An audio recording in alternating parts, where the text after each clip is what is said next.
Twisted at the Root by Ellen Hart. Chapter 1. It was during that no-man's land between Christmas and New Year's, when few really wanted to be at work, when most everyone was still in a party mood and rarely made an effort to get anything done, that Marlowe Wise left her business early, headed for a coffee house not far from her midtown condo. As twilight settled over the city, she sat by a tall window, nursing her macchiato and watching fat snowflakes flutter down onto the parked cars along Nicollet Avenue. Less than an inch had fallen in the last couple of hours, and yet it was enough to slow the rush-hour traffic outside to a crawl. It wasn't hard to read the aggravation in the faces of the drivers, which made her glad that she could retreat from the pre-New Year's hurly-burly for a few minutes. She wished she could retreat from her thoughts as easily. A bright turquoise and yellow neon sign in a second-story window across the street advertised Melinda's Psychic Readings. Over the years, Marlowe had watched many strangers enter an odd little door sandwiched between a Vietnamese dentist's office and a donut shop. She'd often laughed to herself, wondering how stupid someone had to be to pay good money to such an obvious charlatan. Except that now here she was, thinking of doing exactly that. Marlowe was frustrated. She'd been married for exactly 3 years and 9 months to a man she adored, and yet, in all that time, she'd failed to conceive. She wanted a child more than just about anything on earth, but month after month, year after year, it didn't happen. She hadn't been able to share this frustration with her husband, George, because, to be honest, she feared rocking the boat. Her marriage wasn't exactly conventional. If George felt pressured to do something he wasn't completely comfortable with, he might jump ship. Then again, he'd once commented that his first wife had never wanted children. When he'd made the statement, he'd seemed sad. Marlowe had taken it as a sign that there was hope. Marlowe wasn't usually so passive-aggressive about her life, and yet, in this instance, it seemed the only way to move forward. George was a beautiful, elegant man who looked and sounded like a British aristocrat. He wasn't an aristocrat, of course, though he did have an upper-class British accent. Over the past few years, Marlowe had been amazed by how many Americans conflated the two. She could have said George was an ambassador, and nobody would have batted an eye. Marlowe, on the other hand, while reasonably attractive, with luxurious dark blonde hair her best feature, wasn't in the same league. Fashion-challenged, plus-sized, and tomboyish, she felt deeply put upon if she had to wear anything other than jeans and a sweatshirt. In contrast, her husband dressed like a GQ model. George was 17 years older and sold clothing at an upscale men's store. He had no degree, wasn't ambitious, he hadn't even owned a car when she first met him.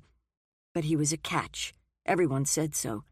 She also assumed that people looked at him, then looked at her, and wondered what the hell he was doing dating such an obvious frump.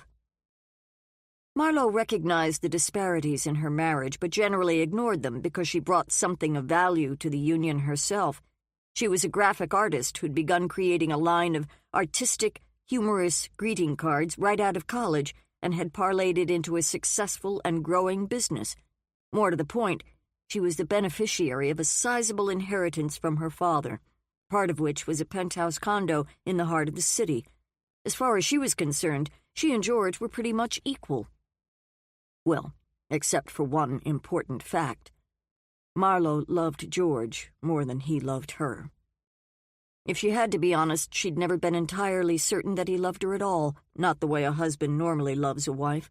The marital arrangement they'd agreed upon didn't require it. To be sure, they were good friends. More than that, they were willing lovers and companions. Still, she desperately wanted a child with him. She berated herself for being such a wuss, for conniving behind his back, for tossing out her birth control pills and forgetting to mention it. She was a bad person. Naughty, naughty Marlowe, as George often said. He didn't know how right he was. Doctors had informed Marlowe, much to her relief, that she was fully capable of conceiving. Perhaps, as one doctor suggested, George was the problem. If he was, then that was the end of it. Or was it? She'd recently concluded that she wanted a child a tiny bit more than she wanted George, and thus She was willing to gamble and even connive. The doctor had urged her to stop stressing about it and relax. He offered some practical advice and then sent her on her way. Time, he'd assured her as his parting shot, was her friend. Time, in Marlowe's opinion, had never been anybody's friend. The neon sign across the street glowed even more brightly as the winter's early twilight faded to night. Steeling herself for what she was about to do, Marlowe rose, lifting her puffy parka from the back of the chair. On her way to the light at the corner of the block, she was seized once again by the feeling that she was being ridiculous. Did she really think she'd learn anything by consulting a crystal ball gazer? Standing in front of the door, she hesitated. What was the worst that could happen? She might be wasting a few bucks, but it wouldn't be the first time. Turning the handle and pushing the door in, she proceeded up a dismally dark, narrow stairway that smelled of onions and decades of accumulated dust. Just perfect, she huffed. The psychic didn't even have the foresight to realize she could be sued if someone fell because they couldn't see the steps. At the top, she found another door. Next to it was a sign, Melinda Dayassi, Psychic Healing, Readings Available by Appointment. Rats. She didn't have an appointment. She knocked on the door and waited, digging a fingernail into the palm of her hand. It didn't take long before the door drew back and a middle-aged woman in glasses and a fringed, flowery shawl stood peering at her. She cradled a black cat in her arms. Right out of central casting, thought Marlowe acidly. "Can I help you?" asked the woman. "Are you—" Marlowe looked back at the sign. "Melinda Dayassi," said the woman. "Rhymes with sassy." "I'd like to talk to you. To get, a reading." "Of course," the woman said, stepping back to reveal a somewhat cluttered living room. The furniture straddled the line between junk and genuine antique. "Have a seat, and I'll be right with you." The psychic walked over to the corner of the room and deposited the cat at the top of a tall cat tree. 2 other felines adorned the lower branches. Marlowe lowered herself onto a lumpy couch cushion. After adjusting her shawl, Melinda sat down next to her.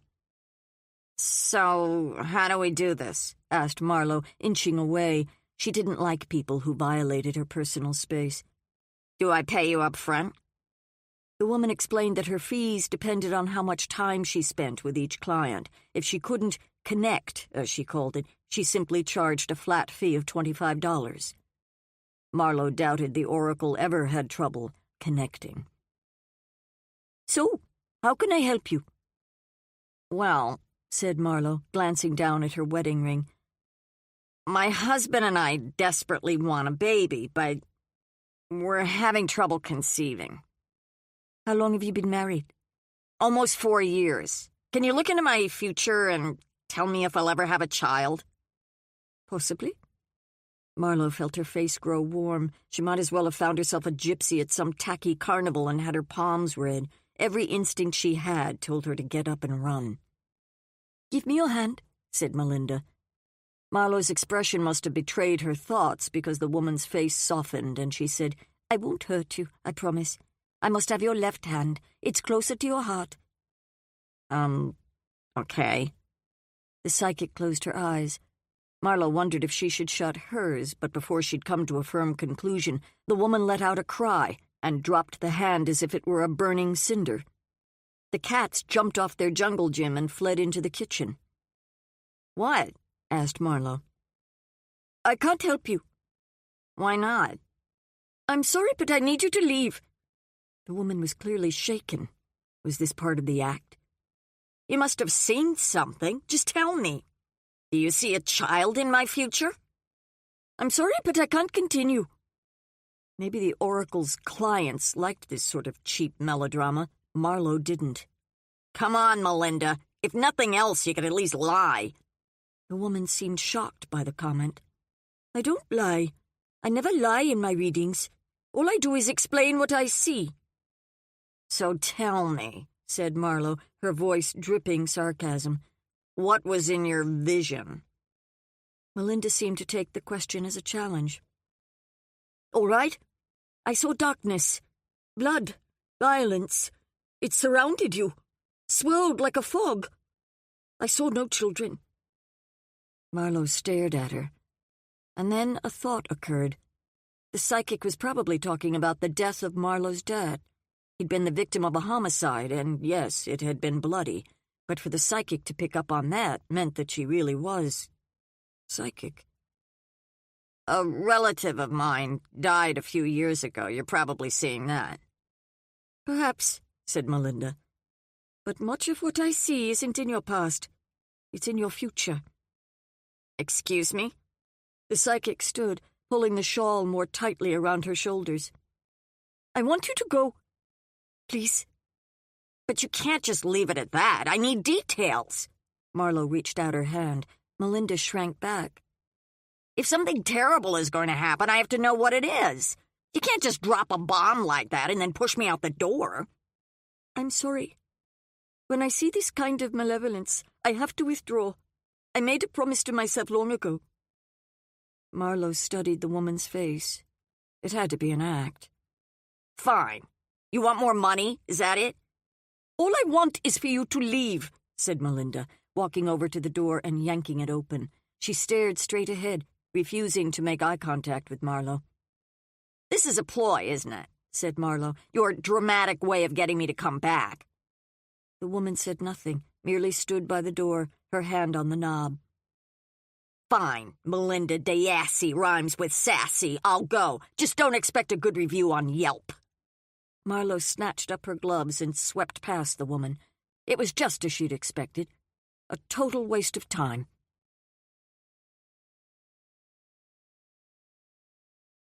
Chapter 2. Tuesday, 4 nights later. New Year's Eve was an extra busy night at the Lime House, Jane Lawless's restaurant in South Minneapolis.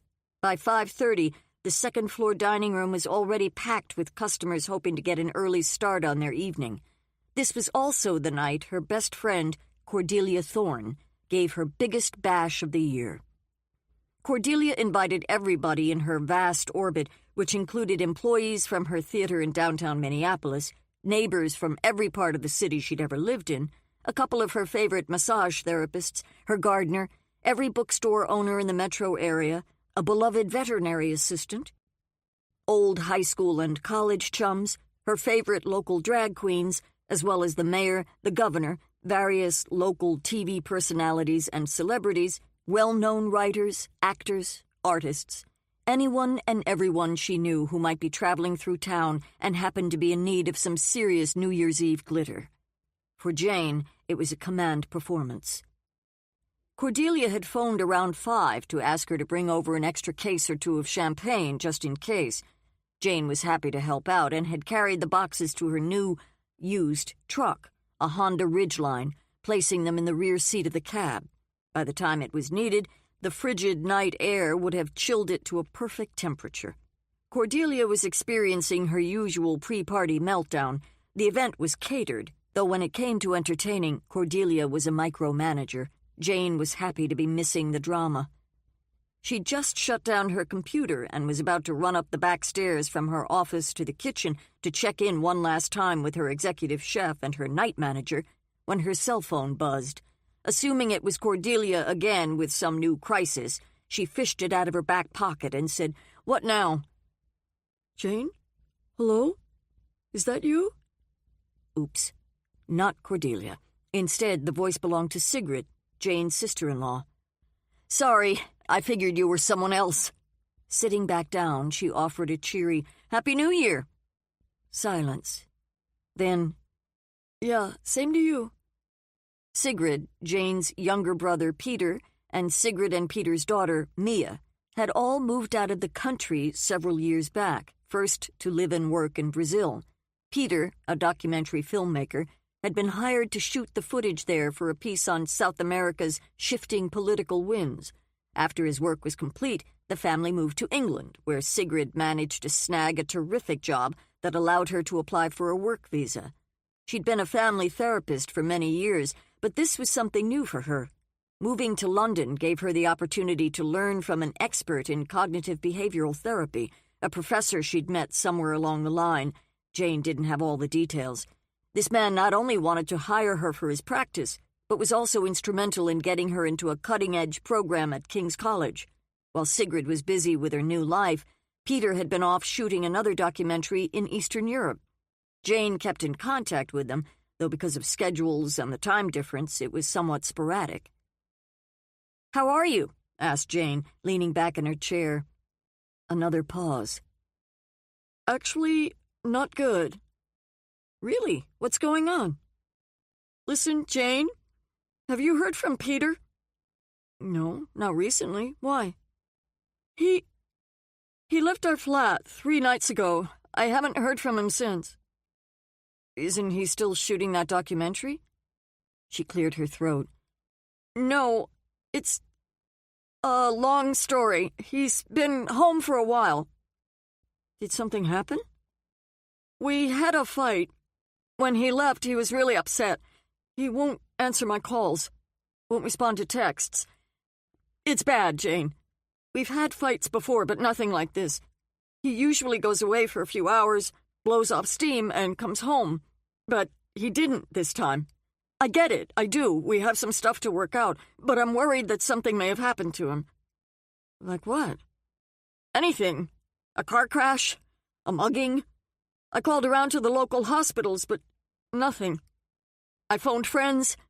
Nobody's seen or heard from him."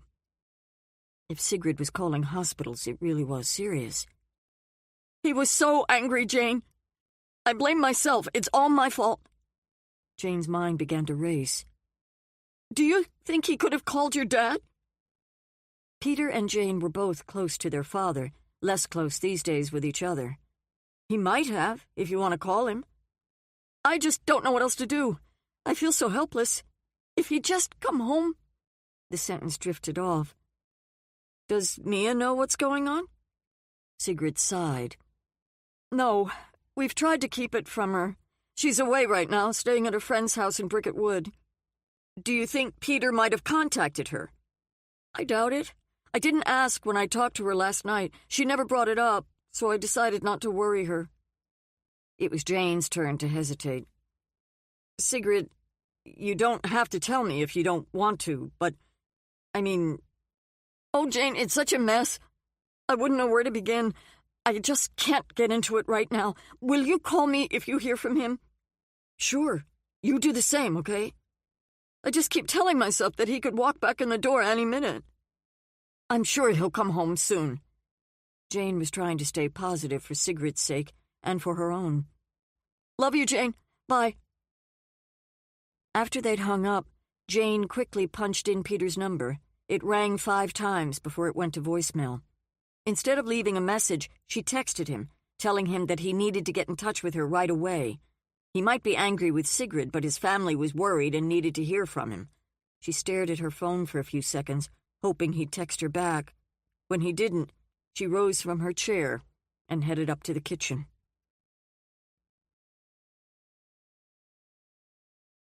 Chapter 3. Shortly after 6, Jane pulled her truck up to the curb across from her father's law office in St. Paul. She was early, so instead of waiting in the truck, she got out and dashed across the street. It was after hours, which meant she had to use her key to get in. Finding the reception area and the desk-filled room behind it empty and dark, she headed for the stairs, taking the steps 2 at a time. She rounded the top of the stairs into the second-floor waiting room. 3 of the office doors were closed.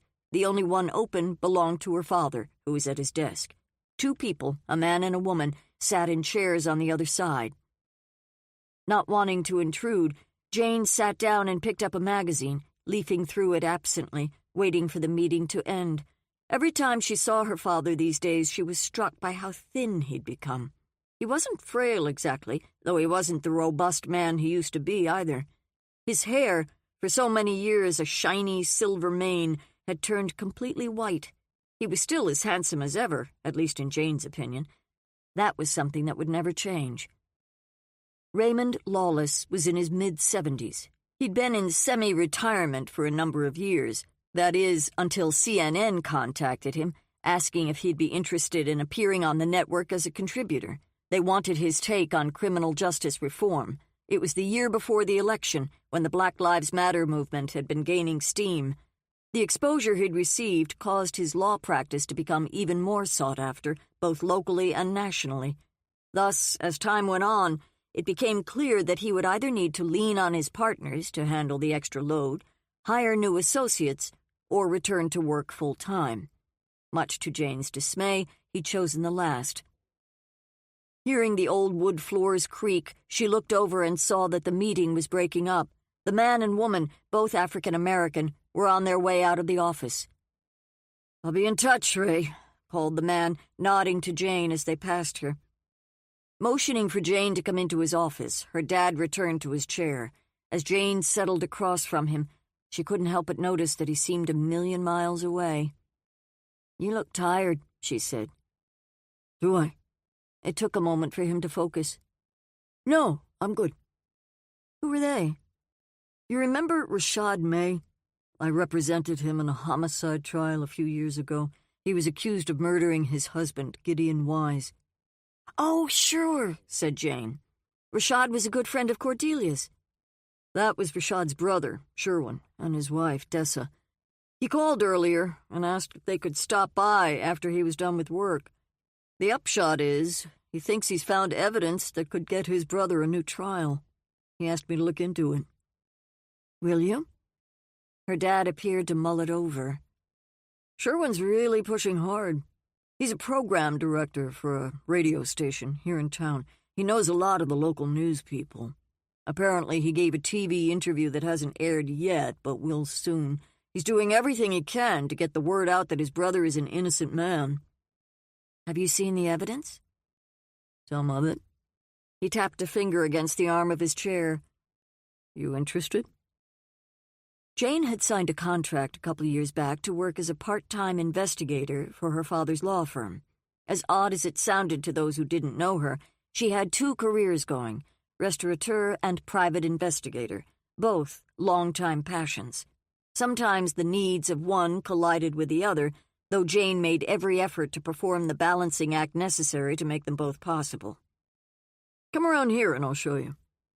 He waited until she'd pulled a chair up next to him, and then plugged a thumb drive into his laptop. Clicking on an icon, he brought up a series of crime scene photos. "Before I look at them," said Jane, "refresh my memory." Unlike Cordelia, she didn't know Rashad, and only vaguely followed the trial in the newspapers, so even the basics were hazy. Gideon Wise and Rashad May had been married for half a dozen years when it happened. Shortly after 8 on a hot July evening, Rashad came home to find Gideon submerged in the bathtub. He was fully clothed, and the bathwater was stained red. Rashad was, of course, shocked, out of his mind with panic. He checked Gideon's vitals, though he later said it seemed obvious to him that he was gone. The cut marks on Gideon's wrists were clearly visible, so it wasn't unreasonable for him to conclude, incorrectly, as it turned out, that Gideon had taken his own life. That's what he said to the 911 operator. When the first two officers arrived, both uniforms, they found Rashad on his knees in the middle of the bathroom floor, holding Gideon in his arms. His shirt, by then, was wet and covered in blood. "How did Gideon actually die?" asked Jane. "Blunt force trauma to the back of his head, inconsistent with a fall. The investigator assigned to the case arrived a while later, assessed the scene, and jumped to the conclusion that Rashad had been trying to mislead them with the 911 call. He maintained that Rashad should have known it wasn't a suicide because of the head injury. Rashad said he saw the head wound, but figured Gideon had tried to get out of the tub but was too weak and fell back. The fact that he'd pulled Gideon from the tub and was holding him was also deemed suspicious. Because? The investigator felt he was attempting to hide physical evidence resulting from the murder. Evidence on his clothing. Everything Rashad did, from the moment the primary arrived on the scene, was seen through that filter. The investigator's name was Louis Zandler. He testified later that his gut had led him straight to Rashad. You've probably heard me say this before, Jane. Picking a suspect in a murder investigation can be a little like falling in love. The object of the investigator's affection takes over all of his or her waking thoughts. I'm sad to say that type of tunnel vision on the part of law enforcement professionals isn't unusual. As far as I could tell, the investigation barely looked at anybody else. They had their man, and they used all their resources to prove he was guilty. What was Rashad's motive? Money. Freedom. Gideon was a wealthy lawyer in his mid-50s. Rashad was a black man in his early 40s. He was the senior vice president of sales at MRTL Worldwide. It paid well, but nothing like Gideon's income. Oh, and believe me, Rashad's race was underlined every chance they got, before and during trial. The prosecution put several of Rashad's so-called friends on the stand to undermine his professed love for Gideon. They all indicated, with almost the same words and phrases, that the only reason Rashad married Gideon was for his money. They were coached. That was my assessment. We, of course, put on our own witnesses, who testified that the two men were deeply committed and had been for 14 years, 8 of those years before they were legally married. But it didn't matter. The prosecutor made every attempt to dog-whistle and character assassinate Rashad into a guilty verdict. Jane remembered her father saying that the side with the best story, true or not, often won the day. While that might not seem like justice, it was the way the judicial system all too often worked. What was your theory? In talking to Rashad, it came out that Marlo Wise, Gideon's daughter, and her fiancé, a guy named George Krochak, had potential motives. Marlo had started a greeting card company in her late 20s. Apparently, she was constantly after Gideon to invest money in it. She wanted to expand, but couldn't do it without more capital investment. Rashad said that Gideon tried to be diplomatic with her, but eventually just got sick of the conversation and gave her a flat no. That was a couple of weeks before his death. I'm not sure that rises to the level of a motive for murder. Granted, but there's more. Gideon was vehemently opposed to Marlo's marriage to Krochak. The guy was almost the same age as Gideon. That was a huge sticking point. The other was that Krochak wasn't employed. Gideon figured he was a parasite and said as much, loudly. He refused to pay for the wedding. As I understand it, Gideon and Marlo were both terribly stubborn, and in this instance, they both dug in hard. At one point, Rashad said Gideon threatened to disinherit her if she didn't send Krochak packing. That, in my opinion, could be a motive for murder. Not just for Marlo, but for George, too. How did that go over when you presented it to the jury? We never got the chance. I was hoping to bring it in when I put Sherwin May on the stand, but the prosecution objected to my initial question. That first objection was overruled, but as it became clear where I was going, the prosecution objected again, and the judge sustained. That effectively shut down our alternate theory of the case. Once again, Jane remembered why she never wanted to be a lawyer. Her father leaned back in his chair. When you think about it, their involvement makes a certain sense. Both Marlo and Krochak had the key code to get them past the security in the condo. Marlo likely knew her dad's schedule. I'm not saying she did the deed herself, or that Krochak did. They hired someone. It's possible. Any other suspects? Well, I did get wind of some problems at Gideon's law firm. Just rumors, you understand. My investigator was never able to nail anything down. So, said Jane, what happens next? Will you take the case? He took a breath, held it, then let it out with a long sigh. I don't know, Janie. I'm just about to start another major trial. My time is limited. I did promise Sherwin and Dessa that I'd look back through our files. If the new evidence Sherwin's investigator found turns out to be a Brady violation, which I think is possible, then yes, I could file a habeas petition claiming the prosecution withheld exculpatory evidence, thus materially undermining the result of the trial. At this point, after 2 failed appeals, it may be Rashad's only real shot.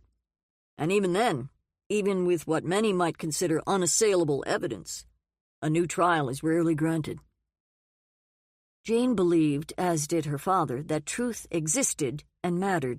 It was why she was drawn so powerfully to criminal investigation.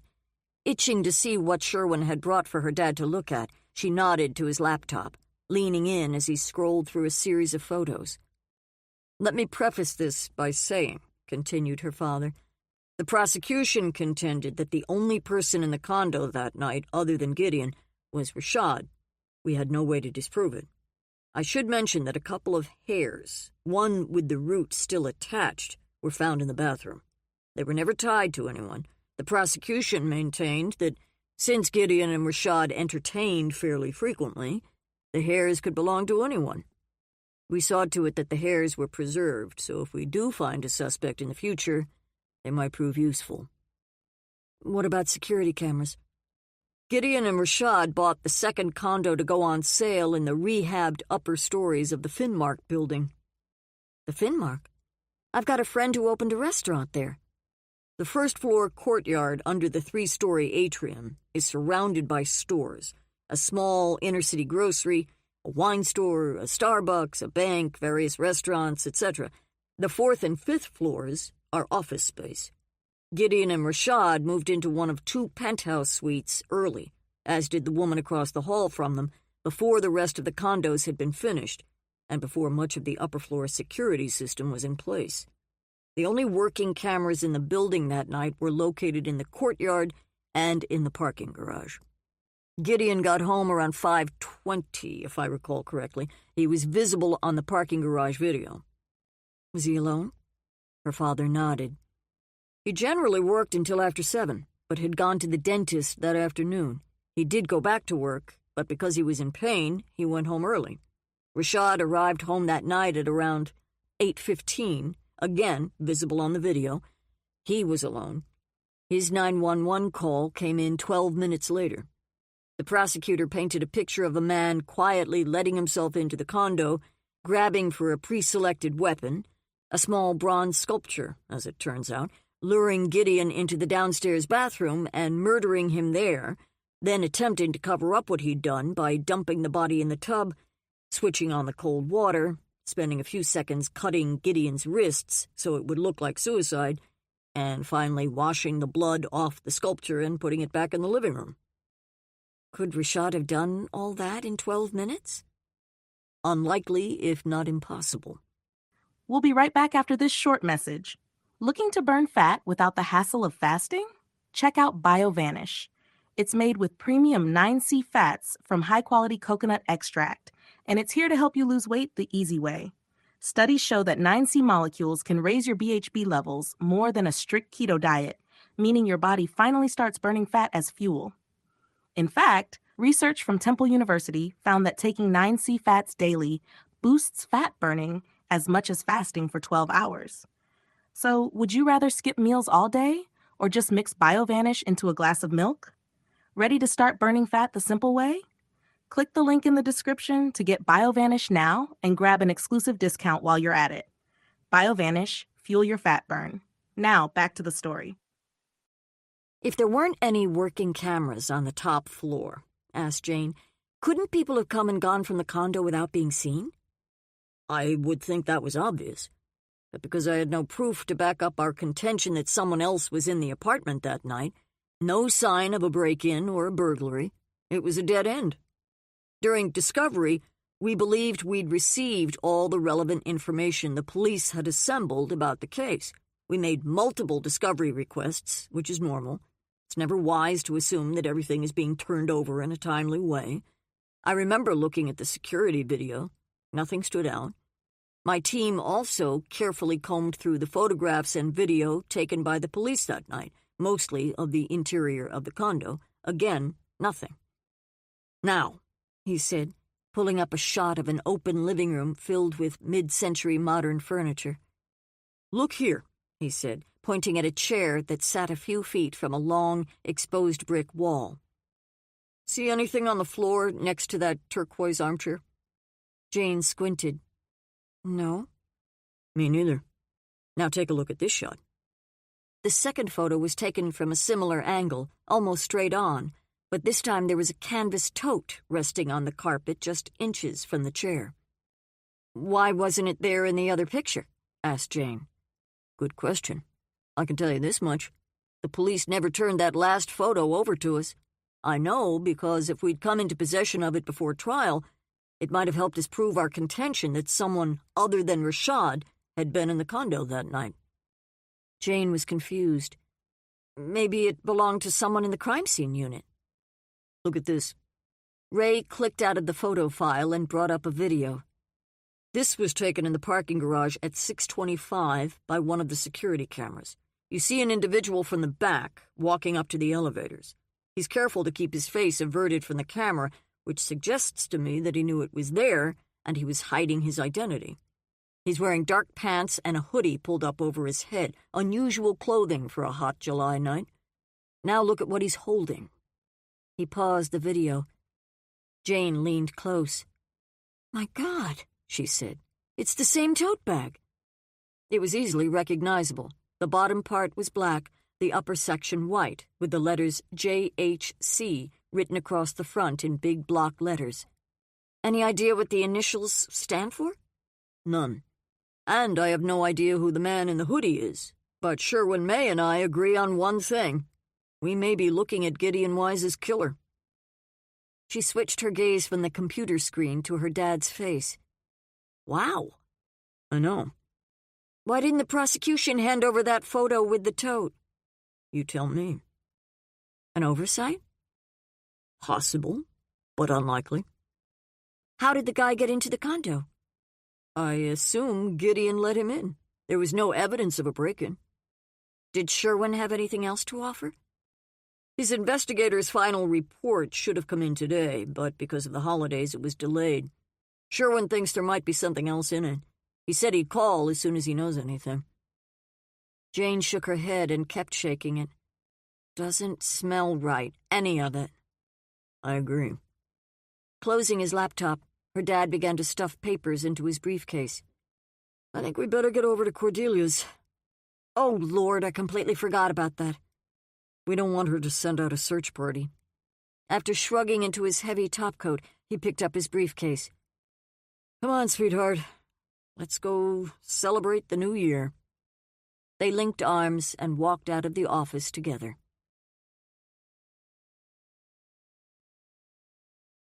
Chapter 4. The traffic on I-94 on the way back to Minneapolis was more congested than it had been on the way over. While her father sat quietly looking out the window, Jane had some time to reflect. Tonight would be a special night for her. The first time in many years she would be celebrating with a special woman. She'd reunited with Julia just over a month ago. Cordelia, as always, had warned against it, saying Jane could never trust a woman like Julia, a manipulative liar, a narcissistic user. Cordelia rarely minced words when discussing the good doctor. Jane, on the other hand, saw a more nuanced woman, a flawed, though still admirable human being. Jane also saw that she was never going to win the argument with Cordelia, so she gave up trying. Shortly after 8, Jane pulled the ridgeline into the circular drive in front of Cordelia's Kenwood mansion. Cordelia lovingly referred to the place as Thornfield Hall, christening it, as she put it, with the full Charlotte Bronte. Snow had blanketed the city 2 nights before, and the walking, even on shoveled sidewalks, wasn't good. Jane let her father out, waiting as he entered the house, then went in search of a parking spot. She found one on the next block over and picked her way carefully through the side streets back to the house. Once inside, she was met by a meaty Marlon Brando look-alike in a leather jacket and jeans, aviator shades, and a cotton canvas cap, straight out of the 50s flick The Wild One. He was probably meant to be the bouncer. "You got an invite?" he asked. His Brooklyn accent sounded fake. "I do," said Jane. She pegged him as an actor, someone Cordelia had hired as a joke. Not that a little muscle at the front door was unwarranted. "Good. Mind your P's and Q's. Otherwise, me and you, we gonna have a problem." That was friendly, she thought as she stepped past him. He was clearly enjoying his role, creating it one threat at a time. Inside, the party was in full progress. As she stood in the hall looking around, Hattie, Cordelia's 11-year-old niece, followed by 4 kids about the same age, surged out of the dining room, each holding a plate stacked high with cake. "Janie!" cried Hattie, rushing over to give her a squeeze. Jane couldn't believe that Hattie was getting so big. 6th grade, where had the time gone? "Are you having a good time?" cake first," whispered Hattie, giving Jane a serious look and then another grin. "Where's your auntie?" "Who knows?" She glanced back at her posse, giving them a thumbs up. "You go," said Jane. "I'll catch up with you later." "Okay, but did you bring Mouse and Gimlet?" Hattie adored Jane's dogs. Much to Cordelia's continuing frustration, Hattie adored all nature, including bugs. "No, they're having their own party over at Evelyn Braytrude's house." Evelyn was a retired neighbor who often took care of the dogs when Jane was gone for the evening. As Hattie raced back to her buddies, her blonde curly hair bouncing, Jane turned her attention to the great room. Julia had texted her about an hour ago, saying that Carol, a retired nurse administrator who was now her assistant, would drop her off. The house was so huge that it could easily swallow up several hundred people with room to spare. Jane nodded to a man who looked so much like Armistead Maupin that she did a double take. Could it be? As she turned, the crowd in front of her parted ever so briefly, allowing her a glimpse of a woman in a glittery pink t-shirt and matching hair. She stood on a low platform directly under a Gothic triptych of stately, stained-glass windows. In front of her was a table filled with electronic equipment. Jane recalled now that Cordelia had said she intended to hire a DJ for the evening. For the moment, a mixture of 60s oldies blared from 4 strategically placed loudspeakers. Cordelia had planned the music down to the second. There would be a short David Bowie retrospective, Broadway show tunes, most going back decades, a Lady Gaga set, some techno-pop and other dance electronica, an hour of big bands, swing and old standards, 70s rock, a periodic novelty such as the original Here Comes Peter Cottontail, sung by Gene Autry, one of Cordelia's all-time favorites, and finally, lots of doo-wop generously stirred in. Jane said hello to a few of the revelers but didn't allow herself to get dragged into any conversations. Her main objective was to find Julia. As she stretched her neck, trying to see over a knot of tall football lineman types, she thought she caught sight of the back of a familiar head. "Peter?" she whispered. She snaked her way through the throng, pushing past a crowd gathered around the mayor, and escaped to the base of the stairway that led up to the open second-floor mezzanine. Midway up the steps, she stopped. From this vantage, she had a better view. He could be anywhere in the house by now. And then she saw him. He was talking to Fiona McGuy, the stage manager at Cordelia's theater. Much to Jane's disappointment, it wasn't her brother. It seemed likely that she would see him everywhere until he turned up. Glancing around at the sound of applause, she watched Cordelia make a grand entrance into the great room, wearing the gold and black headdress of an Egyptian pharaoh and a gold lame gown. With her height and girth, even in normal clothes, it was impossible for her to blend, as she called it. Waving a fan made of faux black feathers in front of her face, she proffered a hand to her minions, bestowed a few air kisses, fluttered here and there, spreading her New Year's cheer. The heavy makeup she wore was straight out of a King Tut playbook. Jane waved and caught her eye. Cordelia nodded, winked, and made her way toward the stairway. They met on the second-floor landing. "You made it," said Cordelia, eyeing Jane's less-than-thrilling costume. "A navy blazer, a red cotton shirt, and jeans. Really, Jane? Really?" "I came directly from work. I would have gone home and changed, but Dad's car is in the shop and he needed a ride, so I invited him to stay the night at my place and—" "Enough!" Cordelia held up her hand for silence. "At least your father can pass for an aging Perry Mason." The music changed to the Beatles' Come Together. As the bass notes pumped through the air around them, Jane asked, "Have you seen Julia?" "She's upstairs in the Redgrave bedroom. When she arrived, she said she wanted to lie down." How anyone could nap through this noise was difficult to comprehend. "Did she seem just tired?" said Cordelia.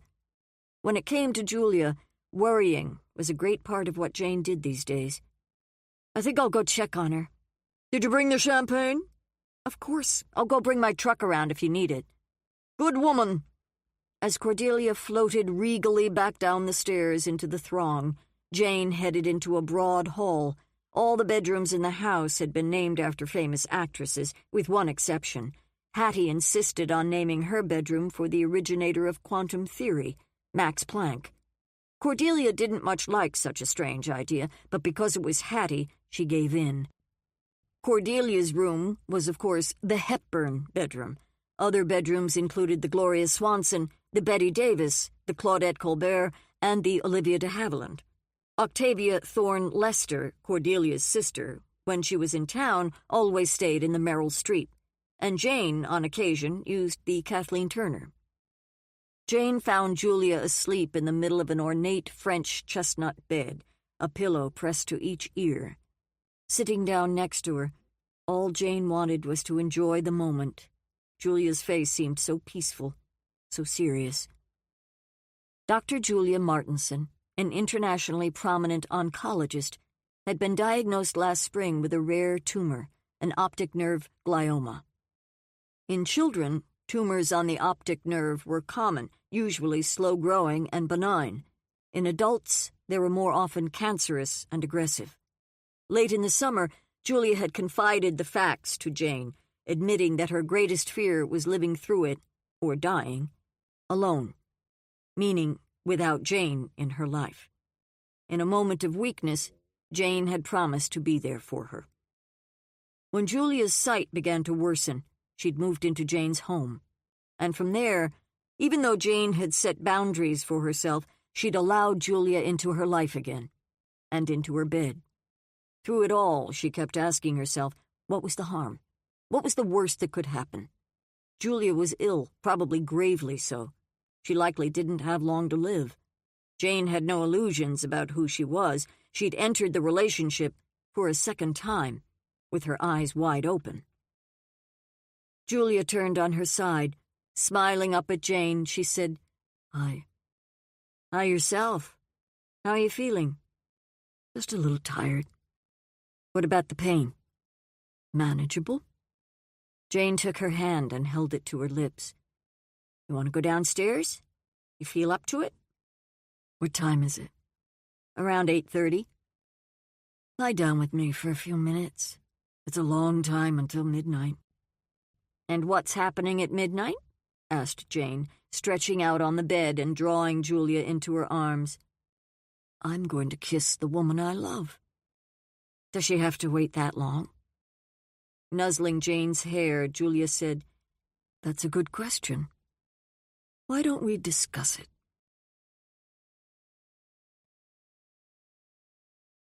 Chapter 5. George worked at the kitchen counter, wiping the marble down, making sure it would be clean for the morning. He'd just finished the dinner dishes. Marlo was upstairs taking her nightly bath. They had a routine, one that varied only slightly even on New Year's Eve. Since Marlo didn't like to cook, and George did, and because his job at a men's clothing store had regular hours, he would arrive home around 6, shower, change into something more casual, pour himself a glass of wine, and begin preparing the evening meal. It was his form of meditation, soothing, understandable, something the world often refused to be. As he poured himself another glass of Yognier, the landline rang. Scooping it up off the counter, he said hello. George? Is that you? Who's calling, please? It's Chuck Atchison. Chuck was Marlo's cousin. George found him dull. Not that it mattered. He was family now. Nice to hear from you. Marlo tells me you're going to stay with us for a week or so. Flying in from Fort Lauderdale on Friday, yes? A change of plans, said Chuck. I'm here a little early. Hope that's not a problem. I booked a room at one of the downtown hotels for tonight. I'm wondering if I could come by tomorrow. If it's not convenient, it's fine, said George, picking up the bottle of wine and holding it up to see how much was left. I'll tell Marlo. Great. Well, I look forward to seeing you. George spoke to him for another few seconds, settling on a time. He didn't want Chuck arriving too early, since both he and Marlo were planning on sleeping in tomorrow. After hanging up, he carried his glass into the media room and sat down on the leather couch facing the TV. Very little had changed in the condo since the days when Marlo's father had owned it. George had been surprised when Marlo suggested they move in. If his father had been found murdered in the first-floor bathroom's vintage clawfoot tub, he would have unloaded the place immediately. When it came to domestic affairs, however, Marlowe usually went for what was easy. Along with cooking, she didn't much like cleaning or decorating. They both knew they wanted out of their townhouse. Marlowe had thus concluded that it was better to try to forget that one awful night than it was to sell the condo, look for another property, organize a move, etc. The condo was in a converted commercial building built in the early 20s. Their top-floor, 2,300-square-foot unit was a 2-story, brick and concrete inner-city penthouse with a state-of-the-art kitchen, deep, oversized windows with views of Midtown, and a long gallery wall of paintings. The furniture was functional and uncluttered, with a kind of mid-century cool jazz vibe that could easily have served as a set for the TV show Mad Men. While it wasn't George's taste, he didn't feel it was his place to suggest a wholesale redecoration. Picking up the remote, he turned on the TV. The idea was to watch a movie and then go to bed early. He'd made a light dinner so they'd have room for popcorn while they watched. George had always craved comfort, the kind he couldn't afford. His parents had emigrated from Kharkov to Israel when he was a baby. They'd only stayed a few years before moving to the UK, where his father had taken a position teaching biochemistry at the University of Cambridge. It didn't pay very well, though both George and his older brother had gone to good schools, and for that he was grateful. They'd moved again 13 years later, when his father took a teaching position at the University of Minnesota. George had just turned 16. Minnesota was a culture shock, one he wasn't prepared for. By then, he thought of himself as thoroughly British. He didn't like the swagger and aggressive braggadocio he saw in so many of his new American friends. The flat, thudding Minnesota accent was thoroughly distasteful, as were the inflated comments he kept hearing about American exceptionalism. Rather quickly, the U.S. began to feel like a circus, a sideshow on every corner. By his senior year, George had concluded that much of life was, simply put, absurd. George's brother viewed the world more flat-on, more practically, which allowed him to fit in far better. He'd gone on to distinguish himself in college, becoming a business major, and eventually going to work for a prestigious financial firm in New York. But not even his brother could afford a place like this. The irony never failed to amuse. "So," said Marlowe, coming into the room wearing her favorite flannel bathrobe. She carried her own glass of wine along with the bottle. "Have you thought about a film?" she asked, sitting down next to George on the couch.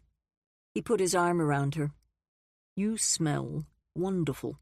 He sniffed her hair. She looked lovely, too, skin all pink from her bath. "What about watching an oldie? Vertigo? Or perhaps All About Eve?" "Vertigo would be great. Haven't seen that in ages." She touched his brow, tracing his hairline. "You know, I realize you hate to hear it, but you and Hugh Grant could have been separated at birth."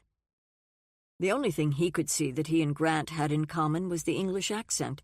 Even though George's had faded over the years, most Americans still pegged him as British.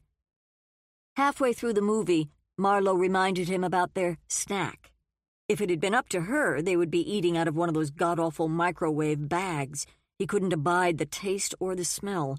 When he brought out a big bowl of fresh popcorn, drenched in just the right amount of butter, she purred. He loved that. Cooking for her was a pleasure because she was such an appreciative audience. When the movie was over, he switched to the local news. Wait, said Marlowe, sitting up and leaning forward. "Don't change the channel. I know that guy." "Him," she said, pointing. "The black guy." Two men sat opposite each other in what looked like the living room of a family home. George thought the man seemed familiar, though he couldn't place him. "That's Rashad May's brother," said Marlowe. "I think he's talking about my dad." They both listened as the man explained that he'd found proof that Rashad was innocent, that he should never have been convicted of Gideon Wise's murder. "What on earth is he talking about?" demanded Marlowe. "Everyone knows Rashad murdered my dad. How can he go on TV saying things like that?" "Quiet down," said George, straining to hear over his wife's protestations. The man was saying he'd found new evidence. The interviewer asked if he'd retained an attorney. "Raymond Lawless," he said without missing a beat. "He knows the case backward and forward. He never believed my brother was guilty. Now we're going to prove it." "Interesting," said George, resting his elbows on his knees. The man continued, "If anyone out there has even the smallest scrap of information that could help my brother, please contact Raymond Lawless." "This is crazy," said Marlowe. She stiffened and pushed off the couch, pacing in front of the screen. George switched it off. "Calm down." "How can I? He outright lied." "They're a long way from reopening the case. If it happens, we'll have to live with it." "Maybe you can, but I can't go through that again. The whole thing was torture, waiting for the verdict, thinking Rashad might get off. That man is in prison for a reason. He was unfaithful. He was seeing someone behind my dad's back. He wanted out of the marriage without losing his cash cow. That's all my dad was to him. Rashad broke up my parents' marriage, you know. It's why my mother died such an early death." "Your mum died of kidney disease." "Made worse because of the divorce. I hate that man. He's right where he belongs." George had heard the same litany of grievances dozens of times. Rashad was guilty, and that was the end of the story. "Your father was gay, Marlowe. His marriage to your mother was bound to come apart. If it hadn't been Rashad, it would have been someone else." George didn't enjoy defending Gideon Wise. He'd found the man pompous, with a rich man's view of the world. Gideon had done everything in his power to force his daughter to cut George out of her life. When Marlowe announced out of the blue, and much to George's surprise, that they were engaged, Gideon had pitched a fit, threatening to disinherit her. At times, they were like two bulls pawing the dust, grunting and snarling, eyeing each other with blood in their eyes. What truly amazed George was that Marlowe had never come to terms with her dad's sexuality. She wasn't an unreasonable woman. There were no religious issues. She did, however, have a tendency to see only the parts of people she wanted to see. And when it came to men, which likely included her father, she could be willingly blind. George wasn't about to examine that part of her personality too closely because he'd been a major beneficiary of that blindness. "Come sit down," said George. He patted the couch. Marlowe began to cry. She dropped down next to him. "I thought this was over, that we could put it behind us and move on." "I know," he whispered. "I know." Looking him full in the face, she said, "I'm so glad I have you." "I'm glad you have me too." "I don't know what I'd do without you." "You'd be just fine, Marlowe. You're a capable woman." She searched his face. "What are you saying?" "Just what I said." She was always looking for subtext. Not that he blamed her. Most of her life was lived in the kingdom of subtext. "Don't leave me." "I'm not going anywhere." "Really, George? Truly?" He drew her against his chest. "We should finish our popcorn. Then you should head upstairs and take your sleeping pill." "That man on the TV really upset me." "Better living through chemicals." She snuggled close. "You always know the right thing to say." No doubt about it. He was a whiz. Lucky Marlowe.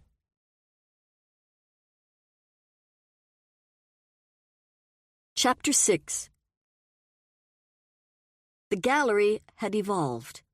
Once upon a time, it had been a single room in a crumbling building in the warehouse district, scrubbed and polished to within an inch of its life by Eli Chenoweth's father and mother.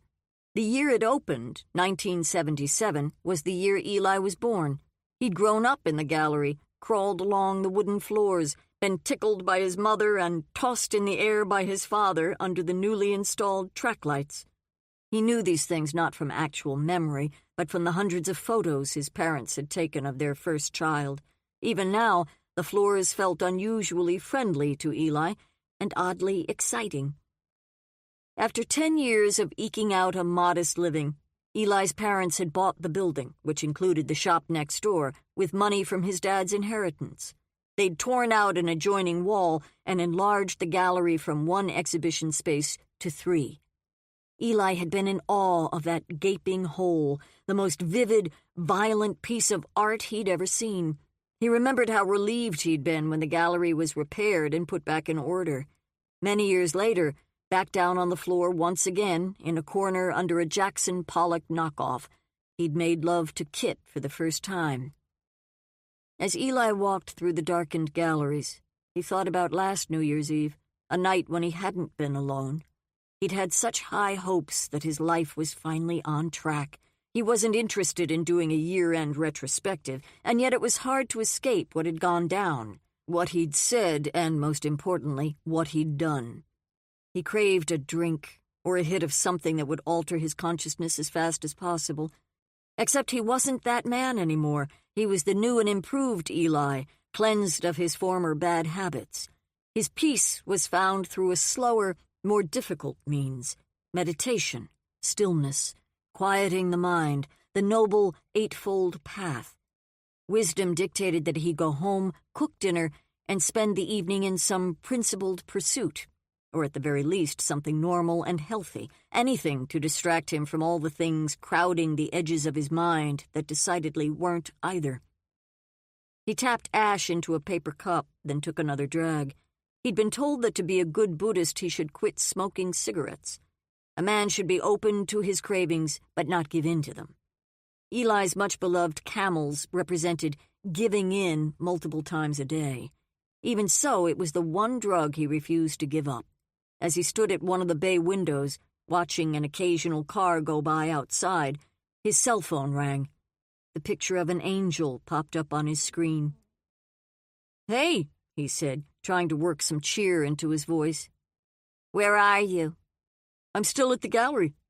How about you?" "Home." "You two celebrating?" She groaned. "He had a few too many Manhattans and fell asleep on the couch. Listen, did you catch the local news tonight?" "No. Why?" "Sounds like the murder case against Rashad may be reopened." For a moment, he was almost too stunned to speak. "No," was all he could squeeze out. "Ray Lawless is taking the case again." It was freaking 400 below outside, and Eli was sweating. "We're fine, Eli." "You're sure of that?" "We did nothing wrong." He let out a snort. "Right. The point is, we had nothing to do with what happened to Gideon." He backed up against a wall, sliding down until he hit the floor. "If they reopen the case, that means they'll be looking around for someone else to nail for his murder." "But not us." "Peter Lawless. He lied on the stand, and then he got real weird around me, don't you remember?" "You're not listening. Peter can't hurt us. Besides, he left for parts unknown years ago. And even if he did come back and tell the truth, what does it prove? Nothing." She was overconfident as usual, but he didn't have the energy to argue. "You were a different person back then, Eli. We all were. If we stick together, we'll be fine. Look, I just wanted to let you know. I didn't want you to hear it from someone else and freak out." "You mean like I'm doing right now? Maybe we should come clean to the police, Kit. Tell them what happened." "Are you out of your mind? It would point a finger directly at us." She was probably right. Why raise your hand and wave it around if you maintained you had nothing to do with the crime? "You okay? We in agreement?" "Yeah," he said. "So I gotta go." "No, Kit, please, just talk to me a while longer." He ached to tell her that he still loved her, that he'd never stopped. But what was the point? She'd moved on. So had he, though unlike her, his new life had crashed into a million pieces. "Oh, baby, just chill. Everything will be fine." "Yeah," he said weakly. "I'll see you at work. We're going to get through this." As he tucked the phone back into his jacket, his thoughts turned to the restaurant down the street, the one with the long, shiny, ever-so-inviting bar. No, he told himself. Baby steps. Enlightenment might be beyond his ability, but he should definitely get up and get the hell out of the gallery before he did something he'd regret. After making sure that everything was properly locked up for the night, the security system on, he exited out the back way to his car. As he unlocked the door with his remote, he heard a tiny cry, something that sounded like it came from a small animal. Using the flashlight app on his cell phone, he swept the lot, which was mostly empty of cars, and then turned it on the alley. Under an icy drain spout, he saw two shiny eyes staring back at him. Switching off the light, he approached cautiously. Whatever it was, it had to be nearly frozen. "Hello," he said, crouching down. "Who do we have here?" It was a small cat with white paws and terrified eyes. Since it was wearing a collar, he assumed it wasn't feral. His mother had been a veterinarian, so he'd grown up with animals around the house, though they'd never had a cat because of his sister's allergies. They had dogs, mostly schnauzers. Eli didn't really understand cats. This one wasn't much past kittenhood. He remembered his mother railing about people who gave kittens and puppies as Christmas presents to their kids, and how many of them were dumped shortly thereafter. If this little thing were a dog, Eli would have offered his hand for it to sniff. He wasn't sure how a cat would respond. It squeaked again, or cried, or mewed. Whatever it was, the sound was so desperate and lonely that it sliced right through him. "Will you come to me?" he asked softly. "I'd like to help you." Very gingerly, the cat stood and moved a few inches away from the brick wall. Eli could see now that the poor thing was shivering. It was another full minute before the cat moved toward him again. "Are you hungry?" he asked, making sure he kept his voice low and soothing. His bent knees were starting to scream at him. He held out a finger. The cat moved toward it, allowing Eli to scratch its head. All of a sudden, it leaped into his arms. Eli couldn't quite believe it. He tucked it inside his coat and carried it to his car, feeling it tremble against his chest. Tomorrow he would check around to see if anybody in the area was missing a pet cat. If nothing else, he'd put up a note on Craigslist and find it a home. We'll be right back after this short message. Looking to burn fat without the hassle of fasting? Check out BioVanish. It's made with premium 9C fats from high-quality coconut extract, and it's here to help you lose weight the easy way. Studies show that 9C molecules can raise your BHB levels more than a strict keto diet, meaning your body finally starts burning fat as fuel. In fact, research from Temple University found that taking 9C fats daily boosts fat burning as much as fasting for 12 hours. So, would you rather skip meals all day or just mix BioVanish into a glass of milk? Ready to start burning fat the simple way? Click the link in the description to get BioVanish now and grab an exclusive discount while you're at it. BioVanish, fuel your fat burn. Now, back to the story.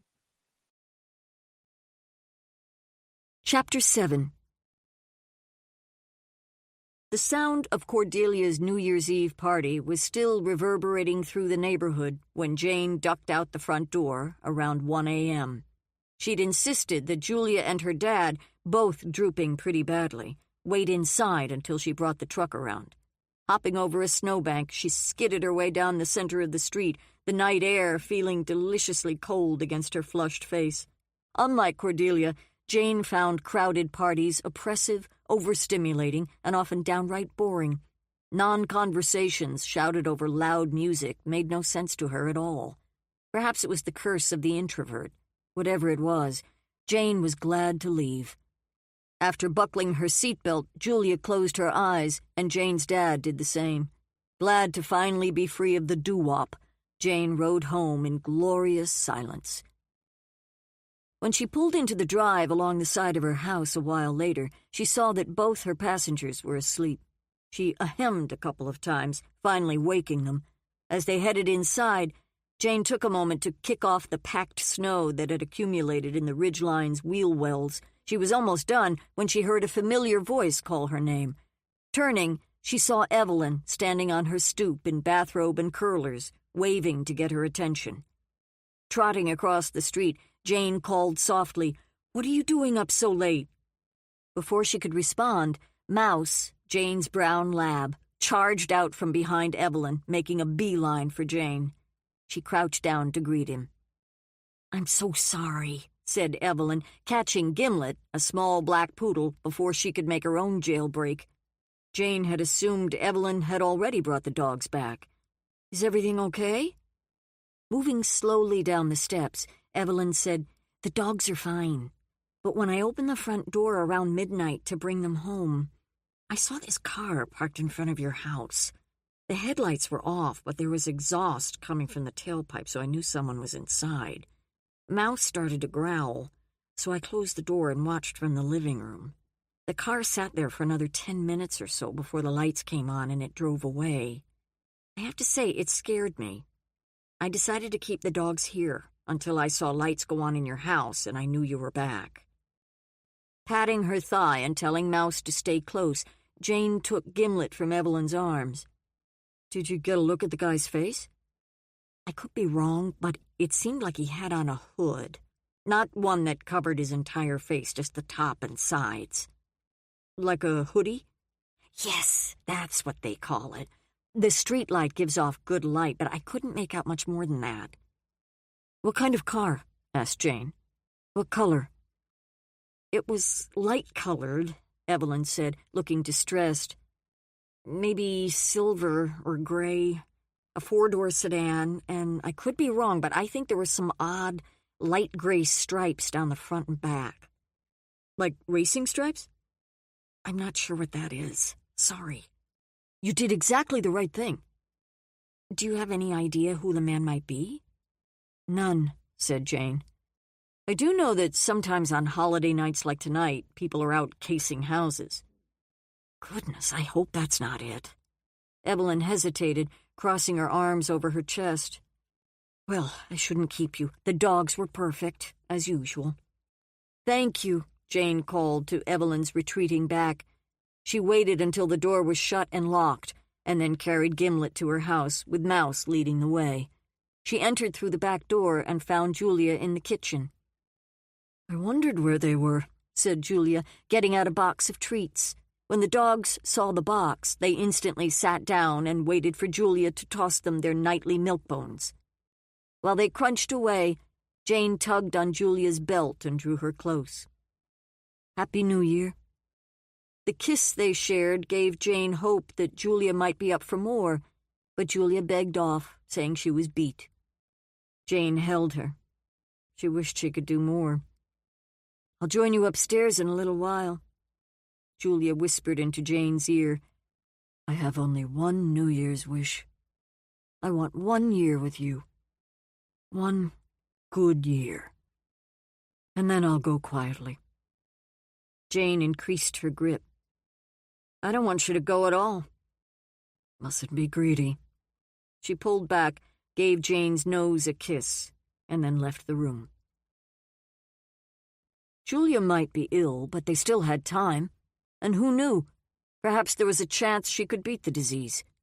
Julia spent most of her time these days searching the internet, talking to doctors, to researchers all over the world, looking for a magic bullet, a recent study, a new drug trial. She thought she'd found one in early December, though it hadn't worked out.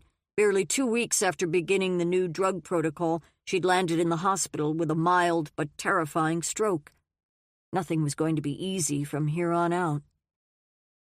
After letting the dogs into the backyard, Jane went in search of her father. She found him in the living room, sitting on the couch. "Use the small bedroom," she said. "Towels are in the linen closet. If you need anything else, just let me know." "Thanks, honey."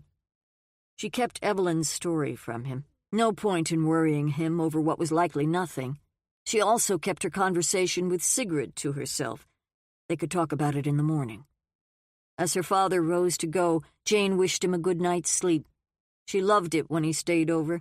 Tonight, she was especially glad for his presence. After letting the dogs in, Jane walked around checking all the windows to make sure they were locked and the blinds were drawn. The dogs trotted along beside her as she stopped in the front hall to switch on the security system. Gimlet was hard of hearing, so she wasn't much of a watchdog, but Mouse, with his deep growl and a mountain of natural protectiveness, made up for it.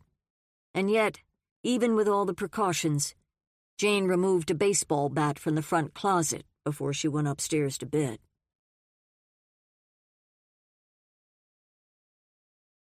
Chapter 8. As tired as she was, Jane's mind wouldn't stop churning. Checking the clock on the nightstand, she saw that it was just after 2:30. Julia was sound asleep, as was Gimlet, who was snoring away on the dog bed. Mouse was stretched out on the rug next to it. As Jane slipped out from under the covers, she caught his eye. Together, they descended the stairs into the living room. She spent a few minutes assembling logs, paper, and kindling in the fireplace. If she was up, she figured she might as well be entertained. Once the birch bark had caught, she went looking for whiskey. She returned with the bottle and a glass. Hunkering down on the oriental rug, with her back against the couch and her arm around Mouse, she sipped her drink, watching the logs spark and listening to the birch bark crackle. The act of worrying always made her feel like she was doing something, when in reality she was wasting her time and emotional energy. Still, she couldn't seem to stop. She gazed around the darkened living room, listening for any sounds that didn't belong. She was going to feel jumpy for a while, she supposed, so she might as well get used to it.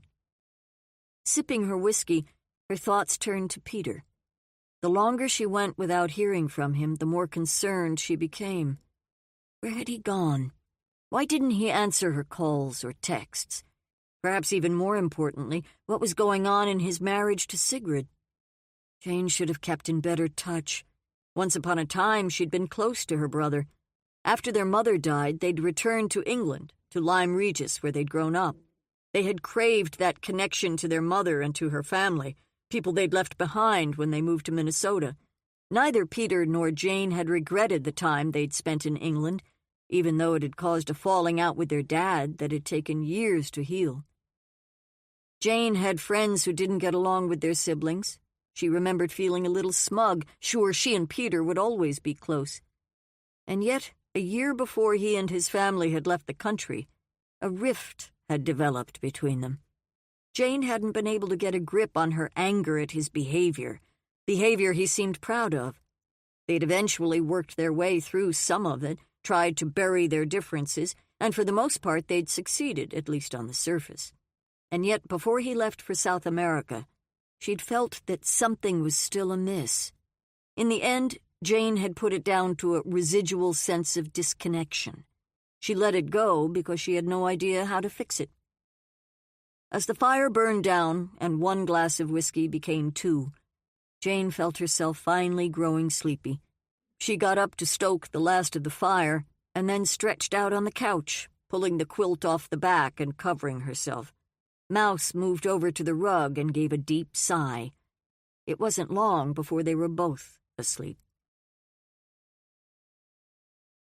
The familiar smell of coffee and toast woke her the following morning. Kicking off the quilt, she sat up, rubbing her eyes. Bright morning sunlight seeped in around the edges of the window shades. Mouse had disappeared from his rug near the hearth. Only one reason he'd leave, she thought, as she passed through the foyer, into the dining room, and then into the kitchen. Food. "You're up early," she said, seeing her father at the kitchen table. He was already dressed in a pair of comfortable old jeans and a navy cardigan. "Had a phone call. Couldn't get back to sleep." His laptop was open in front of him. He gestured to the coffee maker on the counter. "Just made a fresh pod." Mouse was working his way through a bowl of morning kibble and only looked up briefly. "Has he been out?" asked Jane, getting a mug from the cupboard and pouring herself some coffee. He nodded. "You know, being around Mouse always makes me miss my old dog." "You could adopt someone new. I could help." He sat back and thought about it. "I'm gone too much. Wouldn't be fair." "Want some eggs? Bacon? Hash browns? I could even be persuaded to make blueberry pancakes."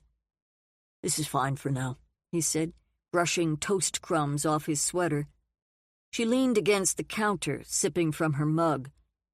"So, have you heard anything new from Sherwin May?" "Actually, I have. He was the one who called me." "And?" "It's pretty interesting. You up for another bit of legal history?" "Absolutely." He pushed his empty toast plate away. "Okay, let's go back to Rashad's trial. Toward the end, we were blindsided by a last-minute witness, Someone who really put the case to bed for the prosecution. His name was Trevor Loy. He and Rashad had once been lovers. Trevor testified that several months before Gideon's death, Rashad had come to him to ask if he knew anyone who could take care of Gideon for him, that he was willing to pay. "Take care as in murder?"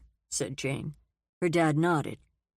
Trevor told him he might be able to find a guy, but in the end he never did. And that was why, the prosecution maintained, Rashad had been forced to do it himself. The jury believed this Trevor. They ate it up. Trevor had photo evidence that they'd met, a couple of selfies he'd taken in Rashad and Gideon's condo the afternoon he said he and Rashad had the conversation. Up until Trevor's appearance, I felt we had a good chance at a hung jury, maybe even an acquittal. There was a lot of hearsay, in my opinion, and the case was thin. I don't believe I'm overstating matters when I say that it was Trevor's testimony that sent Rashad to prison. Jane stepped over to the table with her mug of coffee, pulled out a chair, and sat down. If Trevor was telling the truth, Rashad was guilty. Did that shake your opinion of him? My job, Janie, was to defend him, not to judge him. Rashad denied, absolutely, categorically denied, asking Trevor to find someone to murder Gideon. As for the meeting at the condo, Rashad said that Trevor was the one who asked to get together. Tell me again how this Trevor knew Rashad? They'd been together for a short time when Rashad was in college, and Trevor was working in a business supply store over by the U. According to Rashad, it was nothing serious. When Trevor was arrested for holding up a 7-Eleven with a loaded .22, Rashad walked away. Trevor was tried and sent to prison. It was his first offense, so he served, as I recall, maybe a couple of years. Rashad knew Trevor was a liar, and that he occasionally stole from people, even friends, to make ends meet. After Trevor got out, he'd occasionally hit Rashad up for a loan. Rashad felt sorry for him, so he'd give him something and send him on his way. He thought of him as a hard luck case. When they met at the condo a few weeks before Gideon's murder, Rashad said that Trevor looked better than he had in years, but he was so talkative, almost crazy upbeat, that Rashad figured he was on something. Trevor eventually blurted out that he wanted to get back with Rashad. He painted this word salad picture of a rosy future together. Before Rashad could shove him out the door, Gideon came home. Rashad began to explain who Trevor was and what he was doing there, but as he did, Trevor threw his arm around Rashad and said they loved each other and were getting back together. That must have gone over well, said Jane. Rashad finally convinced him to leave. There were a few heated words, but Gideon eventually said he believed Rashad and the matter was dropped. But there was no way to prove any of this, said Jane. None. It was Rashad's word against Trevor's. Did you put Rashad on the stand to tell his side of the story? I advised against it, but yes, he did take the stand. He's an intelligent, articulate man, but he was no match for the prosecutor. The woman carved him to pieces. I tried my best to rehabilitate him, but the damage was done. Jane's father folded his arms and looked down into his coffee mug. You asked if I thought Rashad was guilty. I could be wrong, of course, but in my gut, I never did. The fact that Trevor came forward at the last minute, when the trial seemed like it could go either way, when the prosecution's slam dunk didn't look quite so certain. Well, let's just say it was too convenient for me. You think someone pressured Trevor to testify? That was my theory at the time, but I didn't know who. Sherwin May's PI has apparently come up with a possibility. If we decide to take this on, I'd need you to go talk to Trevor, get the full story. One last point, if you work on this with me, it would all be pro bono. The mystery had already taken root inside her. She wasn't about to let it go until she had some kind of resolution. I'm in. Her dad smiled. Good. Better go get a notebook. We need to start making a list.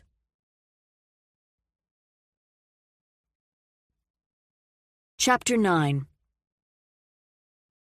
Dragging a hand lazily through her hair, Marlowe glanced at her watch before snuggling close to George.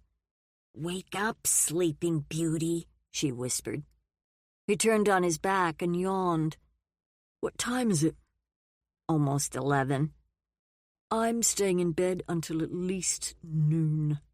He shut his eyes. "You came to bed late last night." "Did I?" "Where were you?" Another yawn. "Watching TV, and then I went up to the roof deck to smoke my pipe." After moving in, she'd proposed that there should be no smoking in the condo. George had agreed, though she sensed he wasn't entirely happy about it. "Beautiful night," he said, scratching his chest through his undershirt. "A full moon." If she hadn't taken that sleeping pill, she could have gone up with him. But as George had pointed out last night, if she didn't take one of her magic tablets, it was unlikely she'd ever get to sleep. For the last couple of days, Marlowe had been toying with the idea of telling him she'd seen a psychic. She wouldn't mention what had motivated her decision, at least not right away. Still, the charlatan's vision of her future had upset her, and she needed to talk to someone about it. The problem was, George probably wasn't the right someone. Marlowe could easily predict his reaction. He'd tell her she'd wasted her time and money, that she was silly to believe in fantasyland crap like that. He would, as usual, allow that humans could be deeply silly and still walk upright. He would end his screed, as he often did when they entered this sort of territory, by announcing that he didn't believe in religion or ghosts, numerology, or alien abduction. She'd asked him once what he did believe in, and he'd replied, "A chicken sandwich and a glass of scotch." She had to agree. It was hard to be cynical about food. "I'm going downstairs," she said. "Have a wonderful trip." Flipping on his side, he added, "Oh, I forgot. Chuck called last night. He's already in town. Booked himself a hotel room for the night. He wanted to know if he could come to stay a few days early." Marlowe padded to the door, hands in the pockets of her robe. "Like today?" "Like today. I told him it was all right with me as long as it wasn't early." "I wonder why the change in plans." "He may have mentioned it, but I'm too sleepy to remember." He began to mock snore. On her way down the open stairway, her stomach growled.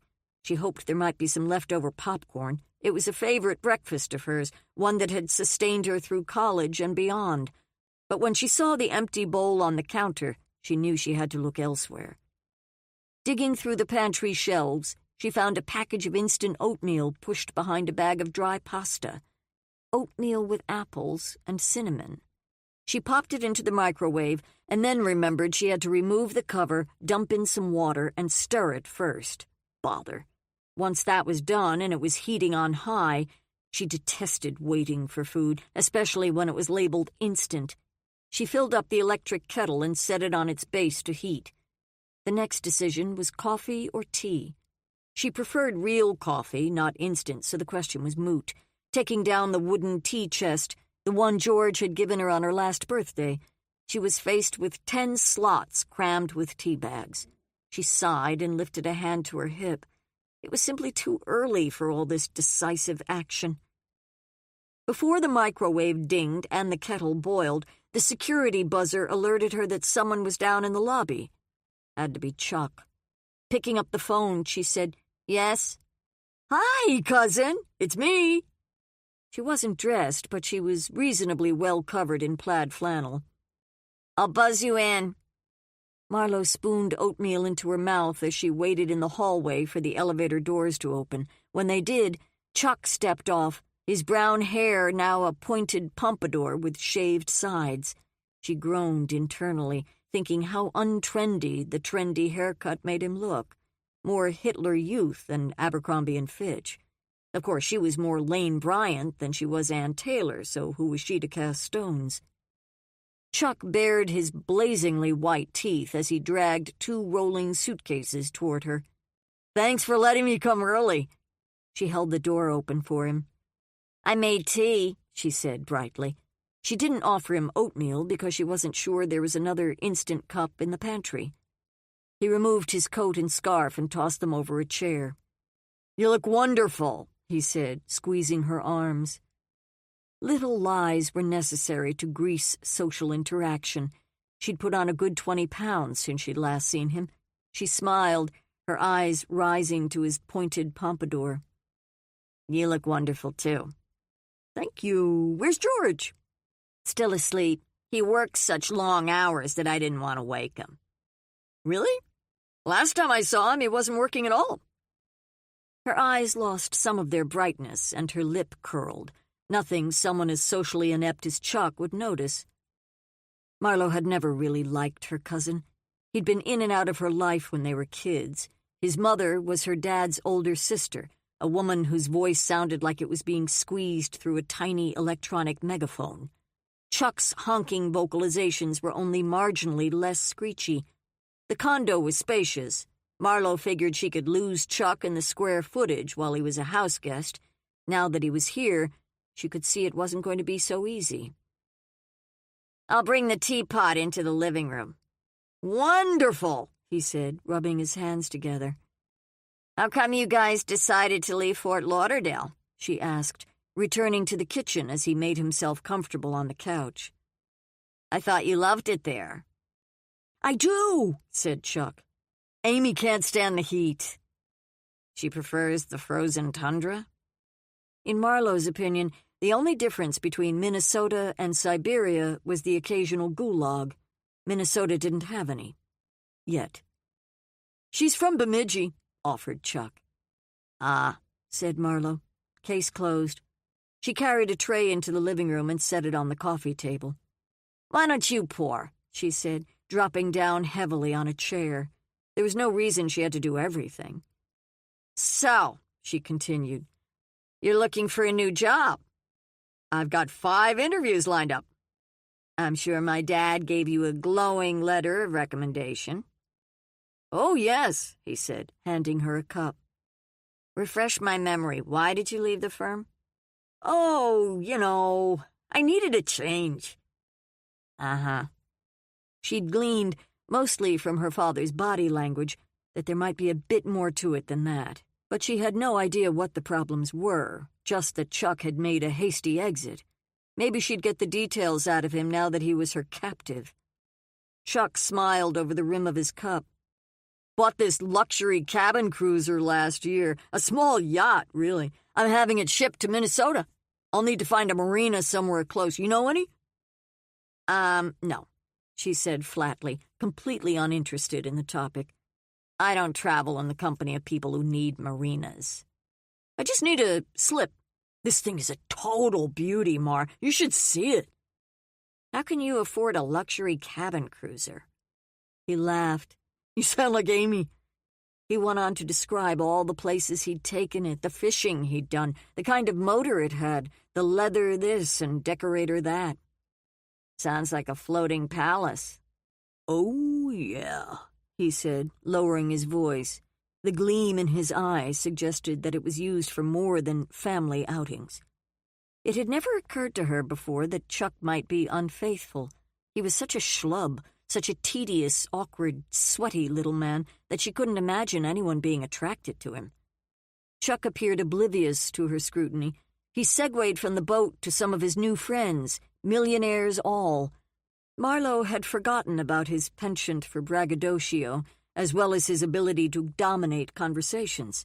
She decided to make a subject change. Ever gone to a psychic? He seemed nonplussed by the question. Me? No. Amy did once. Before we were married, it was a fortune teller at the Renaissance Fair. She wanted to know if the man she was dating was the one she was going to marry. Were you the man? Some guy from her church. The fortune teller told her that she would definitely marry him and that they'd live happily ever after. Marlowe played with her cup, turning it around in its saucer. What if I told you I went to see a psychic the other day? It was his turn to seem bored. Really? And what if I told you she wouldn't even talk to me? Why? When she touched me, she said she saw darkness, evil, blood. Holy crap. Yeah. You think she was talking about your father? She'd finally captured his attention. That's exactly what I thought. But she said the darkness wasn't just in my past, it was in my future. He cleared his throat. I see. Well, if someone said something like that to me, I'd run like hell. But it makes you wonder, doesn't it? She wouldn't even take my money. Honestly, Mar, you get yourself into some of the weirdest shit. Just forget about it. Put it behind you. You think? Absolutely. As a lawyer and your cousin, that's my best advice. Now. He craned his neck toward the kitchen. You got anything to eat around here? Sure. There's microwave popcorn in the cupboard above the Vitamix. Help yourself.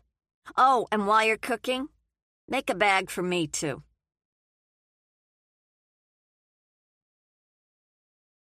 Chapter 10.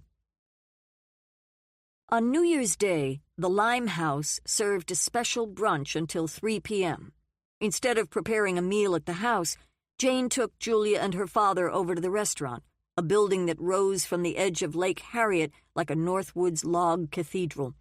The table, where they ate prime rib and Yorkshire pudding, overlooked the water, now covered in a layer of ice and snow. Even after 12-plus hours of sleep, Julia seemed tired and out of sorts. Jane and her dad kept up a lively conversation, one that Julia checked in and out of, never entirely connecting. For Jane, it was becoming more and more difficult to navigate Julia's moods. Neither of them wanted her illness to absorb all the air in the room, and yet there were times when that's what it did. Jane's worry caused her to take Julia's physical and emotional temperature more often than necessary, which annoyed Julia and made her retreat into herself even more. They were developing a weirdly negative feedback loop, one neither of them seemed able to crawl out of. After dropping Julia back home and then taking her father across the river to his house in Highland Park, Jane returned to the restaurant, where she spent a couple hours working quietly in her office. By 5, she was up in the dining room greeting customers for the dinner meal. As she was making the rounds with the coffee pot, Cordelia loomed in the double doors, waving frantically. "Just a second," Jane mouthed. She walked over to the wait station and set the pot back on the warming plate. Cordelia was dressed in her new Gatsby coat, a vintage green velvet kimono style with 3/4 sleeves finished in brown faux fur. Her fur-lined hunting cap with ear flaps didn't fit with the rest of her ensemble, but in winter, Cordelia was never one to sacrifice comfort on the altar of fashion. "Where's the fire?" asked Jane as she finally reached her. "Come with me," said Cordelia, grabbing Jane's hand and dragging her toward the stairs. "Where are we going?" "It's a surprise." "I don't like surprises." "Sure you do." Jane managed to pry her hand from Cordelia's grip as they entered the pub. "This way," said Cordelia, leading the way to the less noisy, darker, more intimate back room. As they approached a table near a round, open fireplace, a man stood and turned to face them. Jane stopped dead. "Peter?" He grinned and opened his arms wide. "I can't believe it," she said. Rushing to him, she held on tight. "I can't believe you're here." "Come on, you two," said Cordelia. "I need a hug, too." They opened their arms and let her in. After they took their seats, Jane drank in every feature of her brother's face. He looked so different than before he left. His chestnut hair, the same color as hers, was now blonde, though the dark roots were visible. His beard, not quite a beard, but more than a scruff, was dark. "Your hair," she said. "And yours," he said in mock astonishment. "You cut it so short. Is that what they call a pixie?" "Not in this century," said Cordelia, carefully removing her hunting cap to reveal one of her favorite wigs. "And your hair," said Peter, turning to her. "It's pink, with oodles of roaring 20s finger waves and an occasional bobby pin for decoration. I predict a resurgence of the style." "Are we done talking about hair?" asked Jane. "Because if we are, and I hate to be a downer, but Sigrid called me yesterday." Peter winced. "She was worried about you." Cordelia sniffed the air. Did I miss something?" "I called her last night when I got in," said Peter. "All marriages have rough patches. We'll work it out." "Rough patches?" repeated Cordelia, eyebrows raised. "Promise you won't tell Dad," said Peter. "There's no use worrying him." "Come on, you two," demanded Cordelia. "I need facts, graphs, position papers." Peter scanned the menu. "It's nothing." Jane didn't believe him, and by the look on Cordelia's face, neither did she. "Let's order," said Peter. "I had something on the plane, and then I did a little grazing when I got to Cordelia's." "You stayed with Cordelia last night?" "In the Harlow bedroom. Lots of pink and fluffy white fur fabric," said Cordelia. Glancing over at him, she said, "I trust your masculinity is still intact." "What time did your plane get in?" asked Jane. "Must have been around midnight. I took a cab straight to Cordelia's. She was the only one I was sure would be around on New Year's Eve." Cordelia continued to mutter about being kept in the dark as a waiter appeared to take their order. "I'd like a Coke," said Peter. "Hi, David," said Jane, smiling up at him. "Just water for me." "A White Russian," snapped Cordelia. "Make it a double. Oh, and bring us one of those monster pretzels." "Would you like to order dinner now?" asked the waiter. "I need more time," said Peter. "You've added a bunch of new things since I was here last." "You'll love the pretzel," said Cordelia, flapping her napkin and tucking it into the neck of her fringed flapper dress. The mention of food had deflected her anger and improved her mood. "It's this big, soft, buttery rope of bread, perfectly browned and salted, served with mustard and an onion bacon marmalade. To die for," she added, kissing her fingers. Holding the menu to his chest, Peter continued, "We have a lot of catching up to do." "How long will you be in town?" asked Jane. "I'm pretty easy about that. The piece I was shooting in Eastern Europe is done. I don't have anything new lined up." "You'll stay at my place," she said matter-of-factly. "Nope," said Cordelia. "He's bunking with me." Jane couldn't hide her disappointment. "Why?" "I like pink bedrooms," he offered. "I'm giving him Octavia's car for the duration." Octavia Thorne Lester was a stage and screen actor, Hattie's generally missing-in-action mother, and Cordelia's sister. They'd come together to create a playhouse in downtown Minneapolis, for which Octavia had purchased a home to live in when she was in town, which she rarely was. Cordelia had commandeered it and now considered it her own. "The Maybach?" said Jane. "You think Octavia would want that ungodly, expensive thing driven around in the winter with all the salt on the roads?" Cordelia shrugged. "What's a little salt among friends?" "Did you ask her?" "She's at some ashram with her newest husband. No cell phones allowed." "There's a nuclear war in your future," said Jane. "Tut," she replied. Fluttering her eyelashes at Peter, she added, "I have a new girlfriend." "You do?" Her smile was pregnant with meaning. "She owns an award-winning winery in California.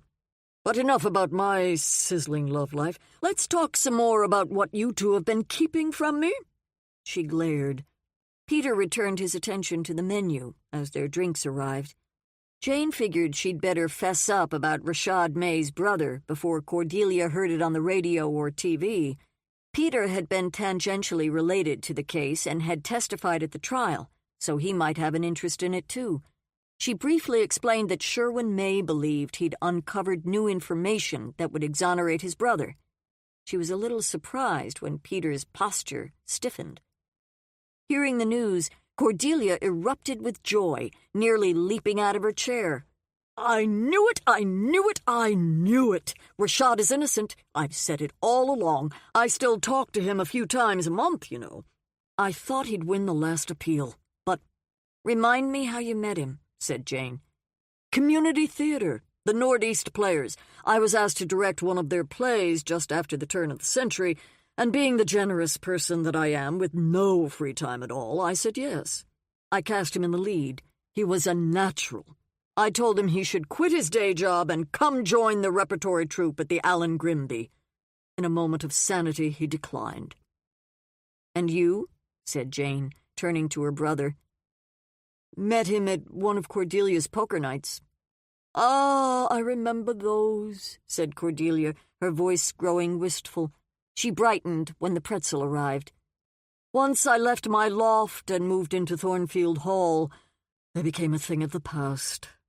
She pulled off a hunk of bread, slathered it with mustard, and popped it into her mouth. Holding up the White Russian, she said, "My 3 favorite food groups: salt, sugar, and alcohol." "And Dad's taken the case again?" asked Peter. "If we can verify what Rashad's brother uncovered, then yes, he's on board."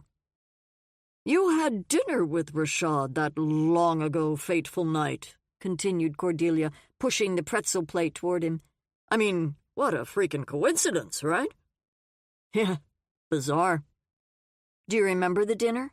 asked Jane. "What you talked about? What kind of mood he was in?" Peter shrugged. He seemed normal.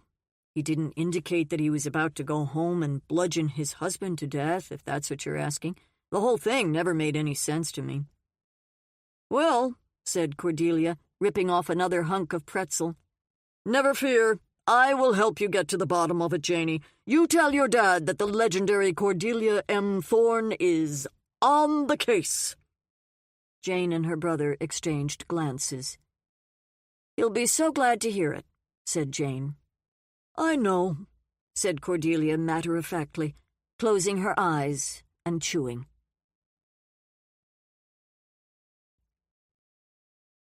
Chapter 11. Peter was glad he'd decided to stay with Cordelia. After his conversation last night with his sister, he realized he had things he needed to do and didn't want Jane pressing him for explanations about how he spent his time. He also didn't want her tagging along. Rising late on Monday morning, he dressed and found his way downstairs. The house was a hive of activity, with members of the catering crew cleaning up the mess from the New Year's Eve party. Once in the kitchen, he poured himself a bowl of cereal and milk, grabbed a blueberry yogurt from the refrigerator, and entered the breakfast room, where he found Hattie halfway through a slice of apple pie as she read from a magazine. "What's the magazine?" he asked. "World Archaeology. It's super interesting." With her springy blonde curls, dimples, and serious brain power, she was a fascinating kid. "Looks like you're having dessert for breakfast," he added, grinning as he sat down across from her. "Want to compare the amount of sugar in that cereal and yogurt with my pie? Bet there's not much difference. Most people eat the equivalent of dessert for breakfast. I'm just more honest about it." Okay. So she developed a bit of an edge since the last time he'd talked to her. But, I mean, they put extra vitamins in the cereal. Uh-huh. She didn't seem impressed. "Where's your aunt?" "Asleep. She's not an early riser." "No school today?" "It's Christmas break. I'm off for the rest of the week." Peter asked what her plans were for the day. She responded that it would probably be a home day, unless she could convince her aunt to take her somewhere, like the Science Museum. She said she adored spending time there and asked if he'd like to go. He could see the eagerness in her eyes and felt bad that he couldn't say yes. "Look," he said, removing the top of the yogurt carton. "I promise I'll take you before I go back home. Deal?" "Deal," she said. She chewed her pie and studied him. "You know, what I'd really like is to visit the Science Museum in Chicago. Don't suppose you're interested in a road trip?" In so many ways, Hattie was nothing like her aunt, and yet she had a similar kind of determination. "Let me give it some thought." "I also want to join the Planetary Society." She flicked her eyes to him and then back to the pie. "They have this really cool magazine called The Planetary Report." "How much does it cost?" $50. That's the beginning level." $50 was a lot less than it would cost him to take her to Chicago. "I might be able to swing that." "Really?" Her face brightened. "I'll find the information." Peter figured he'd better finish his breakfast before she convinced him to buy her a spaceship. Cordelia had left the keys to Octavia's car on the kitchen counter. He ate quickly, kissed Hattie on top of her head, and was out the door. The three-stall garage was at the rear of the mansion. Seeing the Maybach sitting there, cold and sleek in the dim light, he was of two minds. He was terrified that he was about to scratch the leather interior or put a ding in the perfect white paint. Cordelia's sister wouldn't be happy to learn that her monument to extravagance had been offered up as temporary wheels. If he, or the winter weather, did anything to alter its perfection, he was certain Octavia would chase him across the universe seeking revenge. On the other hand, the idea of driving a Mercedes Maybach S600 and pretending, at least for a few days, that it was his was too much to resist. Driving north on Lyndale Avenue toward downtown Minneapolis, Peter was glad for the sunny morning and the dry streets. Under normal circumstances, he would have had little reason to visit the J.H. Chenoweth Gallery. His problems in London continued to dominate his thoughts.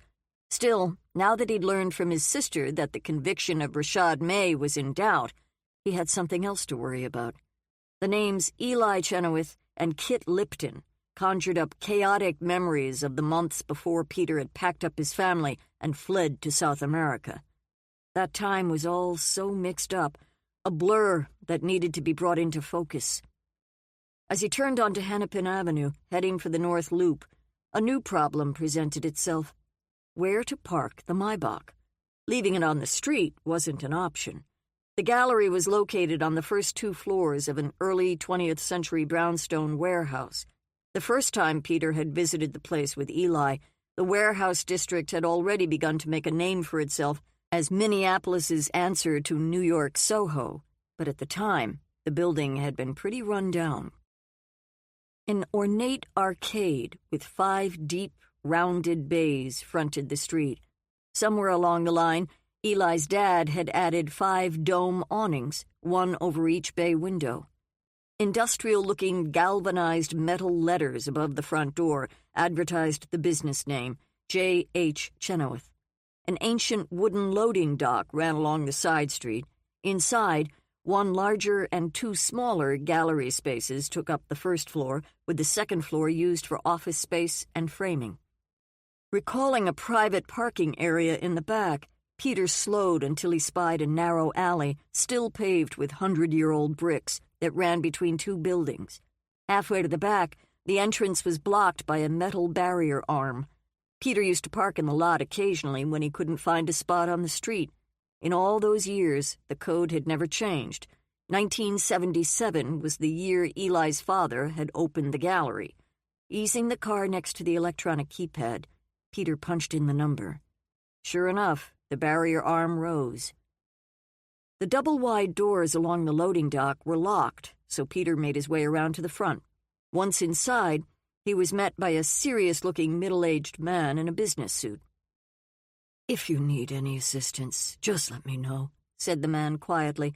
He handed Peter his card. "I'm Mason Arsenault." "I'm here to see Eli," said Peter. "Oh, of course. Do you have an appointment?" "No. Is that a problem?" "I'm not sure he's here. Let me check." As Peter waited, staring up at a painting of a beautiful blonde girl who reminded him of his daughter Mia, he heard a familiar voice. "Peter Lawless? Is that you?" When he turned, a woman with insanely curly reddish-brown hair walked straight toward him, her high heels clicking against the floor. "Kit!" Her lips parted in a warm, toothy smile as they hugged. "I almost didn't know you." Peter had always liked her. In fact, once upon a time he'd had a fairly serious crush on her. Kit Lipton was flirty, confident, and a great listener. She had one trait that appealed to him most of all. She didn't do moral outrage. It didn't matter how badly you'd screwed up, Kit would still be your friend.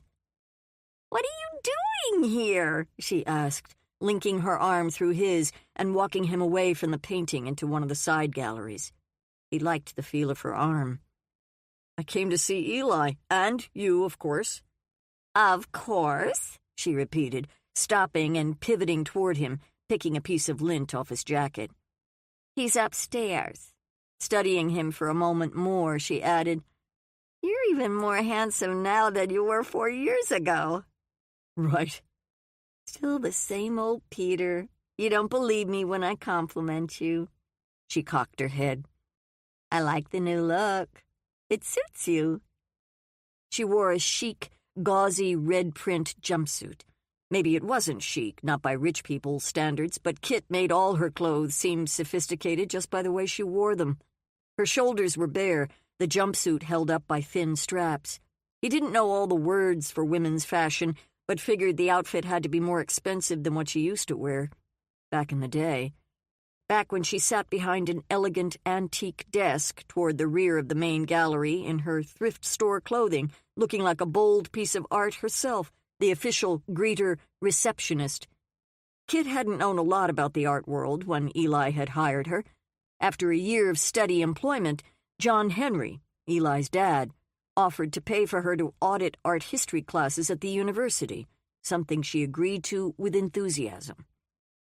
As they were talking, Peter caught sight of another man coming into the gallery. It took him a moment to realize who it was. Eli had always been thin, but now seemed almost gaunt. Back in college, he'd been a guy who'd managed to look sensitive and bookish, even when sweating through a game of pickup football.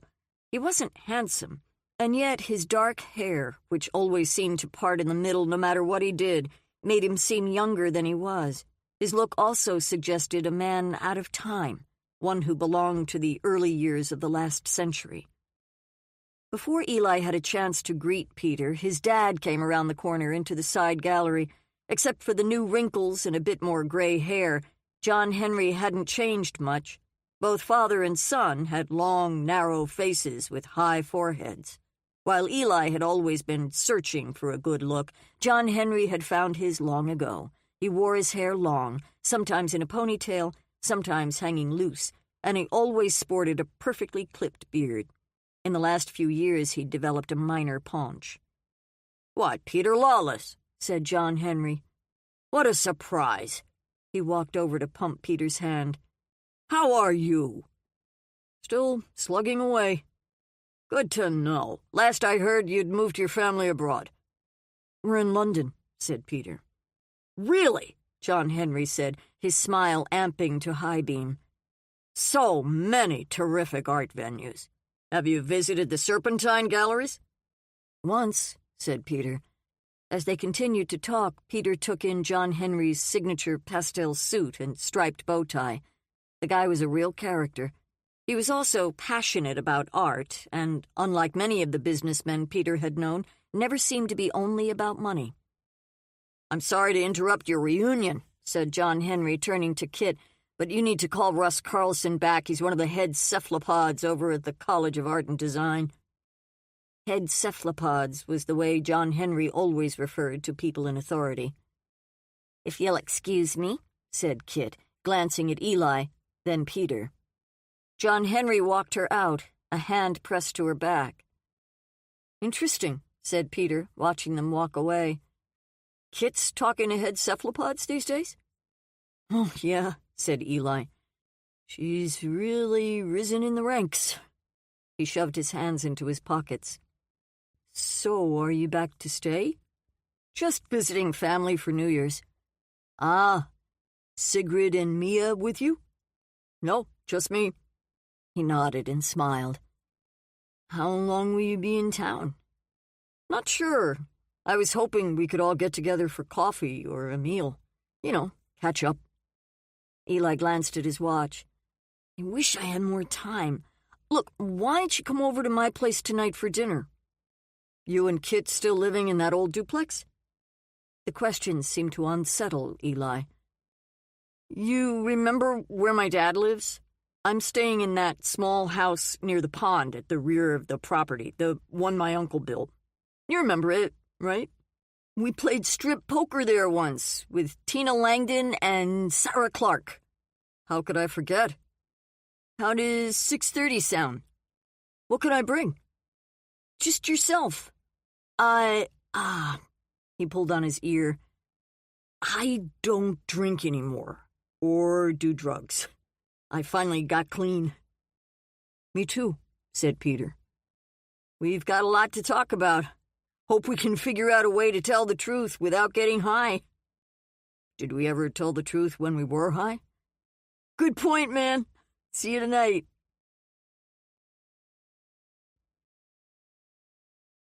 Chapter 12. Jane left the restaurant around noon and drove downtown. After parking her truck in a ramp, she took the elevator up to the 15th floor of the IDS tower and was ushered into a sleek, modern conference room at the law offices of Cantrell and Diaz. 4 years before, Wise had been the first name on the masthead. She'd called ahead for an appointment with Andrew Cantrell, a senior partner and one of Gideon Wise's closest friends.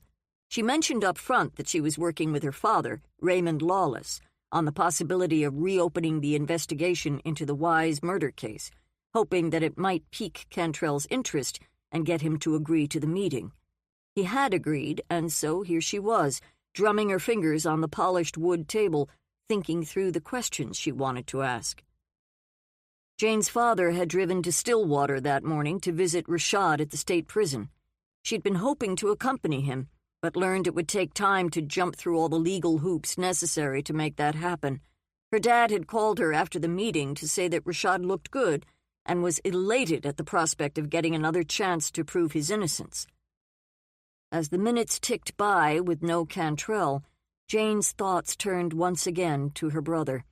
After their dinner last night, it seemed clear that he wanted his space while he was in town. Before he'd left the restaurant with Cordelia, she'd made him promise to contact their dad today. She wanted to be there to see the joy on her dad's face when Peter appeared, but decided not to push it. Something she couldn't quite put her finger on still lingered between them. She'd hoped that, in the time they'd been apart, whatever it was would have faded. It hadn't. The ease they'd once shared had been replaced by a kind of tight weariness. Standing as the door opened, Jane came face to face with Andrew Cantrell. She'd searched the internet last night until she found a picture of him. Standing before him now, she realized that the photo was taken years, if not decades ago. His black hair had turned gray. His standard, totally forgettable businessman glasses had morphed into an eccentric, round, black-rimmed pair. They shook hands and sat down. Cantrell exuded a kind of kinetic energy. He peppered Jane with questions, wanting to know what new information had been found, if it really seemed plausible that Rashad May hadn't been Gideon's killer. Once satisfied that the meeting wasn't a complete waste of his time, he sat back and asked how he could help. "I'm trying to get a handle on what was going on in Gideon's life before he died." "Looking for other potential suspects," said Cantrell. "I'm not a criminal lawyer, but yeah, I get that. But are you saying you don't think the police did their investigation properly?" "Did anyone ever come here to talk to you about Gideon's law practice?" He hesitated. "No." "Could they have talked to someone other than you?" "They might have, but I would have heard about it." Jane felt she'd made her point. Removing a notepad from her pocket, she began with a broad question. "Do you have any thoughts on Gideon's life around that time? Were there any particular issues?" He pushed his chair back from the table so he could cross his legs. "There were always issues with Gideon. He was a brilliant man, but as with most brilliant men, he could be difficult. He had a temper, and he didn't suffer fools. As I recall, his daughter had been taking a toll on his peace of mind in the months before his death. She was determined to marry a man just a few years younger than Gideon. He opposed it. Got pretty heated, from what he told me. Have you met Marlowe?" Jane shook her head. A smile played at his lips. "The phrase, 'bitch on wheels,' comes to mind." He raised his eyes to Jane, trying to gauge her response. "Don't get me wrong. She's incredibly talented and isn't afraid of hard work, as long as it's something that interests her. There were times, mainly when she was in college, when I thought she saw Gideon primarily as a bank. Of course, I could say the same about my two sons. Gideon and Marlowe loved each other fiercely. Never any doubt about that. She owns her own business, you know. Quite the entrepreneur." His eyes drifted to the ceiling lights. "A greeting card company, I believe. She wanted Gideon to invest." "Did he?" "I don't think so. though I'm not 100% sure. It was moot. After Gideon died, she inherited his estate. Jane scratched a few notes. Tell me more about Marla's boyfriend. George, yes. Can't recall his last name. I've only met him a couple of times, and it was a few years back. But I have to say he seemed rather lost to me. Didn't have a job. That was a big issue for Gideon. I don't think it was a matter of the two of them not getting along. Gideon simply felt he was unsuitable. So there was no bad blood? Not that I'm aware of. It seemed to Jane that if Marlo was a bitch on wheels, Gideon had a temper, and the boyfriend was the focus of a serious disagreement between the two. Further investigation was warranted. What about Gideon's relationship with Rashad? It was good, as far as I know. My wife and I would socialize with them occasionally, dinner parties, that sort of thing. They always seemed happy together. What about Gideon's work life here at the firm? Oh, there are always issues when it comes to corporate litigation. Did he have any clients who might have had it in for him? Cantrell thought about it. Not that I knew about. If he was being harassed, threatened, or targeted, he would have said something. We have people who handle things like that. I won't say it doesn't happen, but it's rare. What about here in the office? Oh, he said with a sigh. There's always office politics. But Gideon was well-liked. He was a respected leader. It struck her for the first time that Cantrell might not be telling her everything. Nobody was angry at him? Nothing that rose to the level you're talking about. Jane took another tack.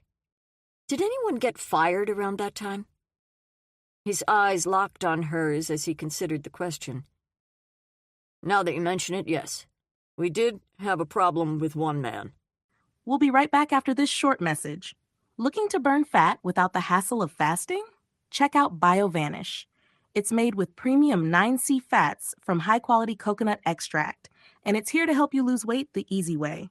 Studies show that 9C molecules can raise your BHB levels more than a strict keto diet, meaning your body finally starts burning fat as fuel. In fact, research from Temple University found that taking 9C fats daily boosts fat burning as much as fasting for 12 hours. So, would you rather skip meals all day or just mix BioVanish into a glass of milk? Ready to start burning fat the simple way? Click the link in the description to get BioVanish now and grab an exclusive discount while you're at it. BioVanish, fuel your fat burn. Now, back to the story. I don't know the details because Gideon was intent on keeping them private. He let Chuck go a few months before he died. Chuck?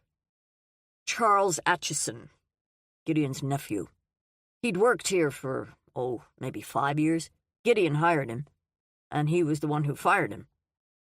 Must have been some hard feelings about that. Yes, I'm sure there were. What was the stated reason for his firing? Cantrell used his cell to make a call. Brett, find Chuck Atchison's termination papers and bring them to me in conference room C. What did you personally think of Chuck Atchison? Asked Jane. She'd written his name on the notepad and underlined it 3 times. He shrugged. He didn't distinguish himself in any way that I can remember, other than his ego. He smiled. A systemic problem with lawyers. Was he married? Did he have a family? I have no memory of ever meeting his wife, no idea about children. Jane asked if Cantrell had talked to Gideon on the day he died. I did, he said, gazing out the window. I was on my way to a meeting, so we walked out together.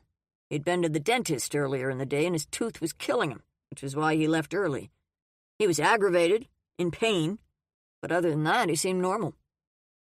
Jane asked a few more questions until the assistant arrived with a file folder. Cantrell thanked him and, as the young man left the conference room, opened the folder. Let's see, he said, adjusting his glasses as he ran a finger down the first page. All it says here is low production, meaning not enough billable hours. That's a reason for termination? Of course, we're not a philanthropy. I will say, when something like this happens, it's often a matter that other lawyers in the firm aren't willing to work with him. because, well, all law firms have their little fiefdoms, but generally speaking, it's because the work product is lacking in some way. Meaning Chuck wasn't very good at his job? That would be the most likely explanation. Jane tapped the tip of her pen against the notepad. Is there anyone else at the firm who might have more details about the firing?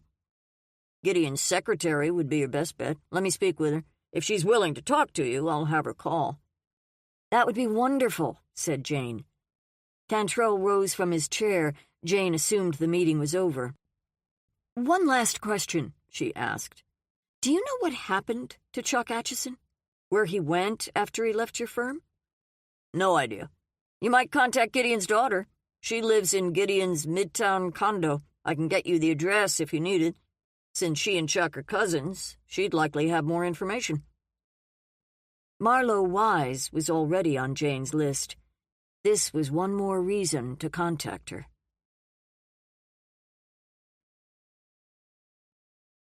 Chapter 13. Peter spent a couple hours with his father late in the afternoon. There were so many things he wanted to tell him, but couldn't. He was too ashamed. He steeled himself for his dad's questions, trying his best to make his responses sound casual. Yes, Sigrid was good. Yes, she loved her new job. Mia, his daughter, was deaf, so they spoke at some length about deaf culture in England, eventually moving on to the last documentary Peter had filmed in Poland and Estonia. The conversation was a tightrope walk. When his dad failed to show any signs that he'd caught on, that he understood his son wasn't being completely candid, Peter registered silent relief. As he stood in his dad's office putting on his coat, he screwed up his courage and brought up the subject of the money his father had loaned him before he left for Brazil. He wasn't in a position to pay it back, and said so. But he also wanted to let his father know that he hadn't forgotten. Don't worry about it, his dad had said, giving him a parting hug. Consider it a gift. Peter wasn't a weeper, but the comment made tears well in his eyes. He hoped that one day he could be as generous with his daughter. The truth was, Peter ached to be strong and decent, like his father, like his sister. But when it came right down to it, he wasn't sure he had it in him. As Peter drove down 35W toward Eli's parents' house in Apple Valley, his phone rang. He fished it out of his shirt pocket and saw that it was Sigrid. Not now, he whispered. Not yet. Peter only vaguely remembered the house in question. He knew it was a 60s rambler, one that sat on several acres. There was a small, weedy pond a few hundred feet from the smaller house, the one Eli was living in. That house sat on the far side of a rise, hidden from the view of the main house. Peter was glad he'd jotted down the address before he left the gallery. As he drove along a dark country highway, he searched the reflective numbers on the mailboxes whizzing past, slowing as he reached the one he was looking for. Turning in on a narrow paved road bordered by landscape lights, he continued to the driveway. The main house, one-story, tan and brown siding, with a two-stall garage on one end, was as ugly as he remembered it. As he got out of the Maybach, locking the door behind him, he looked around for the graveled road to Eli's place. Thankfully, it had been partially shoveled. He could see tire tracks in the snow, which probably meant Eli had carved out a space to park his truck. As he came over the hill, he stopped for a moment.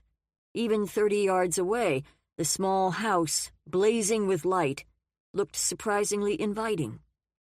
It was a one-story wood-frame building that Eli's uncle had built after he lost the job he'd been working at for most of his life.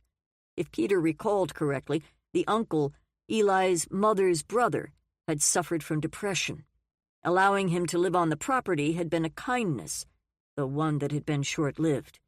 The uncle had hanged himself from a tree down by the pond a few years after he'd moved in. Eli confided the story to Peter one night as they killed nearly an entire bottle of rum. At the time, they shared a 4-bedroom dump near the university with 2 other students. That had been Peter's junior year. Eli was a year ahead of him. The quiet dude you could always go to when you needed weed. Back then, Eli had been an enigma to Peter. If left to his own devices, he would happily tinker on a car engine, sweating through a sweltering summer afternoon as he drank his way through a six-pack. Just as easily, he could spend an afternoon with his nose in a book.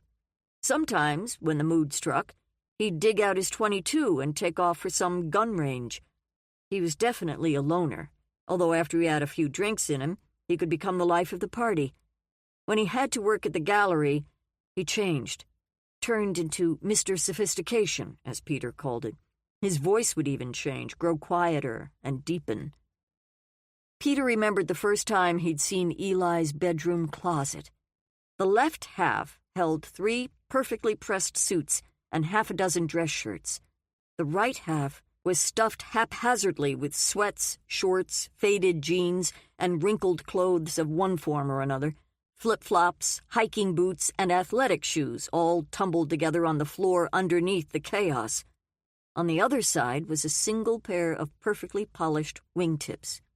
It was like the guy had 2 personalities, 2 warring sides vying for dominance. With his breath visible in the cold night air, Peter knocked on the front door. Eli appeared a few seconds later, dressed in jeans and a Minnesota Vikings jersey. "Come in," he said, helping Peter off with his coat.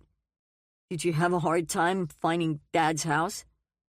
"GPS app," said Peter, waving his cell phone. Glancing around, he was surprised by what he saw. "This is so much nicer than I remember it." The brown paneling had been painted white, the linoleum flooring replaced by an oatmeal-colored Berber carpet. Eli stepped behind a counter in the kitchen and returned to cutting up a cucumber. "Look around if you want. I've updated a lot of stuff. Bought new furniture. Fixed the plumbing."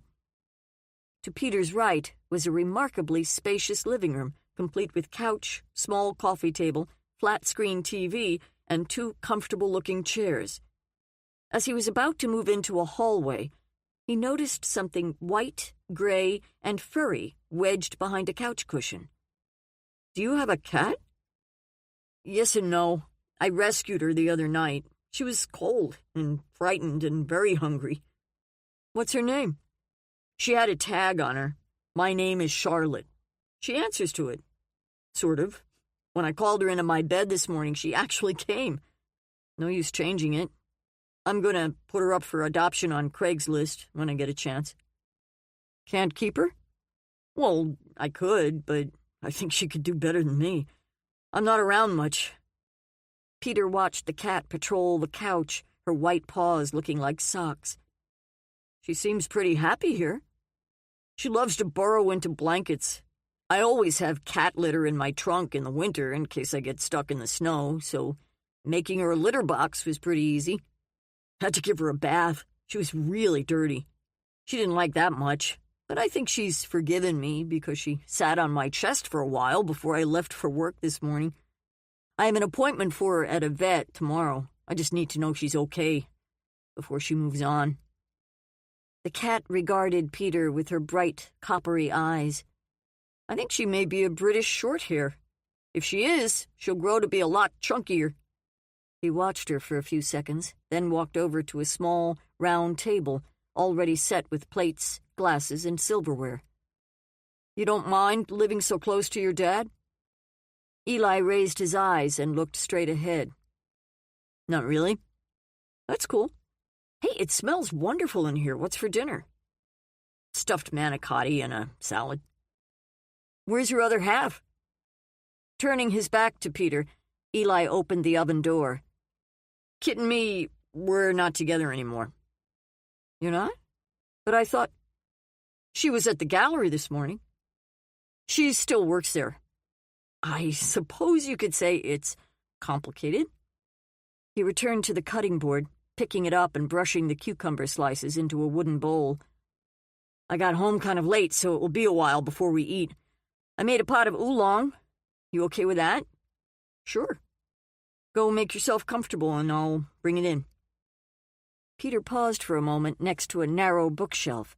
His sister always said that a bookshelf was the first thing she tried to peek at when she entered a new home. She felt it told her more about the person occupying the house than just about anything else. On the top shelf were maybe 12 books in all, extremely well-worn volumes on meditation, spirituality, and Buddhism. He slipped out one entitled The Wisdom of Insecurity and opened it, finding a sentence highlighted in yellow. You do not play a sonata in order to reach the final chord, and if the meanings of things were simply in ends, composers would write nothing but finales. Peter made a mental note to buy himself a copy. The middle 3 shelves all contained paperbacks with mystery titles: Dead by Sunset, Blood Will Out, Green River Running Red, Portrait of a Killer. The only one he recognized was In Cold Blood by Truman Capote. If he recalled correctly, the story was true, not fiction. Stepping over to one of the chairs, he sat down. He was still thinking about Kit when he noticed another paperback open on the table next to him. The title, The Stranger Beside Me, was familiar. Turning around and glancing into the kitchen, he saw that Eli was finishing up the salad prep, but showed no signs of being done. Figuring he had some time, Peter picked up the book and read the back cover. Sure enough, it was another true story, this one about the infamous serial killer Ted Bundy. Eli's tastes in reading matter were certainly varied. No, that wasn't quite correct. He appeared to have only 2 interests: spirituality and, well, murder. Eli eventually came into the room carrying a tea tray. When he saw Peter glancing through the book, he set the tray down on the coffee table. You ever read true crime? Is that what they call it? It's an interest of mine. I'll say. Ah, he said, pouring tea into 2 porcelain Chinese teacups. You saw my collection. Buddhism and mayhem? I suppose that's fair. Although I prefer to think of it as an exploration of 2 aspects of the human psyche. Your human psyche? Eli laughed as he handed Peter a cup. When he sat down, the cat watched him from the other end of the couch. Gradually, she moved closer. You haven't changed much, said Peter. Still the armchair philosopher. But back to this house. I like it. It's all I need. All I want. You a Buddhist? I try, but mostly I fail. It's a hard way to live for someone with my past. Peter tasted the tea. How did that happen? The Buddhism? After you left, I crashed and burned. It wasn't pretty. When my dad found out how bad it was, he sent me out to San Diego to rehab, paid for the whole thing. My Aunt Vera, my dad's sister, and her husband lived there. They promised they'd look after me. I actually stayed for almost a year. They're Buddhists, wonderful people. I guess I wanted what they had, so I began looking into it. Didn't take long before I was a convert.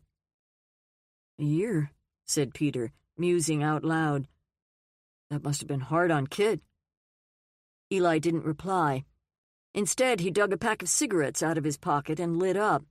Charlotte seemed a little startled by the flame and began mewing, her tail held high. I'm sorry, said Peter. I know how much you loved her. I'm sure it was painful. You don't need to talk about it. No, said Eli, blowing smoke out of the side of his mouth away from Charlotte. It's okay. I've made my peace with it. See, Kit and my dad, they're married now. Peter sat up straight, not even trying to hide his shock. You're not serious? Your dad? You have to understand, I was out of the picture. I didn't write because I was, well, so screwed up. Kit and my dad kind of, bonded over their worry about me. One thing led to another, and he shrugged. Jeez, man, I don't know what to say. I mean, it just seems wrong. Eli's dad was nice enough, but he had way too many wrinkles to be married to someone like Kit. Water under the bridge, said Eli, sliding an ashtray closer. After Mom and Dad divorced, he was terribly lonely. Sure, I get that, but to go after your girlfriend? It wasn't like that. No? It just happened. Nobody was trying to hurt me. Maybe, thought Peter. Or maybe not. John Henry had never seemed predatory, and yet who knew what made people tick? But they live right over there, he said, jabbing his finger toward the main house. That's gotta be rough. My dad offered this place to me when I came home from rehab because he wanted me close. I appreciated that. I know, but Kit wasn't perfect, said Eli. I never thought she was. Maybe if she'd loved me a little more, she would have waited. There it was, thought Peter. He wasn't as sanguine as he tried to make out. But I have to let go of thinking like that. Attachment is all about the desire to make things the way we think they should be instead of accepting them as they are. I need to develop a more expansive mind. When he cracked his knuckles, the cat seemed fascinated and head-butted his fingers. Anyway, they were married by the time I came home. You didn't know about it until you got back? This just kept getting worse. Eli sucked in another lungful of smoke. Kit said she wanted to tell me, but she didn't know how. Eli's feeling of betrayal must have risen into the stratosphere. In Peter's opinion, he would have needed to work up an enormous amount of Buddhist detachment to make that turn of events seem okay. I had to move on. There was no other choice. It took a while. Almost 2 years. But I did. I really did. Meaning, I met someone. Maybe it was a rebound thing, who knows. I thought I was in love. Her name was Harper Tillman. She was pretty and smart, and she seemed to really care about me. She wasn't Kit, which was probably good. I wasn't the old Eli anymore either. And? It all happened kind of fast. We met, and a few weeks later, she moved in. It felt good. I was beginning to see the light at the end of the tunnel. What did Kit think of her? Kit? She liked Harper. They actually became pretty good friends. And your dad? Dad likes everyone. No, I mean really. Well, you know him. He always did these ridiculous interviews with my girlfriends, asking them a bunch of personal questions. Kit thought it was hilarious, played along, and gave him outrageous answers. Harper, not so much. Actually, I don't remember that. What kind of questions? Oh, stuff about sex, about their intentions, about whether or not they were after my money. What money? Eli tapped ash into the ashtray. Good point. Kit took the lead in helping Dad and Harper get to know each other. She'd invite us over for a meal every few weeks. Funny how people connect, When the local PBS station came up in conversation one night, both Dad and Harper realized they were big fans. They loved the mysteries and the English dramas. They spent the rest of the evening talking about their favorite shows. Kit and I kept stealing glances at each other. We both thought it was pretty amusing. After that, Dad said he thought Harper was terrific. Did the subject of marriage ever come up between you two? Asked Peter. Eli stubbed out the cigarette. Yes. Didn't work out? She died late last October. She died? Eli tapped out another cigarette, but didn't light it because the cat stretched her neck to sniff it. One night I came home and she wasn't here. She usually got home before me. I wasn't worried. But then later, when she still hadn't come home or called, I started getting worried. I phoned a few friends. Nobody had seen her. In the middle of the night, I started calling hospitals, emergency rooms, and in the morning, I called the police. Peter just stared at him. Sometimes, he said, pressing his palms to his eyes, I feel like I'm the kiss of death. Everything I touch. What happened? Fighting back emotions, Eli said. Her body was found 3 days later, near a heavily wooded creek up by Taylor's Falls. A guy had been out walking his dog. The dog was the one who found her. How did she die? Don't ask because I can't talk about it. An accident? Eli looked away. No. He wiped tears off his face with the arm of his sweater. Peter waited, giving him a moment. Did they ever find out who did it? He shook his head. But I found out later about another woman who died in a similar way up near Duluth. Nobody believes me, but I think it was the work of a serial killer. Eli's reading interests were beginning to make sense. I feel like I've been around a lot of death in my young life. First my uncle. That was when I was in high school, but it really affected me. Then my sister Tori. Peter and Eli had lost touch after college. When Peter had seen Tori Chenoweth's obituary in the local paper, he'd come to the funeral, wanting to offer his condolences. It was a heartbreaking loss. From what Peter had been able to piece together, Tori had been on vacation in Switzerland with a girlfriend, hiking up some mountain pass, when her appendix burst. By the time the friend was able to help Tori down off the mountain and get her to a hospital miles from the small alpine village where they were staying, it was too late. Mom and Dad never recovered from Tori's loss, said Eli. As Charlotte hunkered down next to him, he touched a match to the tip of the cigarette, inhaled deeply, then blew the match out. I think it's the main reason they broke up. I mean, I've used since I was 16. Weed, booze, pills. Depression clearly runs in our family. If Kit hadn't been there for me, who knows? I might have ended up like my uncle. Peter had some pressing problems of his own right around the time Tori had died, so Eli's offer of coke seemed to be, if not the answer, at least a temporary solution. Thankfully, he'd never moved on to heroin, as Eli had. Kit never seemed all that interested in drugs, said Peter. Eli tipped his head back and closed his eyes, his free hand absently stroking Charlotte. Oh, we'd smoke a bowl with friends every now and then, but no, she didn't really like drugs. In fact, sometimes I thought she was afraid of them. He tapped ash into the ashtray.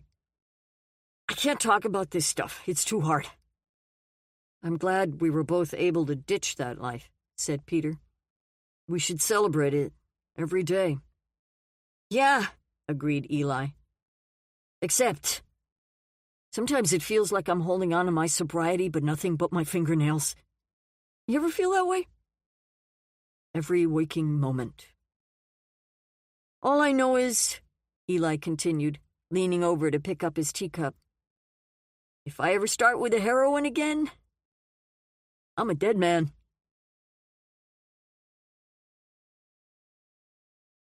Chapter 14. George arrived home that evening with a headache.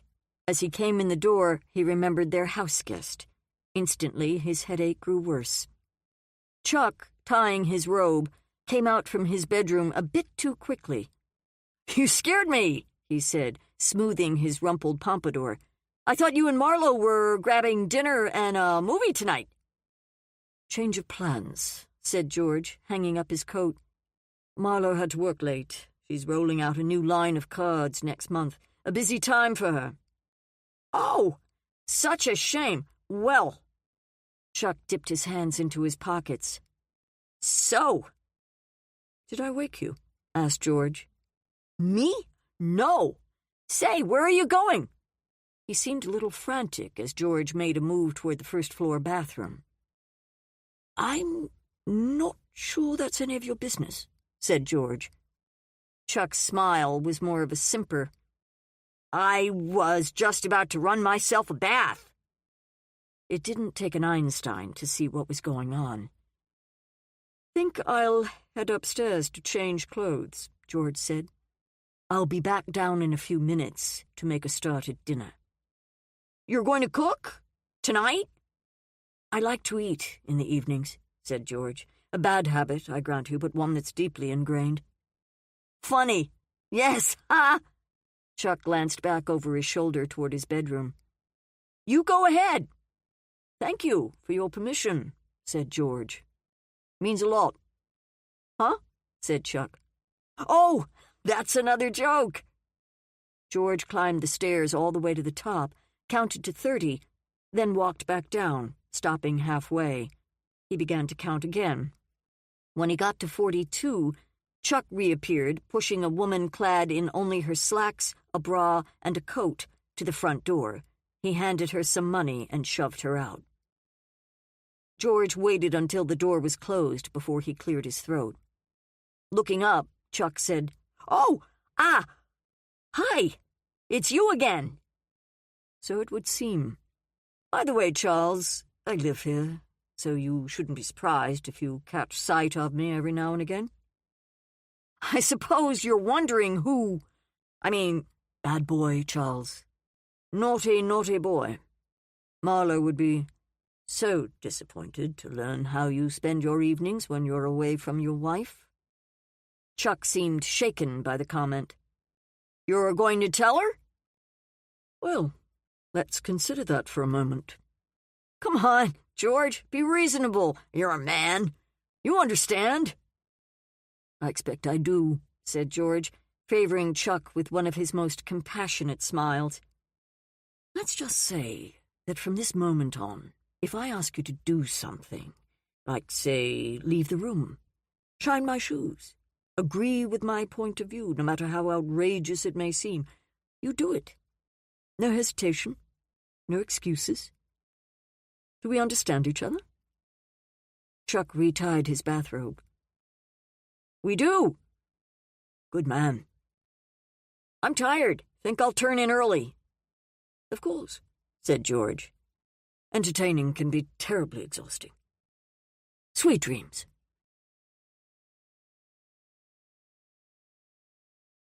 Chapter 15. Jane was putting away groceries in the kitchen when the tea kettle began to whistle. Julia had put it on a few minutes before, saying she'd be right back to make the tea. Wondering if something was wrong, Jane turned off the burner and went upstairs to check. She looked into Julia's makeshift office first, finding it empty before heading down the hall to the bedroom. As she passed the bathroom, she stopped. Julia was standing at the sink, hands propped on either side of the basin, her head bent. Are you okay? Asked Jane. Fine. What are you doing? What do you think? Crying. I thought I should splash some water in my face before I came back down.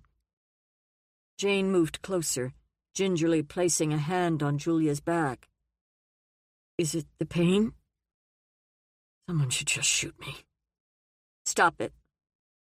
Julia's head rose until she was looking at herself in the mirror. She paused for a few seconds, then turned around and pulled Jane into her arms. I had a good day, she whispered. Jane was confused. I'm glad. No, you're missing my point. A really good day. Do you realize how rare that's become? I felt almost normal. Well, that's... said Jane, hoping the sentence would find a way to complete itself. Sometimes I think I should have the surgery. It's risky, but maybe I should take my chances. If I wait much longer, the cancer will be inoperable. Maybe it already is. I didn't know you were reconsidering the surgery. I'm not, she said, abruptly letting go. She sidestepped Jane and left the room. Jane followed her back down into the kitchen. Could we talk about this? I'm a little confused. I don't know what I'm saying half the time. The words just came out. Julia poured the water out of the kettle with a shaky hand, replaced it with fresh water, and set it on the stove to heat. You already put the kettle on a few minutes ago. The water was hot. Julia ignored the comment and instead began opening and closing cupboard doors. Where's the teapot? On top of the refrigerator, where it always is. Julia shot Jane an annoyed look. Lose the snark, okay? The top of the teapot rattled as she set it on the counter. And the tea? Jane walked over and opened one of the lower drawers.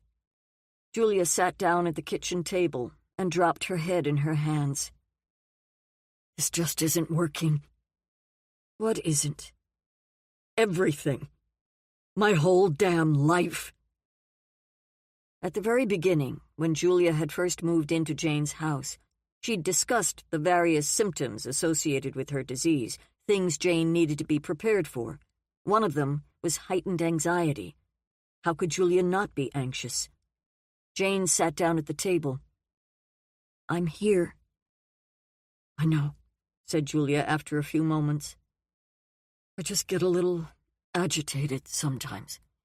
It's not just in my mind. Feels like it's in my body. You probably don't understand that. Hey, what time is it?" Jane checked her watch. 5 to 8. I thought I'd make us some dinner. I have a Skype call at 8. You do? It's new. A therapy I just learned about. Wish me luck. Of course, said Jane, watching Julia rush out of the room. Mouse got up and trotted after her. He was doing that more and more lately, spending time with Julia when she sequestered herself in her office. When the tea kettle whistled again, Jane turned off the burner. Opening the freezer, she took out a bottle of vodka and poured herself a shot. She downed it in one swallow, grimacing at the burn. When she returned to the table, Gimlet hopped into her lap. "Oh, little one," she said, lifting her up to kiss her muzzle. While they were communing, her cell phone rang. Tucking Gimlet against her chest, she answered. A familiar voice said, "I have an utterly grand idea." "Cordelia? Let me bring over dinner." "Aren't you at the theater?" "I was. Had to take Hattie over to Hazel's house." "She has a friend named Hazel? One who isn't in her 80s? "Don't be ageist. The name's coming back. Hattie and Hazel and Jabril, a boy who lives a couple blocks away, are best buds. They bonded over geology. Can you believe it? Bonding over dirt? Don't quote me, but I believe they're the official science mafia at their school." "That sounds pleasant." "So what about it? Can I tempt you?" "With what?" Jane's stomach had been growling for the last hour, and beyond that, she needed to change gears, not spend the rest of the evening overanalyzing what had just happened with Julia. "A surprise. Will the good doctor be joining us?" "Not right away. She's Skyping up in her office." "More food for us if we eat fast. While we're eating, we can discuss Rashad's case. Peace, Janie. Out." She cut the line. "Cordelia, are you there?" She returned her attention to the bottle of vodka, but before she could fill the shot glass a second time, the front bell chimed. "Food delivery!" cried Cordelia as Jane opened the front door. She rattled several white sacks above her head as she swept inside. "You already bought it? Am I that easy to convince?" "Who isn't in the mood for the Rainbow's lemongrass meatballs? Just think of me as your personal Grubhub." Instead of her usual fur-lined cap with the requisite ear flaps, she'd donned a man's fedora set at a rakish angle. Reaching the dining room table, she shrugged out of her coat, revealing a vintage maroon and gray man's smoking jacket. Very deco. It was an extra generous size, selected to accentuate her curvaceous girth. Dropping her coat over the chair, Cordelia eyed Jane. "What's wrong?" "Huh?" "You're upset. I can read you like the directions on the back of a frozen pizza. You can talk to me about anything, you know. I am a veritable font of discretion." Jane was grateful for the concern. "Thanks. I am also the reincarnation of dear Abby, with the soul of Mr. Rogers." "I'm fine, Cordelia, really." "All right," she muttered. "Moving on. You have plenty of the elixir of life, I presume, chilled and ready for moi?" "I have black cherry soda, no strawberry. You drank it all last time." "That will do. You go get it, and I'll set up the food display." Jane released Gimlet from her arms as she crossed back into the kitchen. She pulled the can of pop out of the fridge, grabbed herself a beer, found plates and napkins, and returned to the dining room. "Honey walnut shrimp," said Cordelia, sweeping her hand over the containers. "Chicken in black bean sauce, a sweet vegetable curry, the egg rolls, chicken and chive dumplings, and, of course, the aforementioned meatballs." They sat down and began to pass the cartons around. "Before we begin," said Cordelia, removing the paper cover from a pair of plastic chopsticks. "Have you heard from Peter today?" "Not a word."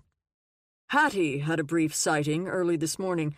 That boy needs to check in once in a while. I'm not his mother, but if he's going to live under my roof, he has to obey the rules." "Which are?" "I'll think some up and post them on the refrigerator. Next item on the agenda. Tell me what you know about his marriage. Is something amiss?" "He hasn't talked to you about it?" "He clammed up when I asked. Clammed up like a clam. Sorry, Janie, I can't always be verbally brilliant." "I think they might be in trouble," said Jane. "I don't have details." "Well, let's get on the horn after dinner and call Sigrid." "It's none of our business." "Of course it's our business. We love them. It's up to us to help." "I mean it, Cordelia. If one of them decides to open up and tell us what's going on, and if we're asked for an opinion, then we give it. Otherwise, we're intruding." "Horse feathers, poppycock, total and utter baloney." "Promise me you'll stay out of it." Cordelia chewed a meatball and refused to commit. "Tell me what you've learned that might help Rashad. Don't leave anything out. Oh, wait." She squeezed her eyes shut and touched the tips of her fingers to her forehead. "Yes, there we are. All my little gray cells are standing at attention. You may begin." While Jane ate, she went over every significant piece of information her father had given her. She also mentioned that she'd read the police report and was working her way through the trial transcript. "Been there, done that," Cordelia said. "It's all new to me," Jane said, finishing up with her visit to Cantrell and Diaz. "So," said Cordelia, stabbing her chopstick through a chicken and chive dumpling, "your dad will deal with all the legal mumbo-jumbo while we're supposed to sniff out the real murderer." Jane stopped chewing. "Right." Swallowing her food, Jane said, "I suppose you could put it that way. Dad seems pretty certain that Gideon knew his murderer." "Because there is no evidence of a break-in." "Exactly. Even though the security cameras weren't up and running in the upper stories of the Finmark, it was still a secure building. You couldn't gain access to the condo tower unless you had a key or knew the key codes." "And our current suspects are," said Cordelia, checking the names off on her fingers, "Chuck Atchison, Gideon's nephew and the man he fired from his law firm.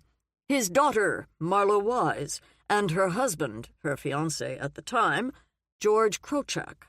I'm sure as I dig further," Jane restrained herself from rolling her eyes, "into the case, other possibilities will arise." The doorbell rang. "Maybe it's Peter," said Cordelia, leaping up. Before opening the door, Jane checked through the peephole. She didn't recognize the middle-aged woman standing outside. "Can I help you?" she asked, keeping the screen door locked. "Are you Jane Lawless?" asked the woman. "Yes?" "My name's Marcia McBride.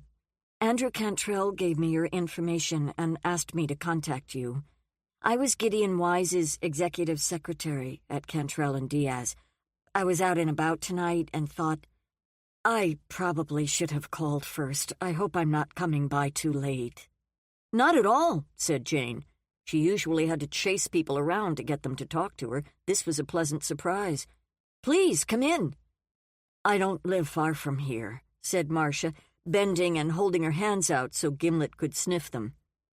Cordelia stood by the table, adjusting the belt on her smoking jacket. "I am Cordelia M. Thorne, world-renowned theater impresario." She crossed into the foyer and offered her hand. "Oh, wow," said Marcia, her eyes growing wide. "I thought you looked familiar. I am such a fan. I love your theater. My husband and I have been there many times and never been disappointed." "You're too kind," said Cordelia, her eyelashes fluttering coyly. Jane helped Marcia off with her coat. "I'm so sorry if I've interrupted your dinner." "We were all done," said Cordelia, offering Marcia her arm. "Why don't we adjourn to the living room? Jane, feel free to bring in the after-dinner cordials and cigars." "She's kidding," said Jane, though Marcia seemed happy to take Cordelia's arm. Once they were all seated, Jane and Cordelia on the couch, Marcia on the rocking chair by the fireplace, Marcia began, "I guess I was excited by the idea that I would finally get to tell someone about what happened, why Chuck Atchison was fired." "How long have you worked at the firm?" asked Cordelia, all business now. Marcia switched her gaze between Cordelia and Jane. "Are you both working on the case?" "I'm a licensed PI," said Jane. "And I add that extra special zing," said Cordelia. "Every endeavor in life needs that, don't you agree?" Marcia looked uncertain. "Another joke," said Jane. "You can speak freely. Cordelia is assisting me." "Well, cool," said Marcia. "An impresario on the case. You can't beat that." Cordelia smiled demurely. "Okay, so I worked for Mr. Wise for 9 years. He was the best boss I ever had. Very fair." "And Chuck Atchison?" asked Jane. "A horrid man. A month or so before he was fired, Mr. Wise began calling him in for unscheduled meetings, usually late in the day. At the same time, all these female staffers, law clerks, paralegals, and even a few of the new associates began to parade through Mr. Wise's office. Some of them had tears in their eyes when they left. They eventually all came back and handed me a sealed envelope, which I was directed to pass on to Mr. Wise without opening. Perhaps I shouldn't have listened at the door when he finally called Atchison in for the last time, but I couldn't help myself. The conversation got really heated really fast. Mr. Wise said he had 17 verifiable accusations of sexual harassment against Atchison. They ranged from unwanted touching to, in 3 instances, attempting to force women to have sex with him by telling them that if they refused, he'd see to it that they lost their jobs. "Heavens," said Cordelia. "He denied it, of course, said the women were out to get him. He demanded to know who'd made the complaints. Mr. Wise refused to tell him. Instead, he fired him, right there on the spot. Said he'd keep the situation private as long as Atchison left quietly. Atchison flat out refused, said he'd fight it, that he'd sue. It went back and forth like that for a few minutes. Eventually, Mr. Wise convinced him to see reason. If the accusations became public, it would end his career." "It should have ended," said Cordelia, "with him going to prison." I couldn't agree more. But it was Mr. Wise's decision. Atchison was his nephew. I'm sure that was why he let the matter go at termination with no letter of recommendation. "The old boy network is alive and well," snarled Cordelia, in case anyone was still wondering. Mr. Wise told Mr. Atchison that if he ever learned that Atchison was engaging in the same kind of behavior somewhere else, that he would personally see to it that he was disbarred. He insisted that he stay away from his daughter, Marlo. I've never seen a man look as red-faced and furious as Atchison was when he left Mr. Wise's office. A security guard went with him while he cleaned out his office, and then he was walked to his car. "He must have hated his uncle for talking to him like that," said Jane. Marcia gave a firm nod. "I've been told that your father is trying to reopen Mr. May's case. I hope he can. The police didn't know anything about what happened between Mr. Wise and Mr. Atchison. I thought about telling them, but in the end, I figured it was best to stay out of it. I mean, the police know what they're doing, right? But I never changed my opinion. If anyone should have been in the hot seat for Mr. Wise's murder, it was Mr. Atchison." "Just the kind of intelligence we've been looking for," said Cordelia. Marcia seemed pleased. "Well," she said, "I've said my piece. I should probably get home. You two have a lot of work to do." "Before you go," said Jane, "will you answer one last question? You saw Gideon Wise every day. Did anything else happen around that same time that stands out in your memory?" Marcia fingered a button on her blouse. Since you bring it up, I don't like to tell tales out of school, but there was this one thing. It had nothing to do with work. I came in one morning and found Mr. Wise's door closed. He almost always kept it open. "If you listened at the door again," said Cordelia, giving Marcia an encouraging smile, "we promise we won't think badly of you." "Go on," said Jane. "Well, I mean, even with the door closed, it was impossible not to hear the shouting. And then, before I knew it, the door flew open, and a man came out. He was a little bit stooped, leaning heavily on a cane. He never looked at me or said a word, just left the office. Once he was gone, Mr. Wise walked into the reception area. He seemed like he was about to say something, perhaps explain what had just happened. But instead he turned and went back into his office." "Do you know who the man was?" asked Cordelia. "I didn't at the time. I saw him again at Rashad May's trial. A friend pointed him out to me as George Krochak, the one who'd married Marlo Wise a few months before the trial began." Jane sat forward.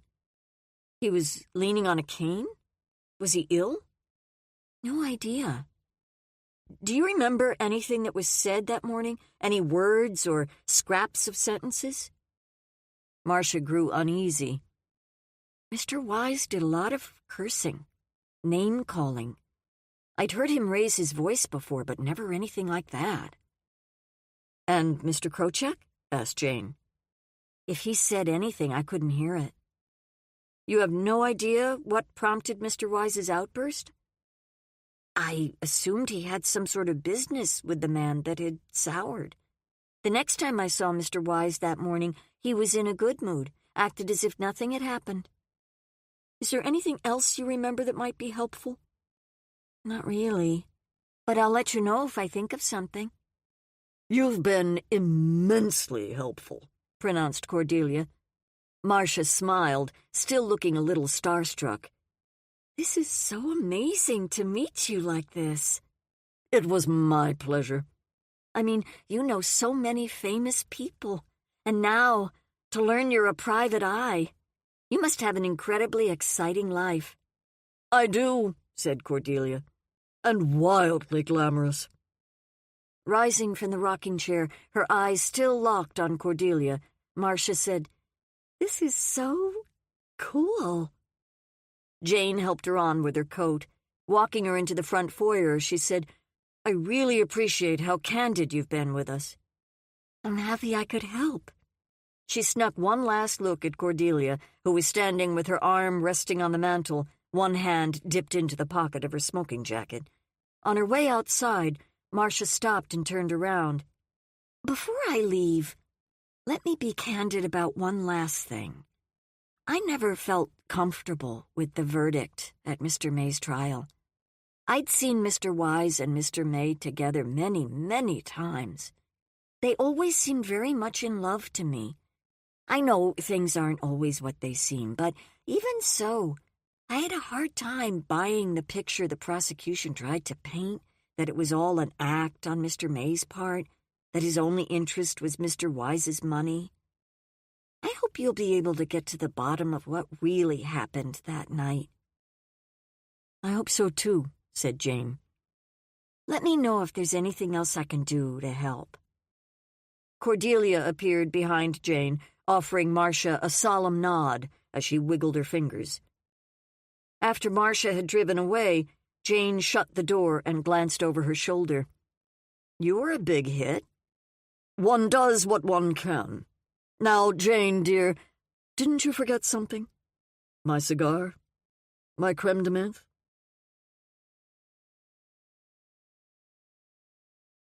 Chapter 16. The offices, printing, and distribution areas for Marlowe's greeting card company, Swanky Notes, were located in a single-story warehouse complex in St. Louis Park. Marlowe usually arrived by 7 each morning and worked late. As the 9 a.m. hour approached, she found herself sitting at her drafting table, staring at nothing in particular. Every few minutes she would wake out of her reverie and order herself to stop daydreaming, But the problem was, Marlowe never liked being ordered around, even when she was the one doing it.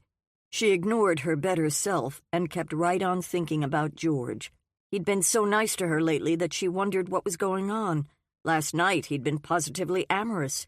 Had his feelings changed? Was it possible to marry and then fall in love? Nothing about their marriage had been normal, so why change now? The intercom buzzed. "Marlowe?" came a woman's voice. "You got a visitor." Marlowe checked her appointments. She had nothing on the calendar. "Who is it? What's it about?" "I'm quoting here, something personal." "Oh, all right, send him in. And hey, find out when I can do that press check. Jason said he'd have it ready by 9.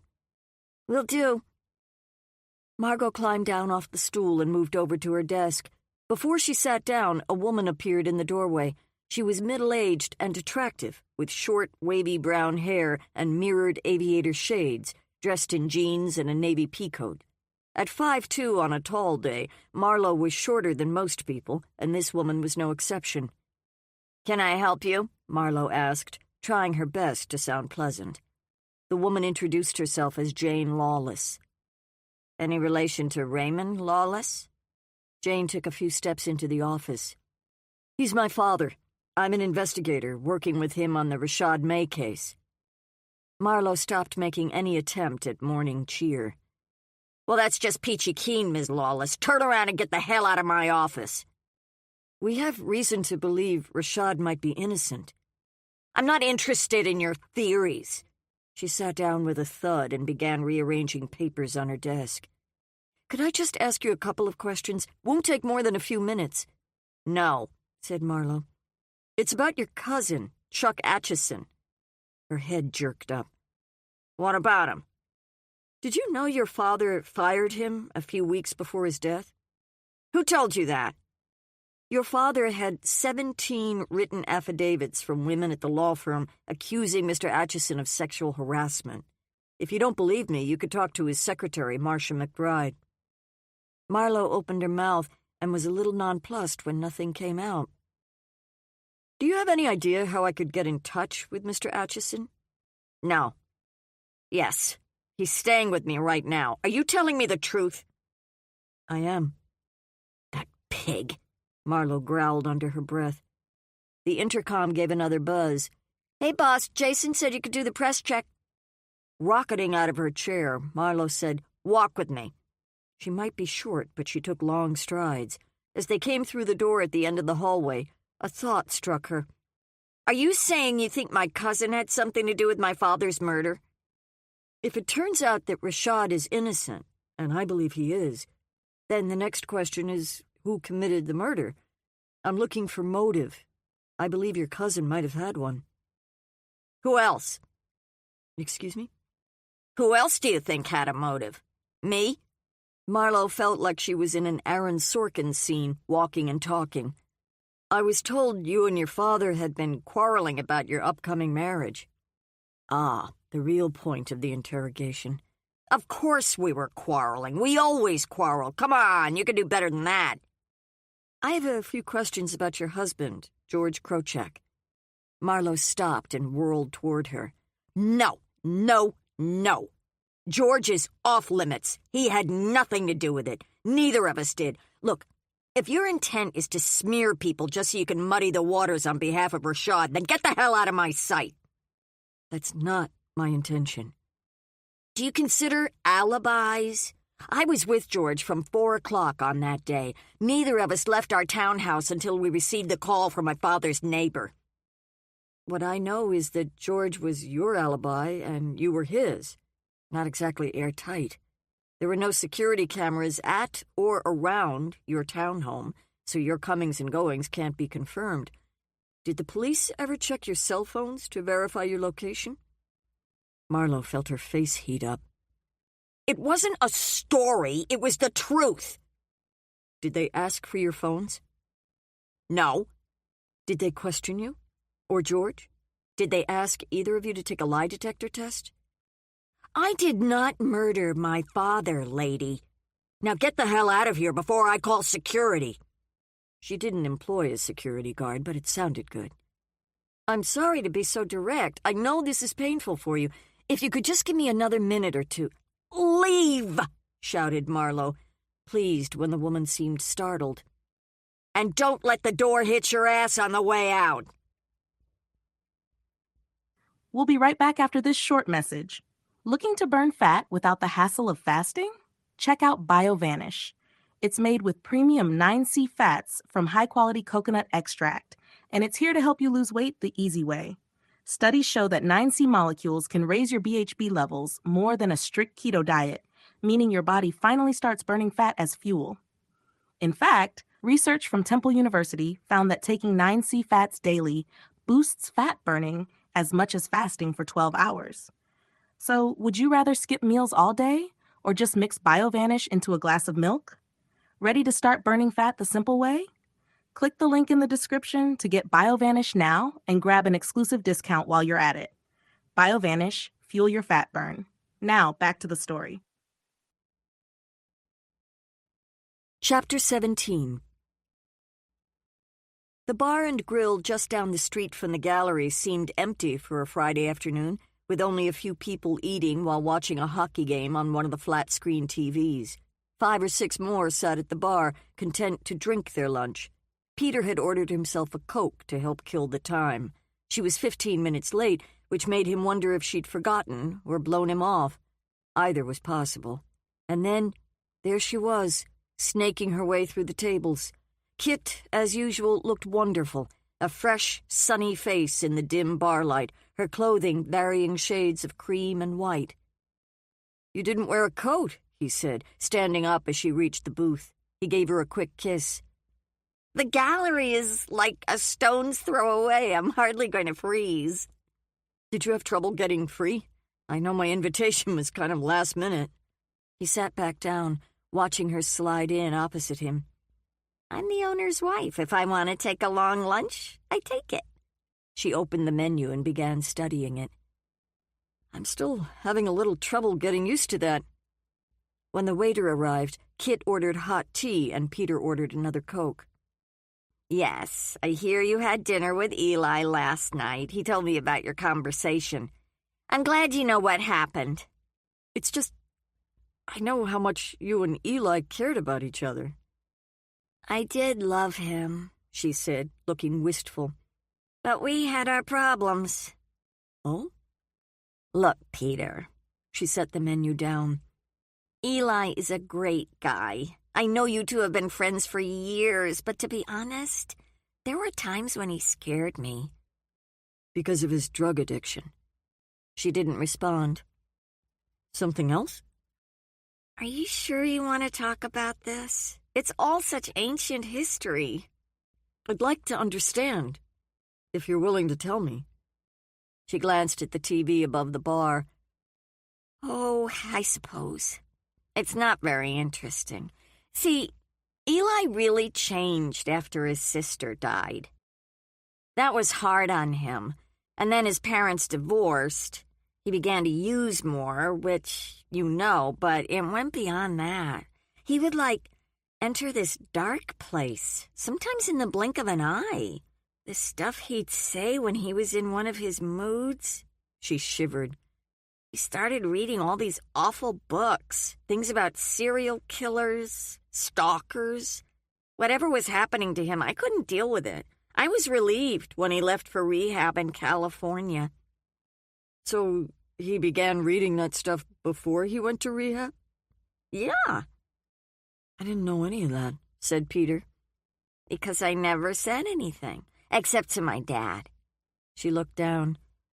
"I'm lucky. I can always confide in him." "You two still as close as ever?" "Always. He's been living in Phoenix for the last couple of years with his second wife." "And your mother?" She shrugged. "I can't stand to be around her. Haven't seen her in forever." When the waiter arrived with their drinks, Kit ordered a Greek salad, Peter ordered a cheeseburger and fries. "That's enough about me," she said, pouring hot water over the tea bag. "Tell me about you." "Talk about a boring topic." "How's Sigrid?" He rearranged his silverware. "She's good. Nothing much new to report."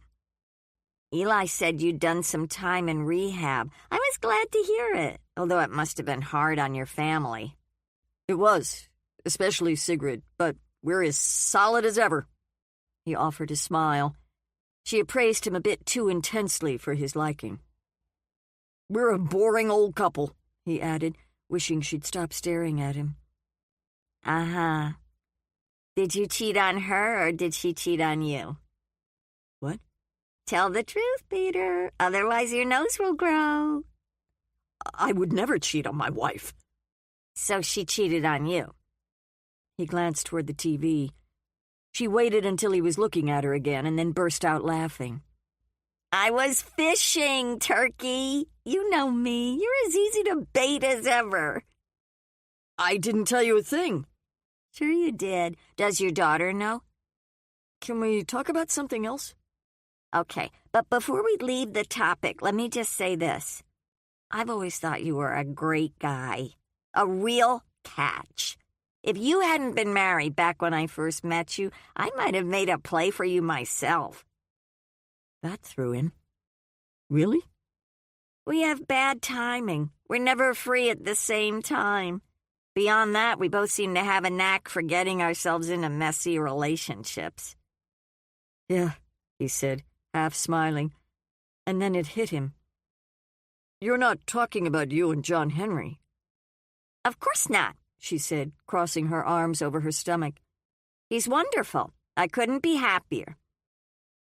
Peter had invited Kit to lunch because there'd been a question he'd wanted to put to Eli the previous night, but the moment had never seemed right.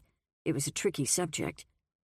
Look, there's something I'm hoping you can clear up for me.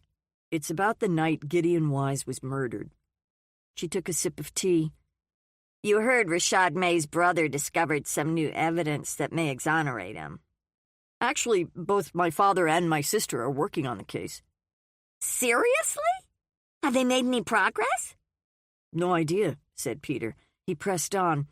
Look, about the drink I had that night with Rashad, you knew Eli asked me to invite him, to help him out. Yeah? He wanted a chance to talk to Gideon alone, without Rashad around. He never offered much more than that, even when I pressed him on it. He said it was personal.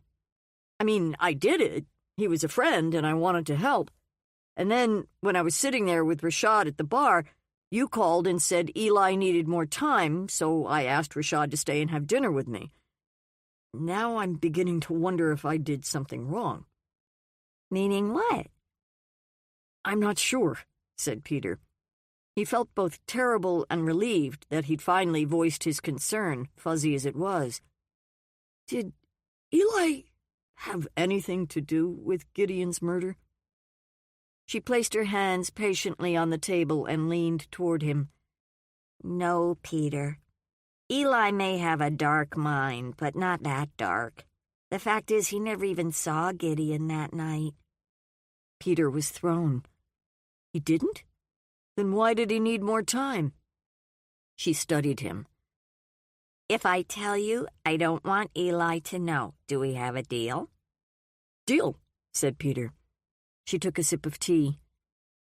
Eli was supposed to meet with Gideon that night. He wanted to talk to him privately about a painting that was about to come on the market. The artist was a man Gideon particularly liked. Eli knew Rashad had been after Gideon to stop buying so much art, and because Eli was hoping he could sell the painting to Gideon during the meeting, he didn't want Rashad around. When Eli arrived, he kept calling up on the in-house phone system, but Gideon never answered. He stuck around for a while and then called me and asked what I thought he should do. I told him to give it more time. But why meet with Gideon at the condo? Wouldn't it have been easier to meet at the gallery?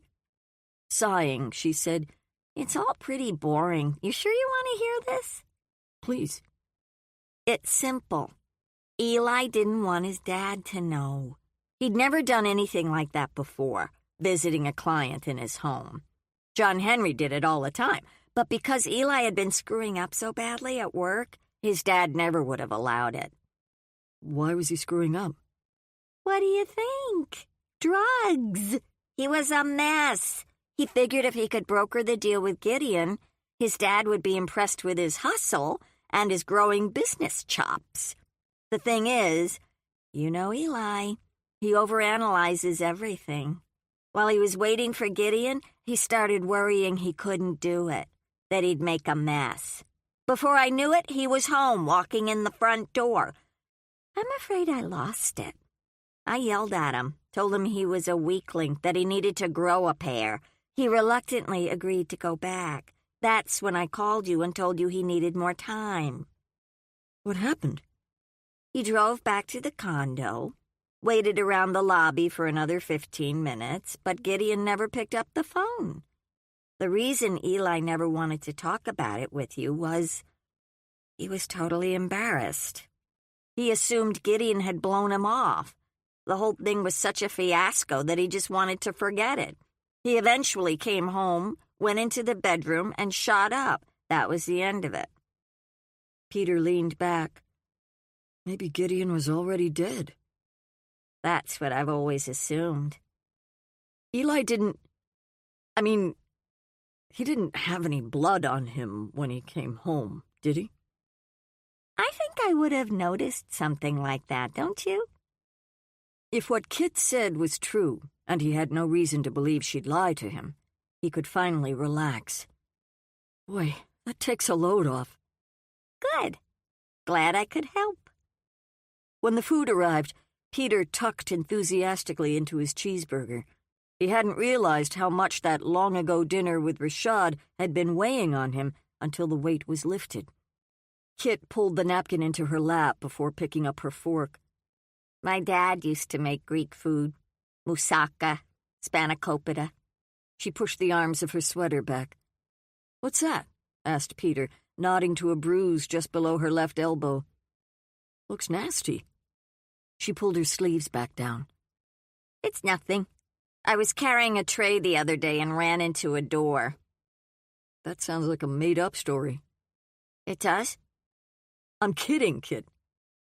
Oh. She laughed. Nobody's hurting you, right? Hurting me? She repeated, stabbing an olive. First guy who tries will end up in the emergency ward.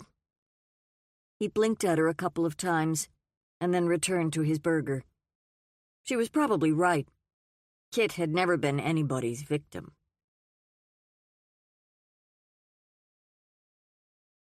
Chapter 18. According to a small bronze plaque on the brownstone facade outside the clothing shop, Olson Mercantile had been opened in 1923 by Olaf P. Olson. Jane had never been inside, but knew it by reputation as one of the oldest and finest men's clothing stores in the Twin Cities. Pausing next to a table of cashmere scarves, she waited for George Krochak to finish with a customer. She'd seen a couple pictures of him, though in person he was quite tall, well over 6 feet, and far better looking. She had a hard time picturing him with Marlo Wise. Marlo seemed like a woman far more interested in comfort than style, someone who ate lesser mortals for breakfast. Jane had no problem with that sort of woman. Perhaps, in the spirit of opposites attract, George and Marlo were the perfect match. George handed a sack to his customer and then walked him to the door. Jane took it as her cue to approach. "May I help you?" he asked, turning toward her. She hadn't expected the English accent. "You're English," she said. "Guilty. My father taught at Cambridge. We moved here when I was in high school." "I grew up in Lyme Regis," said Jane. "My mother was English." He seemed delighted by the news. "We have much in common." When he saw her admiring his clothing, he leaned close and whispered, "Brunello Cucinelli. Are you in the market for a new tweed jacket?" She laughed. "Not today." She handed him her card. "I'm an investigator. I'm wondering if you'd be willing to give me a few minutes of your time." "What are you investigating?" "The Gideon Wise homicide." He pursed his lips. After speaking quietly to another salesman, he motioned for her to follow him into a back room. They sat down on folding chairs in what felt like a walk-in closet stuffed with clothing. "I only have a few minutes," he said, crossing his legs. She wondered if she was looking into the eyes of a murderer. Then let me get right to it. We believe Rashad may have been wrongly convicted. If he was, then Gideon Wise's killer is still walking the streets, a free man. I understand that you had a rather heated early morning meeting with him a couple weeks before his death. George raised an eyebrow. That's true? Are you suggesting I had something to do with his death?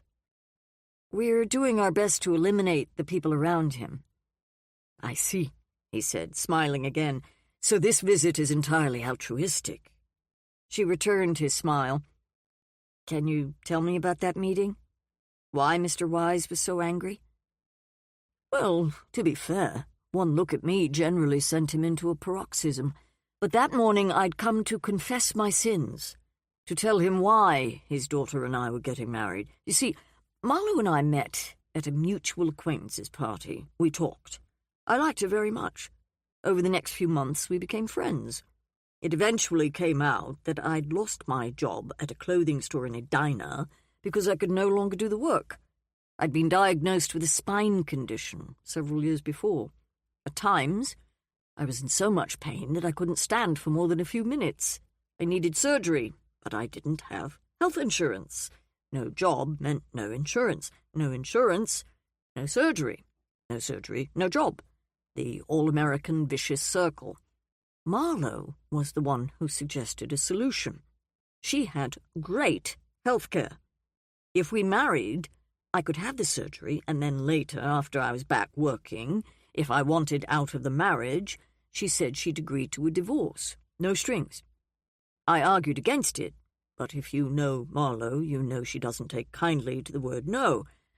I may be imagining this, but I thought she might be a little bit in love with me. Or maybe not. He ducked his head and looked away. At any rate, I came to the law office that morning to tell Mr. Wise the real reason for our marriage.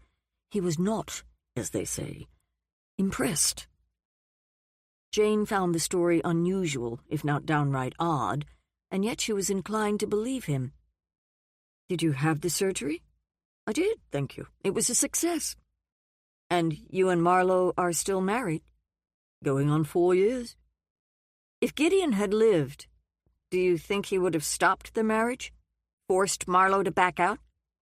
He thought about it. Highly possible. He did threaten 5 or 6 times to disinherit her. They both enjoyed making the odd threat. Seemed like part of a long-standing family tradition to me. For her part, Marlowe had been against his marriage to Rashad. She blamed Rashad for her parents' divorce. Believe me, there was plenty of fodder for disagreement between the two of them, and yet their love for each other was as solid as any I've ever known. Marlowe didn't murder her father, Miss Lawless. Nor did I. I understand Chuck Atchison is staying with you. He seemed surprised. Chuck? Yes, that's right. I wonder if you have his cell phone number? He checked his phone. Sure. He read it to her, and she wrote it down in her notes. Is Chuck also someone you're trying to altruistically eliminate? I just need to talk to him. You don't want to tell me. That's fine. Did the police interview you? They talked to Marlowe and me at some length the night of the murder. We were separated, put in different squad cars. I can imagine they got an earful about Rashad, about what a gold digger he was. Did you think he was a gold digger? No, not at all. If anything, he seemed far less interested in the trappings of wealth than Gideon. Marlowe has a tendency to believe what she wants to believe, no matter how much evidence there is to the contrary. I'm not saying she's not a good woman, just that she can be a tad, he searched for a word, single-minded. Did the police ever interrogate either of you again? No, never. Since you're interested, this is what I told them. Marlowe and I had been home watching TV when Gideon's neighbour called. She said she'd heard a commotion in the hall. When she looked out, she saw police coming and going from Gideon's condo. I offered to drive Marlowe over because she was upset. I sat in the living room while... Wait, you're saying you were there? Inside the condo? Yes. I read the police report. There's no mention of you. Perhaps I'm not very memorable. It was a crime scene. No one, including family, is generally allowed in." He cocked his head. "Yes, now that you mention it, there were some words about whether we should be there. As I recall, there were only 2 officers inside when we arrived, and both were young." Marlowe was not about to be stopped. She pushed past the man at the door and made straight for the other one, who was standing just outside the bathroom. He caught her and prevented her from going in, but when she looked inside the room, she screamed. I wasn't about to leave her, so I sat down in the living room. A few minutes later, a group of officers descended, some in uniform, some in plain clothes. A whispered conference ensued under the stairway. I was pointed out a couple of times, but nothing was done about me. Once they started looking around, my presence seemed to be forgotten. Oh, except a plainclothes cop did come over at one point and tell me to get the F up and go stand against the windows. Why? They were starting to take photos. They didn't want me in the living room. Tell me, do you remember a black and white tote sitting under that long gallery wall? There were block letters, JHC, on the front. Funny you should mention that. Yes, I do. I stood by the windows for a few minutes, and then I was ordered to go back to my chair. That's when several men and one woman began their examination of the living room. One of the men was crawling along the floor, looking for, I assume, clues. When he got to me, he told me to move my effing bag closer to my chair. He seemed annoyed that it was blocking his path. I don't know why he assumed it was mine, he just did. Believe me, by then I had no interest in engaging with any of them, so I did what he asked. I moved it in front of me. While nobody was looking, I peeked inside. And? Empty. When one of the officers finally led Marlowe out of the rear of the condo, he conferred for a few seconds with one of the men doing the search and then hollered for me to pick up my effing bag and follow him outside. You took it? I did. Nobody ever looked inside? The uniformed cop standing at the door stopped me and made me open it. He was a tad huffy, in my opinion, as if I was trying to smuggle gold bars out of the condo right under his nose. When he saw there was nothing in it, he told me to get lost. Jane felt as if the sun had finally risen over the mountain. This was why the bag had been visible in one of the photos, but for those taken after George's departure, it was gone. What happened to the bag? He tapped a finger against his chin. You know, I have no memory of that. I imagine I took it back to our townhouse. We always used totes when we bought groceries. I suppose I put it with the rest of them. It was really quite nice, as I recall. And you have no idea where it is now? None. We have our groceries delivered these days. Would you be willing to look for it? You might still have it. Yes, I could do that. You have my card. If you find it, would you call me? This could be a very big piece of evidence. Of course. He checked his watch. I'm afraid... It's fine, said Jane. I really appreciate your taking the time to talk to me. Have you spoken with Marlowe? This morning. Can I assume she wasn't much help? Not much. Well, he pressed his hands together and stood. Still no interest in that new designer tweed jacket? Let me think about it. You do that, he said, grinning.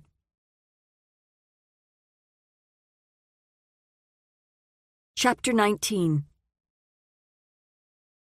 Eli sat at a desk in a large, open room on the second floor of the gallery. He was in the process of Googling information on cat behavior when Kit came in. She usually told him when she was going out, but today she hadn't. Glancing up, he asked, a bit more gruffly than he intended, Where were you?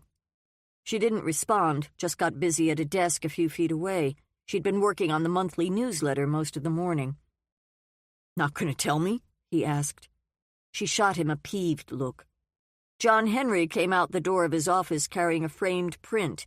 Walking up to a long, battered work table, he said, What's this I hear about Gideon Wise? They're reopening his murder case? I don't think it's gone that far, said Eli, but, yeah, sounds like Raymond Lawless is pursuing his own investigation. That right, said John Henry. staring off into space. Sad business. Gideon wasn't just a client of mine, he was a friend. Let me know if you hear anything else. Will do, said Eli. Now, do I have a portfolio review this afternoon? I think so, said Kit. Anna would know the details. As if by magic, a plump, bosomy older woman opened the door of her tiny office and stepped out. For as long as Eli could remember, Anna Morley had handled the daily business of the gallery, cutting checks, banking, quarterly taxes, and generally keeping the lights on. She was also his father's de facto private secretary. Anna and her husband Lenny had been good friends with his parents. They often spent their evenings together playing bridge. What was the question? Anna asked, handing a stack of contracts to John Henry. Any portfolio reviews for me today? One at 4:30. Here or somewhere else? Here, said Anna. You have another one on Monday morning at a home studio in Woodbury. By the way, I wanted to mention something because I forgot when we were having lunch.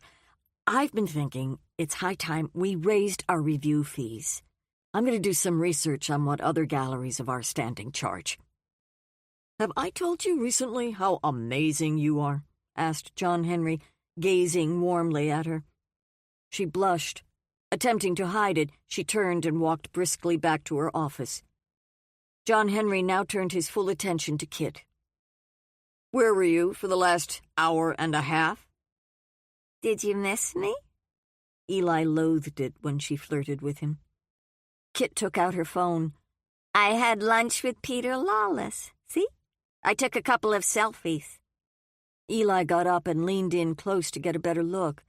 The sight of Peter's arms around her made the anvil in his stomach grow even heavier. What the hell was he thinking, pawing her like that? You two seem cozy, said John Henry, crossing the room to a desk pushed up against the far wall. Pulling out a chair, he continued, Did you have a good time? He's a really sweet guy. I think his marriage is in trouble. Oh? Said Eli. Peter hadn't mentioned anything about that last night. Kid, honey, come here, said John Henry. She stuffed her phone back into her purse. Why? I want to show you something. He searched through an art magazine. Glancing at Eli, she moved over next to him. Bend down, he said. She seemed to hesitate. Reaching up to touch her face, John Henry asked, Do you love me, Kit? Of course I do, silly. With all my heart. She kissed him, long and lingering. Now Eli's stomach really began to sour. Screw them. He headed for the door. He needed a cigarette. I'll come with you, said Kit, rushing to his side and grabbing his arm. I need to talk to Winslow about the upcoming installation. Fun, you two, said John Henry, waving them off. When Eli saw Kit leave the gallery earlier than usual that afternoon, he decided to do the same. His dad would be working late tonight. Mason would be on the floor until 6, so it wasn't as if he was leaving his dad in the lurch. Eli ducked out around 5, doing errands on the way home. As he came in the front door carrying his dry cleaning, looking forward to spending some time with Charlotte, he was met by a wild sight. Women's clothing had been flung in a zigzag pattern all the way to the door of his bathroom. Hello? He called, looking around. Charlotte was nowhere in sight. He found Kit in the bathtub, surrounded by a mass of bubbles. Hi, babe, she said, raising a foot and wiggling it at him. You shouldn't be here. Why not? It's like a tomb over in the main house. I hate being alone. Besides, your place is more cozy. And speaking of cozy, why didn't you mention you adopted a cat? She's a stray. I'm going to put her up on Craigslist when I get a chance.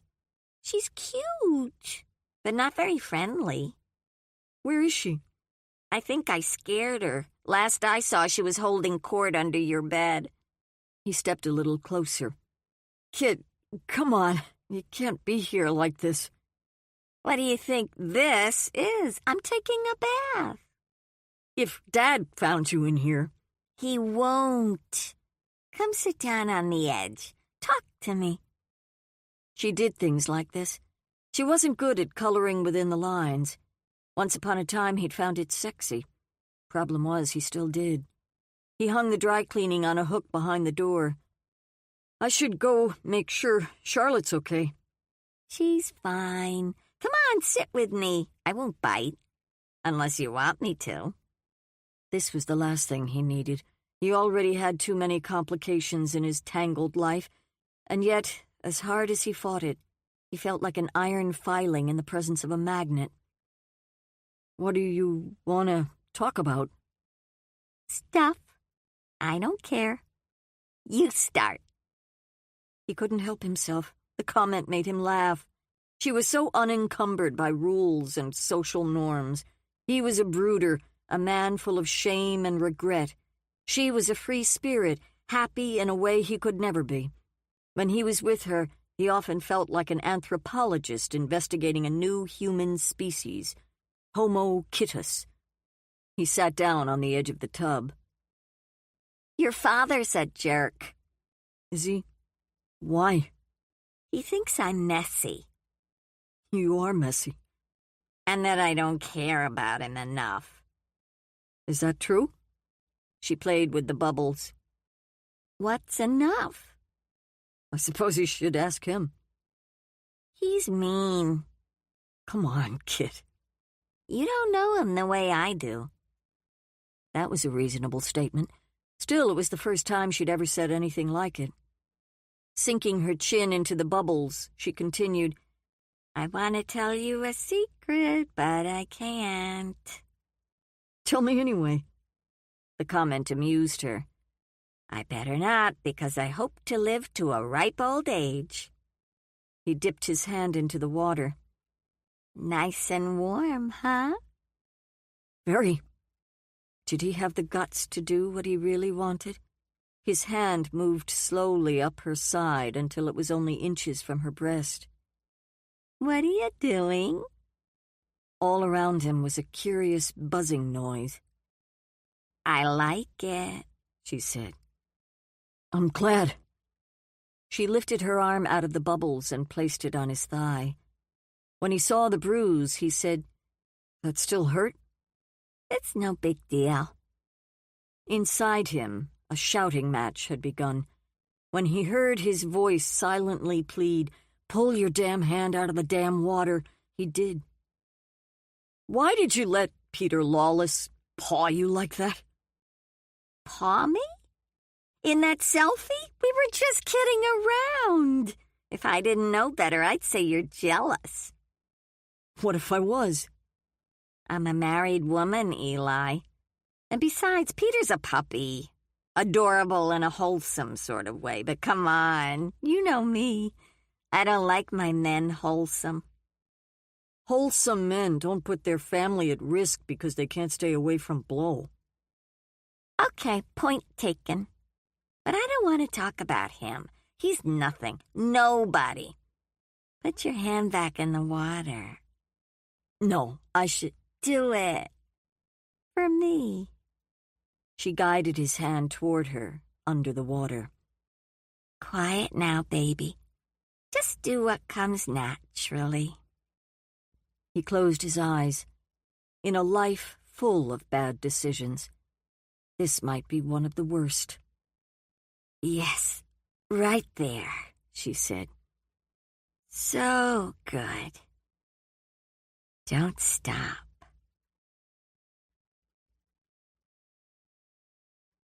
Chapter 20. Late that afternoon, Jane met with the investigator Sherwin May had hired. The office was on West Broadway, a little one-story hole-in-the-wall that was dwarfed by the brick buildings on either side. The PI, one Darnell Brown, gave her a box of files he'd gathered, telling her that she should spend some time trying to track down Trevor Loy, Rashad's one-time boyfriend. Brown felt certain that someone had gotten to him, that Loy never would have testified if there hadn't been something in it for him.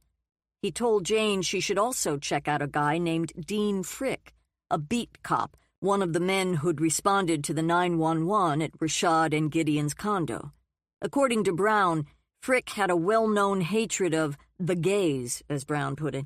He said the guy was nasty and had been brought up on charges of using excessive force at least 3 times in his 9-year service. "You call me, girl," said Brown as Jane stood to leave. "You got all my info. If I can help, I will. Those boys, neither of them deserved what came down. We gotta get Rashad out of that hole." She thanked him for taking the time to talk to her. He insisted on carrying the box out to her truck. Once he'd gone back inside, Jane opened her phone. She had a bunch of emails, which she clicked through quickly, determining that there was nothing urgent from the restaurant. She then turned her attention to the texts. Most were from Cordelia, who seemed to be having one of her stream-of-consciousness texting days. None of what she'd written made much sense, though Jane was sure it did to Cordelia. Several were from Julia, saying she would likely be home late. Her meeting at the Mayo Clinic in Rochester had gone long, and because of that, she said, she and her assistant, Carol, would grab some dinner on the way home. The text Jane was most interested in was from her father. She'd sent him one after meeting with George Krochak, explaining that she'd finally solved the mystery of the tote bag. He'd texted back, "Great work, but can we prove it? Maybe press him again to find the tote." Of course, he was right. He understood the complex legal ramifications far better than she did. Without the bag, it was just an unsubstantiated story, easily explained by another unsubstantiated story. And even with the bag, it would still be problematic. Even so, Jane continued to view it as progress. After driving home, she carried the PI's box inside and set it down on the dining room table. She took a few minutes to play with the dogs, lying on the rug in the living room as they bounded around and over her, snuggling, snuffling, licking her face while she scratched their backs and gently pulled their ears. She dug out a couple of bully sticks in the kitchen and got them set up on their large, comfy bed in the corner of her study.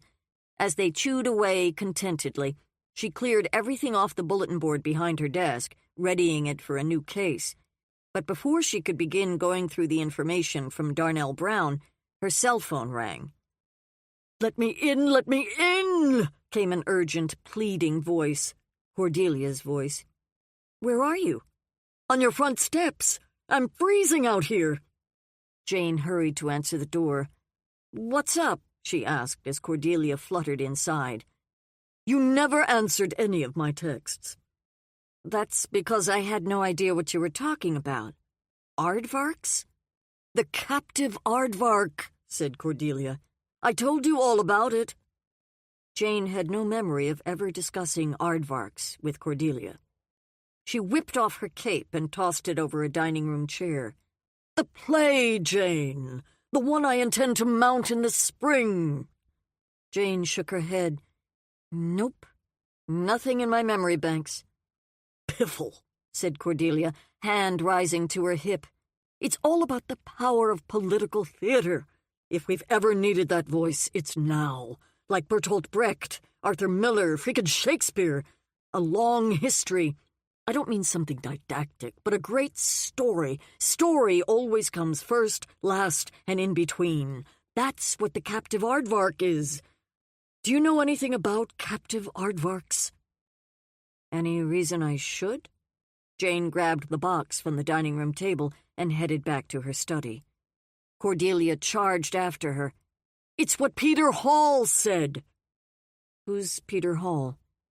"Sir Peter Reginald Frederick Hall was an English director, probably the most important figure in British theatre in the last 50 years. He was a genius, in my never-to-be-humble opinion. He said that if theatre doesn't challenge, provoke, or illuminate, it's not fulfilling its mission." She stopped in front of the box that Jane had just placed on her desk. "What's this?" she asked, fingering the cover. "It's all the info collected by a private investigator on Rashad's case." Her eyebrow arched. "Really? Can I look?" Without waiting for an answer, she removed the top. "Oh, Janie, you seriously need my help with this." "Do I?" She lifted out a folder of photos. Thumbing through them, she said, "I can tell you who these people are." "Good. said Jane, removing a bunch of pushpins from the top desk drawer. "Okay, so this is Marlowe Wise." She handed a 5x7 over. "Probably old. She had bangs at the trial." "She still does. I met her this morning." Jane took a few minutes to give Cordelia the down and dirty on her encounter. "Doesn't surprise me. At trial, she looked like the sort of woman who ate nails for breakfast. Not that I don't appreciate a good bowl of nails myself on occasion." She pulled out another photo. "And this is Marlowe's husband, George something or other. Met with him, too." "Boy, you have been a busy little bee." She handed Jane another picture. "That's Gideon Wise. Not exactly a handsome man, but he had a powerful presence. And he giggled. I like that in a man." Jane was pretty sure it wasn't a significant detail. "And here's Rashad. He's about as beautiful as they come. Very introspective, very kind." It took her a full minute before she handed it over. Jane tacked it up on the board with the others. She put Gideon in the center, with Rashad's photo next to him. Possible suspects, such as Marlowe and George, were stacked in a row to the left. Once she found a picture of Chuck Atchison, he would be added to the row. "Who's this?" asked Cordelia, removing a somewhat damaged 5x7. "Oh, I remember now. It's Trevor Loy, the guy who turned the trial upside down. He's younger here, no facial hair. He had a beard 4 years ago, if I recall correctly, and I'm sure I do. And he sweated a lot." "Takes a lot of effort to lie on the witness stand," said Jane. "Is that the last photo?" Cordelia dipped her hand inside the folder and came up with a small snapshot. "Who's this guy?" She held it up. "No idea." She flipped it over. "Somebody named Frick."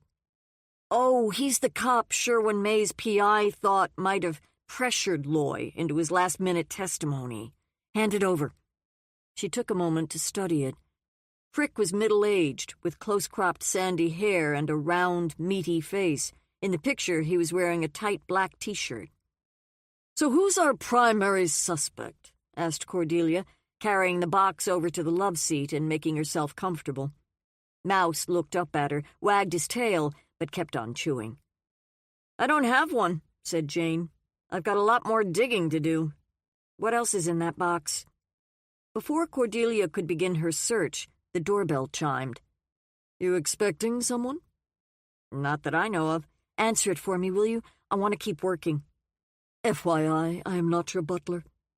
"Pretty please." "Oh, all right," Cordelia said, dragging herself out the door. Sitting down next to the box, Jane pulled out a file labeled Crime Scene. She started paging through it, but stopped when Peter walked in. "I saw your truck in the driveway," he said, hands tucked into the pockets of his leather bomber jacket. "Peter," said Jane, rising to give him a hug. "I'm so glad you're here." It seemed that Peter's arrival was of sufficient importance to cause Mouse to stop chewing and come over to greet him. Gimlet looked up, but kept on chewing. "Good boy," said Peter, leaning over to fondle the lab's ears. "Wow, his muzzle is starting to gray." "He's still young at heart," said Jane. "So, my man," said Cordelia, leaning against the doorframe. "You've been MIA for what, 2 days?" "No, I haven't. I've been visiting friends, catching up." "Really? Like who?" "Well, for one, I had coffee with Ted Rucker this afternoon." "I always liked Ted," said Jane. "He comes by the pub every now and then. He's got a new job at the Met Council, a systems engineer. Said it pays really well. He likes it." "I'm glad," she said, nodding to the desk chair. She returned to the love seat. "What's that?" asked Peter, pointing to the bulletin board. Cordelia chewed absently on a toothpick. "In case you forgot, dear heart, we're working on the May case." She said the words with a kind of weary nonchalance. "Those are our prime suspects." He walked up and took a closer look. "How's that going?" "Just a matter of time before we nail the perp," said Cordelia. "The perp? Don't you ever watch Law and Order reruns?" "Not if I can help it. Listen, Janie, I was hoping you could help me with something." He parked himself on the chair. "Do you remember my old buddy, Eli Chenoweth? We lived together off campus during my junior year. His father owns an art gallery in the warehouse district." "Only vaguely," said Jane. "I don't remember him at all," offered Cordelia. "I had dinner with him last night. Seems he was involved with a woman for a while, someone he said he loved. She was murdered last October." "Murdered," repeated Jane. "How awful. Did they ever find out who did it?" "It's still unsolved. He seemed pretty torn up about it." "I can imagine." "Do you think he did it?" asked Cordelia, never one to approach difficult questions with caution. Peter locked eyes with her. "Why would you ask that?" "It's often the boyfriend or the husband. Just saying." "Well, I'm sure the police checked him out. But, I mean, sure, I'll admit it. I did wonder. He's got this extensive library of books about serial killers, stalkers, murderers. Don't you think that's kind of odd?" "It's called true crime," said Jane. She had more than a few volumes like that herself. "He thinks a serial killer might have murdered her. A similar murder was committed up near Duluth right around the same time." "Why are you so interested?" asked Cordelia. Because he's my friend." "Is that it?" "Isn't that enough?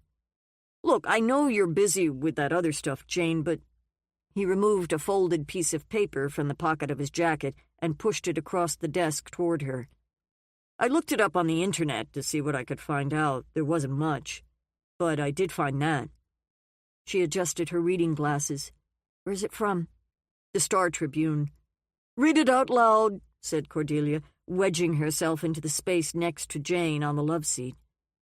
"It's dated October 19th. The headline is, 'Woman Found Slain Near Taylor's Falls.' Officers called to the scene on Tuesday afternoon encountered a Franconian man and his dog who led them to a body in a wooded section of Wayside Park on Highway 8. The woman, Harper Elaine Tillman, was pronounced dead at the scene by fire department paramedics. According to a police statement released this morning, the death has been ruled a homicide. Investigators remained at the scene to collect evidence and interview possible witnesses. Ms. Tillman was the daughter of Jim and Karen Tillman of Minot, North Dakota. Suspects are being actively sought."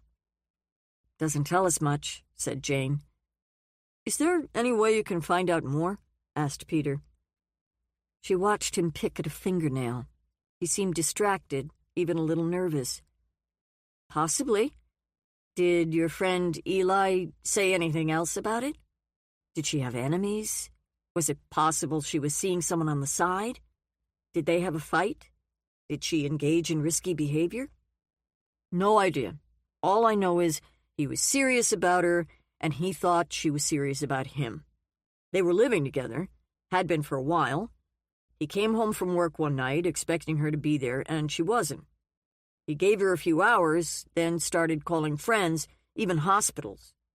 I asked him a few more questions about it before I left his place. He told me the police had interrogated him for several hours before they released him." "And what was the cause of death?" "She was knocked unconscious. They think the killer may have used a rock. And then she was stabbed." "And your friend has a solid alibi?" "I guess. The police wouldn't have let him go if they thought he was guilty." That was an assumption Jane wasn't willing to make. There could be many reasons the police had released him, not the least of which was their need to collect more evidence before they made an arrest. Then again, that had been months ago. She wondered if anyone was still working the case. "Honestly, Peter, I don't know how far I can go with this right now, but I'll do what I can." "Thank you. I'll keep working on it, too." "You must really care about this guy," said Cordelia. He seemed uncertain how to respond.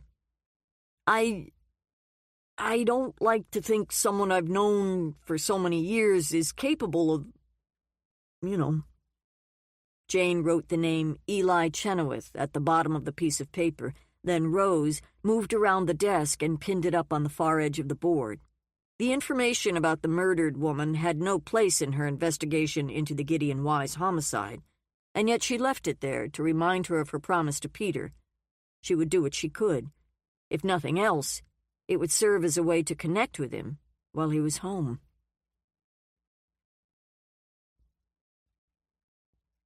Chapter 21. The first floor of Cordelia's house was ablaze with light, and the circular drive was jammed with cars. Peter assumed there was some kind of meeting or party going on inside. With zero desire to get dragged into one of Cordelia's happenings, he entered the house through the back door and tiptoed up the old servant stairway to his bedroom. He needed a shower, but there was something he wanted to get out of the way first. Removing his jacket, he perched on the edge of the bed and tapped in Sigrid's number. It was 9 p.m. in Minneapolis, which meant it was 3 in the morning in London. He waited through 4 rings until she answered. "Hello?" came a groggy, whispered voice. "Hi." Silence. "Peter? Is he there?" "What? Do you know what time it is here?" "Is he in bed with you? Our bed?" "Wait, just wait." He could hear muffled sounds. He felt like throwing up. "Okay, I can talk now." "Wouldn't want to wake him, would we?" "I've texted you dozens of times. You picked the middle of the night to call me back?"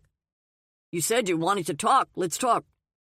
More silence. Then, "How are you?" she asked, her voice tentative. "Like you care." "I do care, Peter." "Just not enough."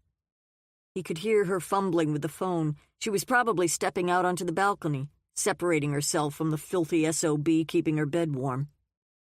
"Listen." "No, you listen," said Peter. "I've been thinking about what I should do. Separation, divorce, murder.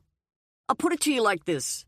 You can have me or him, but you can't have us both." "I know that. It's just, I never expected to find myself in this kind of predicament." "So I've moved from husband to predicament." He got up and walked over to the window, drawing back the curtain. "I wrote Mia a long email." "You did? What did you say to her?" From the urgency in her voice, he could tell he'd landed a punch. It felt good. "That's between Mia and me." "Peter, please. Whatever happens between us, we have to protect her." "I know that." When are you coming home?" He looked down on the circular drive. "Peter? Is he there?" "Why do you keep asking that?" "Because I want to know." "Oh, screw it. Of course he is. You have what you want, Sigrid. Now I have to figure out what I want." "Come home." "London isn't my home. My home used to be where you and Mia were, but not anymore. I'm hanging up." He waited to see what she'd say. When all that came across the line was silence, he clicked the phone off and tossed it on the bed. Leaning his head against the cold window glass, helpless, angry tears streamed down his face. "Screw you, Siggy," he choked out, "and screw him. I hate you both." He wanted a drink so bad. His cell rang. He had no intention of answering it, and yet, almost against his will, he threw himself on the bed and pressed the phone to his ear. "What?" he snapped. "Have you figured out some new way to twist the knife?" Hi?" came a low female voice, nothing like Sigrid's. "Who's this?" "It's Kit." He sat up. "Oh, hi. Sorry, I thought you were someone else." "Clearly," she said, her voice full of amusement. "What's up?" "Did I catch you at a bad time?" "No, it's fine." "Okay, well, here's the deal. I've had kind of a super weird day." "You mean our lunch?" No, stuff that happened after." "You want to talk about it?" "I want to forget it. I thought maybe you'd like to get a drink." "Now?" "Past your bedtime?" Funny. What about John Henry? Will he be joining us? He's staying late at the gallery. If it's anything like the last couple of months, he'll probably sleep there, too. That sounds pleasant. Sometimes I feel like I don't have a friend in the world, Peter. Someone I can really confide in. She was exaggerating, but then she often did. I'm your friend. Are you? Can I trust you? Absolutely. I phoned my dad before I called you. I knew just hearing his voice would make me feel better, but it went to voicemail. He's in San Francisco, according to his dim-wit of a wife, on a business trip. Do you want me to pick you up? No, I'll drive and meet you. Where? There's a place not far from here. It's called the Lighthouse. Kind of tacky, an old supper club, but it has a wicked cool bar. Okay. Maybe we should invite Eli. No, she said quickly. Just us, okay? Sure, said Peter, feeling his mood improve. He would drink Coke and enjoy her company. Why the hell not? I need to get away from here. You are seriously saving my life. I doubt that. See you in a few. Candles glowed softly from a corner of the bedroom. The general turmoil of the day was over, and Jane was holding Julia in her arms. "What are you thinking about?" she whispered. "That there's something I need to tell you." There it was again, that sudden trapdoor feeling in her stomach. At least Julia had waited until after they'd made love. Health announcements, if that's what this was, weren't exactly aphrodisiacs. "What?" she asked, smoothing back a lock of Julia's hair. "Something to do with your visit to Rochester today?" "In a way." Jane wanted to memorize the feel of Julia's body against hers, how purely alive moments like this were. She spent so much of her life focusing on work that she missed a lot. Too much. "The cancer hasn't grown." "That's great news." "The doctors at the Mayo don't recommend surgery at this point. In essence, they're saying it's too late." "Oh." "Yeah." There were times when Jane struggled to make the brutal word cancer real in her mind. "But you'll continue with the chemo?" "I don't know." It wasn't the response Jane had expected. "Why wouldn't you? If the tumor hasn't grown, then it must be working." "The chemo makes me sick. I'm tired all the time. I hate it." "But if you don't continue with it, what's the prognosis?" "You mean how long will I live?" She turned on her side so she could face Jane. "If I were my own doctor, I suppose I'd give myself a few months. A year if I'm lucky." Julia was an oncologist. If anyone knew the ramifications of her disease and her decisions, she did. "Contrary to what doctors believe, they're not God. I rarely gave one of my patients a time limit. There's no point. I've seen too much and been surprised, both negatively and positively, way too many times. The truth is, I could die in a month. Or I could be around 5 years from now. I might outlive you." Jane was glad that they weren't sitting across a table or across a room. She needed to be close for a conversation like this. "You know I'll support any decision you make." "Will you? Are you sure about that?" "Well, I mean..." Julia was right. It was a big ask. If Julia did decide to go off chemo, could Jane really give up all hope of a cure and simply watch her die? "There's one other thing I need to tell you. I'm flying to Sault Ste. Marie, Michigan, tomorrow." "What? Why?" "There's a woman I need to see. I don't want to say more, not yet." "Is it about your illness?" "Yes. I'll be gone a few days, 3 or 4 at the most. Carol will take me to the airport in the morning." "No," said Jane, "I'll do it." "I hate saying goodbye at crowded airport curbsides. I'd rather do it here. Just the way we are right now. Don't be angry." "I'm not angry," said Jane. "I'm just..." This is a lot." Julia kissed her, long and slow, and then she kissed her again. "All will be made clear, my love. All I ask is a little patience."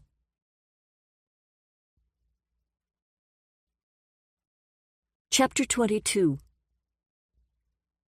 "What to do?" George said to himself, drumming his fingers on the arm of a chair. Because he had seniority, when he asked for a Saturday off, he usually got it. He was seated in the den, the morning newspaper open in his lap, a cup of coffee on the table next to him. Marlowe didn't always work weekends, but because of the new card line, she needed to be there. Chuck hadn't come home at all last night, which was fine with George. All morning he'd been thinking about what Jane the altruist had said to him yesterday. He had no idea where that tote had gone, but thought he might spend some time today digging around. With that in mind, he'd dressed in a comfortable old pair of jeans and a clean, tight white T-shirt, a look he'd liked ever since he'd first seen James Dean in Rebel Without a Cause. Not that he looked like Dean, but a man could dream, couldn't he? Pocketing his keys, he'd left the condo and strolled down the hall to another door. Behind it were the storage units. Because they owned one of the penthouses, their unit was quite large. Pulling up the metal garage-style door, he flipped on the overhead light, a bare 60-watt bulb. He hadn't been inside in years.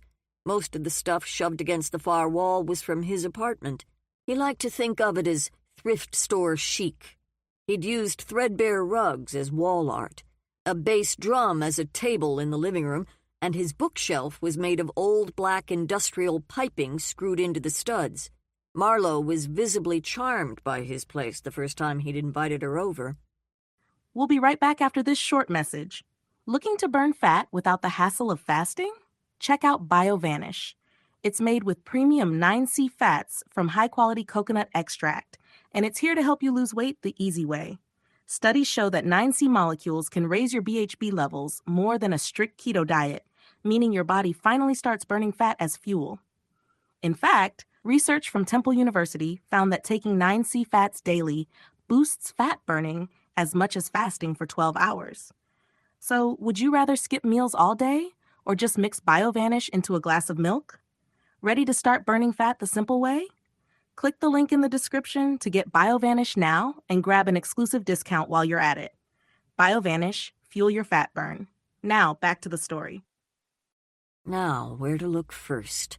He did a thorough search of the kitchen boxes and found nothing. Moving through the room, he pawed through the rest of the boxes, dug into every drawer, every trunk. An hour later, he was done, convinced that he hadn't missed anything. Before they'd moved into the condo, George had prevailed upon Marlowe to toss the worst of her old junk. He owned less junk, but was equally ruthless with his own stuff. It seemed possible that he'd toss the tote, although that didn't really make sense because they both used them all the time back then when they shopped for groceries. Now that they had groceries delivered, he wondered where those once well-used totes had all gone. Returning to the condo, he searched through the kitchen, finding nothing. In the pantry, he did locate a couple of old Lund's totes, folded and resting on a lower shelf. One was in use as a makeshift shelf liner under a couple bottles of olive oil and a jar of honey. Feeling as if he were on a fool's errand, he took a mug out of the freezer and filled it with root beer. Walking around, he poked through each room, sipping his drink. As he came into their bedroom a few minutes later, he began humming a song that had been in his head all morning.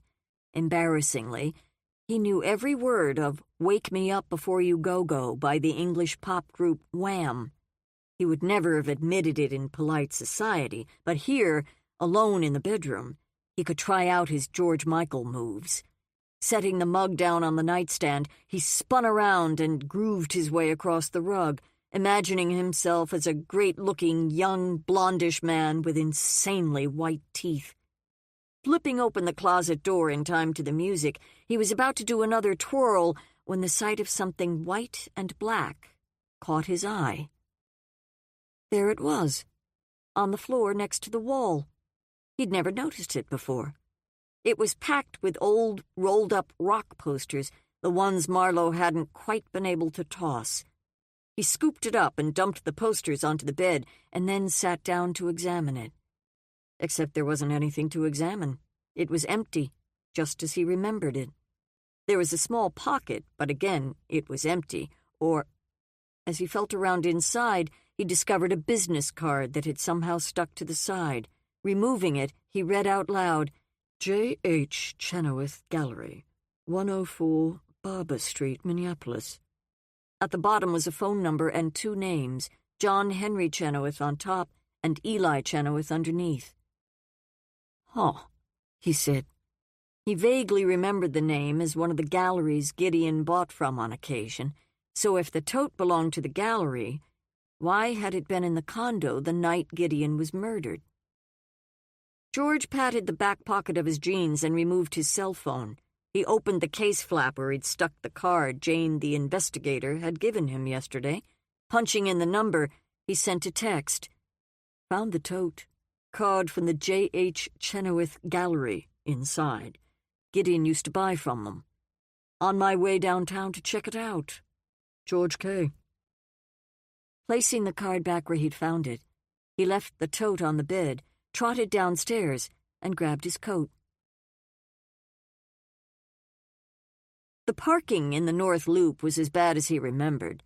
Sliding his Volvo into a tight spot on a side street, he got out, checking the distance between his car and the Chevy behind it. Feeling that it should be okay, that there was plenty of room to maneuver, unless the driver of the Chevy was a complete idiot, he headed straight for the gallery. Taking in the galvanized metal sign above the door, George pushed inside. The interior of the warehouse had been beautifully renovated. The wooden floors were perfectly polished and looked original. The walls were white. Toward the back was an antique desk. The middle-aged man behind it stood and walked toward him. "May I help you?" he asked. "Why, yes," said George. For some reason, when he met someone new, his English accent returned with a vengeance. "I'd like to see John Henry or Eli Chenoweth." "I believe they're both here," said the man. "Do you have a preference?" "Either is fine," said George with a smile. "May I ask what this is about?" That is, my wife and I, have some artwork we'd like to have appraised. Do you do that?" "Of course. It originally belonged to my father-in-law, Gideon Wise. I believe he bought much of it here." "Good to know," said the man. "Why don't you look around while you're waiting? If you have any questions, I'd be happy to answer them." He moved back behind the desk, picked up a phone, and punched in a number. George walked into one of the side galleries. Perhaps he should have talked to Jane Lawless first, leaving it to the professionals, as it were, but he was too curious, and besides, he was fully capable of doing a bit of a reconnoiter himself. Jane had finally been granted access to visit Rashad May at Stillwater State Prison. Cordelia was already on his list and begged to come along, so shortly after 8, the middle of the night for her, she arrived at Jane's house just as Julia was leaving, trailing a rolling suitcase behind her. Jane watched from the dining room window as the 2 most important women in her life passed like 2 snarling ships in the night. Jane waited until Julia was safely inside Carol's car and then went to open the door for Cordelia. With rush-hour traffic and a stop for a hearty breakfast of chocolate milk and Funyuns for Cordelia, it was 10 o'clock before they found themselves inside the grim fortress, being searched and passed through a metal detector. Accompanied by security, they walked down a long hallway as gates clanged shut behind them. By working for her father, Jane had become part of Rashad's legal team. Her dad had arranged for a private room. Cordelia seemed oblivious to her surroundings, likely because she'd visited Rashad many times before, but Jane's reaction wasn't as sanguine. She'd never liked being inside a prison, which, of course, was the point. Nobody did. This morning, however, she felt the claustrophobic sense of separation from the world even more keenly, worried as she was about Julia. "I think I ate too many Funyuns," muttered Cordelia as they were ushered into the room. A door eventually opened, and Rashad, wearing a prison uniform, came in. Cordelia instantly jumped up and gave him a hug and a kiss. This, according to the guard, was the only contact permitted until the end of the meeting, when another short contact was allowed. Rashad beamed his affection at Cordelia, but the guard standing in the doorway cut it short by ordering them both to sit down. The photo Jane had of Rashad looked nothing like the man sitting across from her. 4 years ago, he'd been clean-shaven, open-faced, and handsome. Now, except for a slight wariness about the eyes, his face was expressionless. He'd put on weight, too, looking like a man who spent hours each day in the gym. His upper arms were huge, the size of pork roasts. His head was shaved, and he had a scar running from the edge of his right eye to his chin. "It's so great to see you," enthused Cordelia. "Boy, you're even more pumped than you were last time I saw you." He seemed embarrassed. "In a place where I have control over virtually nothing, it's something I can control." "I get it," said Cordelia. She was about to pat his wrist, but pulled her hand back, remembering the rules. "I've actually met a lot of guys while working out. There's some great people in here. Plenty not so great, but honestly, I'm lucky. I've made some real friends, which makes life a little more bearable." He glanced at Jane almost shyly. "Thanks for coming, both of you. I talked to your dad, Jane, a few days ago. I guess Sherwin convinced him that I still might have a chance." "How do you feel about that?" asked Jane. "Good. Well, yeah, good. Except," he scratched the scruff on his face, "this place, it's hard. At first, I lived and breathed my appeals. It was all I thought about. I kept hoping they'd reverse the decision, that they'd see they'd made a mistake. When it didn't happen, I crashed. Over time, I found that the only way to deal with being in here was to forget about hope altogether." "That sounds awfully bleak," said Jane. "You can't lose hope," Cordelia chimed in. He shifted his gaze to his hands. "I read this book once. It was fantasy or science fiction, can't remember which. Don't remember the writer's name either, but there was this passage about Pandora.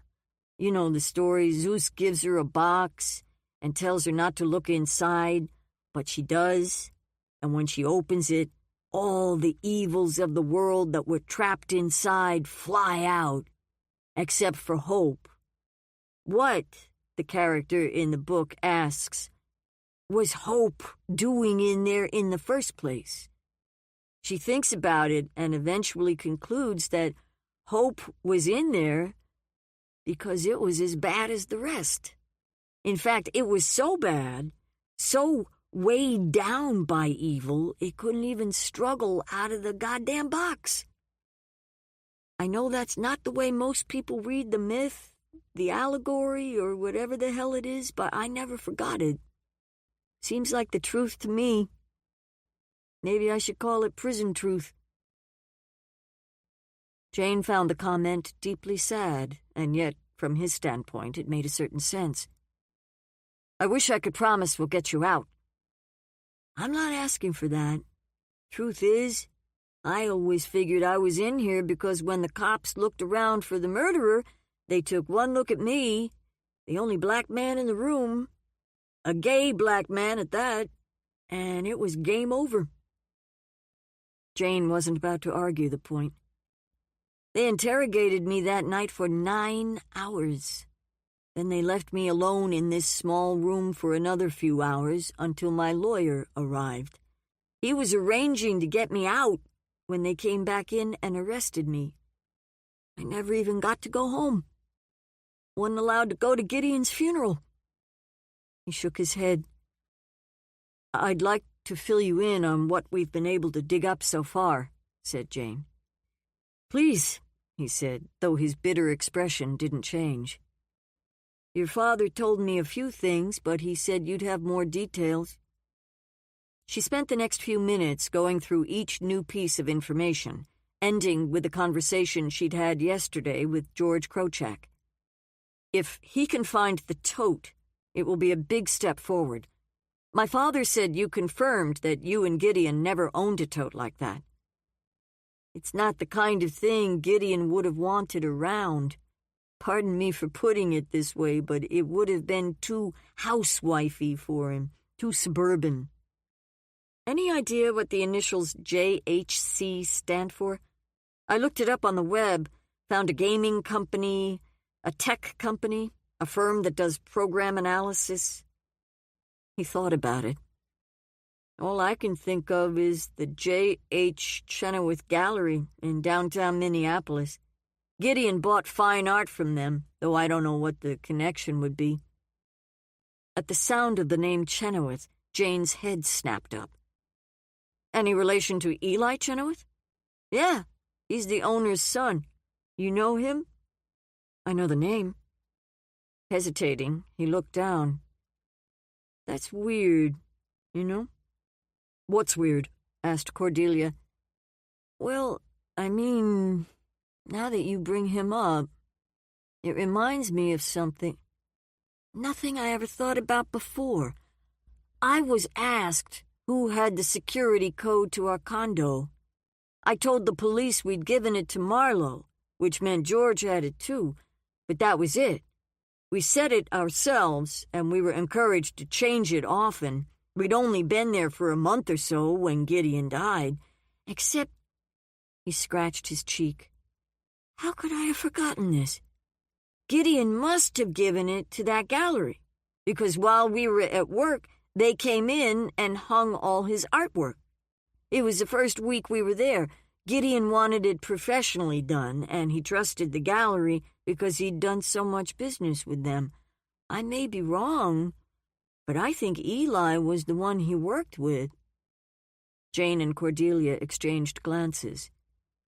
And you didn't change the code when the job was complete? Asked Jane. I never gave it a thought. Apparently, neither did Gideon. I didn't have any dealings with that gallery or any of Gideon's art buying. I'm not saying the gallery or Eli had anything to do with Gideon's death, but they must have had the key code. Eli Chenoweth is a good friend of my brother's, said Jane. They roomed together in college and stayed friends. Peter? Said Rashad, raising his eyebrows. I went out for a drink with him that night. A drink that turned into dinner. What time did Gideon normally get home from work? Asked Jane. 7, sometimes later. Except that day he had a dentist's appointment. He texted me from work and said the Novocaine was wearing off and his tooth hurt like hell, said he was going home early. Peter was the one who asked you out that night? Asked Jane. He wanted to talk about some new documentary he hoped to film. I think he was looking for investment capital. And if it had been a normal day, Gideon would have been gone until at least 7. Nobody would have been around? Yeah, that's right. What time did you usually get home? I was off at 5:30, so maybe 6. If Peter hadn't asked you out, you would have gone home that night? Yeah. This guy in the hoodie, said Jane. We have him on the security camera in the parking garage at 6:25. Rashad leaned forward, a deep frown on his face. What are you suggesting? That your brother invited me out to dinner to make sure I wasn't home so his friend could come in and... What? Rob the place? Jane felt like a firecracker had just exploded inside her head. She couldn't believe Peter would willingly agree to help a friend illegally enter another friend's condo. And yet, as much as she resisted the idea, the facts seemed to point in that direction.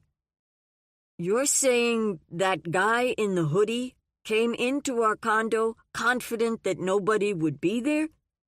Does that mean you think Eli Chenoweth was the one who murdered Gideon?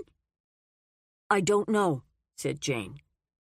But I'm beginning to wonder if his murder was somehow connected to that gallery.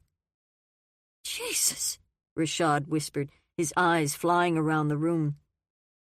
You gotta talk to that brother of yours. Find out what he knows. Believe me, I will. Before they left, Cordelia tried to lighten Rashad's mood by filling him in on what was going on with their mutual friends. Mostly it was gossip.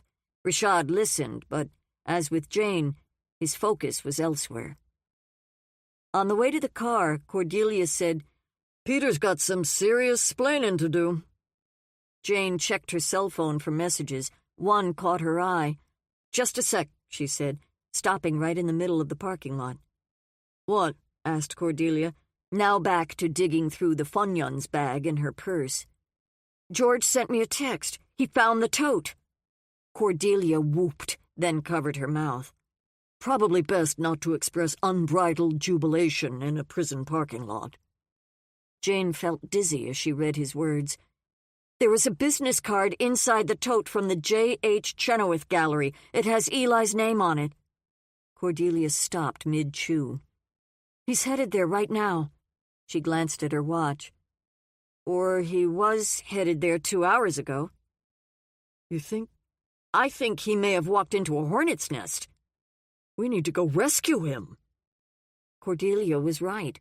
They could hardly call the police because George Krochak found a sack and a business card. Come on, she said, unlocking her truck. Let's get out of here.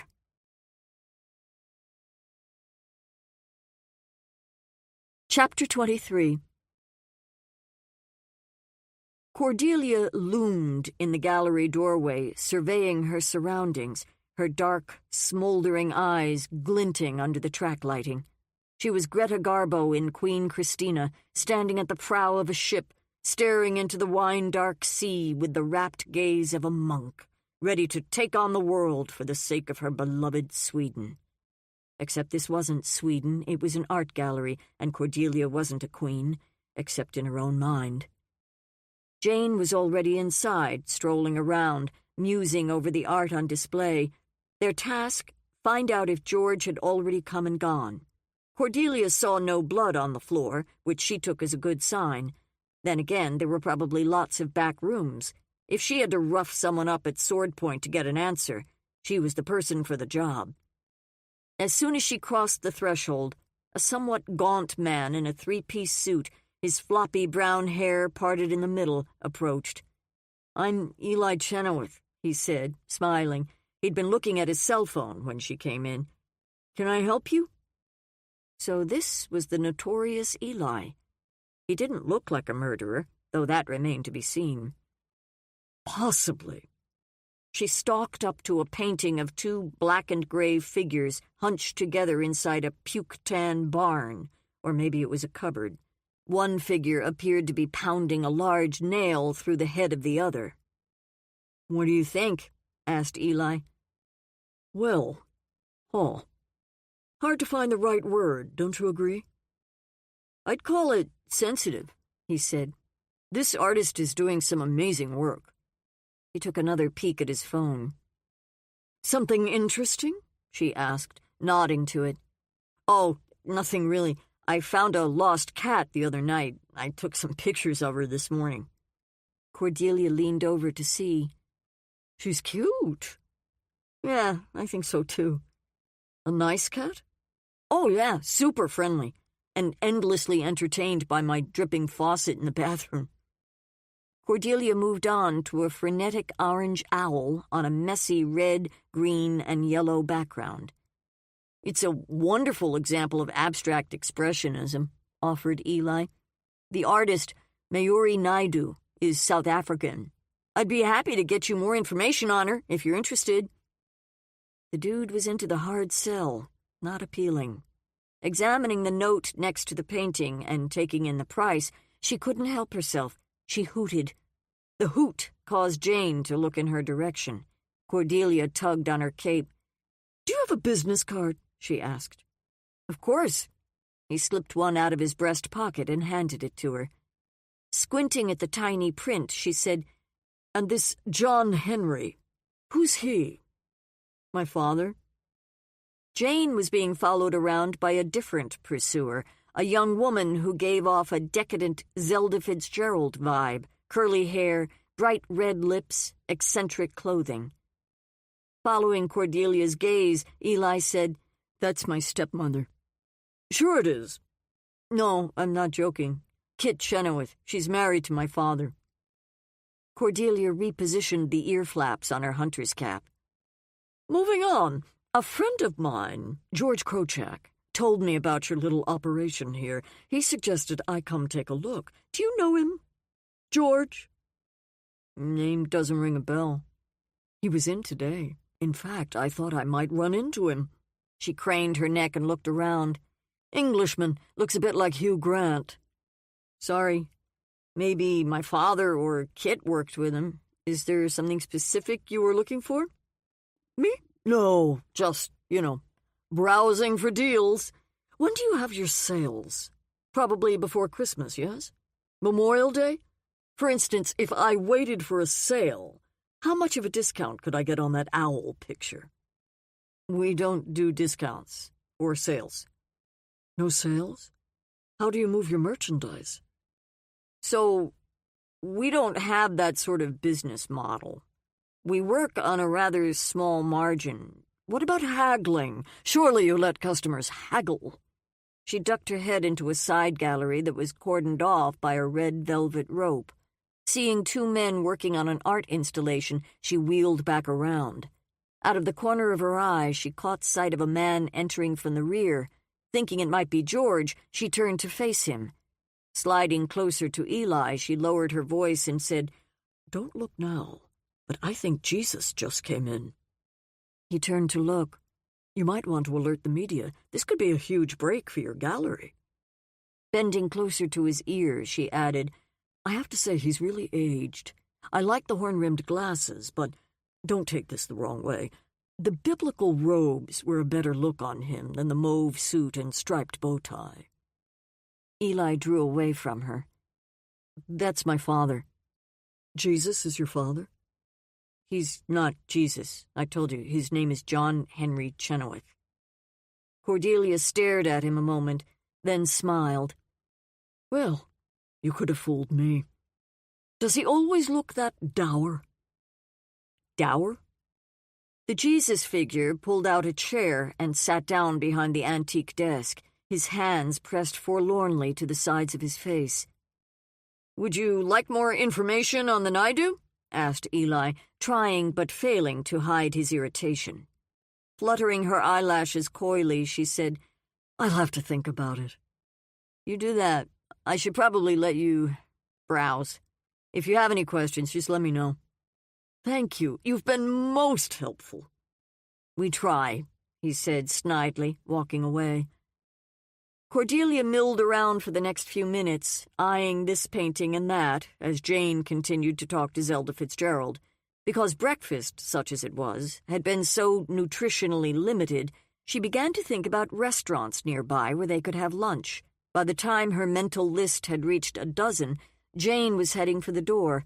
Cordelia followed her out, hoping that Eli's stepmother had offered more intriguing tidbits than Eli.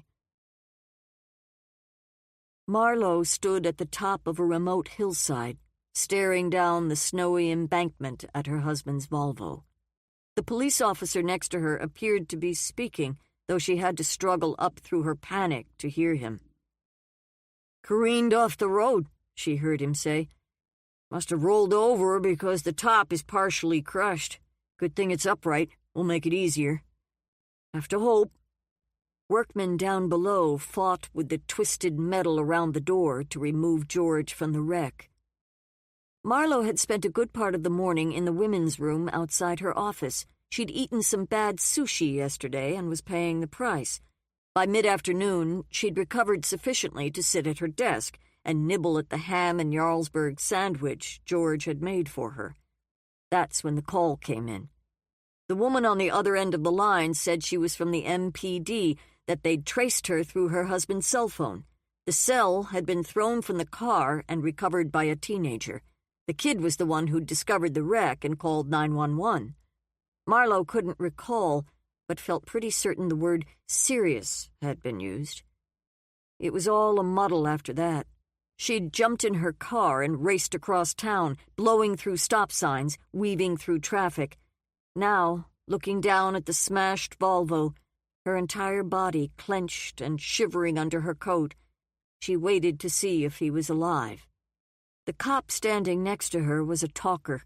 He kept saying things about people surviving all kinds of terrible accidents. She closed her eyes, praying that he'd shut up.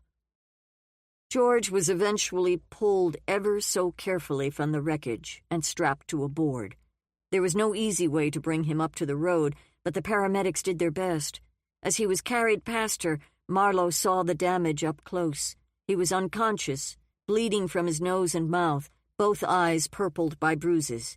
The paramedics assured her that he was breathing. "Still alive," she whispered to herself. "Still alive." Marlowe drove to the hospital emergency room in a kind of daze. She squeezed into a spot too narrow for her SUV and rested her forehead against the steering wheel. How could this happen? George was a great driver. She'd overheard one of the paramedics say he didn't have his seatbelt on. That was just silly. Of course he had his seatbelt on. He always wore a seatbelt. He was extremely safety conscious, which was why he'd bought that particular car. It had stellar safety ratings. The world tilted and blurred as Margot made her way into the hospital. She wasn't allowed to see George because, in the time it had taken her to drive from the scene of the accident to the hospital, he'd already been rushed into surgery. She was informed that a doctor would come talk to her as soon as they had anything to report. Marlowe found a place to sit in the waiting room. An hour went by. Then 2. Numbness alternated with sickening adrenaline rushes that felt like panic. She took out George's cell phone, given to her, along with his wallet, by one of the uniforms. The face of the phone was cracked, but it still seemed to work. She scrolled through his calls. 5 were from the same number. Why the hell had Jane Lawless called her husband 5 times within the space of a few hours? When a man in scrubs finally came to the waiting room to talk to her, she stood. She did her best to force away the crushed feeling in her chest. She had to concentrate, take in every word for later analysis. She dug her fingernails into the palms of her hands to steel against a reality that she knew, without a doubt, would change her life forever.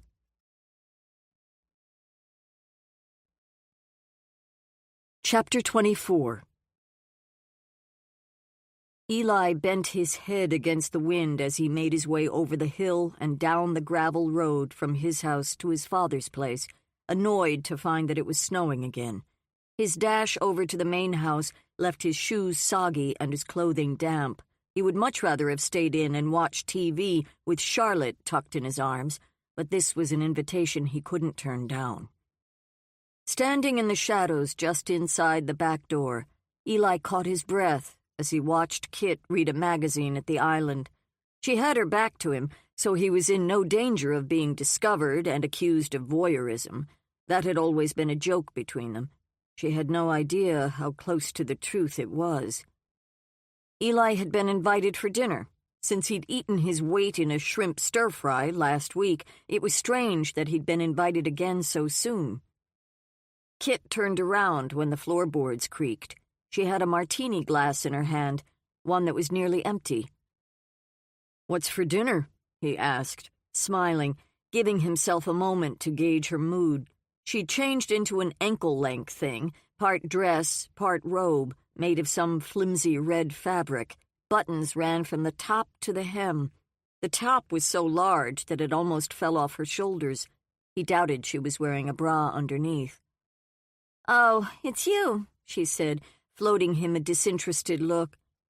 "Barbecue." "Takeout barbecue?" "John Henry's picking it up on the way home. Sit down and talk to me." She finished her drink and began making another. "So, we're still speaking to each other after what happened yesterday? You seemed pretty cold all day at the gallery." "Geez, keep a lid on that," she muttered. "Is Dad here?" "No, but it doesn't matter. The walls have ears." He pulled out a stool and sat down. "Do you know who that was who came into the gallery this afternoon?" she asked. He folded his arms and shrugged. Jane freaking Lawless, Peter's sister. Oh? And the fat woman in the stupid hat, that was her friend, the theater director, the one who is friends with Rashad. That explained her ridiculous questions. So, you said we have nothing to worry about. How come you listen to me, genius? I don't know what I'm talking about. She tossed a grin over her shoulder as she opened the freezer and removed a bottle of vodka. The grin helped. She wasn't mad. So, are you worried or not worried? I don't worry, Eli. It's a waste of time. Removing a tray of olives, cheese, and cherry tomatoes from the refrigerator, she set it on the island next to a bowl of salted nuts and a sleeve of Ritz crackers. After mixing her drink, she said, What did the theater director have to say? Nothing much. Good evening, all, boomed John Henry, coming through the back door. He set several white sacks smelling of barbecue on the island, then removed his coat and scarf and tossed them over a kitchen chair. Eli pulled the bowl of nuts closer and began digging around for pecans. John Henry patted him on the back on his way to give Kit a kiss. I have a present for you, my love, he announced, holding up a liquor bottle. Kit flashed her eyes at Eli. See how well my husband treats me? I've made an important discovery, Eli. My wife likes cordials. Didn't seem like much of a revelation. She liked anything sweet. Kit took the bottle from him and read the name. Limoncello. Added to that nightly cocktail of yours. It's Italian. A nice, bright lemon flavor.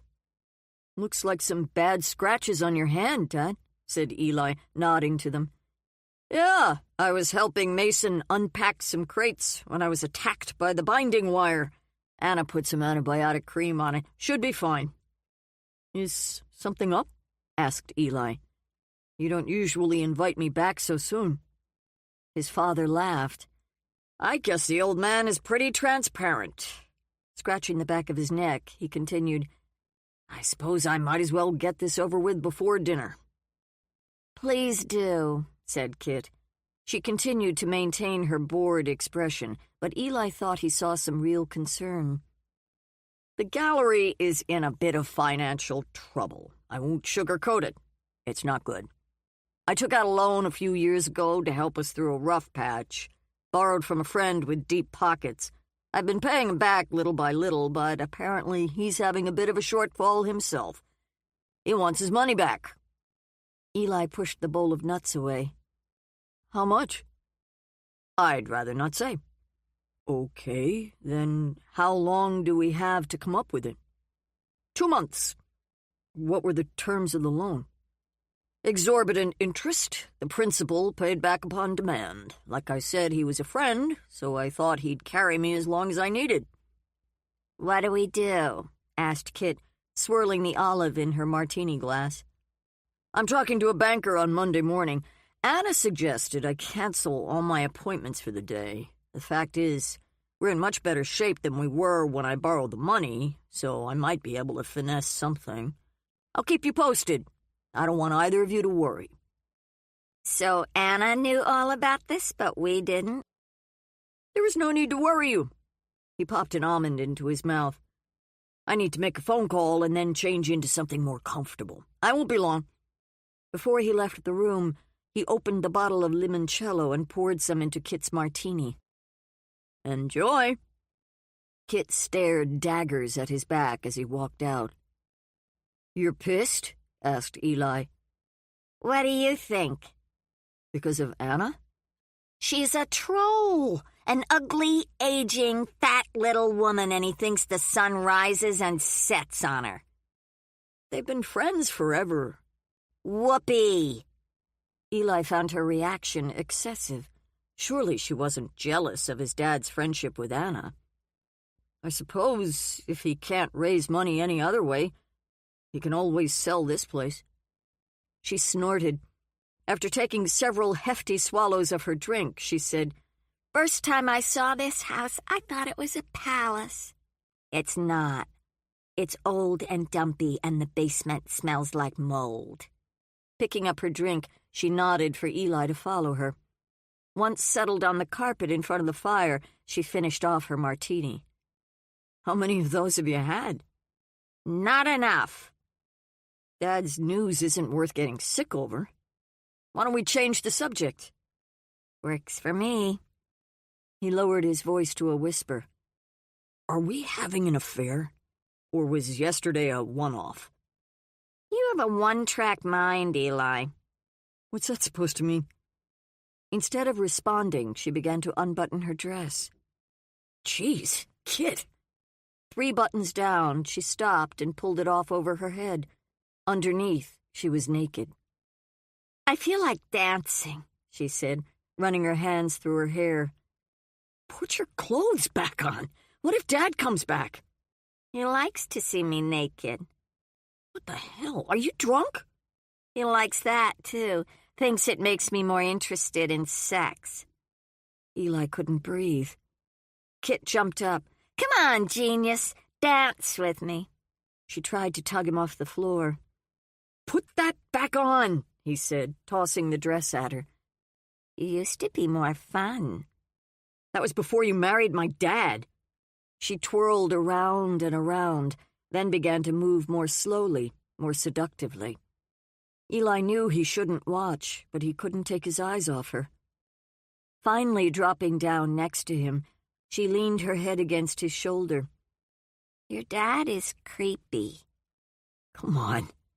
"And he has a secret." "You said that before. Don't keep dangling it in front of my face if you're not going to tell me." "If I did tell you," she said, slipping back into her dress, "he'd kill me." "Are you joking?" "Is she or isn't she?" He decided to joke back. "You could tell me because I have a cape. I'll protect you." She turned to look him full in the face. "Will you?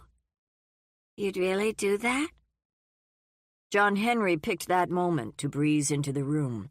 He was wearing pajamas and a silk bathrobe. "Hey, you two. I do have some good news," he said, warming his hands by the fire. "Oh," said Eli, instantly pulling away from Kit. "I sold one of the Glastons today." "Wow, congratulations." Saturdays were always busy at the gallery, though rarely did they ever sell a significant painting on a Saturday. Most people just came to feel artsy. "Did I miss anything?" asked John Henry, easing down on the floor next to Kit. "I better go unpack our dinner," she said, jumping up. Eli listened politely as his father went on and on about the sale. He smiled, nodded, and acted interested, all the while mentally turning down the sound on what felt like a tedious infomercial.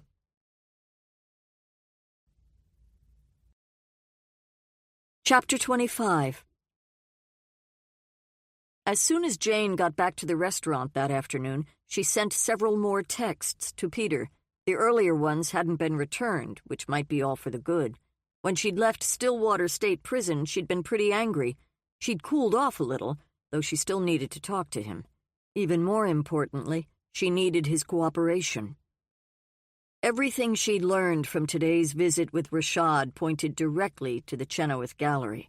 The timing suggested that both Gideon's and Rashad's routines had been studied. Since their habits were regular, whoever had planned the illegal entrance had probably assumed they'd be safe until at least 7:15. What they hadn't counted on was Gideon's dental appointment. So what had actually happened? Was it premeditated murder, a robbery gone wrong, or something else? While Eli seemed the most likely suspect, since he'd been the one to hang Gideon's artwork, Jane had to look carefully at his father, too. Even Kit, the woman she'd met at the gallery right before lunch, could have been involved. Kit seemed knowledgeable about the art and appeared to have some talent at sales, but she also seemed slick, her nonchalance studied, fake. When Jane introduced herself, Kit appeared surprised. From that moment on, she trained her eyes on Jane and never looked away. Jane could only guess at the reason. Eventually, Jane brought up the subject of George, describing him and saying she was hoping she might run into him. He was planning to stop by the gallery before lunch. Kit shrugged, saying she'd gone out to do some errands. Perhaps if he'd arrived during that time, Eli or John Henry had helped him. As they walked around, she said that Peter was a good friend. She talked about him easily, with a kind of casual intimacy, saying how glad she was that he'd come back to town, that she wished he'd stick around, especially now that his marriage was on the rocks. Jane was more than a little miffed that her brother had apparently confided some of the details to Kit when he'd mentioned virtually nothing about his marriage to her. She was left to wonder if her negative reaction to Kit was mostly the result of that omission. Her most important takeaway from the visit was the knowledge that Peter knew these people well, which made his dinner with Rashad on the night of Gideon's murder seem even more ominous. During the dinner rush, Jane worked for an hour or so as an expediter in the kitchen. The man who usually did the job needed to run to the hospital to bring his mother home. Since they were also short one bus person, Jane spent another hour clearing and resetting tables. She was back in her office by 8 when Nicole Gunnis, the ex-police officer Jane had hired to do background work for her, knocked on her door. "Come in," Jane called, standing to shake her hand. "Great to see you. Have a seat." Nicole was a heavy-set woman in her mid-50s, with dyed blonde hair and a sober manner. She'd burnt out as a cop and had no desire to jump through all the necessary hoops to become a licensed PI in Minnesota, but she loved investigation and wanted to keep her hand in. "Mike's here, too," she said. Mike Hustvedt was Nicole's partner. They weren't married, but had been living together for at least a decade. "And my cousin Terry came with us. They're in the pub having a beer." Nicole carried a manila folder and an iPad. She handed the folder to Jane, and they both sat down. "Think I've got everything you asked for." Jane opened the folder and began flipping through the top pages. "Tell me first about Harper Tillman." Because Jane had concluded that Eli might be connected to Gideon's murder, she was even more interested in what had happened to his girlfriend. "Not much to tell. She was from Minot, North Dakota. She worked as a reception agent at the Hyatt Regency in downtown Minneapolis for a year or so. No arrests, no known mental health or drug problems. Good student in high school. 1 year of college at the university in Minot before she dropped out. I talked to her parents. They said Harper had always been a good girl. She wasn't a party goer, didn't engage in risky behavior, to their knowledge, I should add. They'd never met Eli, but confirmed that Harper was head over heels in love. What about Eli? He must have been a suspect in her murder. In homicide investigations, the police always look at the male relatives in the woman's life, so that would also include J.H. Chenoweth, Eli's father, and all of her old boyfriends. But yeah, Eli was the prime suspect. Nicole fired up her iPad. It turned out to be kind of a turf war between the Franconia Township Police and the Chisago County Sheriff's Department. I've got a buddy who works for the sheriff. He said their investigator was sure Eli had done it. But not sure enough for an arrest? What you know and what you can prove are two different things. What they found, however, did seem suspicious.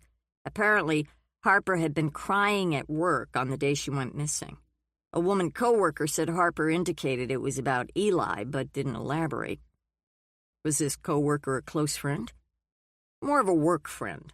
She said Harper hadn't been in the Twin Cities more than a few months when she met Eli. They moved in together almost immediately. The woman didn't think Harper had many friends in town. She said that at least once a week, a bunch of coworkers would get together after work to go out for a drink. At first, Harper went with them. But after she met Eli, she was always doing something with him. They eventually stopped asking. Where was Eli that day? He left the gallery early. He never mentioned that to the investigator until the guy independently verified it and came back and asked him about it. Eli said he'd been shopping. He couldn't provide any receipts or proof of parking. The investigator figured he was lying. And then there's his weird cell phone behavior. Jane set the folder on her desk and leaned back in her chair. Once again, Nicole had done great work. Nicole scrolled through her notes. Here it is. Eli turned his cell phone off just after 4 that afternoon. He didn't turn it back on until almost 8 that evening. Odd behavior for someone concerned about his girlfriend. How did he explain it? He said he always meditated when he came home after work. He would turn off his phone because he didn't want to be interrupted. Usually, he said, he would turn it back on right away when he was done, but that night he didn't. He said he forgot. Forgot? If he'd really been worried about Harper, he would have been checking his phone constantly. And think about this. Turning off his phone gave him a 4-hour window during which he could have gone anywhere. If his cell phone wasn't pinging off towers and establishing his location, he was effectively invisible. What about Harper's phone? Never found. Her car? She didn't own a car. She rode her bike to work if the weather was good, or she took the bus. She didn't ride her bike to Taylor's Falls, said Jane. No one ever determined how she got there. Nicole scrolled a bit more. Here. The police did a search of Eli's place. He lives on his dad's property, in a small house about a football field away from the main house. They found his calendar. It was the kind that lets you write a little about each day, laid out 1 month at a time. He always made notes, his appointments, important things he wanted to remember. The day before Harper was murdered, the space was blank. Same for the day of the murder. That's the only time in the entire year that the spaces were empty. Interesting, but as you said, not proof. Okay, listen to this. During the search, they found a set of steak knives in the kitchen drawer. 12 serrated knives. Natural rosewood, full tang, nice knives. You see them everywhere online, so I'm not saying they were unusual. One of Eli's knives was missing. The murder weapon was eventually found. It matched those knives. It had been wiped clean, but there was still blood evidence. Jane crossed her arms. That could be big. Damn straight. So, other than Eli, who had access to his kitchen? His father, his father's wife, friends. Cordelia had passed along an important detail after their trip to the gallery this morning. Kit Lipton was married to John Henry, the owner of the gallery. The age difference was huge. Nicole returned to scrolling. I did a little research on Eli's family. His dad, John Henry, is 64, divorced, 2 children, one of whom died in Switzerland years ago while on vacation. He owns the gallery where Eli works. No arrests. He remarried 3 years ago to Kit Lipton. She was 26 at the time. Yeah, I met her today. Did you do a background check on her? She moved around a lot when she was a kid, ended up in South Minneapolis. Her mom still lives in the same house. I noted the address in my report. There really isn't a lot to say. No arrests. Attended Washburn High School. Middling student. John Henry is paying for her to get an online degree in art history. Did you find any more on the woman who died up near Duluth? The one Eli said was murdered by a serial killer, the same man he maintained murdered Harper?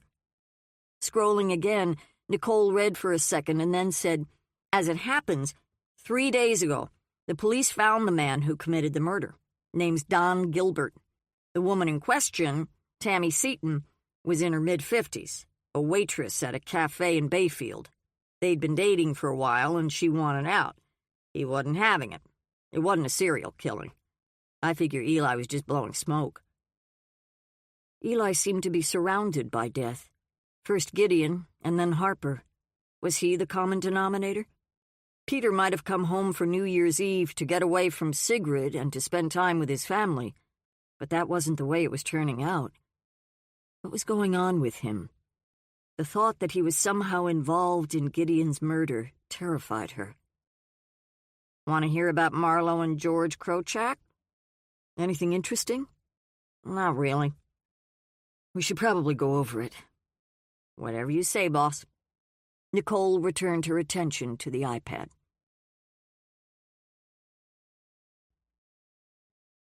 Chapter 26. Peter made his way toward the stairway in Cordelia's house while staring at his cell phone. He had a new email from Mia, one he needed to answer before he turned in for the night. Checking his texts, he saw that over a period of a couple of hours, Jane had sent him 3, each one asking him to call as soon as he got it. He assumed it was about Harper Tillman, that she'd found out something she wanted to pass on. He wasn't in the mood to talk to her, so he clicked on the last text, which was from Sigrid. "We can't leave it like we did the other night. I know you need time. I never wanted to hurt you. Please, Peter, come home." Instead of heading up to his bedroom, he sat down on a comfortably padded chair in the great room, gazing up at the triptych of stained glass windows. Who the hell built a place like this, he wondered. Had to have been some wealthy megalomaniac with delusions of grandeur, perfect surroundings for Cordelia and her sister, and their delusions. An 8-foot-tall Christmas tree still stood in a corner of the room, lit with hundreds of tiny colored lights and groaning under a ton of glittery ornaments. He'd always enjoyed the serene quality of a Christmas tree in a darkened room, the hushed, reverential feel it created inside him. He had so little of that in his life these days. Sitting here, drinking in the quiet, bathed in the soothing light, he felt at peace. The mood was broken when Cordelia wandered in, dressed in a fluffy pink terry-cloth robe and matching slippers. She held a glass of milk. "Peter," she said, lifting her chin and staring down at him. "I thought you'd be out carousing with your friends instead of sticking around Shaythorne." "Right," he said with a bitter grunt. "I spend all my evenings carousing."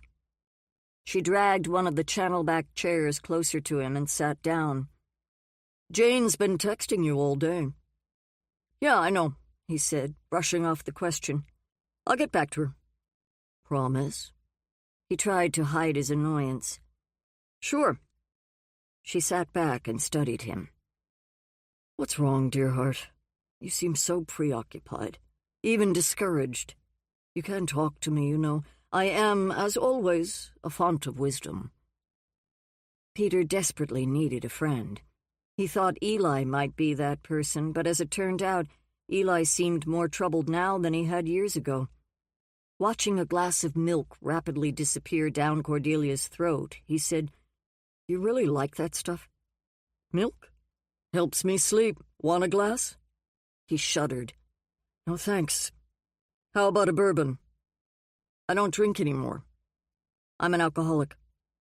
The words just slipped out. You're... She couldn't seem to finish the sentence.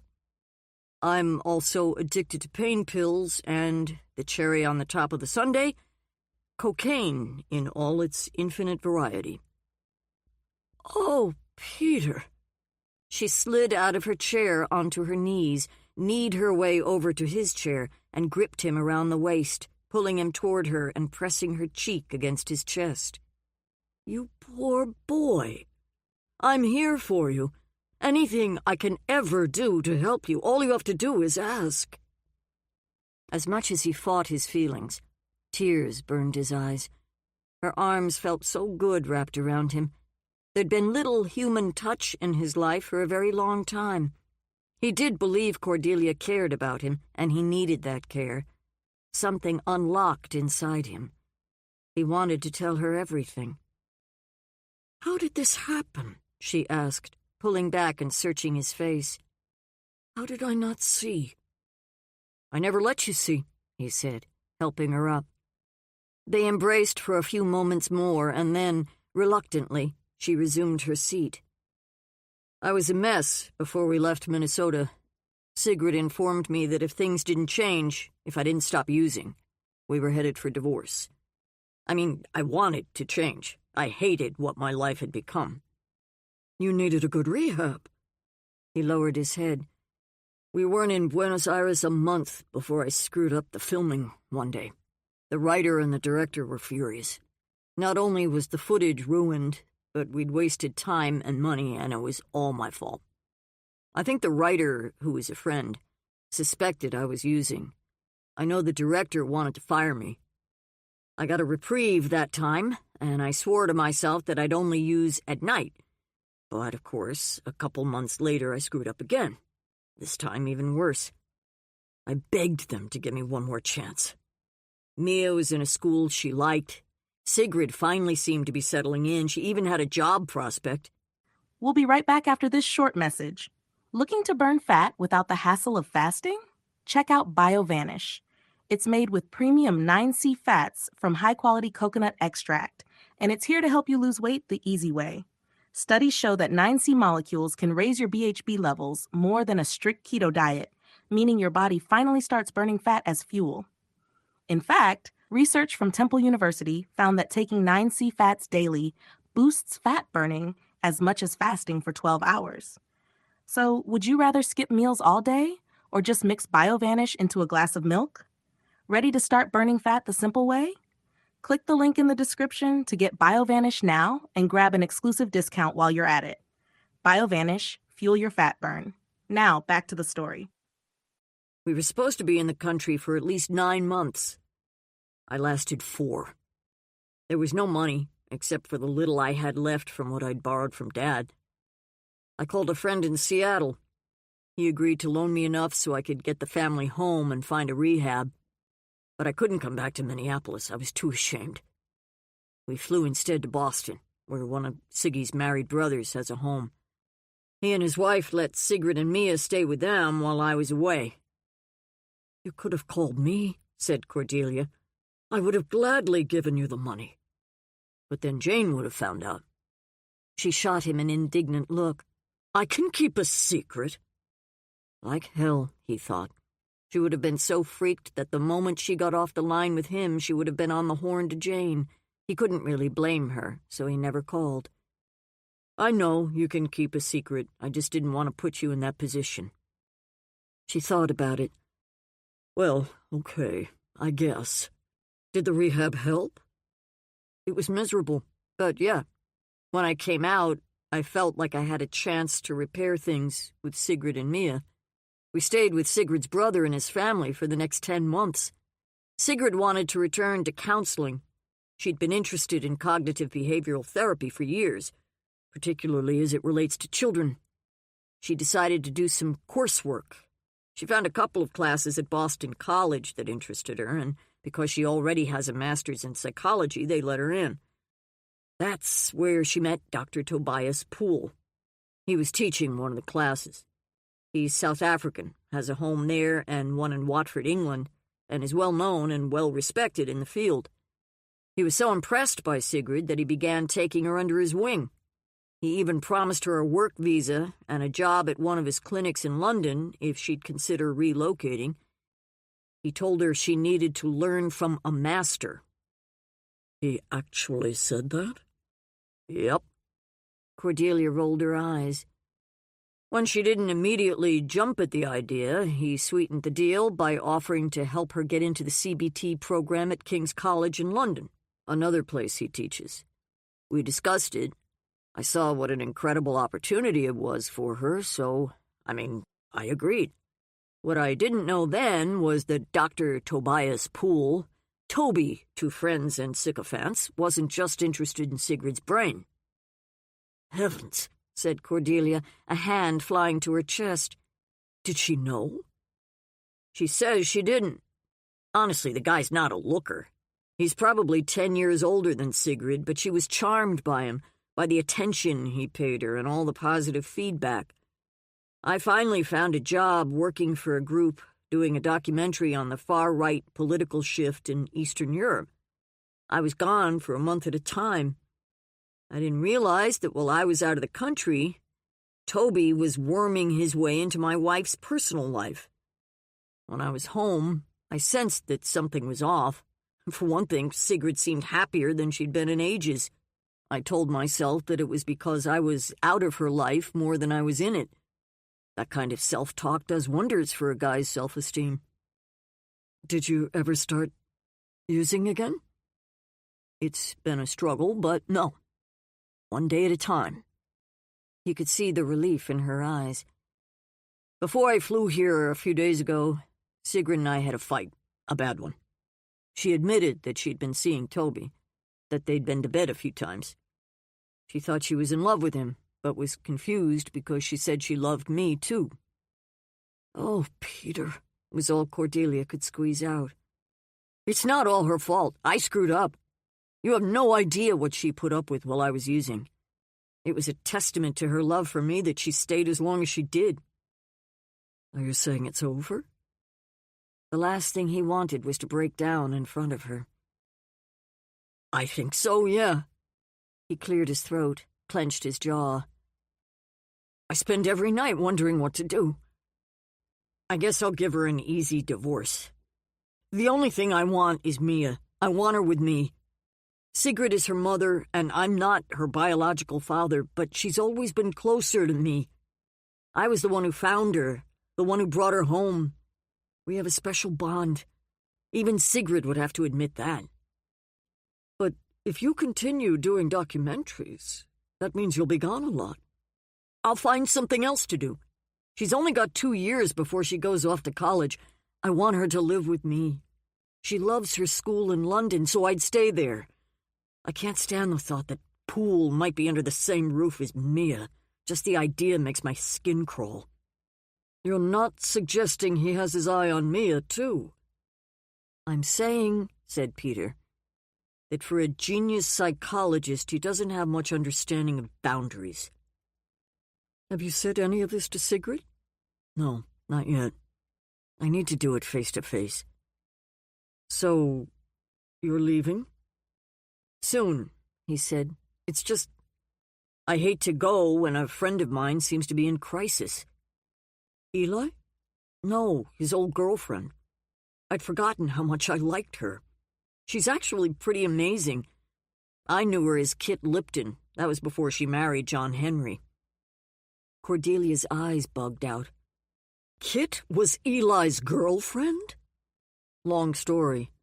You don't say. I don't think she's happy. Not sure why. Every time I talk to her, she lets a little more out, but it's like pulling teeth. I guess if I'm being honest, I'd have to admit that I'm attracted to her. Listen, Peter, I'm not sure I should say anything, but you know Jane and I have been digging into the Gideon Wise homicide. It seems not only possible, but likely, that someone at the gallery was involved in his murder. Peter's world suddenly tilted sideways. What? Tell me, the night you took Rashad out to eat, was that your idea? Gripping the arms of his chair, he said, Partly. He hated lying to her. He hadn't considered his testimony at trial lying, though he had left out certain elements of the story. What do you mean, partly?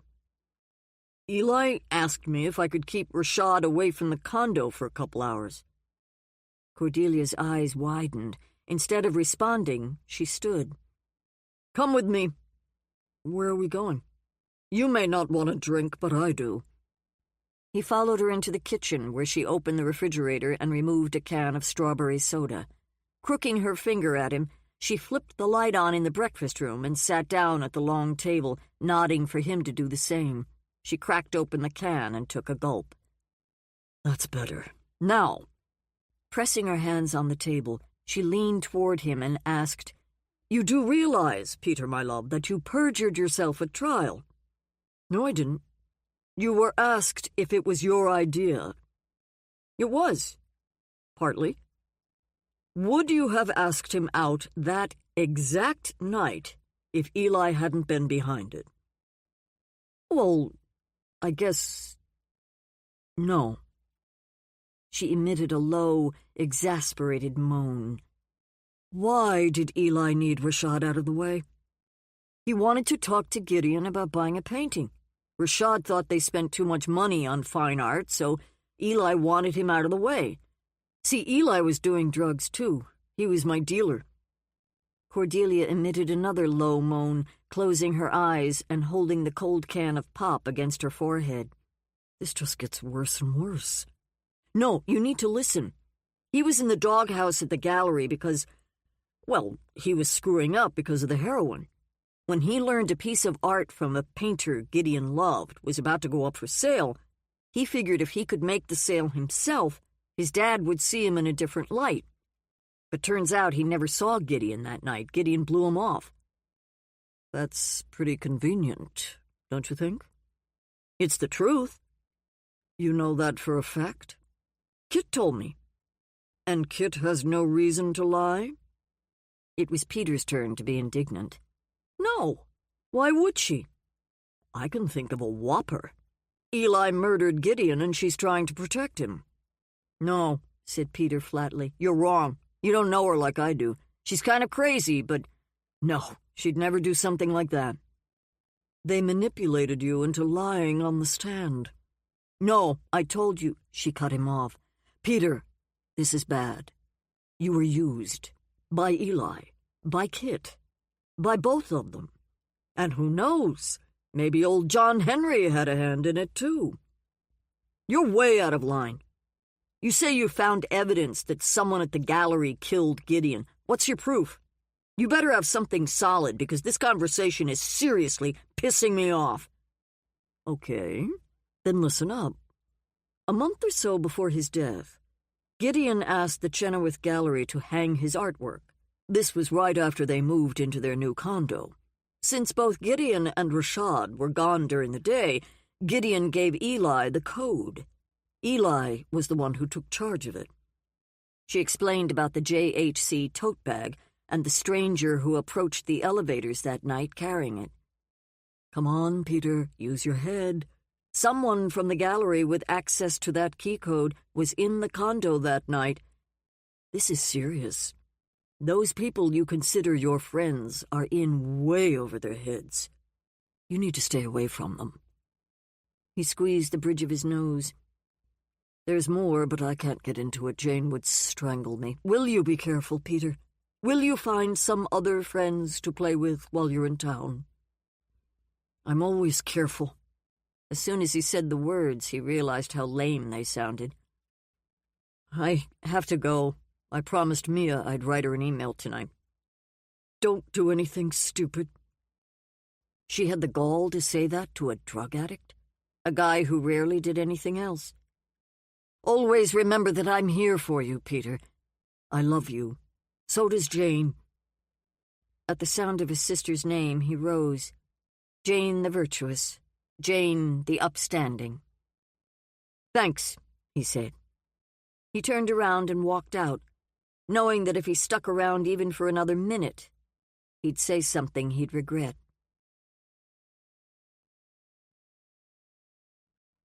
Eli held Charlotte in his arms as he carried a candle into his bedroom and set it on the dresser. Opening the top drawer, he removed an old cigar box. He flipped back the cover and touched the earring resting inside, caressed the one small turquoise teardrop. He remembered when he gave the earrings to Harper for her birthday, the dinner he'd made, how pretty she'd looked. And now she was gone. Tucked under the earring was a piece of paper. He removed and unfolded it. He didn't need the candle to read the words because he'd memorized them long ago. I'm sorry for how things turned out last night, but I had to tell you the truth. Maybe we can talk later. What you said about hostages, it's how I feel. H. The filigreed gold at the top of the earring still had mud embedded in it. When he thought about her now, he saw that her death had been a gift. Harper didn't need to worry anymore about failures, difficult hurdles, all the myriad tiny struggles that faced him every day. She didn't need to be sad when she learned that a friend had received some terrible news. If she did something stupid or maybe even something really, really bad, she didn't need to feel guilty or worry about the repercussions that would surely fly at her. Eli vaguely understood that his views came from his depression and that most people didn't see life that way. Still, it never ceased to amaze him that when upsetting things happened, Harper didn't need to be any part of it. Wherever she was, even if it was nowhere at all, she was at peace. And he envied that peace.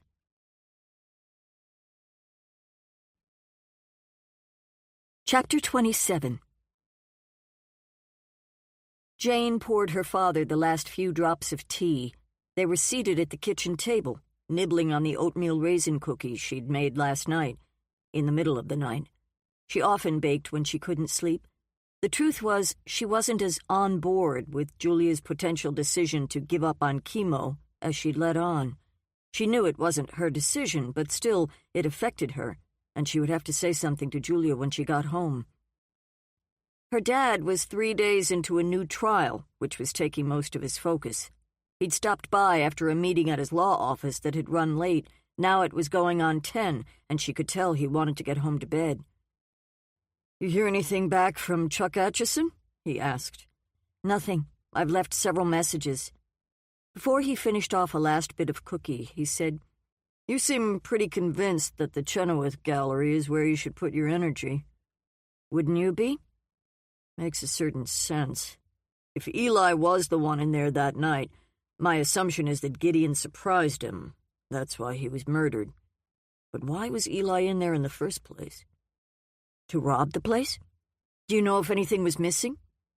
I asked Rashad about that back before his trial, since he was never allowed to return to the condo once he was taken into custody for questioning.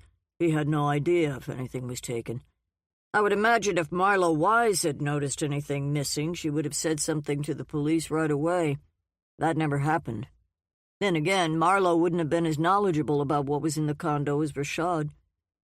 Can you imagine how that poor man must have felt? Marlo Wise inherits all of it. A woman who thought he was in it for the money, that he never loved her father. She walks away with everything. Her dad turned the empty mug around in his hand.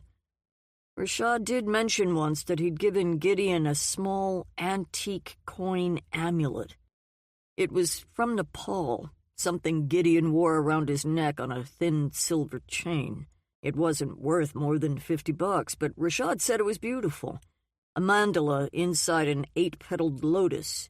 When the paramedics moved Gideon from the bathroom floor to a gurney, Rashad said he noticed that the silver chain was broken and hanging loose.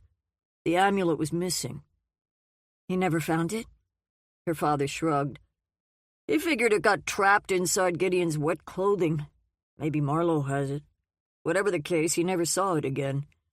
He regretted that. He did mention it to the police when they interrogated him, mostly because he wanted it back. Would it have had any evidentiary value? Probably not, said her father. Jane watched his expression turn from resignation to puzzlement. What? She asked. It's probably nothing. Tell me. Well, I never even considered this before, but if the person who murdered Gideon was into collecting trophies, that could account for it. Trophies, repeated Jane. It happens, said Ray. It's twisted, but some murderers want a reminder of the killing, something they can pull out and look at and remember. We should keep it in the backs of our minds. Anyway, he said, rising from the table, I better hit the road. With the dogs trailing behind them, Jane walked her father to the front door. I'll be in touch, she said, giving him a kiss on his cheek. You be careful, he said, wrapping his scarf around his neck. And keep me posted. When she was back in the kitchen, Jane's cell phone rang. Hoping it was Julia, she answered without looking at the caller ID. Janie, you have to hear this. It was Cordelia. Even though she was whispering, she sounded like she was about to explode. Hear what? Peter. He's a bigger idiot than I ever realized. Oh, I have so much to tell you. Or maybe I'm not supposed to. But he didn't swear me to secrecy, so I think it's okay. Oh, hell. Are you sitting down? Just tell me, said Jane, carrying the teapot from the table to the kitchen counter. It wasn't his idea to invite Rashad out for a drink that night. Jane froze. He actually said that? But at trial, he lied, Janie, on the stand. A few minutes ago, he said it was partly his idea, but it wasn't. Whose was it? Eli Chenoweth's. Jane took Cordelia's advice and pulled out a chair. Why? There has to be a reason. She listened through Cordelia's long, rambling explanation. Wait, she said at one point. Eli was Peter's dealer? My brother is an addict? She dropped her head in her hand and listened, growing more concerned with every revelation. Why did he tell you all this and not me? That's not the point. The point is, he could be in serious trouble if this comes out. Eli Chenoweth is a snake. He manipulated Peter into helping him and then got him to lie. Do you think Kit knew? She's the one who told Peter what really happened that night. In fact, he admitted that he likes her. Romantically? That was my impression. Apparently her marriage isn't happy. He's staying in town mostly because of her. They're all vipers, in my opinion. Well, maybe not John Henry. I'm not saying he's not viperous in his own inimitable way, but you'd like to think a guy who's the spitting image of Jesus would behave himself. Then again, he married Kit. By the way, did you know she used to be Eli's girlfriend? What? Jane's mind raced. There's more, but those are the headlines. Massaging her temple, Jane thanked Cordelia and said she needed time to think everything through. Let's connect tomorrow. Write everything down so you don't forget. No worries, Janie. Mind like a steel trap. After a few more inane comments, Cordelia said she needed another stiff strawberry soda. Later, girlfriend. Out. Jane set the phone on the table and glanced over at the dogs, lying peacefully in their bed by the refrigerator. This could be seriously bad, she said out loud. Reacting to the last word, Mouse roused himself and came over, resting his head on her knee. Not you, she said, stroking his ears. You're a good boy, a very good boy. In fact, I wish all humans had your sense of morality. He gazed up at her with his serious brown eyes and then gave her hand a lick. God, but I love you, she said, lifting his front legs into her lap and hugging him. Later, as she walked down the hallway to her study, she got a text from Julia. Flight was good. I'm at a house on Lake George, lots of snow. Anxious and excited. May not be in touch for a few days. All is good. Love you so. Jay. It wasn't the call she'd been hoping for, but it was something. On her way upstairs to take a shower, she texted Nicole Gunnis. Was anything missing from Harper Tillman's body?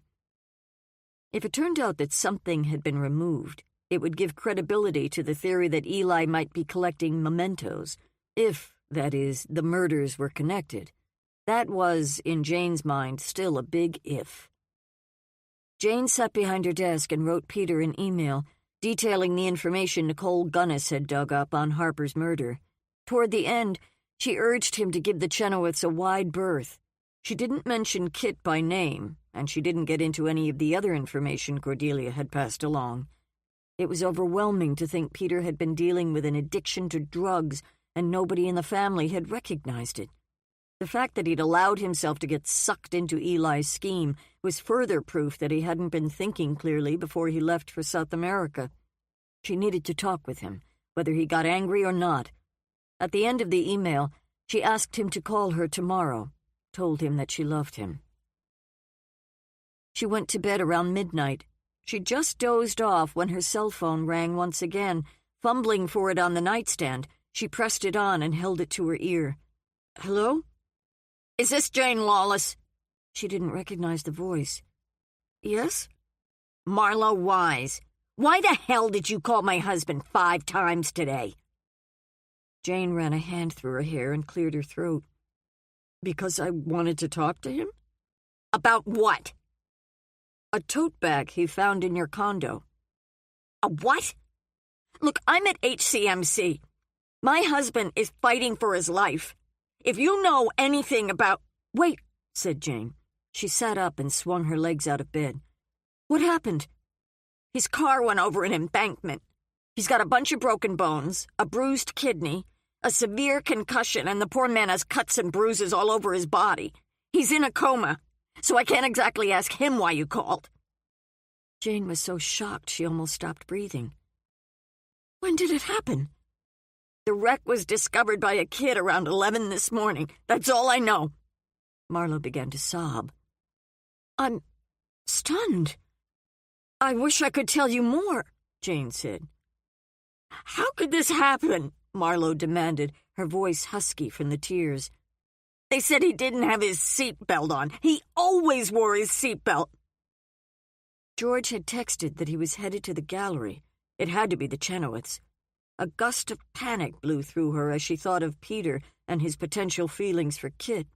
Her brother was vulnerable right now, though he probably didn't see it that way. "I'm so sorry." "I don't need your sympathy. I need my husband back the way he was this morning." Marlowe paused. "Oh, go to hell!" She ended the call.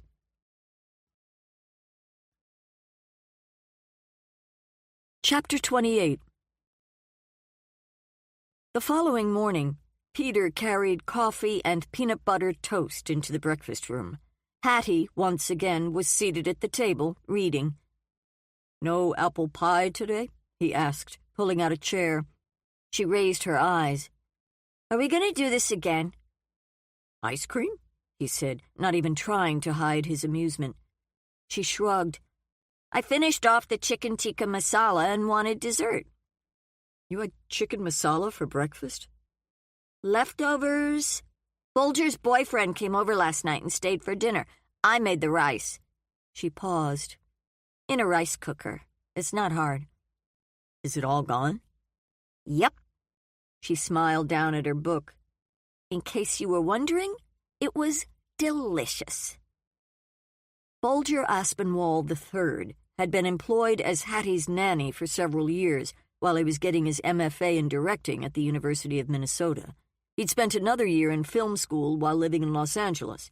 He'd come back, partly to resume his position, this time as part-time nanny, but also because he needed somewhere cheap to live so he could work on a screenplay. For his service, Cordelia had given him free room and board. He'd commandeered a couple of the old servants' rooms on the 3rd floor. Without looking up, Hattie continued, "Folger's writing a screenplay, you know." "I heard." She turned a page. "By the way, I filled out that form for the planetary report. You can make the $50 check out to the Planetary Society." He'd completely forgotten. "Sure, I'll get it to you later today." "The check's in the mail," she said, again with a smile. Closing the book, she pushed her chair back. "Big plans today?" he asked. "It's Sunday. Auntie Cordelia is taking Hazel and me to a movie." "Sounds like fun." "And then we're going out for dinner with Jane, probably Italian. Auntie Cordelia says that Jane needs us right now." "Really? Why's that?" "Not entirely sure, but Julia's gone for a few nights, and my aunt says Jane's really worried about her. Julia's sick, you know." Peter didn't have all the details. Last he'd heard, she was having some problems with her eyesight. "It's cancer," said Hattie. "Oh, wow." "My aunt thinks Jane should be around family to cheer her up." He wondered why Jane hadn't said anything to him. Then again, he'd never asked. Cancer was a terrible blow, though it hardly altered his opinion of his sister's enchanted life. Jane lawless, woman of steel, successful at everything she touched. Still, he did feel a slight pang of guilt at his lack of compassion. Hattie walked around to the other side of the table, gave Peter a hug, and then shuffled out, saying, "Later, dude." "Yeah, later," he said. Sitting alone, looking through the multi-paned windows at the rose garden covered in snow, he brushed his thoughts of Jane away and turned to the conversation he'd had the previous night with Cordelia. He assumed that by now she'd broadcast his sad tale to everyone in the family and was vying to make it the lead story on the evening news. Peter Lawless is a screw-up. Maybe it was easier that way. He wouldn't need to explain it himself. Cordelia's biggest reaction had come when he acknowledged that Eli had been the one behind Peter's invitation to Rashad May. Now that the gallery was considered the epicenter of his sister's investigation into Gideon Wise's murder, he was once again unsure about what he'd gotten himself into. Taking out his cell phone, he tapped in Kit's number. He waited through half a dozen rings and was about to hang up when she answered. "Hey, I was just thinking about you," she said, a smile in her voice. "You were? I mean, that's nice to hear." "I had a great time at the bar the other night." "Yeah, me too. Listen, I was wondering if we could get together for lunch today." "Are you flirting with me, Peter Lawless?" "What? No. Can't, she said. It's my day off. I need to study. Oh, bummer. What about tonight? Can you get away? I'll figure it out. How about the lighthouse again? Say around 8? Perfect. Can't wait. Gotta run, baby. Bye. Jane stood in front of the first-floor reception desk at the Hennepin County Medical Center and waited for a woman to locate George's room number. If he was in intensive care, she doubted she would be allowed to see him. She hadn't been able to get any information over the phone. 6244, said the woman. Is he in the ICU? No, it's a private room, the receptionist said before explaining where to find the elevators. On 6, Jane walked through a maze of hallways until she finally found the room and, since nobody was around to prevent her, went in. George was lying in the bed, hooked up to various machines, his eyes closed, one arm in a cast and one leg in a brace. He bore little resemblance to the man she'd met on Friday. There was really no point in coming, she supposed, except that she wanted to see him. If and when he woke up, she hoped he'd be able to remember what happened, who'd done this to him. Jane felt guilty because if she hadn't asked him to look for the tote bag, none of this would have happened. Stepping up to the bed, she whispered, "Hi, George. It's Jane Lawless. I want you to know how sorry I am that I got you involved. I've been thinking about you, pulling for you. I hope we can talk sometime soon." Turning at the sound of footsteps, she backed away as a nurse came in. "Hi," said Jane. "How's George doing this morning?" "Are you a relative?" "Friend." The nurse took a moment to reset one of the machines. "His condition has been upgraded from critical to serious. His vital signs are stable." "Has he been awake?" "Not yet." She checked the drip on a fluid bag. "Where's Marlo?" "I encouraged her to go home, take a shower, and put on some clean clothes. I don't think she got much sleep last night." "Has anyone else been up to see him today?" Jane wasn't sure how worried she should be that one of the Chenoweths might try to finish the job they started. "No, I don't believe so. A number of people have called about him. His cousin in Montana called 2 or 3 times." "Male or female cousin?" "No idea. I didn't take the calls." The nurse stepped up to a whiteboard on the wall across from the bed, erased the previous day's date, and wrote the current day's. With nothing left to do, Jane whispered goodbye to George and headed back to the elevators, glad at least that she hadn't run into Marlo. In the report Nicole Gunnis had compiled, Jane learned that Trevor Loy, the man who'd dropped the bombshell at Rashad's trial, was living in supportive housing for people with mental health issues. At the time of the trial, her father's conclusion was that his hyperverbal behavior when he'd met with Rashad at the condo was most likely due to his being high on drugs or alcohol. His mental health issues seemed to be the actual reason. Jane didn't hold out a lot of hope that Trevor would talk to her. Still, it was important for her to give it a shot. The small 1.5-story house was close to Minnehaha Creek and also close to bus lines and light rail. Jane stood on the front steps and rang the bell, hoping Loy would be around. She didn't have his phone number, so there was no other way to contact him. She spent a few seconds flipping through her phone to see if Cordelia had responded to a text from earlier that morning. Jane needed to tell her about George's accident, if that's what it was. Since it was going on 11, Cordelia was likely in the midst of her Sunday morning routine, rising late, a leisurely bath, and breakfast as she scoured the Star-Tribune and the Twin Cities Pioneer Press, occasionally augmented by the New York Times, if Bulger happened to be out and about and picked one up. As Jane brought up her personal calendar, a short, compactly built black man drew back the door. "Help you?" he asked. "I hope so. I'm looking for Trevor Loy." "Yeah, how come?" "Are you Trevor?" "Maybe." She handed him a card. "My name's Jane Lawless." "Lawless," he repeated, sticking an unlit cigar into the side of his mouth. "You any relation to—" "He's my father. I'm an investigator. I'm looking into some issues surrounding the Gideon Wise murder." That case was already solved, lady. May I come in? He hesitated. I guess. As she crossed in front of the man, she noticed that he had a heavy hand with cologne. The living room was homey, brown carpet, a small TV in the corner, some comfortable-looking furniture, magazines. Everything was neat. Trevor dumped himself onto the couch. Make it quick, okay? I gotta get ready for work. I really only have one question, she began. Did anyone pressure you to testify at Rashad May's trial? What?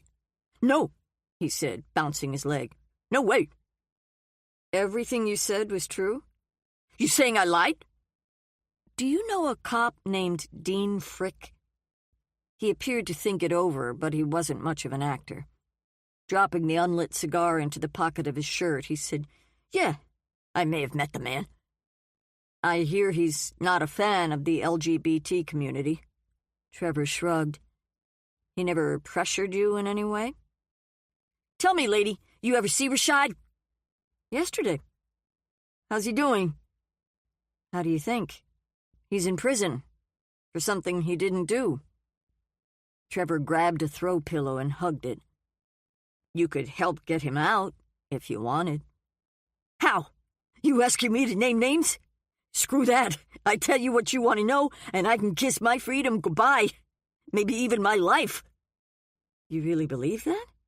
Frick, he don't play games. And anyway, who'd believe a guy who spent the last 2 years in and out of mental health lockups? I'm crazy, don't you know that?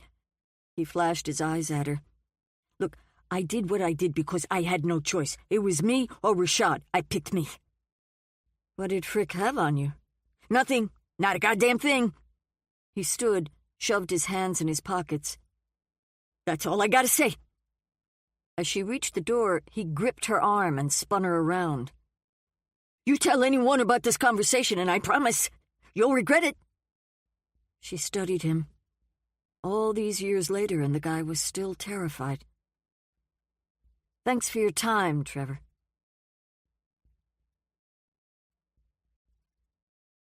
Chapter 29. Marlowe dragged herself up the stairs to her bedroom. As she removed her coat, she noticed a tote bag with the letters JHC resting on the bed. Scattered around it were all the rock posters she'd collected in college, most of them creased or ripped beyond repair. Picking up the tote, she glanced inside, vaguely remembering that Jane Lawless had mentioned a tote last night on the phone. Marlowe couldn't even begin to imagine that there was a connection between the tote and George's accident, so she set it aside and began to undress. Before she entered the bathroom, her cell phone rang. Hello, she said, opening the closet door to grab some clean clothes. Marlowe? Yes? This is Amy Atchison, Chuck's wife? Oh, hi. I hope I'm not catching you at a bad time. Well, it's about Chuck. I got a voicemail from him last night saying he's coming home. I tried calling him, but he doesn't answer. I want you to tell that bastard that if he thinks he's coming back here, he's got another think coming. I threw him out weeks ago, contacted a lawyer. The divorce is already in the works. I had no idea, said Marlowe, sitting down on the bed. Isn't he staying with you?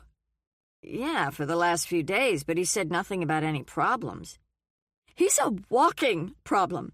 He was fired from this job, too, in case he didn't tell you that. I talked to the wife of one of the other lawyers and finally found out what was going on. He'd been trying to bed 6 women at the law firm, threatening to get each one fired if she didn't play ball. The firm found out. That's why he left so fast. When did that happen? When did he leave? Almost 3 weeks ago. He's a disgusting little turd, pardon my language. I hope he goes to jail. Be careful around him. He fooled me for years. Marlowe didn't know what to say. I thought he was doing great in Florida, but he told me you wanted to move back here. Another one of his self-serving lies. He also said he had this fabulous new boat. A boat? In his dreams? Don't believe anything that man says to you. Look, just tell him to stay the hell away from me. Tell him that if he comes back here, I'll make sure the police know about it. If he wants to see his little girl, he can hire a lawyer. Just between us, I don't think he's got enough money left to hire a cab. After ending the call, Marlowe put her clothes back on and trotted down the steps to the first floor, heading straight for Chuck's room. The door was closed. She didn't knock. She found him lying on his back, mouth flapping open, the covers pulled up to his neck. Throwing open the shades, Marlowe whirled around. He didn't move. The idea of touching him disgusted her. Noticing a half-empty bottle of beer on the nightstand, she tossed what was left over his face. He sputtered and opened his eyes. "What? Marlowe? What the hell?" She smiled. "Not going to church this morning, Chucky?" He sat up, wiping his face. "Did you just pour beer on me?" She held her palms up, eyes rising to the ceiling. "Must be raining." She stomped over to the closet and pulled out one of his suitcases. Tossing it on the bed, she went back to the closet and began yanking clothes off hangers. "What are you doing?"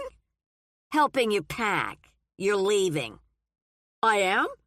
"Your wife called. Said you were planning to head home to Florida. She wanted me to give you a message." He drew back the covers and sat gingerly at the edge of the mattress. "Oh?" "For the sake of time, I'll paraphrase. Go to hell, Chuck. Eat dirt and die." Whatever his reaction, he processed it silently. "Did she say anything else?" "About you being fired? About the sexual harassment? About the police wanting to talk to you? And oh my gosh, there's no luxury cabin cruiser. Who knew?" When he stood, Marlowe ordered him to sit back down. She wasn't about to have a conversation with a man wearing nothing but tighty-whities. "Amy's angry at me." "You think?" "Please don't believe her lies, Marlowe." "You'd prefer me to believe yours?" She opened one of the bureau drawers and started pelting him with rolled-up socks. "Stop," he said, batting them away. "If you're not out of here in 10 minutes, I'm calling the police." "But I have nowhere to go." "Try a street corner," she said. One of her all-time favorite pastimes was telling assholes where to go. This time it was particularly heartwarming. 10 minutes, Chuck. Not 1 second more."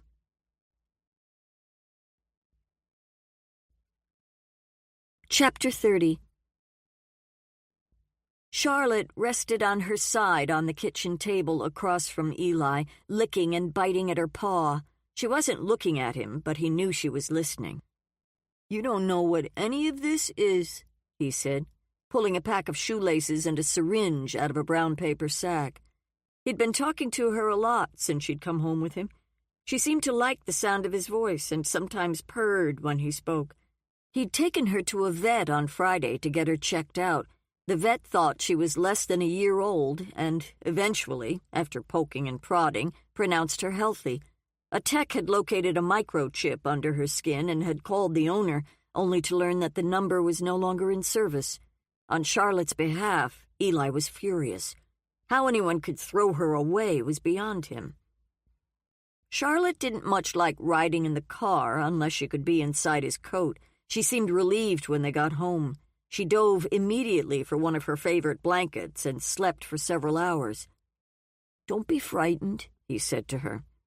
"The syringe is kind of pokey, but it won't hurt you."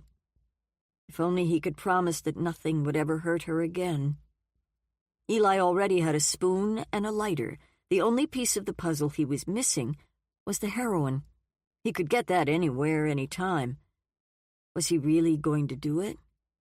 Looking at Charlotte, he felt less certain than he had before. If he went through with it, he assumed it would come down to an emotional decision in the middle of the night, probably after he'd had too much to drink. But since he wasn't drinking, maybe it was something he could continue to fight off. "I don't want that kind of life ever again," he told Charlotte. What he might want, however, was a quick death. He remembered Woody Allen once saying that he wasn't afraid of dying, he just didn't want to be around when it happened. "If I ever did decide, I'd find you a good home before I... he said. his fingers scratching the side of Charlotte's head. She stood up, arched her back, stretched her front paws, and then came over and rubbed her head against his chest. Eli had been looking stuff up on cat behavior on the internet. The more he read, the more he realized that cats were nothing like dogs. Scraping the partial rig back into the sack, he hid it under the sink next to his revolver and then got up and grabbed his coat. Sundays had become empty days for him. Less so now that Charlotte was here, but still, his loneliness never seemed to go away. In the last 3 months, except for his work at the gallery, he'd become a recluse. Things he used to be interested in no longer seemed to matter. Except for Kit. Sometimes he felt like she was the only thing tethering him to the earth. His love for Kit had kept him alive. For months now, heroin and Kit were all he thought about. He wondered sometimes if they were the same thing. Eli waded through the previous night's 3-inch snowfall to the main house. The morning had dawned sunny and cold. After brushing off his jeans and kicking the snow from his boots, he entered the back door. "Hello?" he called. "Anybody home?" He found Kit in his dad's den, working at the desktop computer. "I'm studying," she said as he came into the room. "Can't you take a break?" "No." She kept her eyes on the screen. "Where's Dad?" "No idea." Eli curled himself into an overstuffed chair. "Have dinner with me tonight." "Can't." "Sure you can." "I'm meeting Peter." His jaw tightened. "You two getting it on?" "Of course not," she snapped, shooting him an angry look. "Grow the hell up. He's a friend." "Uh-huh." "He's also our only conduit to what's happening in the Wise investigation. Would you rather not know?" He studied his hands. "Thought so." "Oh, bite me," he said, angry that she'd found a reasonable excuse for her behavior. The comment prompted a smile. "You really want me to?" "More than you know." She leaned back and scrutinized him. "I'm a married woman, Eli." "So I keep hearing." "You push too hard." "You're a married woman, and I'm a desperate man." "Are you? I probably shouldn't say this, but I'm not a terribly happily married woman." "Leave him. Come back to me." It was an awful thing to say, and yet he didn't care. His dad had crossed a line. Now he was crossing one, too. Then, afraid that Kit might order him to leave, he said the first thing to come into his head. "You said Dad had a secret." "Did I?" She wheeled her chair out from behind the desk. "Don't we all?" "I suppose. But you keep dangling it in front of me like you want to tell me what it is." Stretching her arms above her head, she said, "Look, baby, your father has lots of secrets. I will say one of them is totally driving me insane." He waited, assuming it was best not to press for details. "I think he's seeing someone behind my back." Eli couldn't help himself. He burst out laughing. "So?" "He promised me before we got married that he'd always be faithful." "Oh, please. You haven't been exactly faithful yourself. Seems I remember a bubble bath a few days ago." She glared. "I knew you'd bring that up. You have my permission to shove off, genius. I've got work to do." "I'm sorry." "No, you're not." "Tell me why you think he's cheating." "Because he's been staying overnight at the gallery a lot lately." Long ago, Eli's father had fixed up one of the small second-floor offices with bunk beds, a TV, and a mini-fridge for nights when someone needed to work late or didn't want to fight the winter weather. Maybe he doesn't like making the long drive home late at night. "Nope." "You have proof of an affair?" She lowered her voice. "A couple of weeks ago, he called me and said he was bunking at the gallery. I don't remember the excuse he gave. It doesn't matter. I decided to see if he was lying. So I drove back up to Minneapolis and checked behind the gallery to see if his car was in the lot. It wasn't." Maybe he went out for something to eat. At 2 a.m? Okay, she had a point. Track him. What? There are lots of ways to do it. You could put a GPS tracker on his car. That got her attention. I'll install one for you and show you how to monitor him. You could do it from your cell phone. It's not hard. I guarantee you'll know where he is every minute of the day. The glint in her eye told him she was hooked. Is it expensive? Consider it a gift. Thank you, Eli. Her voice softened. You're still my sweet baby, aren't you? He liked the sound of that. When could we do it? The fact that he already owned one made his answer easy. Come to my place after you get back from your date with Peter. She threw a magazine at him. It's not a date. I'll be up. Just knock. He figured the offer had scored him a few points, and later tonight, he hoped to collect.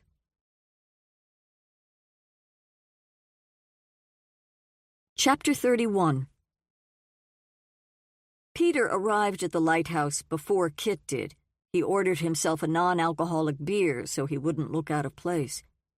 Kit came in a while later wearing all black, an off-the-shoulder dress with a sort of flouncy ruffled thing at the top and thin straps crisscrossing her neck. As she walked up to the booth, Peter saw every guy in the place watching her. He scolded her once again for not wearing a coat. What's up with you and coats? She asked, sliding into the booth across from him. It's in the car. I think I can walk 10 feet without risking hypothermia. She ordered a Tom Collins, kind of a silly drink in Peter's opinion, but it suited her, as everything she chose seemed to, the frosted glass looking long and elegant in her hand. So, why did you want to get together again? He asked. I missed you. Come on. You don't believe me? We had such a great time the other night. I like you, Peter.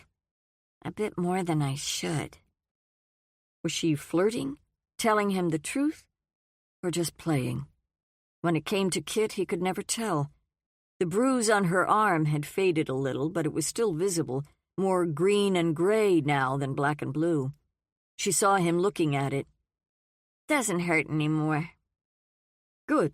That's good. His thoughts went immediately to John Henry. Where's your husband tonight? The gallery. We've got a new show coming up. She sipped her drink. I just learned that the gallery's in financial trouble. Serious trouble? Could be. I don't have the details. But Eli and I could be out of a job if my darling husband can't raise a significant amount of cash. His eyes widened. That's awful. Yeah, pretty much. Listen, Kit, I don't mean to change the subject, but there's something I really need to ask you about. You know my sister's investigating the Wise murder. She nodded, looking concerned.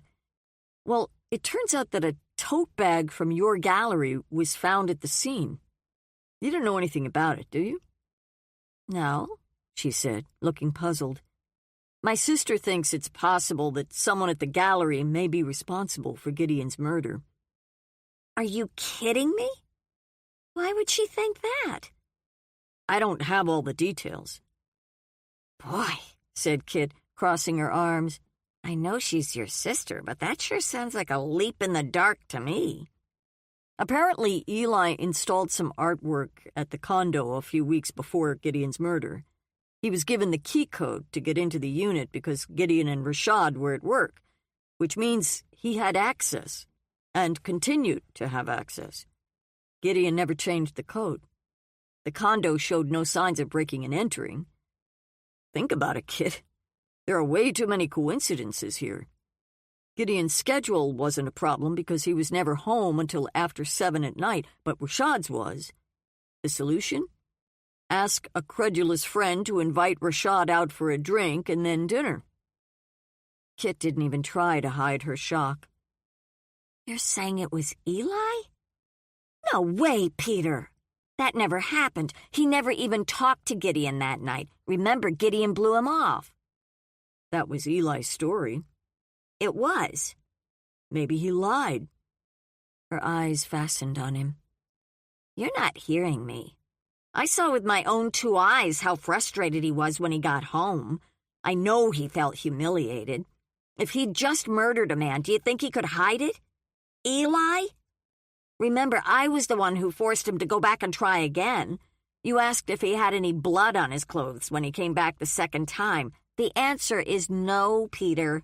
Don't you think I'd remember something like that? It wasn't there. Peter's mind hurt. He didn't know what to believe. Kit continued, I'd say that Gideon never answered any of Eli's calls that night because he was already dead. I suppose that's possible. Not just possible, likely. Are you saying you don't believe Eli is capable of murder? This time, she hesitated. Who can say what another person is capable of? It wasn't an answer. Did you know his girlfriend, Harper Tillman?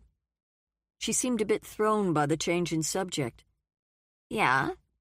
Did they seem happy? I guess. There weren't any major problems? Not that I knew about. How come you're so interested in Harper? Eli thinks she was the victim of a serial killer. He even has a theory about another killing up near Duluth, that they were connected. It was a woman. Did he tell you about that? No, she said, looking bewildered. The police found the woman's killer. He was an ex-boyfriend. She raised an eyebrow. Well, that doesn't surprise me. Ex-boyfriends are the gifts that keep on giving. Did you know the police thought Eli had done it? Murdered Harper? This is just crazy, Peter. Who told you that? He had a set of kitchen knives. One was missing. The police believe it was the same knife used to murder Harper. She didn't move. I asked my sister to do a little digging into the murder. Wait, she said, drawing her cell phone out of her purse and clicking it on. It's my dad. I have to take it. Peter felt like he'd been stuffed into a washing machine set to the spin cycle. He took a couple of swallows of his fake beer and tried to catch his breath. Everything he'd said to Kit about Harper seemed to come as a complete shock to her. Hey, Daddy, thanks for calling back. She listened. No, that's cool. Where are you? She lowered her eyes. Uh-huh. But you said... She pressed her lips together. Okay. She listened again, longer this time. No, I get it. I do. Next time, yeah. She looked up at Peter. Me? I'm good. I'm having dinner with a very handsome man. And no, he's not my husband.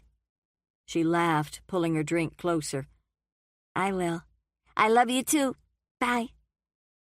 Clicking off the phone, she returned it to her purse. Just nice to hear his voice, you know? I thought he might be coming here, but I guess not. A waiter came up and asked if they wanted another drink. I think we're good, said Peter. I need French fries, said Kit, smiling up at the guy. A double order and lots of ketchup. We'll share. Of course, said the waiter. As he walked away, Peter said, Can I ask one more question about Gideon's murder and then we can change the subject? Okay, I guess. What about John Henry? What about him? Do you think he could be the one who was in the condo that night? She shook her head, looked exasperated. Okay, I grant you, he may be creepy as hell, but he's not a murderer. He's way too old. Not exactly a glowing testimonial. What do you mean by creepy? Look, did it ever occur to you that your sister's barking up the wrong tree? She's not infallible, you know. The police must have investigated all this. They indicted Rashad. I'd trust their conclusion before I'd trust hers. For the first time, Peter had the sense that she was protesting too much. Come on, new topic. Tell me how things are going with your wife. It was his turn to grimace.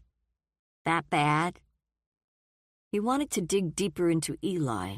Every instinct he had told him his troubled old friend was responsible for 2 murders, but he'd made a promise. We'll be right back after this short message.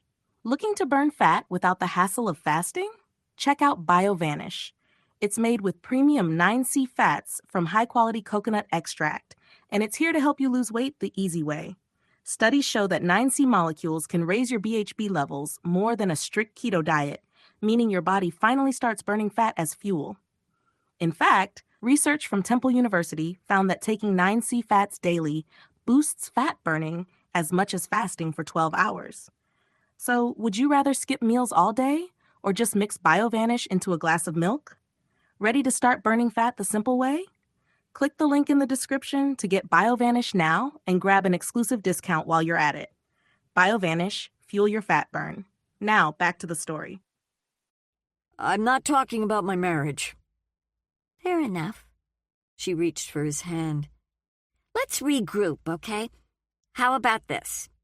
I want to know all about the UK. What it's like to live there. What your apartment is like. Come to think of it, maybe you should take me with you when you go back. She laughed. Giving his hand a playful tug, she added, I've always wanted to travel. Wouldn't that be a hoot if we went together? What about John Henry? To hell with John Henry. He could stay home and watch PBS. Or do some of his other, shall we say, less savory activities. Once again, Peter didn't know what to make of her. Was she really asking to fly back with him? Taking her to London was hardly an option, though he did like the sound of it. Walking into the apartment he shared with Sigrid with Kit on his arm, the look on Sigrid's face might be well worth the price of the ticket.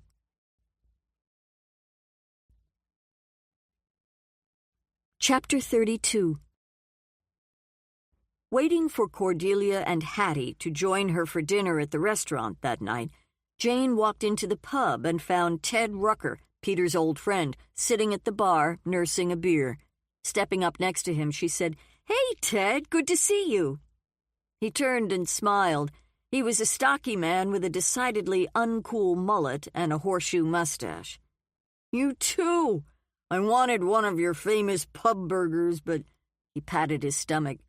"My girlfriend tells me I'm getting fat." "I hear congratulations are in order. Your new job?" "Oh, yeah, right. You must have talked to Peter. I'm pretty stoked about it. Pays really well, and I like the work." "Let me ask you a question," she said, pulling out a stool. "Do you happen to know Eli Chenoweth or Kit Lipton?" He seemed a bit thrown by the question. "Sure, both of them."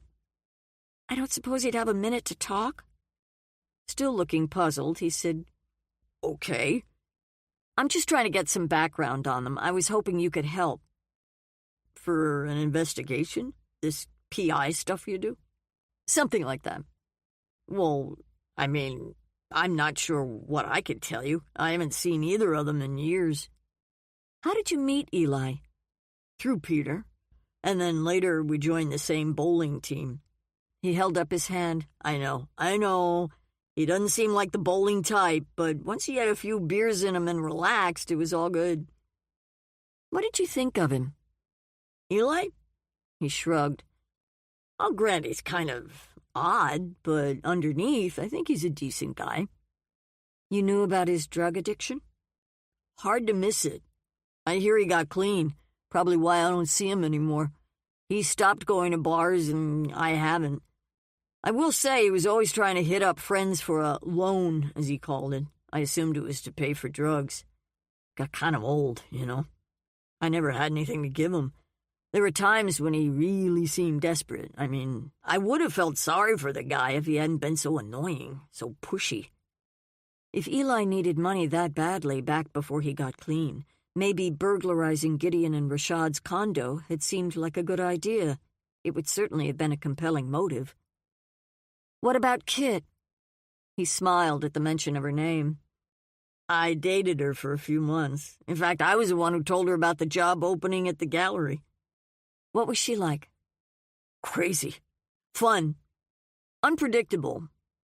I will say she had a rather fast and loose relationship with the truth sometimes. I figured it was always best not to take what she said too literally. Even so, I could have fallen hard for her. But then she started dating Eli, and that was the end of me. Did she do drugs with him? I don't know for sure, but I doubt it.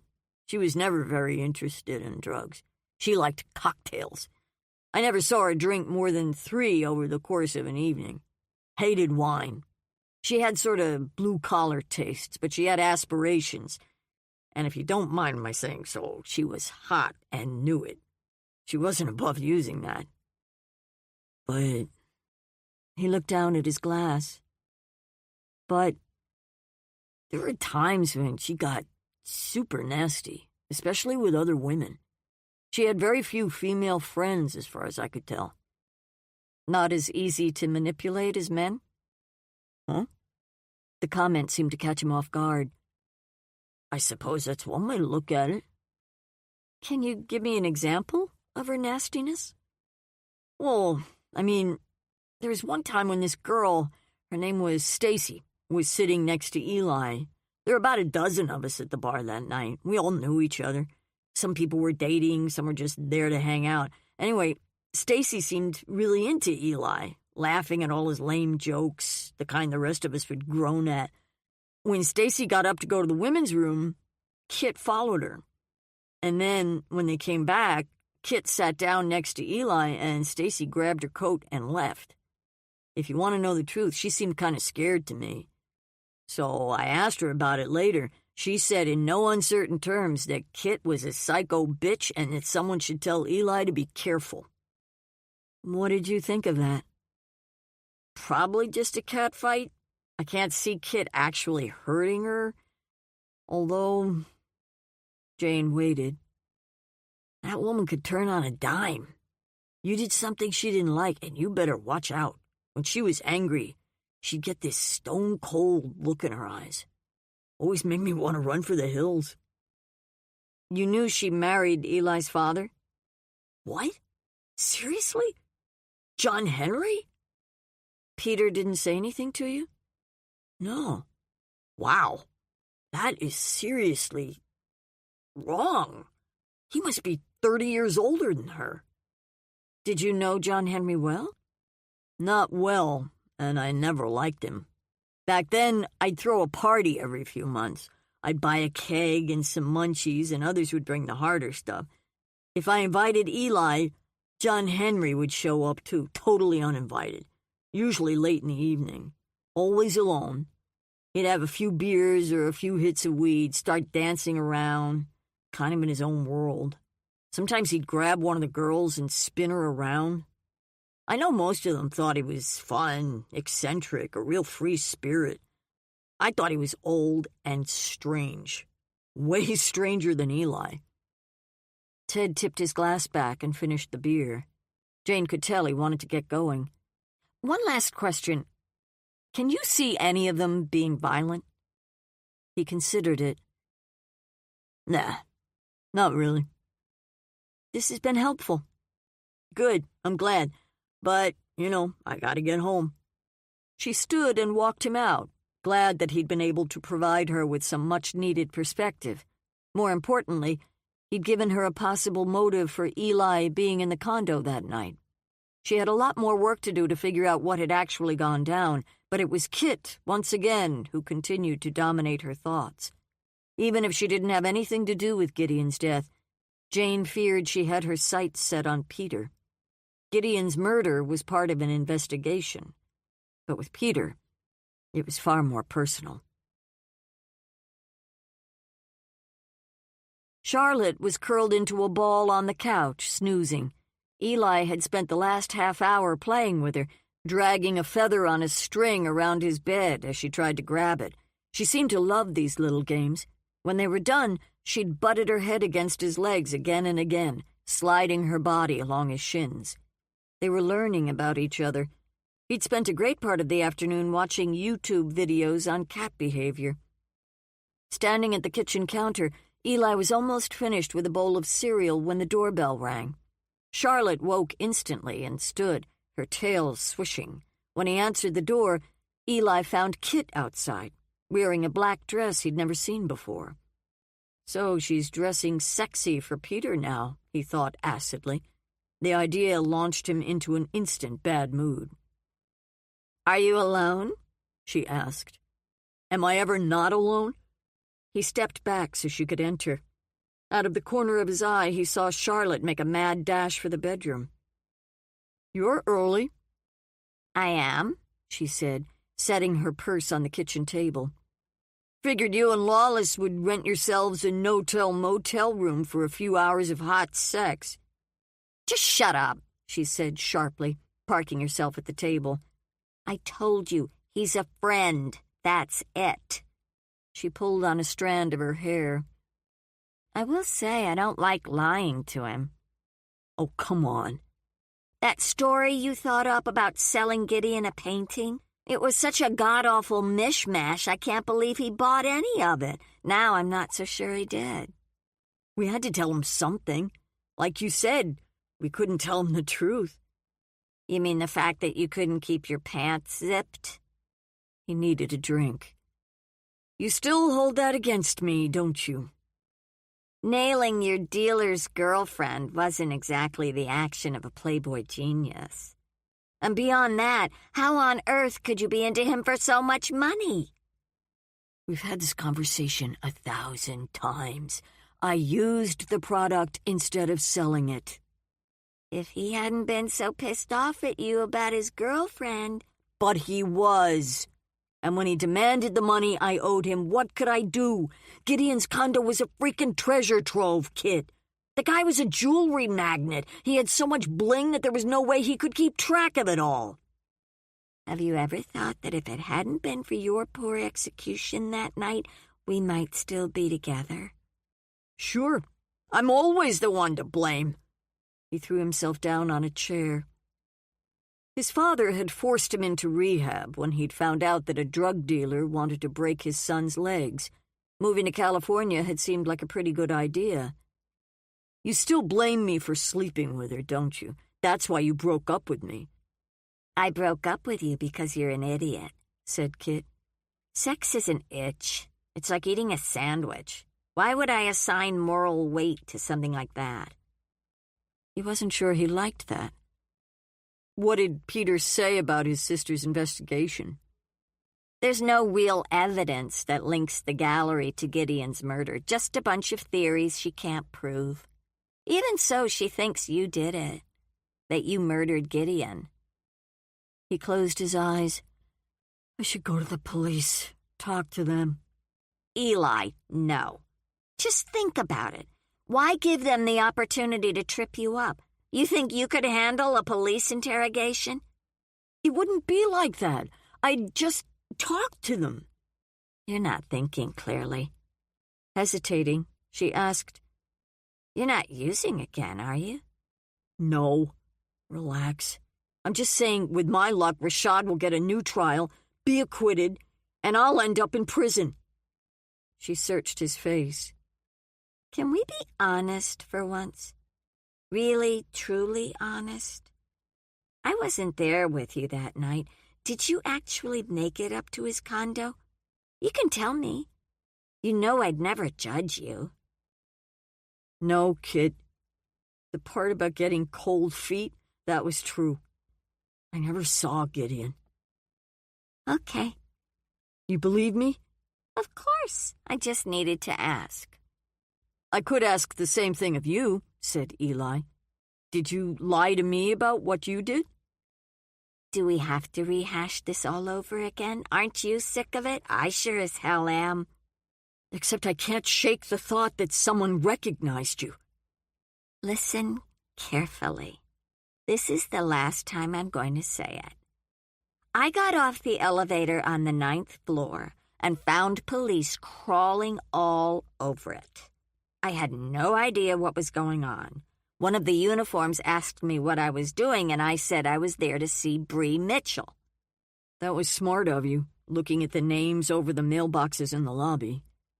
Kit had been so disgusted with him when he'd returned home empty-handed, shooting up before she could get the full story out of him, that she'd driven back to the condo to get the job done herself. "You're absolutely positive that the cop who stopped you didn't think something was fishy?" "No, baby. There was so much going on that he barely looked at me. He just told me it was a crime scene, and I had to leave. Eli leaned his head back and closed his eyes. This is such a mess. It's not. You were never inside the condo, and neither was I. Right, he whispered, feeling like a man buried alive under an avalanche of lies. Are you ready for my second news flash? Oh, God, he whispered. Peter asked his sister to look into Harper's homicide. What? Apparently you told him she was a victim of a serial killer. Is that why you're reading all those kinky books? She was murdered by a serial killer, the same one who killed a woman up north. Afraid not, baby. They caught that woman's murderer a couple of days ago. He was an ex-boyfriend. Eli wiped a shaky hand across his mouth. Removing a pack of cigarettes from his shirt pocket, he lit up. Eli, what's going on? For all I know, you did it. Killed Harper? When the weight of her eyes on him was too much to bear, he said, If Peter's sister is right about the gallery and Gideon, then I'd say her suspects are me, you, and Dad. Your dad had nothing to do with it. He's human, Kit, which means he's capable of doing bad things. No disagreement there. Something in her tone caused the hairs on the back of his neck to stand up. He's weak, Eli. If I've learned anything about him in the last few years, it's that. He could never pull something like that off. Besides, his closet is already crammed to the rafters with secrets. Are you ever going to tell me about any of them? She shrugged. Maybe. Do I have to beat it out of you? The comment elicited a smile. Come on, I could take it. He took another drag, then stubbed the cigarette out on a dirty plate. If I do tell you, it will come as a shock. Stop stalling. She tugged her chair closer to the table. I'm royally sick of keeping this to myself. Next time you're over at our house, check out his computer in the den. Look for file 3113. Write the number down or you'll forget. I can remember. No, you can't, genius. Write it down. He scooped a pen off the table and wrote it on his arm. If, after you've looked at the file, you should decide to drop a bomb and let your dad know you found out, don't mention me. Because? Are you afraid of him? Absolutely not. Methinks the lady doth protest too much? Huh? Look, I don't want our marriage to blow up before I'm ready. That's all I'm saying. That could be the reason, but Eli wasn't so sure. There were times when he actually did think she was afraid of his dad. What qualifies as ready? None of your business. She made a bridge of her fingers and rested her chin on top. Now, did you buy me that tracking device like you promised? It's already installed on Dad's car. Her face brightened. Perfect. He took a few minutes to install an app on her phone and walk her through how to use it. So, said Kit, dropping the phone back in her purse. Better head home. He didn't want her to go. Stay. We can watch a movie. It's late. You seriously want to watch TV? No, I seriously want to have sex with you. She groaned. You're a broken record. He tapped out another cigarette. You too tied up with Lawless these days to give me a chance? You loved me once, Kit. It can be like that again. She pushed her chair back and stood up. Before she reached the door, Eli darted in front of her, blocking her path. Get out of my way. I will. But first I need a goodbye hug. She studied him, then grudgingly put her arms around him. There. We good? Feeling for the zipper on the back of her dress, he began to draw it down. She shoved him away, but he held on to her arms. You're hurting me. Don't you love me just a little? Sometimes I do, sometimes I don't. What about now? This moment? You're an asshole. But I'm your asshole, if you want me. She stared at him a moment, then said, "Oh, crap," and began unbuckling his belt. You're everything to me, kid. He pulled her down to the floor. I'll never disappoint you again, I promise. Shut up. And take your hands off me or I'm out of here. Sure, whatever you say.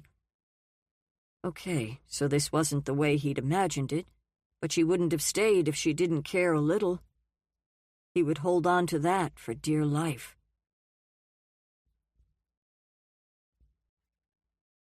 Chapter 33. It seemed like an eternity since Marlowe had visited that awful psychic.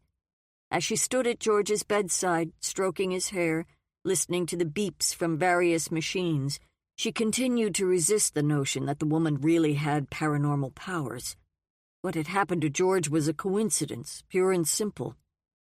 "I love you, sweetheart," she said, leaning over to kiss his forehead. Love was such an overused word that it struck her as trite.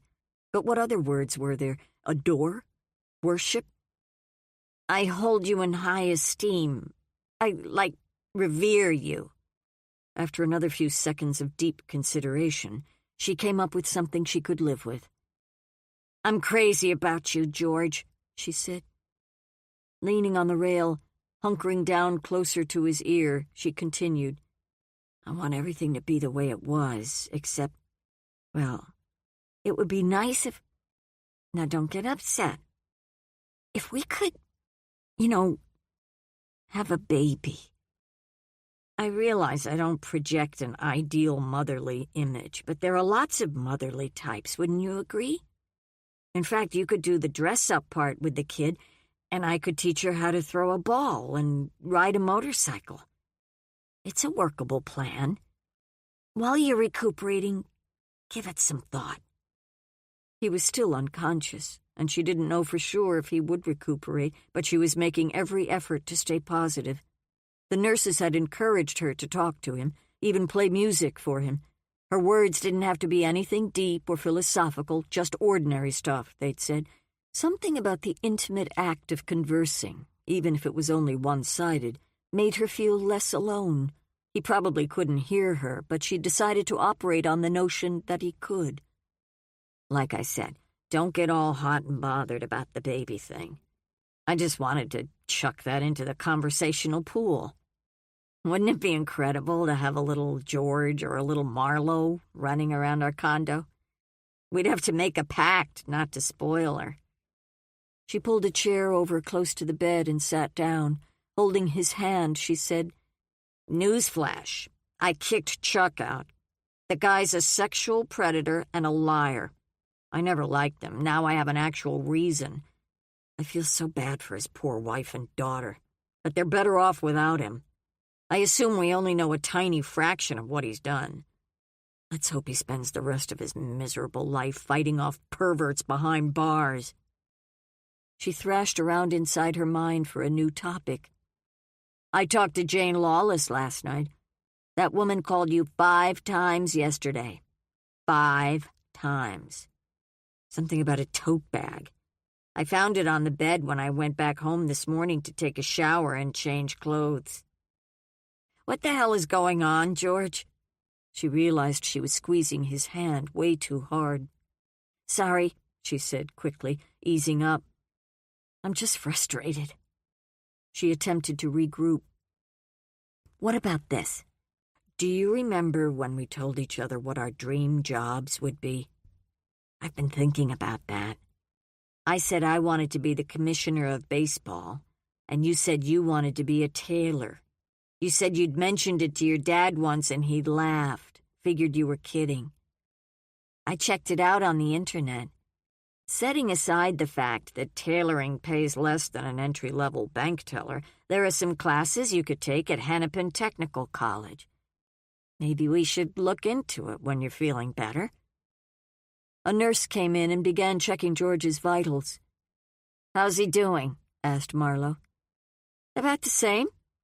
When the woman leaned over to look at him more closely, she jumped. "Did you see that?" "See what?" His eyes fluttered. "There it is again. Say his name." Standing and clearing her throat, Marlowe said, "George? Marlowe here. Time to wake up and talk to me. I didn't mean to squeeze your fingers so hard before." "Squeeze them again," ordered the nurse. A few moments after Marlowe took his hand again, George's eyes opened and stayed open. "I need to get a doctor," said the nurse, rushing out. "Oh, George," said Marlowe, stroking the side of his face. "Stay with me. We can talk about anything you like, even men's fashion." She gritted her teeth. "Or we could talk about cars. I saw this rocket in a showroom a few weeks ago." He closed his eyes. "Wrong topic." "What about our baby? Have you thought at all about that?" His eyes opened and angled ever so slightly toward her. She wasn't sure if that was a good sign or a bad one. But before she could make another conversational stab, the doctor arrived and said he needed her to leave for a few minutes. "I'll be back, George," she called to him from the doorway. "If it's a girl, I think we should name her Camilla or Penelope, or maybe even—" The nurse closed the door. "Anastasia," Marlowe said, to no one in particular.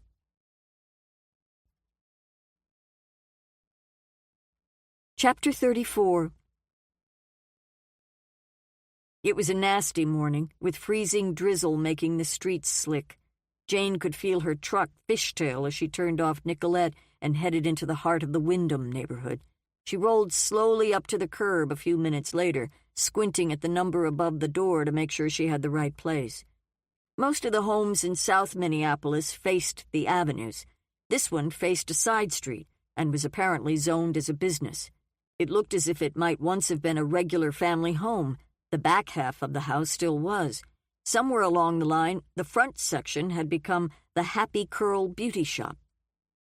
A bell jingled above her head as she pushed her way inside. Even though the sign in the window said the business was open, nobody was around. The room seemed cheerful enough, painted a soft yellow with blue gingham curtains and smelling of old-fashioned permanent wave solution. Did people still get those? 2 styling chairs faced a long mirror. There was the requisite washing station, hair dryers, and a manicure table. Yellowed posters advertising various hairstyles hung on the walls. "Can I help you?" asked a chunky, sandy-haired woman emerging through a door in the back. She had on a bright red tracksuit and white cross-trainers. "I hope so," said Jane. She introduced herself and handed the woman a card. "Wow, I've never met a real-life PI before." The woman adjusted her glasses as she examined Jane from head to toe. "What's this about?" "I'd like to ask you a couple of questions about your daughter." "Kid? Why?" "I'm working for an attorney who's trying to find evidence to reopen an old homicide case. The lawyer believes the man in prison for the murder is innocent." "Okay, but what's my daughter got to do with it?" "She knows some of the people involved." "Then why don't you talk to her?" "I have." She narrowed one eye. "Are you suggesting my daughter had something to do with it?" "No, not at all," said Jane, trying to sound reassuring. "I promise I'll only take a few minutes of your time. I just need to get a little background." "Background," repeated the woman, inspecting the word for possible meanings. "Well, I guess. Sure. I like to be helpful. But there's really no place to sit in here. Why don't we go back to the living room? By the way, I'm Denise." "Jane." "I should warn you," she added, tossing a smile over her shoulder. "I'm a talker." The first thing Jane saw when she entered the living room was a framed photo of Denise and her daughter. Kit was wearing a flowing white dress and holding a rose and baby's breath nosegay. Denise was decked out in a bright pink suit with a white gardenia corsage on her right shoulder. "That was taken at her wedding to John Henry," said Denise. "Such a beautiful day. I have an entire album if you'd like to see it. Jane sat down on a couch covered in a loud floral print. She judged the living room to be about the same size as her kitchen, the kitchen alcove about the size of her foyer. "Do you mind if I take notes?" asked Jane. "Whatever you need to do." Denise pushed a bowl of peppermint candies on the coffee table closer to Jane. "So," Jane began, clicking her pen open, "how long have you lived here?" "Oh, gosh, let me think. Kitten was 13 when we moved in, so maybe 16 years. The place was up for sale, but as you can imagine, it wasn't the kind of house most people wanted. The first time I walked in, I knew it would be perfect for me. The price was right. So was the location. I heard that years ago the salon was a mom-and-pop grocery store. That was back in the 50s. After that closed, it was a yarn shop for a while, and then later a little gift boutique. When I bought it, there was a bunch of hair salon stuff in the front room, but the business had closed the year before. I'd worked at a beauty shop once, so I thought, hell, I'll resurrect it. Turns out there are lots of old ladies around who still want to wash, a set, and a comb out. Jane couldn't imagine two people, one of them a teenager, living in a place this small. Maybe there were 2 bedrooms, but if there were, they had to be no more than large closets. Where did Kit go to high school? Washburn. Her grades weren't good, but they were okay enough to graduate. As good as mine were. Neither of us were great students. Do you get together often? She shrugged. Yeah, I see her. She used to come by on Sunday nights for supper. That's spaghetti night around here. She always liked my spaghetti. Now that she's married, I don't see her as much. Are you still married? She snorted. I never been married. Of course, I've been with Carl, my boyfriend, for going on 8 years now. He's a trucker, so he's not home a lot. Maybe that's a secret to a lasting romance. Together, we make ends meet. He's a sweet guy. Believe me, I deserved to get lucky after every frog I kissed, hoping he'd turn into a handsome prince. She laughed. I hear you, said Jane, smiling. What was Kit like as a teenager? Feisty. Allergic to rules. Sneaky as hell. Liked parties and chasing boys. And she lied. Oh, mother, could that kid lie. She was always trying to get stuff past me. I'm sure she stole cash out of my purse more than once. She was incorrigible, really. I guess I was a lot like that at her age, so the apple doesn't fall far from the tree. There were times when it got pretty heated around here. I will say, though, I never sassed my mom back. What about her dad? Never had a dad. Like I said, I was a wild one. I'm not sure who the father is. Could have been a couple of guys. I had boyfriends when she was growing up, but nobody we ever lived with. She didn't seem to mind not having a father around. She always said most of her friends' dads were total assholes. Really, said Jane. The more she learned about Kit, the worse her brother's judgment seemed to be. Did she ever get into any major trouble? Like with the police? Nah. Drugs? That's one thing she was never into, thank God. She drank some when she was out with her friends. We never had any liquor in the house. As for sex, I made sure she had contraception. Didn't want her getting pregnant like I did. Do any of her friends still live around here? Sure, her best friend does. Name's Brittany Daniels. Used to be Brittany Miller. She brings her grandmother by twice a month for a wash and a set. Nice girl. Married with a couple of kids. Do you have her phone number? Let me look. I'm sure I do. Denise rose from the couch and went back to the salon. She returned a few minutes later with an appointment book. Perching on the arm of a recliner, she read out both a phone number and an address. After high school, what did your daughter do? Asked Jane. For a living? Oh, this and that. Wasn't interested in college. That didn't come as a surprise. Once she got married... You mean to John Henry? No, before that. She married a guy the year after she graduated. There was no father of the bride to pay for a fancy wedding, but Kitten spent a good month planning it anyway. I remember they got lots of great wedding presents, but in the end, they eloped. I was sorry I couldn't be there. Davy was a real loser. Lazy. Had the personality of a houseplant. All he had going for him was his looks and a nice car. She lowered her voice before adding, I don't know this for a fact, but I'll bet he knocked her around some. It wasn't 8 months before she was back here, begging me to let her move back in. They divorced? Yeah, she couldn't stand the sight of him. Thank God she never got pregnant. Do you remember his full name? David Allen Stokes. Where is he now? No idea. Closing her notebook and slipping it back into her pocket, Jane said, This has been helpful. For the first time, Denise seemed to grow uncertain.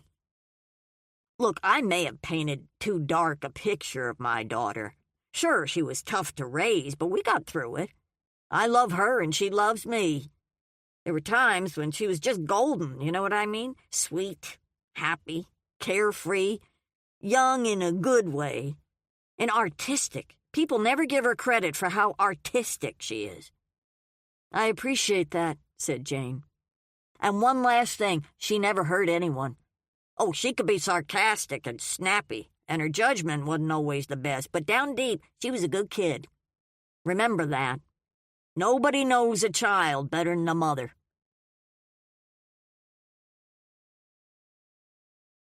Chapter 35. While Jane had been inside talking to Denise, the temperature had risen into the mid-30s. The freezing drizzle was gone, replaced by a thin, misty rain. Jane sat in the front seat of her truck and scrolled through her emails, finally finding the one she'd been waiting for. It was from Nicole Gunnis, an answer to her question about any items missing from Harper Tillman's body. J. Hi, checked on it. Not sure if this qualifies. Harper had on earrings, turquoise teardrop with gold at the top. One was still attached. Looked like the other had been ripped off. Cops said it happened in a struggle, but I saw no evidence of one in the photos. Once she was hit on the back of the head, she went down, so it could have been ripped off on purpose. No real way of telling, though. Hope that helps. N.G. Jane wasn't sure what to make of this. She tucked the information away inside her mind as she drove north along Nicollet Avenue, heading to another interview, this one with the woman who lived across the hall from Gideon and Rashad, the same woman who'd alerted Marlowe that the police were coming in and out of her dad's apartment on the night he died. Jane wasn't sure Bree Mitchell had anything important to tell her. Everything, she'd learned, felt like 100-to-1 shot when she couldn't bring the entire picture into focus. When Jane called from the house phone in the lobby, Bree gave her a code that would allow access to the 9th floor. Bree met her at the doors to the elevator and led the way back to her penthouse. Jane didn't really know what to expect. She'd read about the condos at the Finmark, heard that they were some of the loveliest in the city. The hallway was more utilitarian than anything else. Cement floors, white walls, light bulbs with a metal grid around them. But once inside, Jane could see what all the fuss was about. "This is amazing," she said, taking a seat in the living room. "It's so bright and airy." "I love it," said Bree, tucking herself into a corner of the couch. She was a trim woman, probably in her late 50s or early 60s, dressed in gray linen slacks and a white wool tunic. The silver lanyard around her neck kept her reading glasses close. She wore no makeup and still managed to look elegant. "I've always been troubled by what happened to Gideon. Did you know him? Or Rashad? I'd moved into my unit about a month before they arrived. I was so happy when they moved in across the hall. They were a wonderful couple, very friendly.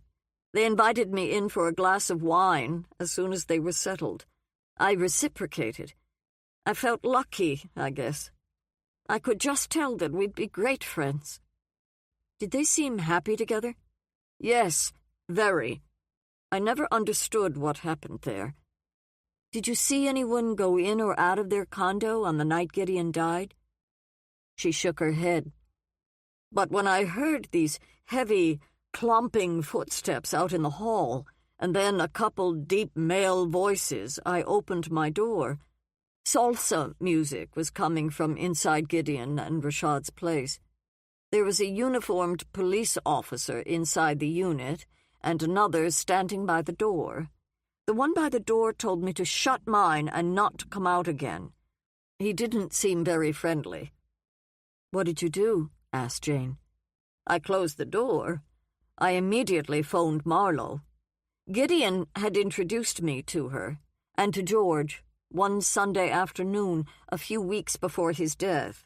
We exchanged phone numbers, for safety. When I called her that night, I told her I thought she should come over right away, that the police were in her father's condo." "What happened next?" "I watched everything through the peephole. When Marlowe arrived, she charged right in, followed by George. The cop at the door tried to stop her, but she just pushed past him.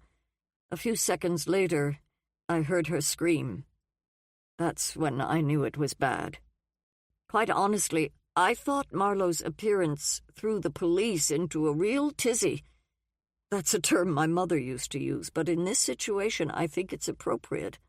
One of the officers slammed the door, so I couldn't see what was happening for a few minutes, but then this man in a suit and tie arrived, looking like he was in charge, followed by a whole group of people. I later learned they were the crime scene unit. They kept the door open after that. It was hours before Gideon was wheeled out on a gurney.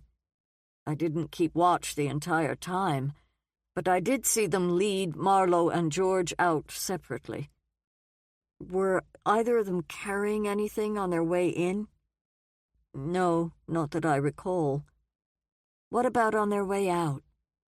She thought about it.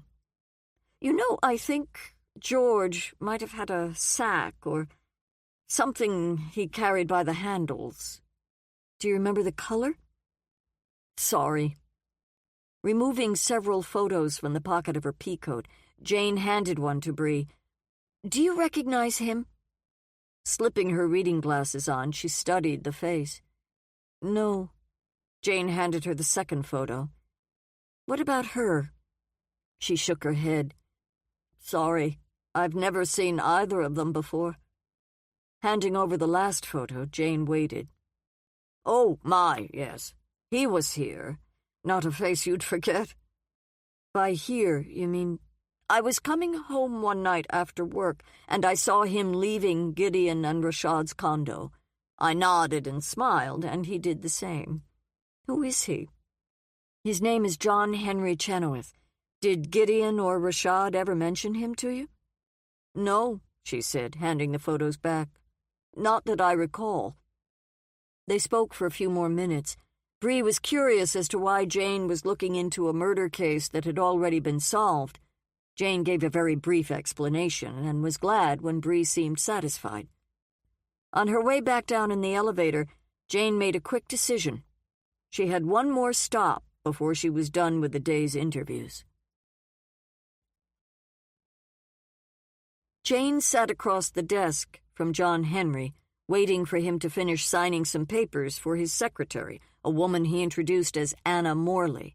He'd been gracious when she'd come to the gallery and asked to speak with him.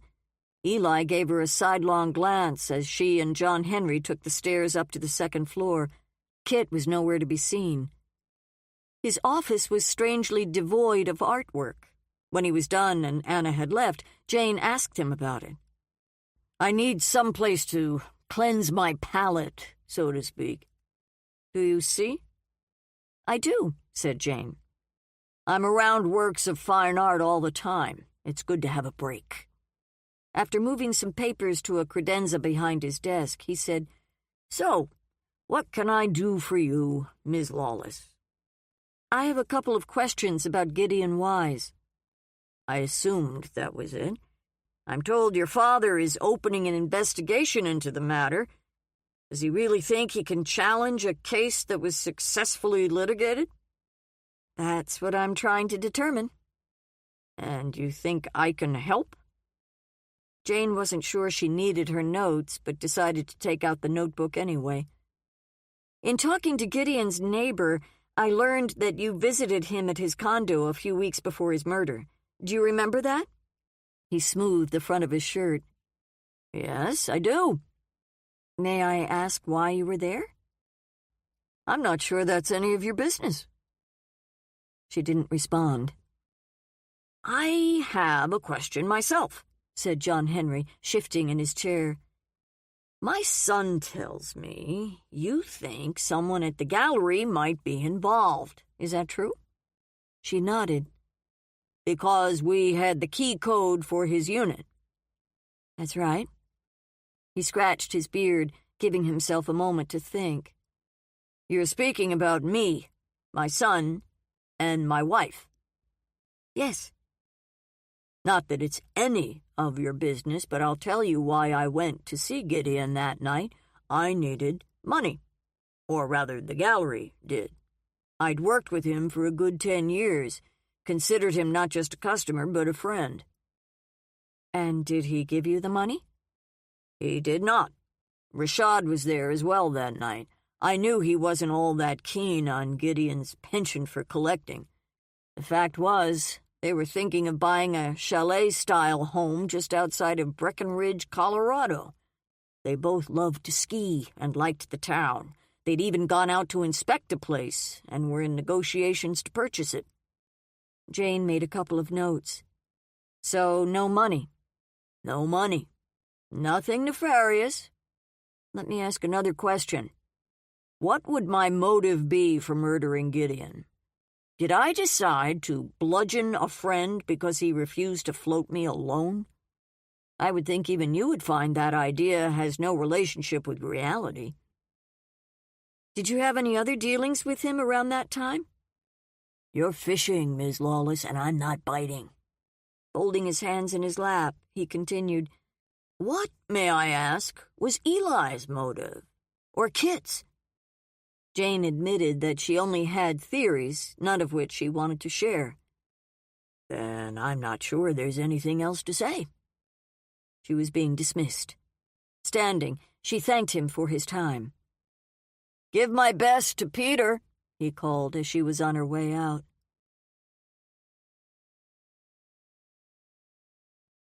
Chapter 36. Jane had tried not to dwell on what Julia was doing or why she hadn't texted or called. Sometimes Julia was simply like that, reserved, silent.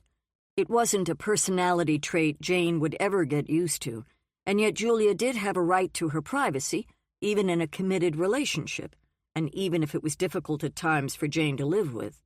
The thought that Julia would be home soon, that they would be back in each other's arms, was more than enough to keep her spirits high.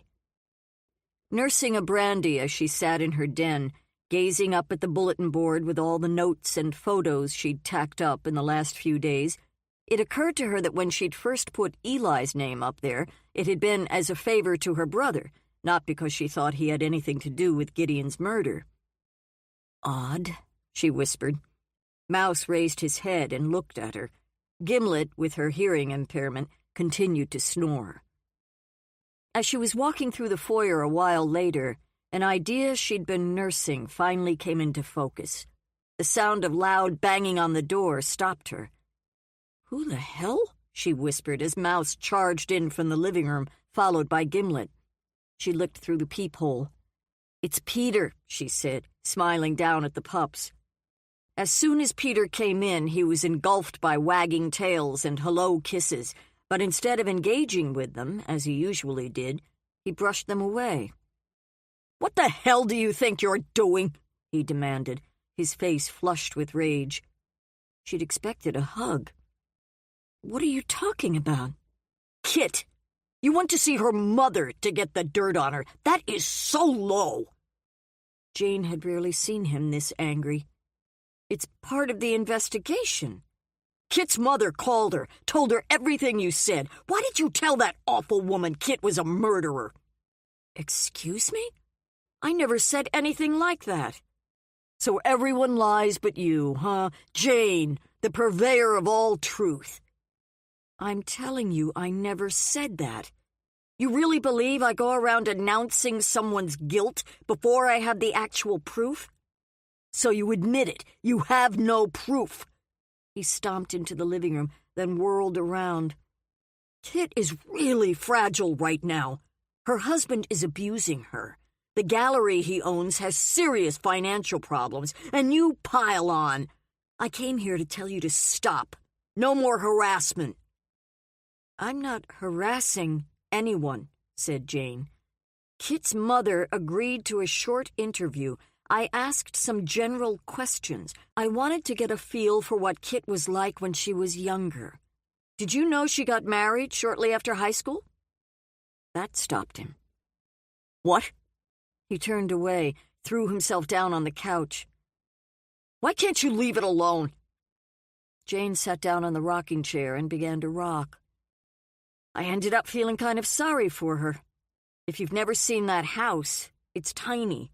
And growing up without a father, you've got everything so mixed up. Her parents are divorced, but her dad has always been a big part of her life. Still is."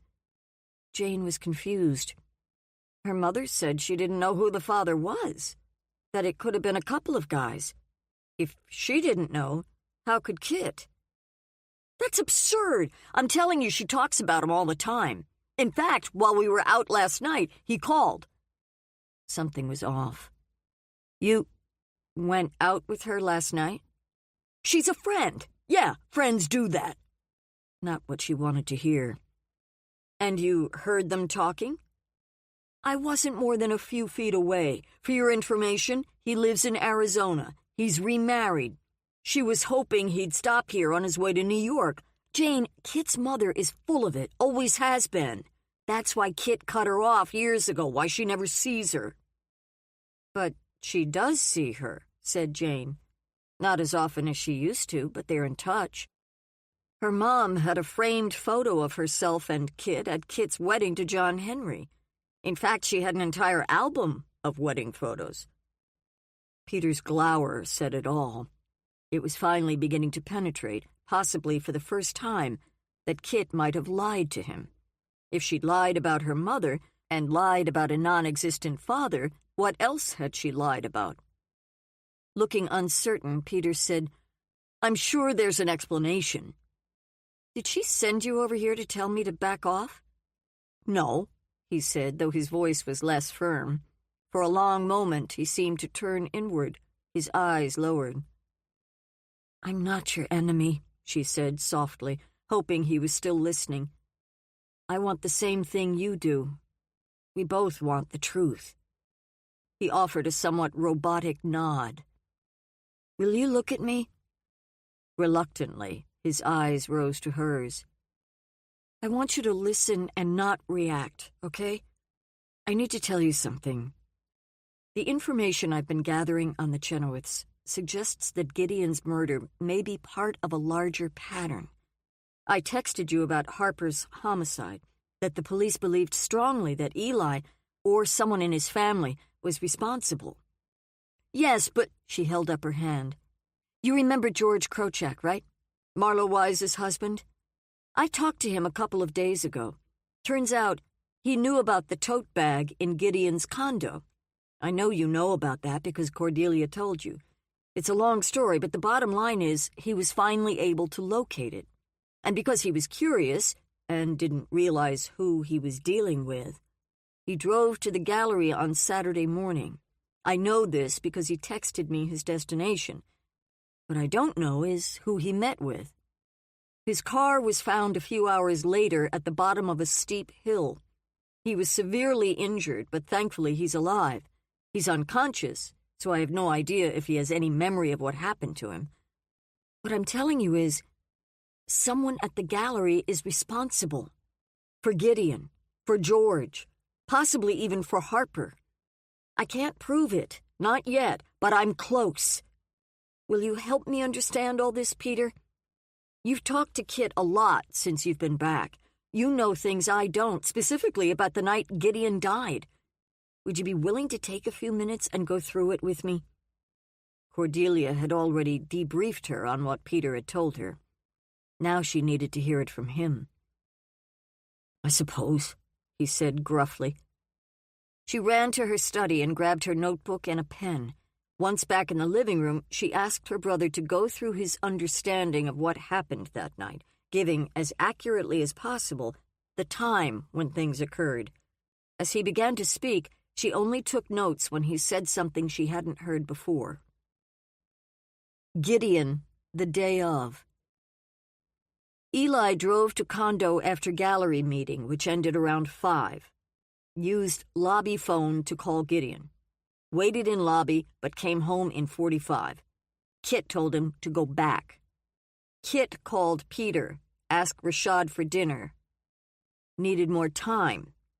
Eli returned to condo, but more cold feet. Left. Home. Heroin. No time on this. Kit saw no blood on his clothing. Eli said Gideon had blown him off.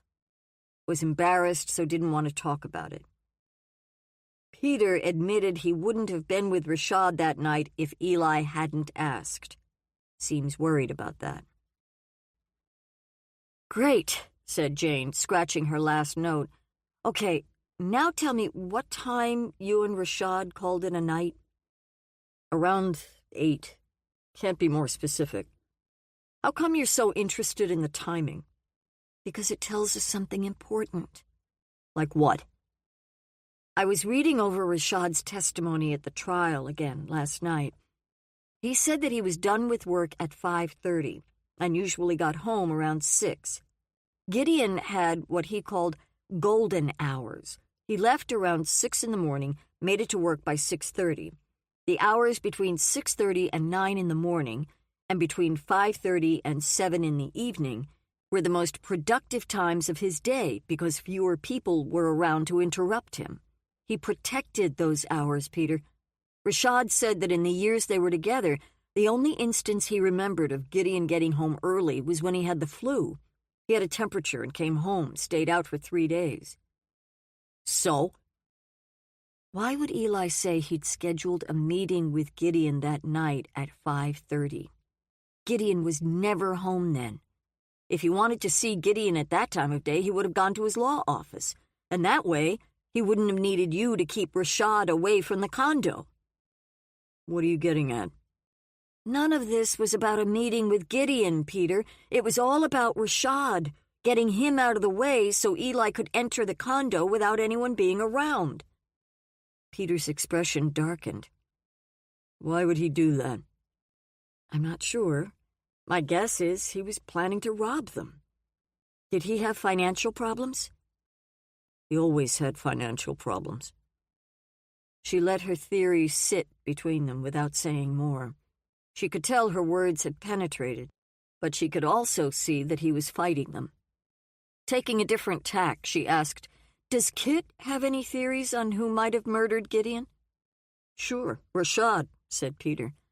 But, he added, in kicking it around, she said Eli might be a possibility.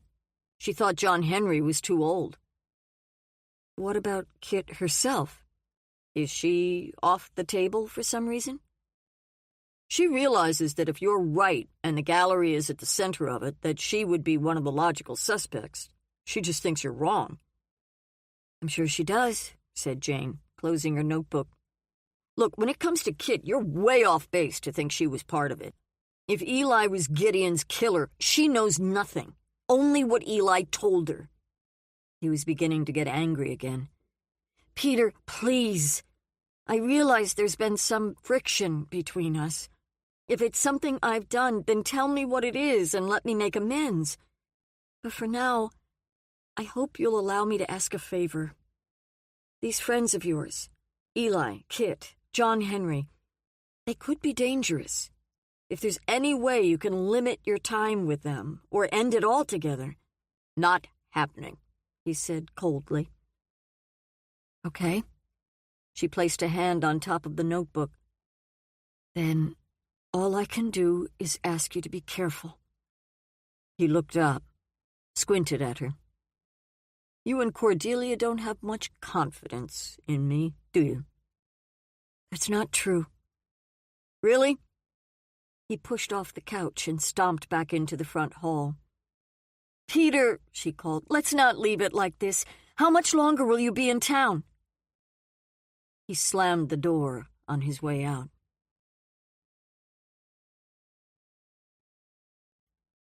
Chapter 37. The following morning, Jane was at the Limehouse talking to her executive chef when Cordelia barged into the kitchen. Excusing herself, Jane nodded for Cordelia to follow her down the back stairs. She passed her office and headed for the pub, where she knew a fresh pot of coffee was on the warming plate behind the bar. "Want a cup?" she asked, ducking under the bar flap. She grabbed a couple of mugs. "I could use a hit," said Cordelia, dithering over which table suited her mood. "You're up kind of early," said Jane, setting the mugs on a table and then pulling out a chair. The pub didn't open until 11, so they had the entire place to themselves for the next 20 minutes. "I've been on a mission. I came to make my official report." She opened her extra-large sack purse and removed a tablet. Switching it on, she brought up a photo and handed it to Jane. "I Googled the gallery last night and found a bunch of images. See anything interesting in that one?" Jane sipped her coffee as she examined the picture. "What am I supposed to see?" Cordelia offered her best Cheshire cat smile. "Look up at the corners of the room. I saw them right away." Jane didn't have her reading glasses with her, so she enlarged the photo and squinted. "The security cameras," said Cordelia, too impatient to wait. "The gallery has a security system, which means they have a record of who comes and goes. George would be on last Saturday's recording." "Why didn't I think of that?" Cordelia tapped her head. "Creative types have lots more gray cells." "Do they?" Jane handed the tablet back. We'll be right back after this short message. Looking to burn fat without the hassle of fasting? Check out BioVanish. It's made with premium 9C fats from high-quality coconut extract, and it's here to help you lose weight the easy way. Studies show that 9C molecules can raise your BHB levels more than a strict keto diet, meaning your body finally starts burning fat as fuel. In fact, research from Temple University found that taking 9C fats daily boosts fat burning as much as fasting for 12 hours. So, would you rather skip meals all day or just mix BioVanish into a glass of milk? Ready to start burning fat the simple way? Click the link in the description to get BioVanish now and grab an exclusive discount while you're at it. BioVanish, fuel your fat burn. Now, back to the story.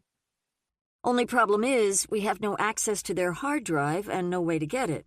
We don't even know where the server is. It could be off-site." "Don't they use tapes anymore?" "Maybe a few gas stations still do." Cordelia harumphed. "Back to my mission. I went to the gallery this morning to see how many cameras there are and where they're placed." "You did what? Did anyone see you?" "Some woman named Anna." "Did she think you were casing the place?" "Oh, I suppose," said Cordelia, patting her finger waves. "But I gave her a story, told her I was opening a business myself and needed some ideas on security." "Uh-huh," said Jane, groaning internally. "Were any of the Chenoweths around?" "John Henry flitted through. I don't think he saw me. But even if he did, he doesn't know me from Jay Gatsby." "In keeping with your flapper idiom." "Exactly." "So where were the cameras?" 4 in each of the showroom corners. 1 pointed at the front door, and 1 pointed at the reception desk. 14 in all. You'd think it was Fort Knox. Cameras aren't that expensive. And then it hit her. "Cameras," she whispered. "You're beginning to repeat yourself, dear heart. Not a good sign."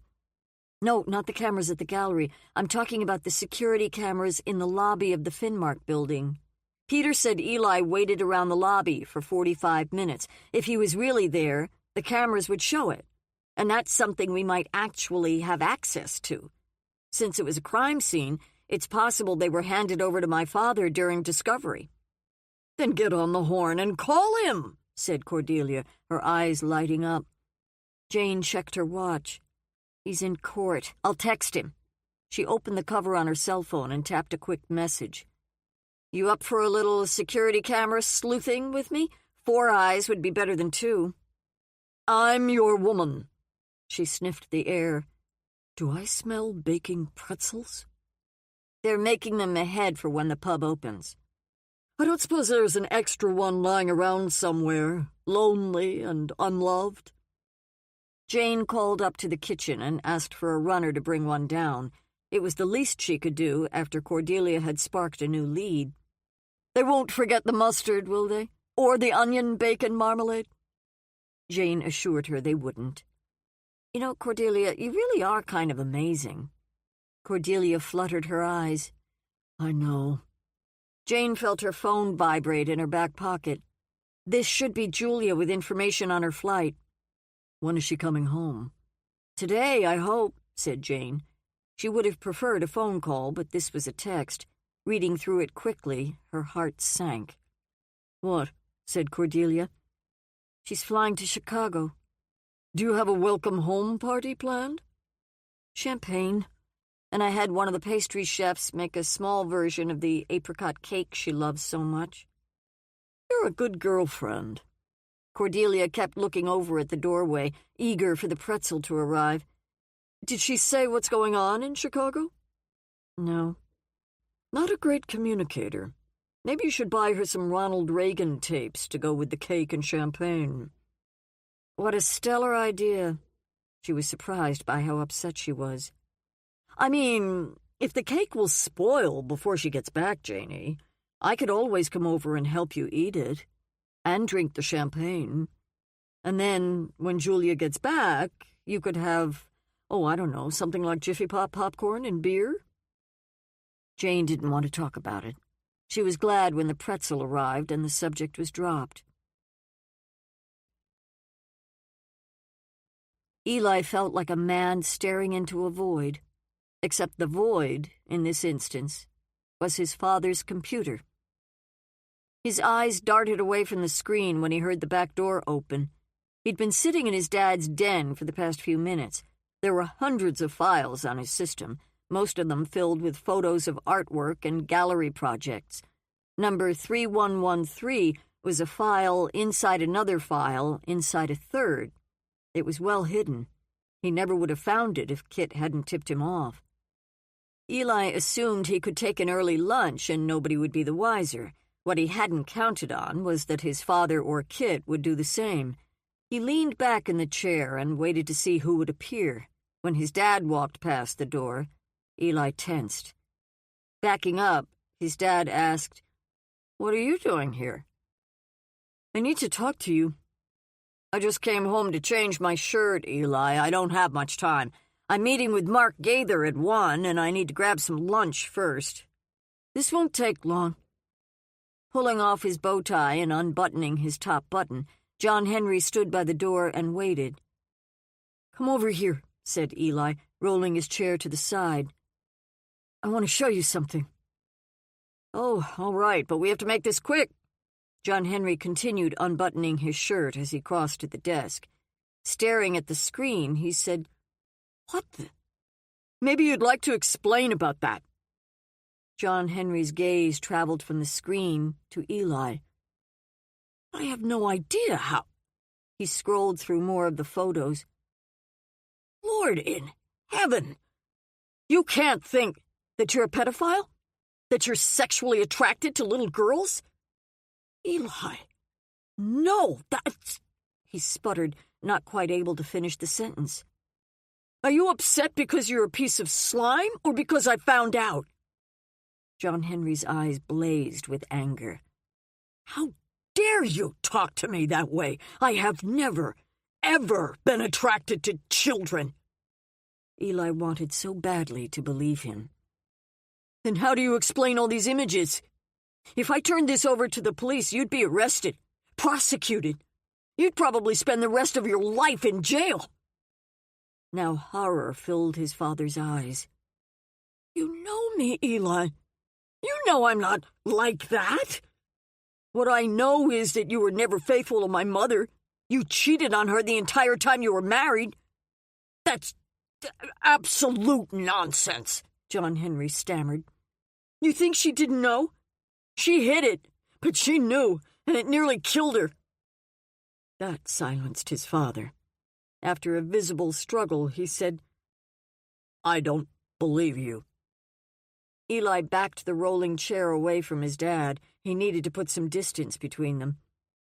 "I remember once, I was probably 11 or 12, I saw Mom watching you as you came into the kitchen for breakfast.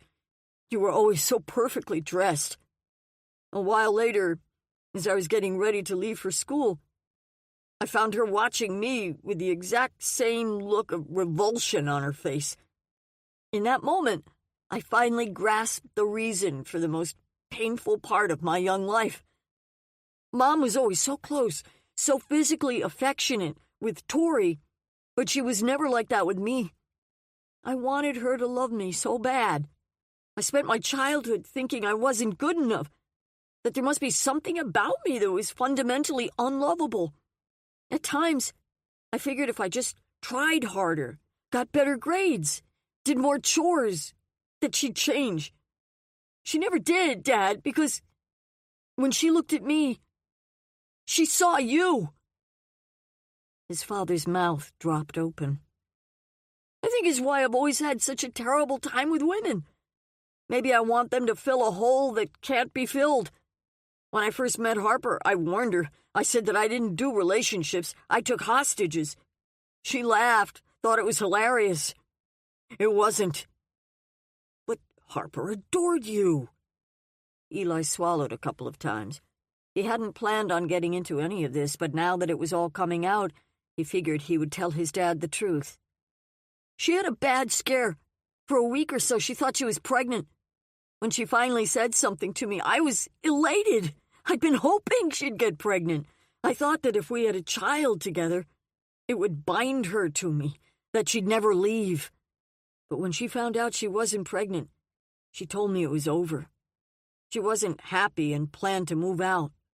She told me she'd realized I was too much for her, too needy, too controlling, too pushy, too desperate. I had no idea. Just something more to toss on Eli's pile of shame. Initially, his father had seemed shaken. Now, as he moved over to a chair and sat down, his face hardened. You blame me for your romantic problems?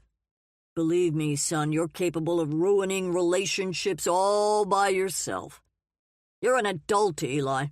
You can't blame Mommy and Daddy anymore. And in case you're interested, my marriage to your mother wasn't exactly a bed of roses.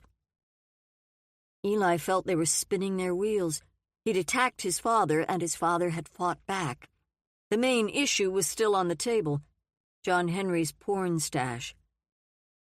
I took some screenshots of your online photo album. That sobered his father again. You don't actually believe that toxic sludge belongs to me. How else did it get there? John Henry moved to the edge of his seat. I don't know, but it's not mine. I swear on everything I hold dear. The police may have a different take. The words startled John Henry. You'd really turn me in? I'm your father, Eli. I love you. Do you? Look at everything I've done to help you. When I learned you were dealing drugs, on Facebook, no less, I was the one who had the page scrubbed. I made sure you got out of town before that thug dealer of yours could hurt you. I sent you to rehab, paid for it, and then for you to stay in Glendale. I brought you home, set you up in that house. I gave you your job back. It was all true. Eli felt his resolve begin to falter. It's not mine, his dad all but screamed. I'm not that kind of man. You know that. Have you ever seen me behave inappropriately with a little girl? I was unfaithful, yes. Uncaring at times, selfish. But I'm human, Eli, not a monster. In Eli's opinion, people called each other monsters when they wanted to distance themselves from a bad behavior. The truth was, monsters were all too human. They lived inside business suits, overalls, and pretty dresses. They were the quiet boy next door, the friendly neighbor who attended church every Sunday. If only people came with warnings. Monster inside, keep away. What are you going to do with that file, Eli? Asked his dad. Rising and tapping out a cigarette from a pack of Camels, Eli lit up, taking a deep drag. He thought for a long moment, blowing smoke into the air, then said, "Afraid I'll have to get back to you on that one, Dad."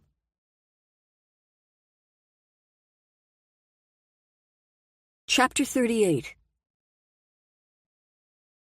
Peter entered the gallery that afternoon, looking for Eli. He milled around with the other customers for a few minutes, hoping he would appear.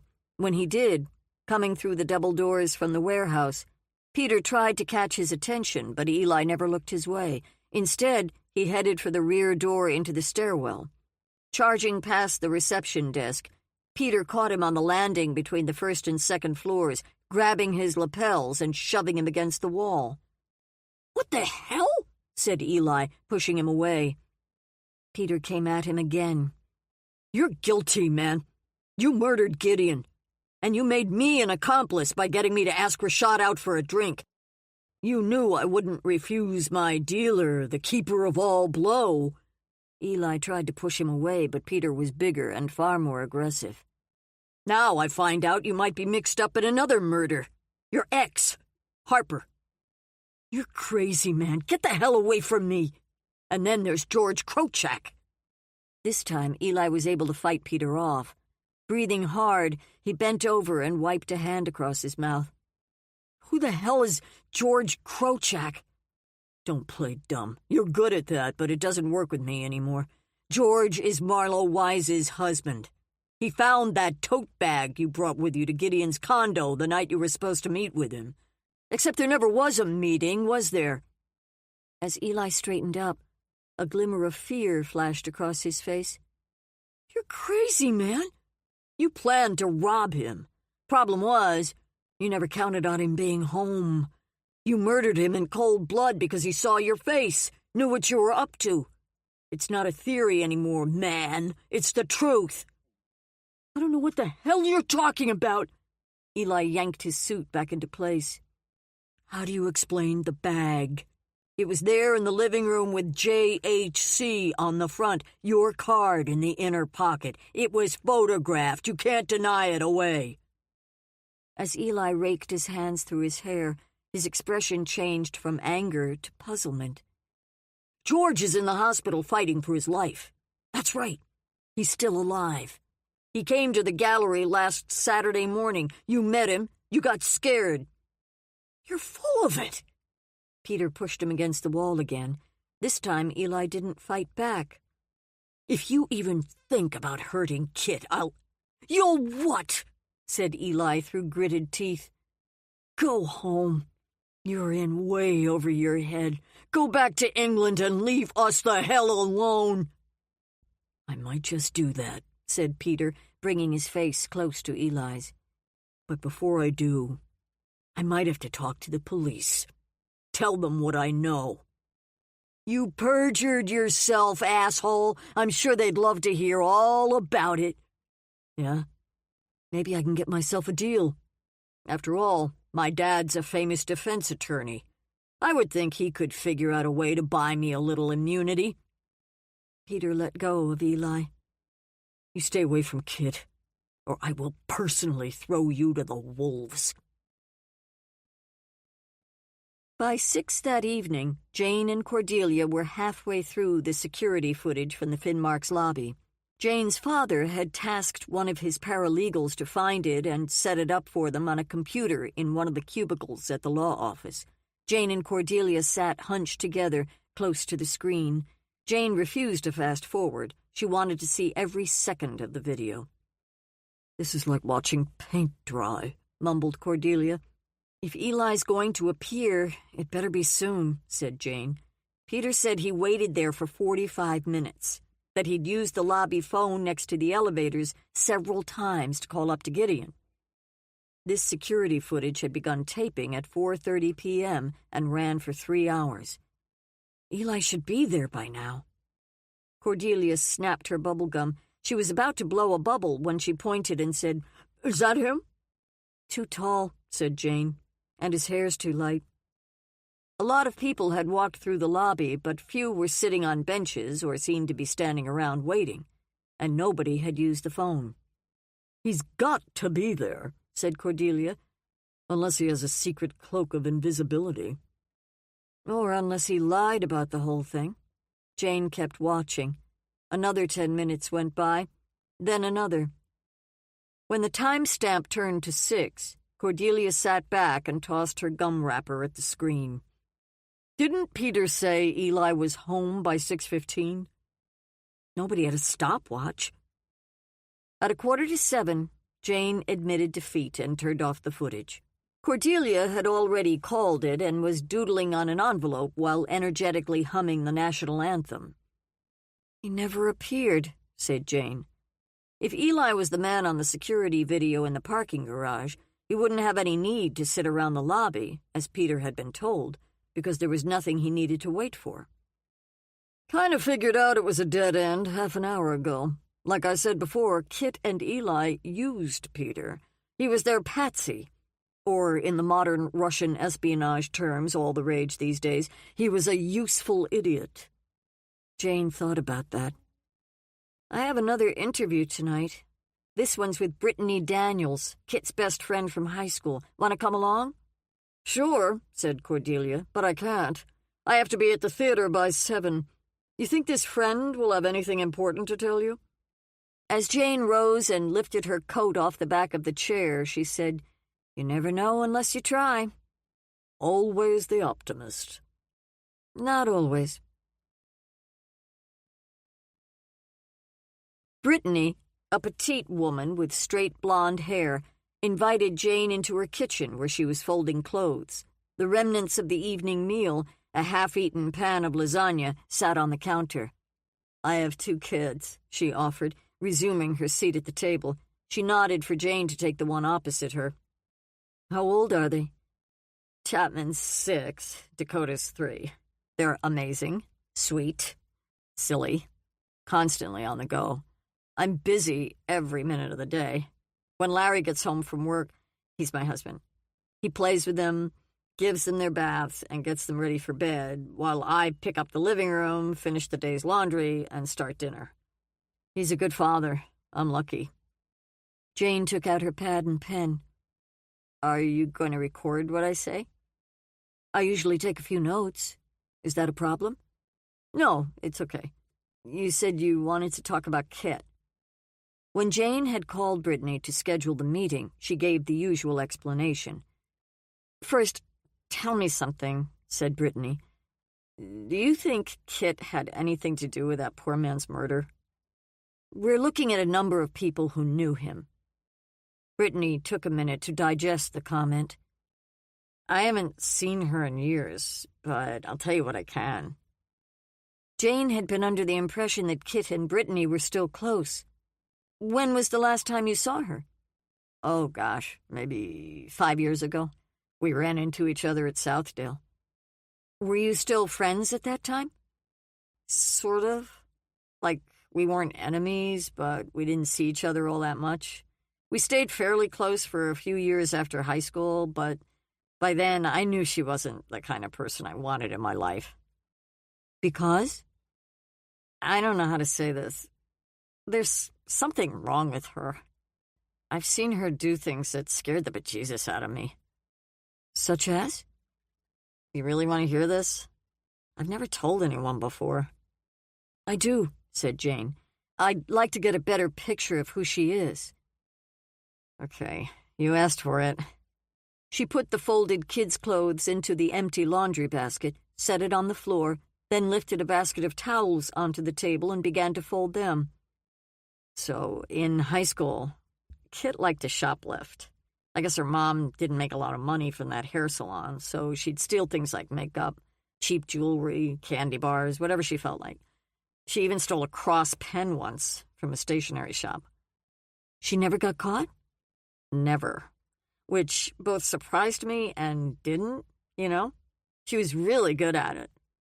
I think she saw it as entertainment, a game. I'd see stuff in her purse, and I just knew she'd stolen it. Beyond that, she'd, form these opinions of people that didn't have much relation to the truth. If she liked you, all was great. If she didn't, watch out. Can you give me an example? Asked Jane. The big one our senior year was Carrie Patterson. Jeez, I'll never forget that day. Kit was dating Connor Beck. He was on the golf team. Not a jock, but nice-looking, athletic. Kit saw Carrie with him one day after school and decided that Carrie was trying to put the moves on him. I'd seen them together a couple times, but they just seemed like friends to me. One afternoon, toward the end of the school year, Kit and I and a few others were on our way up the stairs when a bunch of people were coming down, Carrie among them. If I hadn't been looking down at just the right moment, I never would have known what happened. Kit stuck out her foot, like really quick, and tripped Carrie. She went tumbling, hit her head hard, and broke her nose. I think she had a pretty bad concussion because she was out of school for almost a week. People assumed she'd tripped. I think Carrie thought that too. Did you ever say anything? And risk Kit's fury? No way. Did you ever see her hurt anyone else? Not then. Later? Well, the guy she said she married, Dave Stokes, she didn't marry him? She just wanted the wedding presents. I mean, she was sleeping with him. I think she convinced him that they could pull it off, get all these gifts, and then tell everyone they'd eloped. But they never did. They drove down to Rochester for a night and then came back. She had a ring that looked really impressive. When I asked her about it, she grinned and said, "Target, 1995, and then she took it off and threw it at me. Did something happen to Dave? I'm not sure. I don't have any proof. I remember Kit would tell him to jump and he'd ask how high. The poor guy was totally whipped. They were together for less than a year, but during that time, I'd stop by their house sometimes. One day, maybe, 7 months after the pretend wedding, I remember I asked her how things were going, if David found a job. She said she hadn't seen him in a couple of weeks. She figured he'd left her, taken off for greener pastures. She didn't seem all that sad about it. She'd just started waitressing at a new place. Mostly she wanted to talk about that. Only thing was, when I went to the bathroom, I noticed Dave's shaving kit was still there, shoved over to the side. On the way back to the kitchen, I walked past an open plastic storage box. His pocket knife, his worn brown leather cowboy boots with the squared-off toes, and some of his clothes were all jumbled together inside it. Why would he leave all that behind? Do you have a theory? Asked Jane. She hesitated. This is hard to say, but yes. Kit often bragged that she was a great problem solver. In this case, Dave was the problem. She never wanted anyone to know they weren't married. And I think she was royally sick of him. He spent most of the day lying on the couch, watching TV and drinking beer. I don't know how he managed to pay half the rent, but he did. The only time I ever remember hearing about him standing up to her was when he told her the apartment was half his. I assumed she'd asked him to leave and he'd refused. You're saying that she got rid of him? I don't know how. I don't know where or when. I'd occasionally see his brother at the coffee shop where I worked. He always acted really puzzled when I'd ask about Dave. He confided that he and Kit had divorced quietly, said his mother would get a postcard from Dave every now and then from different parts of the country. Apparently one time Dave said he was on his way back to Minnesota, but if he was, he never got here. Nobody's seen him? For how many years? Brittany looked up, doing the math in her head. 8. I mean, it's not like he was close to his family. Kit always seemed to be attracted to loners. But if he's still alive, you'd think someone would have heard from him.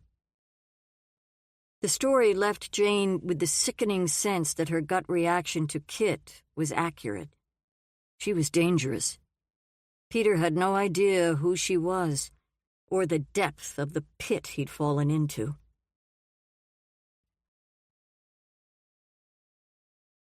Chapter 39. After her meeting with Brittany, Jane drove slowly through the dark side streets back to her restaurant. She needed time to think. Once back behind her desk, she attempted to get some work done, but was too keyed up, too worried about her brother. After doing a walkthrough of the main dining room, the kitchen, and the downstairs pub, she opened the door to the lakeside room and flipped on the light.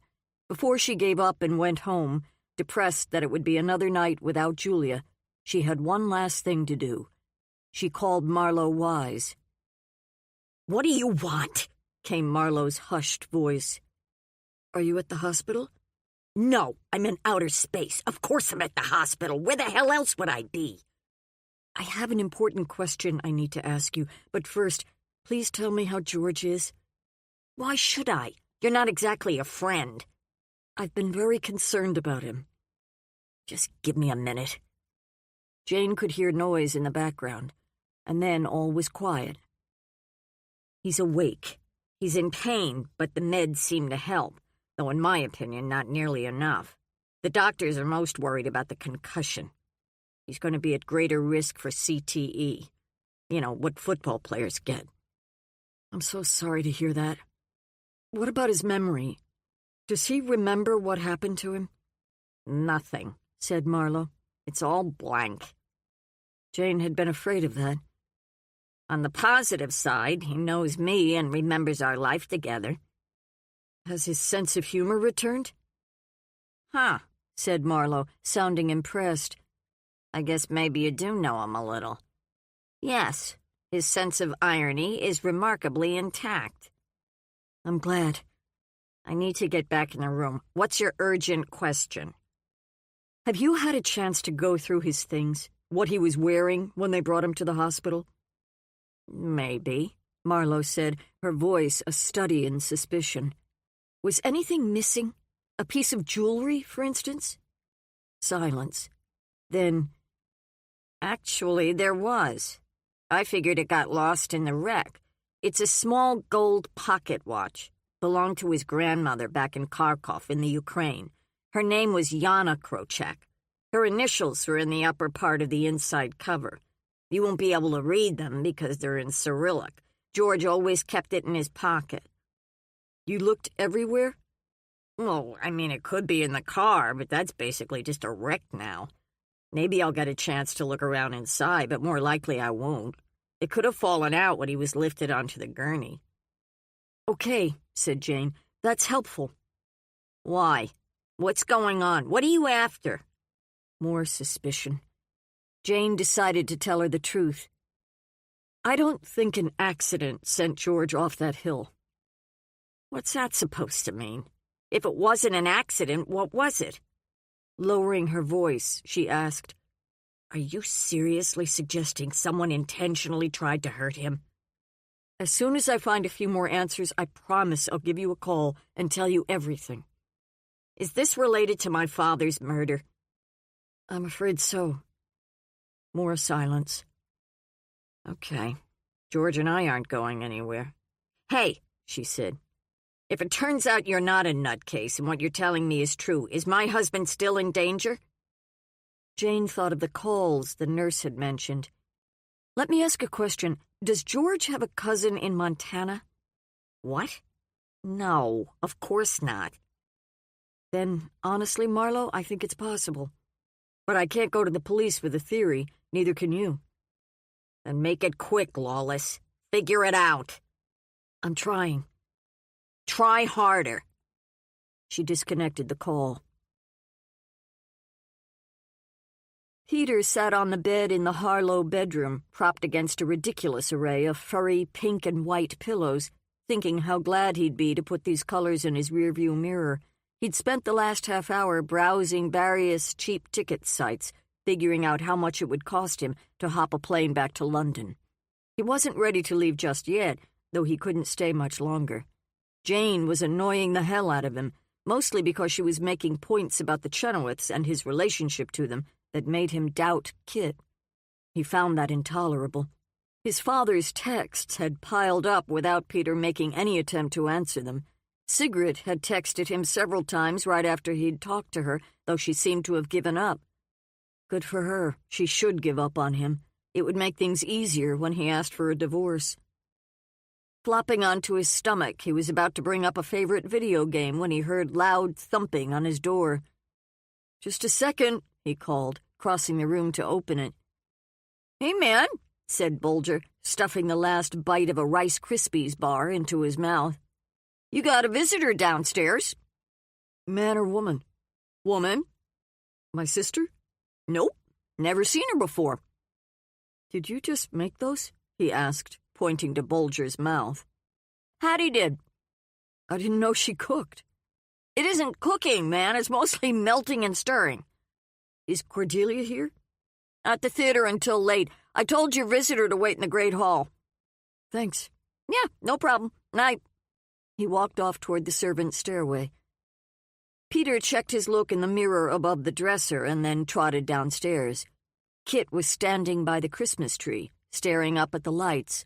She looked beautiful, dressed in black leather ankle boots and a party dress made of an odd, abstract red webbing with a tight red slip underneath. When she heard the floor creak, she turned and ran to him, pressing her body against his. Hesitantly, he put his arms around her. "You're shivering. Are you cold?" "I'm scared." "Of what?" "Everything. My whole life." He held her for a few seconds, then walked her over to one of the couches. Drawing her down next to him, he held her hands. "You can tell me anything, Kit." Her fingers were like ice. He tried his best to warm them. "My life is coming apart." She pulled her hands away, wiped her cheeks, crossed and uncrossed her arms. "I've tried so hard to keep Eli happy, to just be friends, but he never, ever stops pushing. I don't want to be with him ever again, but when I pull away, he gets all agitated and clingy and so angry. He wants me to leave John Henry." She rubbed the fading bruise on her arm. "You thought my husband did that to me, but he didn't. It was Eli." Peter clenched his jaw. "I have to get away from him, Peter, and my husband." "What's up with your husband?" She turned away. "This is all so awful." He waited. She seemed to need some time. Facing him again, she said, "I use his computer for my coursework, for my degree. One night, a few months ago, I found this file. I was just kind of noodling around, and there it was. Child porn. Little girls. Tons of it. So disgusting that I ran to the bathroom and threw up. He's a pedophile, Peter. Ever since that night, I can't stand to be in the same room with him. But if I leave him, where would I go?" "You must have money. You have your salary." She shook her head. "Because we're married and because he's paying for me to go to school, he said I shouldn't take a salary, not until I graduate. He's very generous. He gives me an allowance, and beyond that, if I say I need or want something, he buys it." "Without money of your own, you're his prisoner." Her eyes searched the room. "My life is imploding, Peter, and I don't know what to do, how to fix it." "I'm glad you came here." "Are you?" The conversation they'd had the other night about traveling to England together had stuck with him. In fact, he'd thought about it a lot. "Maybe I can help." "How?" "Come to London with me." "I can't afford that." "I'll buy the tickets. Friends help friends, kid.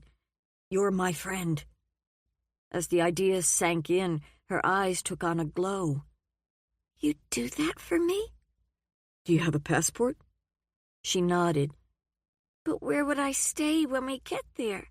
I can't exactly move in with you and Sigrid." "I'll rent a flat. We could stay together. No strings, kid." She touched his face.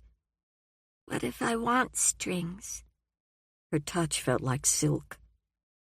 "When could we go?" she asked. "I'll buy the tickets tonight. There's a flight that leaves around 2 tomorrow afternoon. We'd have to get to the airport by 12 or 12:30. I suppose you could stay here for the night." "I have to pack. I can't just leave with nothing." "What about John Henry?" "We had that art opening tonight. It's why I'm dressed up. John Henry said he's staying at the gallery because there's so much to do, which is a lie. He'll either drink too much, bunk there, and not get up until noon, or he'll spend the evening with a woman. Either way, Eli's supposed to open up in the morning. John Henry has a girlfriend? She has a house in Bloomington. He's been cheating on me for months, or maybe years. I can't live like this. You shouldn't have to. Here's what we do. He put his arm around her as they stood up, and he walked her to the door, explaining how tomorrow would work. He told her to call in sick in the morning. That would buy her some time. He'd leave Octavia's Maybach in the garage and take an Uber down to her house. They would go to the airport together. You'll have a lot of things to iron out when you get there, but at least you'll be safe. Looking up into his eyes, she said, I don't know what I did to deserve you. As he stammered around inside his mind for a way to respond that didn't make him sound like a total dweeb, she pressed a finger to his lips, and then she kissed him. See you in the morning, baby.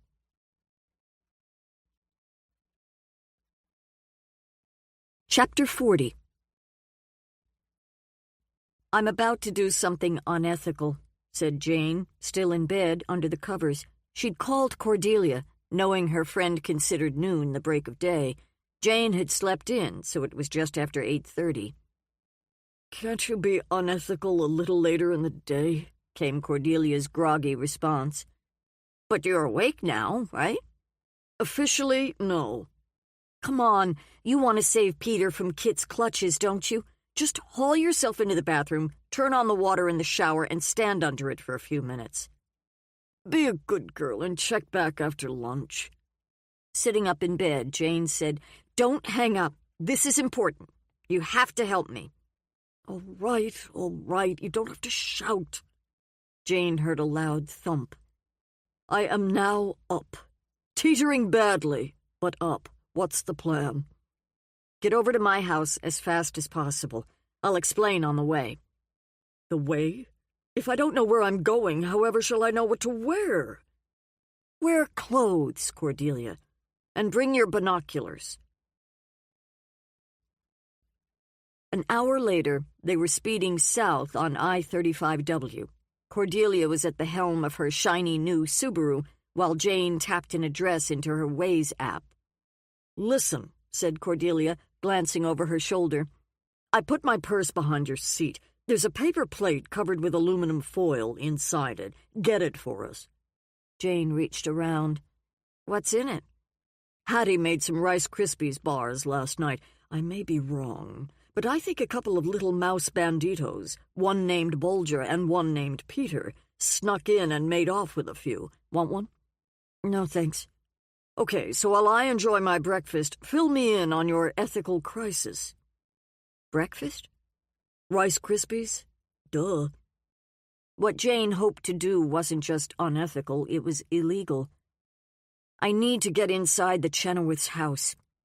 Cordelia turned to her, one eyebrow raised. I spent some time last night looking at the security footage from the parking garage in Gideon's building. The person in the hoodie, the one you see walking up to the elevators, could easily be a woman. Kit? I think so. And you need to get into the house. Why?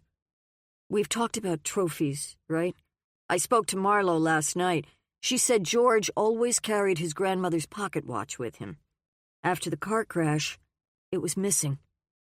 You think you're going to walk in there and poof, find all these murderous mementos? Where, Janie? If they do exist, they could be anywhere. And what happens if it's not Kit? Maybe the man in the hoodie was Eli. Then I'll have to get into his place, too. It's somewhere on the same property. What if you find someone home? They all work at the gallery, which opens at 10. Nobody should be around. If someone is, we call it off. She looked over at the plate of Rice Krispies bars. Maybe I will have one. Help yourself. Cordelia fiddled with the heat. Okay, so back to Kit. I have a question. She's not tiny, but I doubt she weighs more than 130. How did she drag a guy like Gideon into the bathroom? Chewing for a few seconds, Jane said, Let me paint a scenario for you. It might not be accurate in every detail, but in the main, I think it's what happened. Kit, or Eli. Let's concentrate on Kit for the moment. She lets herself into the condo with the key code, not expecting to find anyone there. Gideon was probably upstairs. I bet she thought the whole thing was a lark. Maybe, after she set the tote bag in the living room, she went into the kitchen in search of something to snack on. I could see her doing that. So she walks around, enjoying the relative splendor. Maybe she envisions herself living in a place like that one day. She figures she has at least half an hour, so she's not in any hurry. I think she may even be the one who turned on the music. And that's what alerted Gideon. Rashad wouldn't be home for at least another hour. I'll bet he came downstairs to see what was up. Maybe they both saw each other at the same time, but more likely, she could see his legs on the open stairway before he could see her. I think she picked up something heavy, something she could use to defend herself, and hid in the downstairs bathroom, hoping he'd leave. The bronze figure. Exactly, said Jane. Gideon must have started looking around. She may have been hiding behind the door in the bathroom, or perhaps in the tub itself behind the shower curtain. When he came in, she brought the sculpture down hard on the back of his head. It might be too much to think he fell directly into the bathtub, but it is possible. Whatever the case, her adrenaline was really pumping by then. If she had to lift him into the tub, in that moment, I believe she found the strength to do it. There would have been a fair amount of blood. If she looked in the medicine cabinet, she would have found razors. Maybe she thought that when his body was finally discovered, if the police saw the cut marks on his wrists, they would see it as a suicide attempt. Because of the blow to the back of his head, she probably hoped they'd think Gideon changed his mind and tried to get up, fell back, and that's how the injury happened. It was quick thinking on her part. She had no way of knowing that his head wound couldn't be explained that way. So she waits for the bathtub to fill.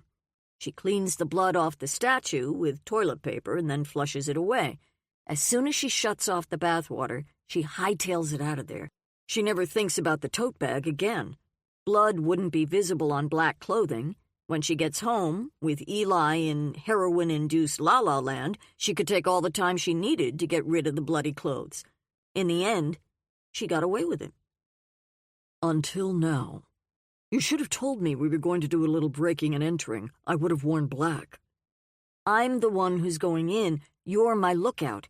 I need you to park somewhere along the highway where you can see in both directions. If you see someone pull into the Chenoweth's Drive, you call me, and I'll get the hell out. There's a patio off the back, so there must be another door. I don't like it, said Cordelia. You shouldn't go in alone. Jane checked the time. It was going on 10.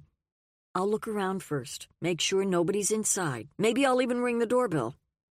When Jane saw the sign for the county highway off-ramp, she pointed. Her hands were beginning to sweat. As they approached the Chenoweth's mailbox, Jane asked Cordelia to pull over so she could get out. Your phone's turned on, right? Yes, Janie, it's on. Jane pointed to another spot farther up, on the other side of the road. Why don't you back in there? Wait, I just thought of something. What? It's so Edgar Allan Poe. Where do you hide something when you want to keep it secret?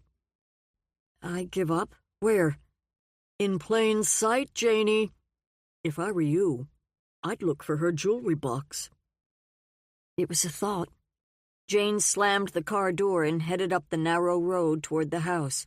Walking up to the garage, she peered through one of the high windows. Seeing a car inside, her spirits sank. Someone was home. Looking a moment more, she saw that the car was a silver Dodge Charger with white racing stripes. Could it be the same one that had been parked outside her house on New Year's Eve? It seemed like too much of a coincidence to think it wasn't. The next question was, who did it belong to? John Henry, Eli, or Kit? She was pretty sure Eli had a truck. So was John Henry home? Or Kit? Stepping over to the front door, Jane rang the bell. She was determined to get inside, even if she had to make up a story. As she waited, she gazed up at the pine trees. It was a lovely spot for a home, even if the house didn't match its surroundings. This far from the city, the wind had picked up. She stuffed her hands into the pockets of her peacoat, her right hand cupping the set of lock picks she carried with her. When no one answered, she pressed the bell again, this time 3 rings in quick succession. If nothing else, it would annoy the hell out of whoever was inside. Finally, opening the screen door to peer through a window, she noticed that the door was slightly ajar. She looked around, then pushed it open. Walking in, she surveyed the living room, thinking someone would appear at any second and demand to know what she was doing. But no one came. Standing in the living room, gazing up at the beamed ceiling, she called, "Hello? Anybody home?" No response. "Hi, I'm Jane Lawless." She began to move farther into the house. "Is anyone here?" Finding a hallway to her left, she headed down it. "Hello?" she called. She passed a couple of small bedrooms and a den before she came to the master. Pausing in the doorway, she noticed that a partially packed suitcase lay open on the bed. "Anybody here?" she asked, slipping on a pair of latex gloves. Moving closer to the bed, she could see that the clothes inside the suitcase belonged to a woman. Was Kit planning on leaving? It must have been her car in the garage. But if it was, where had she gone? Scanning the room for a jewelry box, Jane spied one on top of a tall chest. When she checked inside, she discovered that it was all men's stuff. Cufflinks, tie clasps, watches, a blue ribbon given by Southwest High School for winning the 100-yard dash. She spent a couple minutes opening and closing dresser drawers, pawing through clothing, then turned her attention to the suitcase.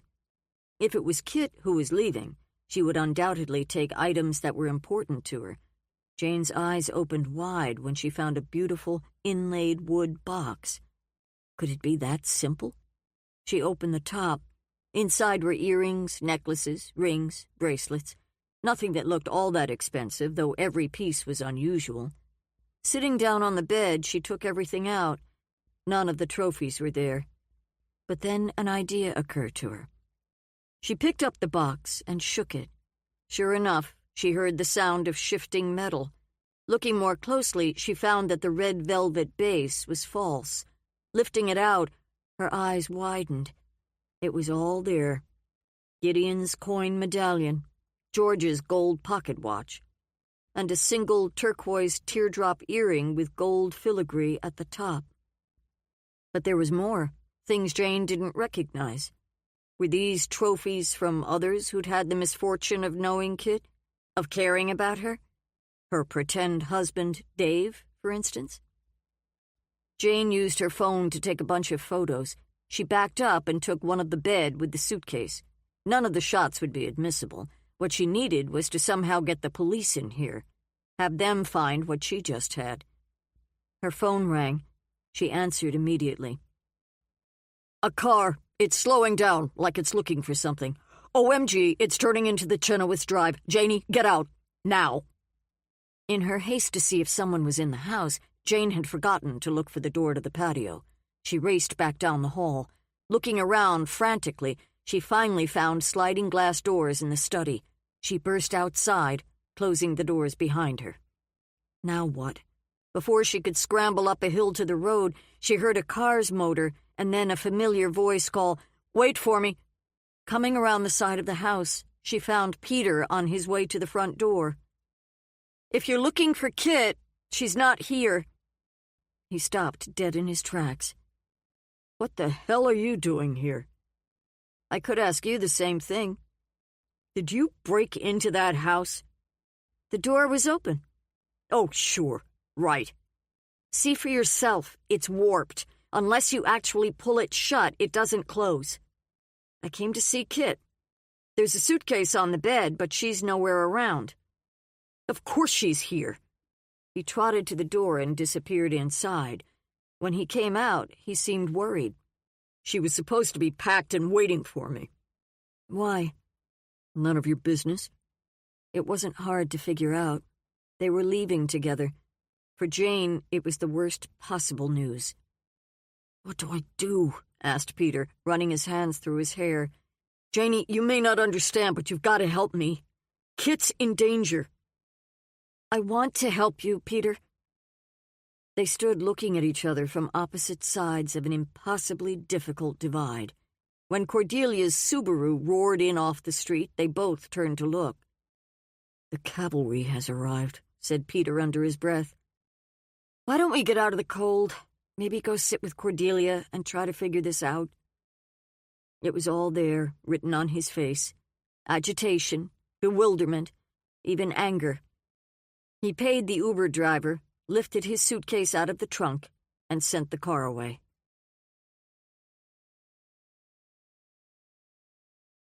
Chapter 41.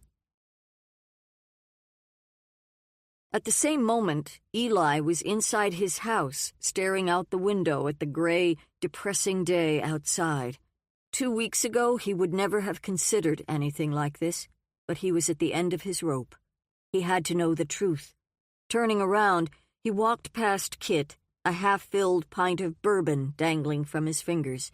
He resumed his position on the couch. "Can't you at least untie my ankles?" she whined. "You made the tape too tight. It's cutting off my circulation." "Aw," he said, tossing the bottle cap away. "Poor Kit." She sat awkwardly on one of his living room chairs, her wrists duct-taped behind her back and her ankles bound. Charlotte, who'd come out of the bedroom to watch, was now curled up in the other chair, fast asleep. "How long have you been—" She nodded at the bottle. "Since I found out you lied to me." "You keep saying that, but I don't know what you're talking about. I may tell a few white lies every now and then, but who doesn't?" "That's why I've called this meeting," he said, amused by his little witticism. "Why were you packing that suitcase?" "I told you, because I'm leaving your father. I can't live with him now that I know who he really is." "Come on, Eli, be a man. Are you going to call the police on him, or do I have to?" "I'm not calling anyone." "Why?" "Because it's what you want. The courts will be less likely to tie the shocking revelation to your upcoming divorce if it comes from me." "Oh, come on. You think I'm that devious?" He saluted her with his pint, then finished it off. Now she seemed offended. "Oh, drop the act," he said. "You planted that garbage on his computer. I looked at the download dates. They started right after you moved in. You were giving yourself a trump card for when you wanted out. It would have been perfect, right? 'Dear husband, give me everything I want, or I send you up the river with the child porn I downloaded onto your computer.'" Instead of answering, she spit at him. Eli smiled, glancing at his cell phone resting on the coffee table. "I guess we should begin." "Begin what? Eli, take this tape off." "No." "Why are you treating me like this? Because I left you and married your father?" He got up and crossed into the kitchen, grabbing himself another bottle of 10 High. It was pure rot gut, but it's what he always drank when he was using. Weird how nostalgia worked. Crouching down, he removed the revolver from the cabinet under the sink. "I thought you were a Buddhist," she called from the living room. "A Buddhist wouldn't tie up his girlfriend." "Ex-girlfriend," he corrected her, ambling back to the couch, his movements feeling liquid and easy. "But you're right. I've left the path. I don't even meditate anymore." "Why?" We'll be right back after this short message. Looking to burn fat without the hassle of fasting? Check out BioVanish. It's made with premium 9C fats from high-quality coconut extract, and it's here to help you lose weight the easy way. Studies show that 9C molecules can raise your BHB levels more than a strict keto diet, meaning your body finally starts burning fat as fuel. In fact, research from Temple University found that taking 9C fats daily boosts fat burning as much as fasting for 12 hours. So, would you rather skip meals all day or just mix BioVanish into a glass of milk? Ready to start burning fat the simple way? Click the link in the description to get BioVanish now and grab an exclusive discount while you're at it. BioVanish, fuel your fat burn. Now, back to the story. "Too many evil thoughts?" "Actually," he said, dropping down on the couch, "it started a few months ago. Every time I closed my eyes and concentrated on my breathing, a Bee Gees song would pop into my head. No matter how hard I tried to go with the flow or how gentle I was with myself, bringing my attention back to my breathing, there the boys would be, jive talking or whatever. I don't even like the Bee Gees. She watched him. Untie me and let me get back to packing. You've had your fun. Not enough, he said, placing the revolver on the table. She looked at it, then looked at him. What's that for? Come on, Eli, you're scaring me. Good. I love you, you know that. I always have. Okay, so I married your father, but you were gone. I was lonely. Your father was always there. I needed someone. He took a single bullet out of the pocket of his shirt and set it next to the gun. I want answers, kid. I'm never going to get them unless I force them out of you. He opened the cylinder and showed it to her. Empty. See? He fitted the bullet into one of the chambers, then closed the cylinder and gave it a spin. Rising from the couch, he walked over to her and pressed the barrel against her temple. She jerked away, but he grabbed her hair and yanked her upright. I'm not playing, kid. My life is a disaster. Before I end it, and I will end it, I want the truth. Jesus, she gasped. All you had to do was ask. I'll tell you anything you want to know. No, you won't. You'll lie. You'll make it sound plausible like you always do, but it will still be a lie. Now she was pleading. For the love of God, Eli, I'll tell you anything. I think we should leave God out of it. You were in Gideon's condo that night. You were the one who murdered him. She stared straight ahead and began to shake. The truth, kid. Well, I mean, I was only trying to help you. You're not a problem solver, but I am. You didn't have the guts to take care of business yourself, so I did it. It was all for you, baby. I couldn't stand the thought that some knuckle-dragging thug would beat the crap out of you in an alley. He'd wondered if that had been her motive. As hard as he'd tried, he couldn't come up with anything else. Maybe she had loved him a little after all. Gideon wasn't supposed to be there, she said. I panicked. For some reason, he had a hard time imagining her panicking. And yes, I lied about it. If I'd told you the truth, in the shape you were in back then, who knows what you would have done? She hesitated, looking up at him. Put the gun down now, please. He considered it. Dropping the gun to his side, he resumed his place on the couch, scooping the newest pint off the coffee table and unscrewing the cap.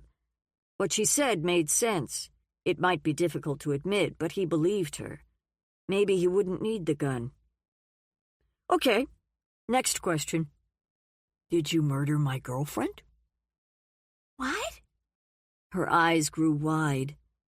Hell no! Eli, please, where is this coming from? You did it. I know you did. Tell me the truth. I didn't. No way! Yes, I admit to the Gideon thing. I haven't had one single day of peace since it happened. But Harper? Her eyes pleaded with him. Eli tilted his head back against the couch cushion. Getting up, he walked over to her. Spinning the cylinder, he gripped her hair again and pressed the business end of the gun to the side of her head. Please, she pleaded. I'm not lying. He pulled the hammer back with his thumb. You've got 1 chance in 5 that this will be your last breath. She gaped at him. You'd never do that to me. You still love me, I know you do. I'm counting to 3. 1. You're not that kind of man, Eli. 2. Last chance. You won't pull the trigger. It's not in you. 3. He pulled the trigger. She screamed. Charlotte sat bolt upright, looked around for a few seconds, then jumped off the chair and made straight for the bedroom. Kit's eyes pinwheeled. You're insane, she yelled. He couldn't argue the point. Beads of sweat began to appear on her forehead. "Let's try that question again," said Eli. Her gaze ricocheted around the room. "Did you murder Harper?" No! As he lifted the gun, she said, "Wait." If it weren't for the booze, he could never have done this. Even with the booze, he was having a hard time. "Well?" She swallowed a couple times. The thing is, "Yeah? she called me When?" a few days before she, died. She said she thought she was pregnant.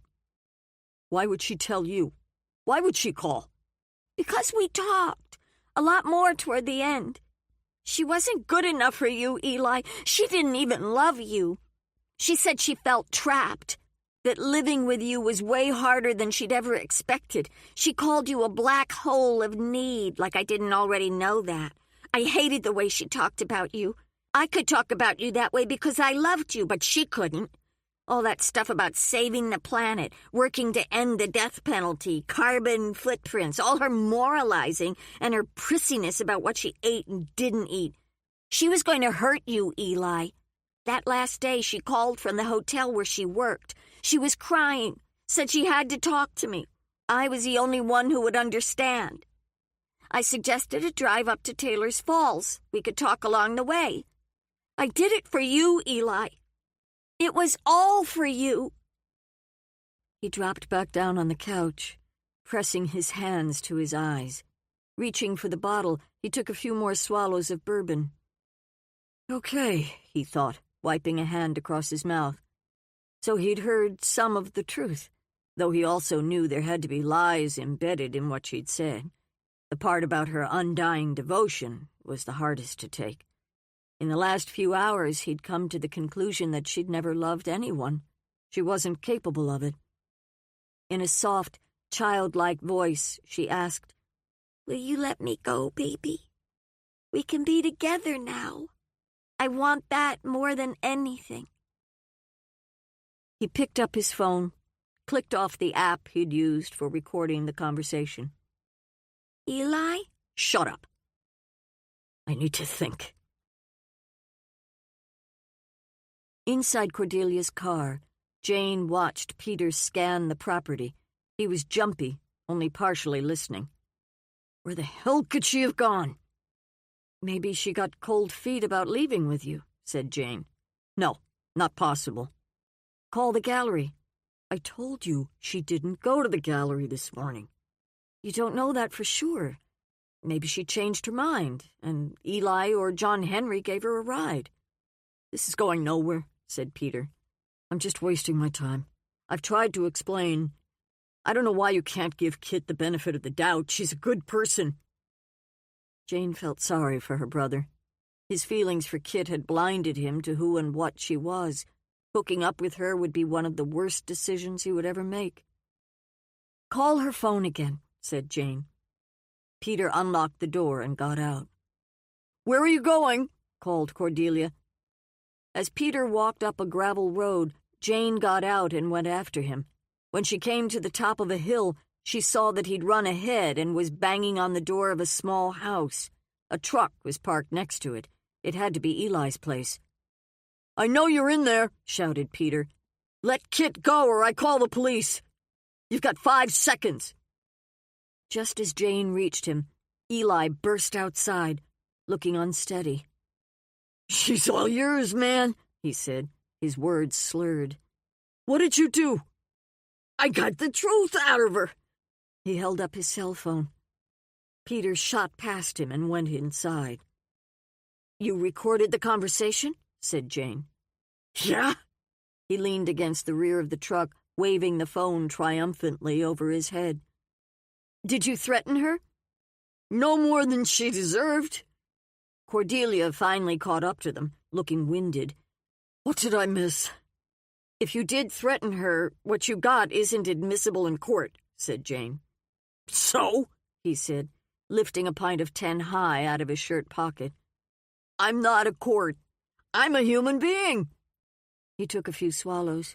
Wiping a hand across his mouth, he added, I'm not sure she is.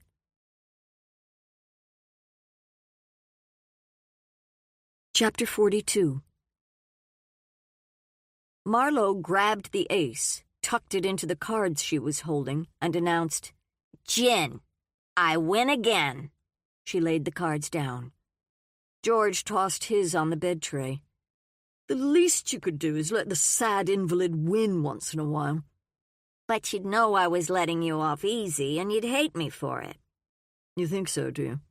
When he coughed, he winced. "Isn't it about time for more pain meds?" "Another hour. What can I do to help?" "Don't make me laugh." She got up, bent over, and kissed him. "Nothing funny about that." "But I don't look like Hugh Grant anymore." "No, you still do. Your face is a little banged up, but the doctors say you're healing. Every part of you." Picking up the remote with his good hand, he changed the TV channel. He took a sip of water and then said, "Tell me something. When I was out cold, did you play music for me?" "The nurses said it would help." "Aerosmith?" "Why not? It's lively. I like Aerosmith." Uh-huh. And something else.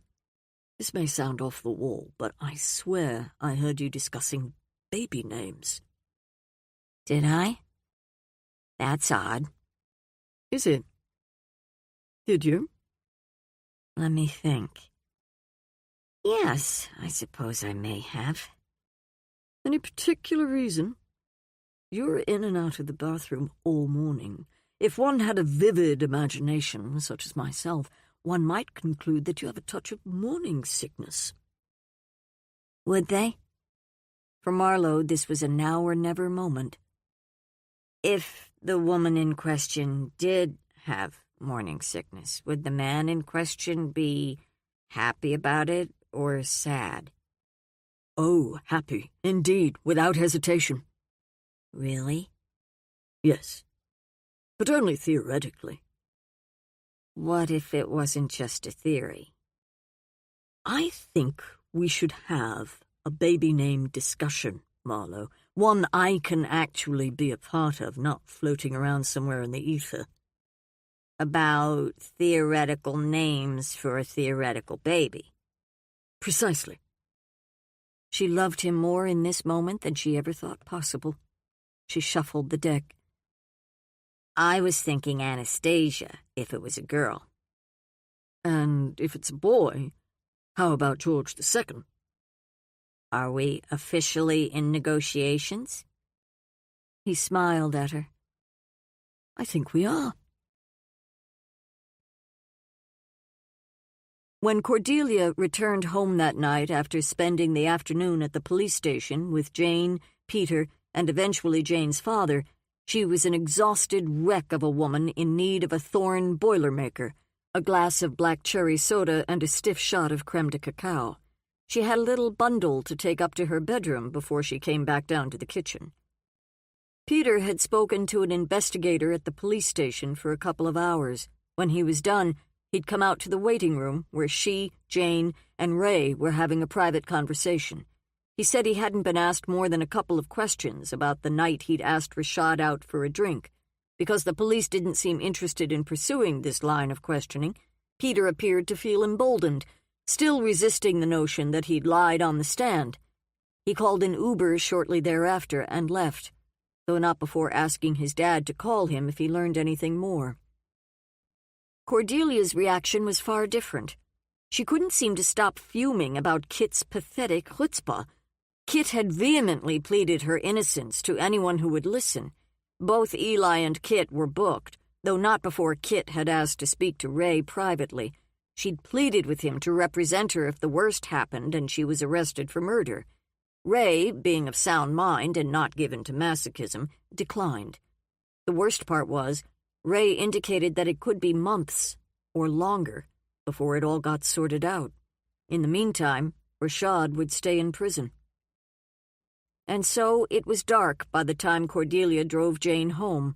Now, turning on the light in the breakfast room, ready to dissolve into a heap at the table, She was surprised to find an envelope addressed to Hattie. She fingered it for a moment, then took her glass and headed back upstairs. Would this day never end? Before knocking on Hattie's bedroom door, she gazed up at a sign that read, "The Max Planck Bedroom. Remember, you can be two places at once." "Can I come in?" she called.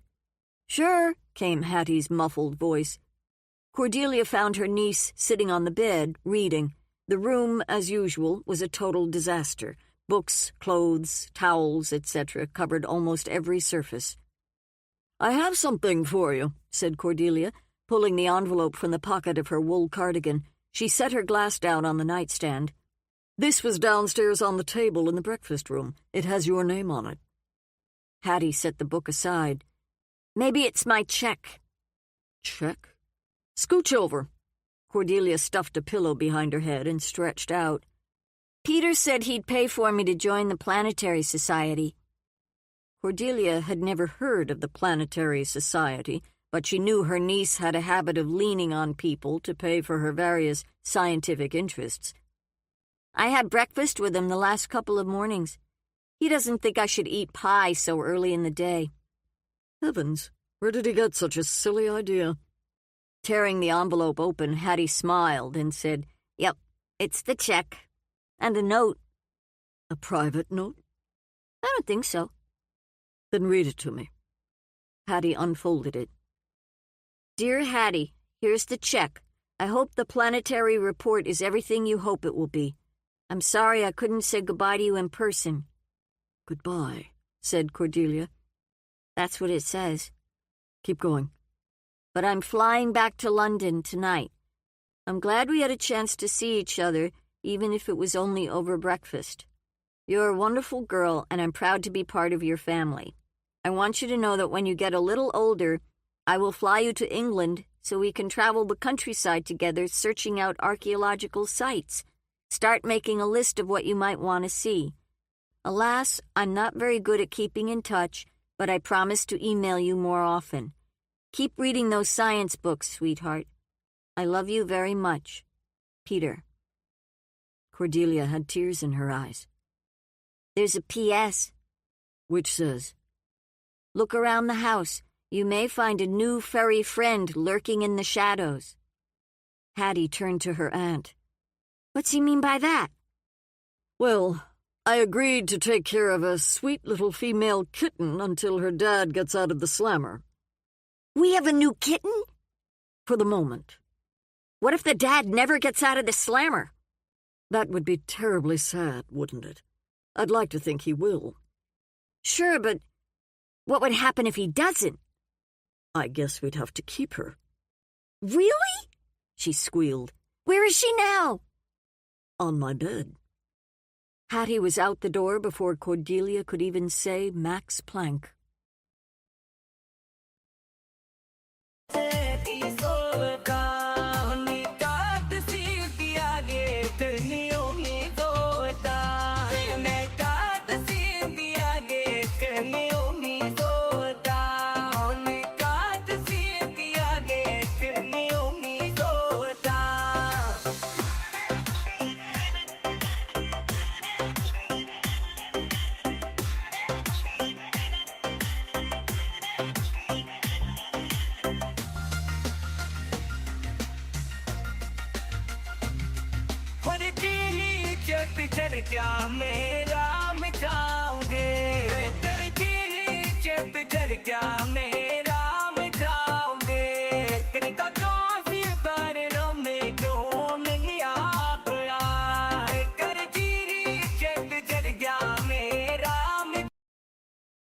Chapter 43.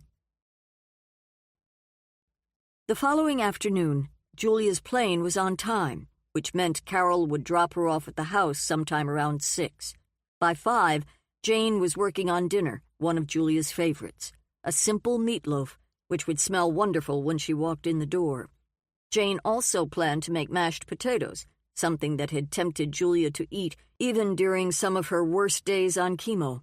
The champagne was on ice, and the apricot cake was waiting on the counter.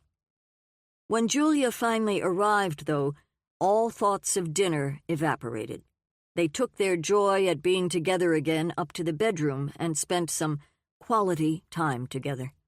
And then, while Julia showered, Jane returned to the kitchen to finish dinner, glad that she'd turned the oven temperature down. The meatloaf was perfect. They sat at the kitchen table, eating heartily and talking nonstop.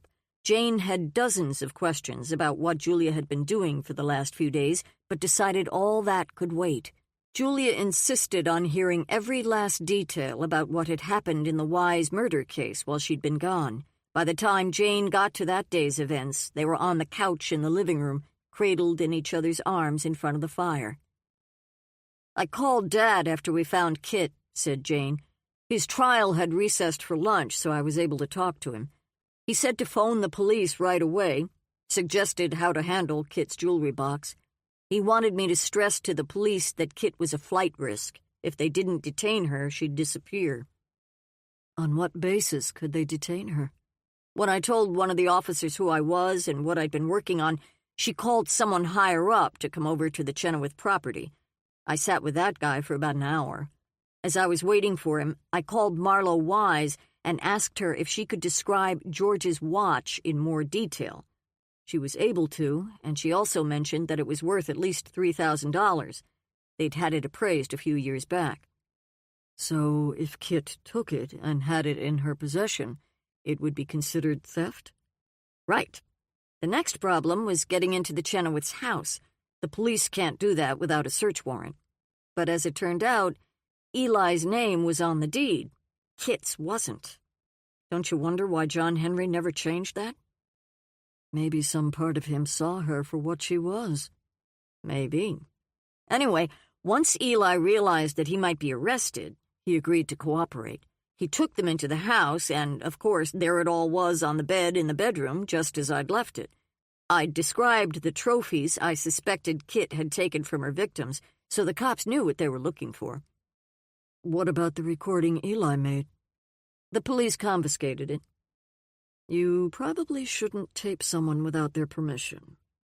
"That's not entirely true," said Jane. "Depends on the state. Some mandate that each party has to consent. Minnesota has a one-person consent law, which means the recording could be legal, except for one small problem. Eli put a gun to her head to get her to talk. Coerced testimony isn't admissible because what the person says may simply reflect their fear. They tell the interrogator what he wants to hear to get out of a bad situation." "Gee, let me think," said Julia. "Seems to me the Bush administration used coerced interrogations all over the world and swore by them." "Good point. Go on." "As it turned out, Eli removed the bullet from the revolver before he played his little game of Russian roulette. He showed the cops how he did it. It was pretty clever. He acted like he was slipping it in, but really, he cupped it in his hand. Kit was never in any real danger, though she thought she was, and that's what matters." "I imagine she looked pretty scared when Peter brought her out of the house." "Amazingly, no.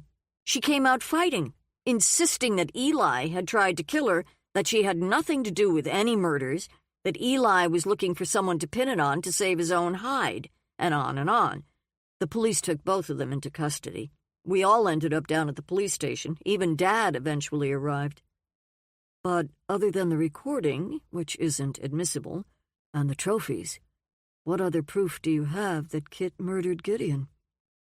"There was hair evidence found in the bathroom that never matched anyone. I think when they retest it, it will turn out to be Kit's.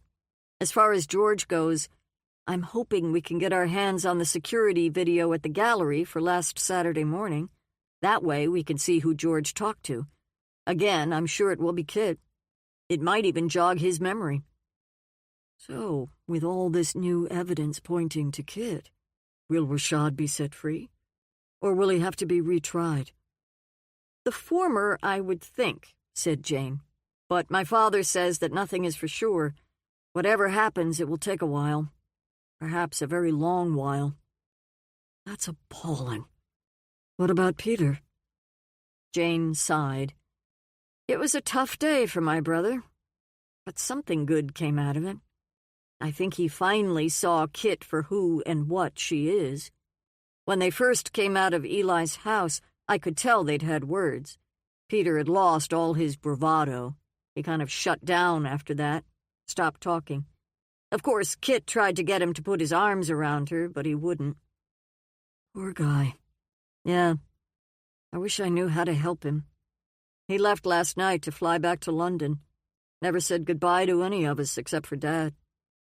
Can he do that? Leave the country? What if the police want to talk to him again? My father talked to him about it, told him that given the amount of time it would take to make any headway in the case, and because the police never asked him to stay in town, going back to England would be okay. He may have to return for a trial, if there is one. Whether or not he gets nailed for perjury in the first trial is something he and Dad will have to sort out. In any case, he's gone. I guess I still hold out hope that he and Sigrid can repair their marriage. Only time will tell. Jane turned to face Julia. Come on now, it's my turn to ask questions. Tell me why you went to Michigan. Julia gazed into the fire. This is going to be hard. Why? Because I don't want you to think I've gone off the deep end. Have you? Julia squeezed Jane's hand. Hesitating a moment more, she said, I guess it all started when I had that stroke. I never said anything, but I realized, more than I ever had before, that I'm terrified of dying. Truly terrified. I was talking to a doctor friend a while later, and he asked if he could tell me something I'd probably think was off the wall. Such as? He did a lot of work in hospice care. In the last couple of years, he'd run into several people who'd turned that paralyzing fear around. He suggested I read an article in Scientific American. The title is Psilocybin, A Journey Beyond the Fear of Death. Magic mushrooms? Yes. You took them? It's not the old hippie idea, sitting under a tree and wigging out. The mushrooms are administered in a medical setting, and a trained guide is with you every minute. There's preparation before and a discussion, or in my case, many discussions, afterward. I don't know how to explain what I experienced in a way that won't sound like I've lost my mind. You know I've never been religious, but what I had was the most profound experience of my life. I've always relied on words, but there are no words. Not for this. It was a lot to take in. I'd like you to read the article. As time goes on, I think I may be able to explain some of it, though nothing I say will ever touch the experience. Jane hesitated. Okay. I know. Just give it some time. Unless you'd like to try it yourself. Not interested, Julia. Sure, I understand. So, you said some of your fear is gone. I'm glad. But what about your treatment going forward? Before you left, you suggested you might not continue with the chemo. I mean, if you do discontinue it, it feels to me like you're abandoning hope and just waiting to die. Julia drew back. I know this is difficult. Then help me understand. I want to live until I die, Jane. Not spend my remaining time being tortured by medical science. All I've done for the last 6 months is rush around. I stay up late reading new studies. I talk to research doctors all over the world. I'm spending so much time trying to stay alive that I'm not living. Sure, but you think I'm giving up. Jane took a deep breath, trying to hold back her tears. Yeah, I do. From my standpoint, it feels to me like you had a bunch of drug-induced hallucinations, and now you think you understand the meaning of life. Julia sat silently for a few minutes. I can understand that, she said finally. then maybe you're right. But again, it's my life, so it's my choice. Jane tipped her head back and closed her eyes. I've already stopped the chemo. I did it last week. As I expected, I've already begun to feel better. I'll continue with the pain meds and a few others. I know this may sound silly to you, but except for the cancer, I'm really very healthy. Jane had no idea how to respond. Look, I'll leave if you want me to. The last thing I mean to do is hurt you. Either way, here or somewhere else, I will die someday, probably sooner rather than later. She paused, stroking Jane's arm. I want to travel. Not for work this time, but for fun. But your sight? Yes, little by little it's going. But if you went with me, I could see all these wonderful places again through your eyes. It would be like experiencing them for the first time. I'm not asking you to give up your work. Maybe we could do it every now and then for, say, a week at a time. The memories we'd make would sustain us for a very long time. Looking into Jane's eyes, she said, Will you think about it? I don't need to. I want to be with you. What I said before, I'll say again. All I ask is one good year with you. Do you think it's possible? I do. But whatever happens, whatever time we have left, I want you to know I'm grateful. You accepted me back into your life when you didn't have to. You agreed to walk this final path with me. My heart is full because for the first time in my life, I've finally found home. Holding Julia tight, Jane gazed silently into the fire, watching the logs shift and sparks rise and die in the air.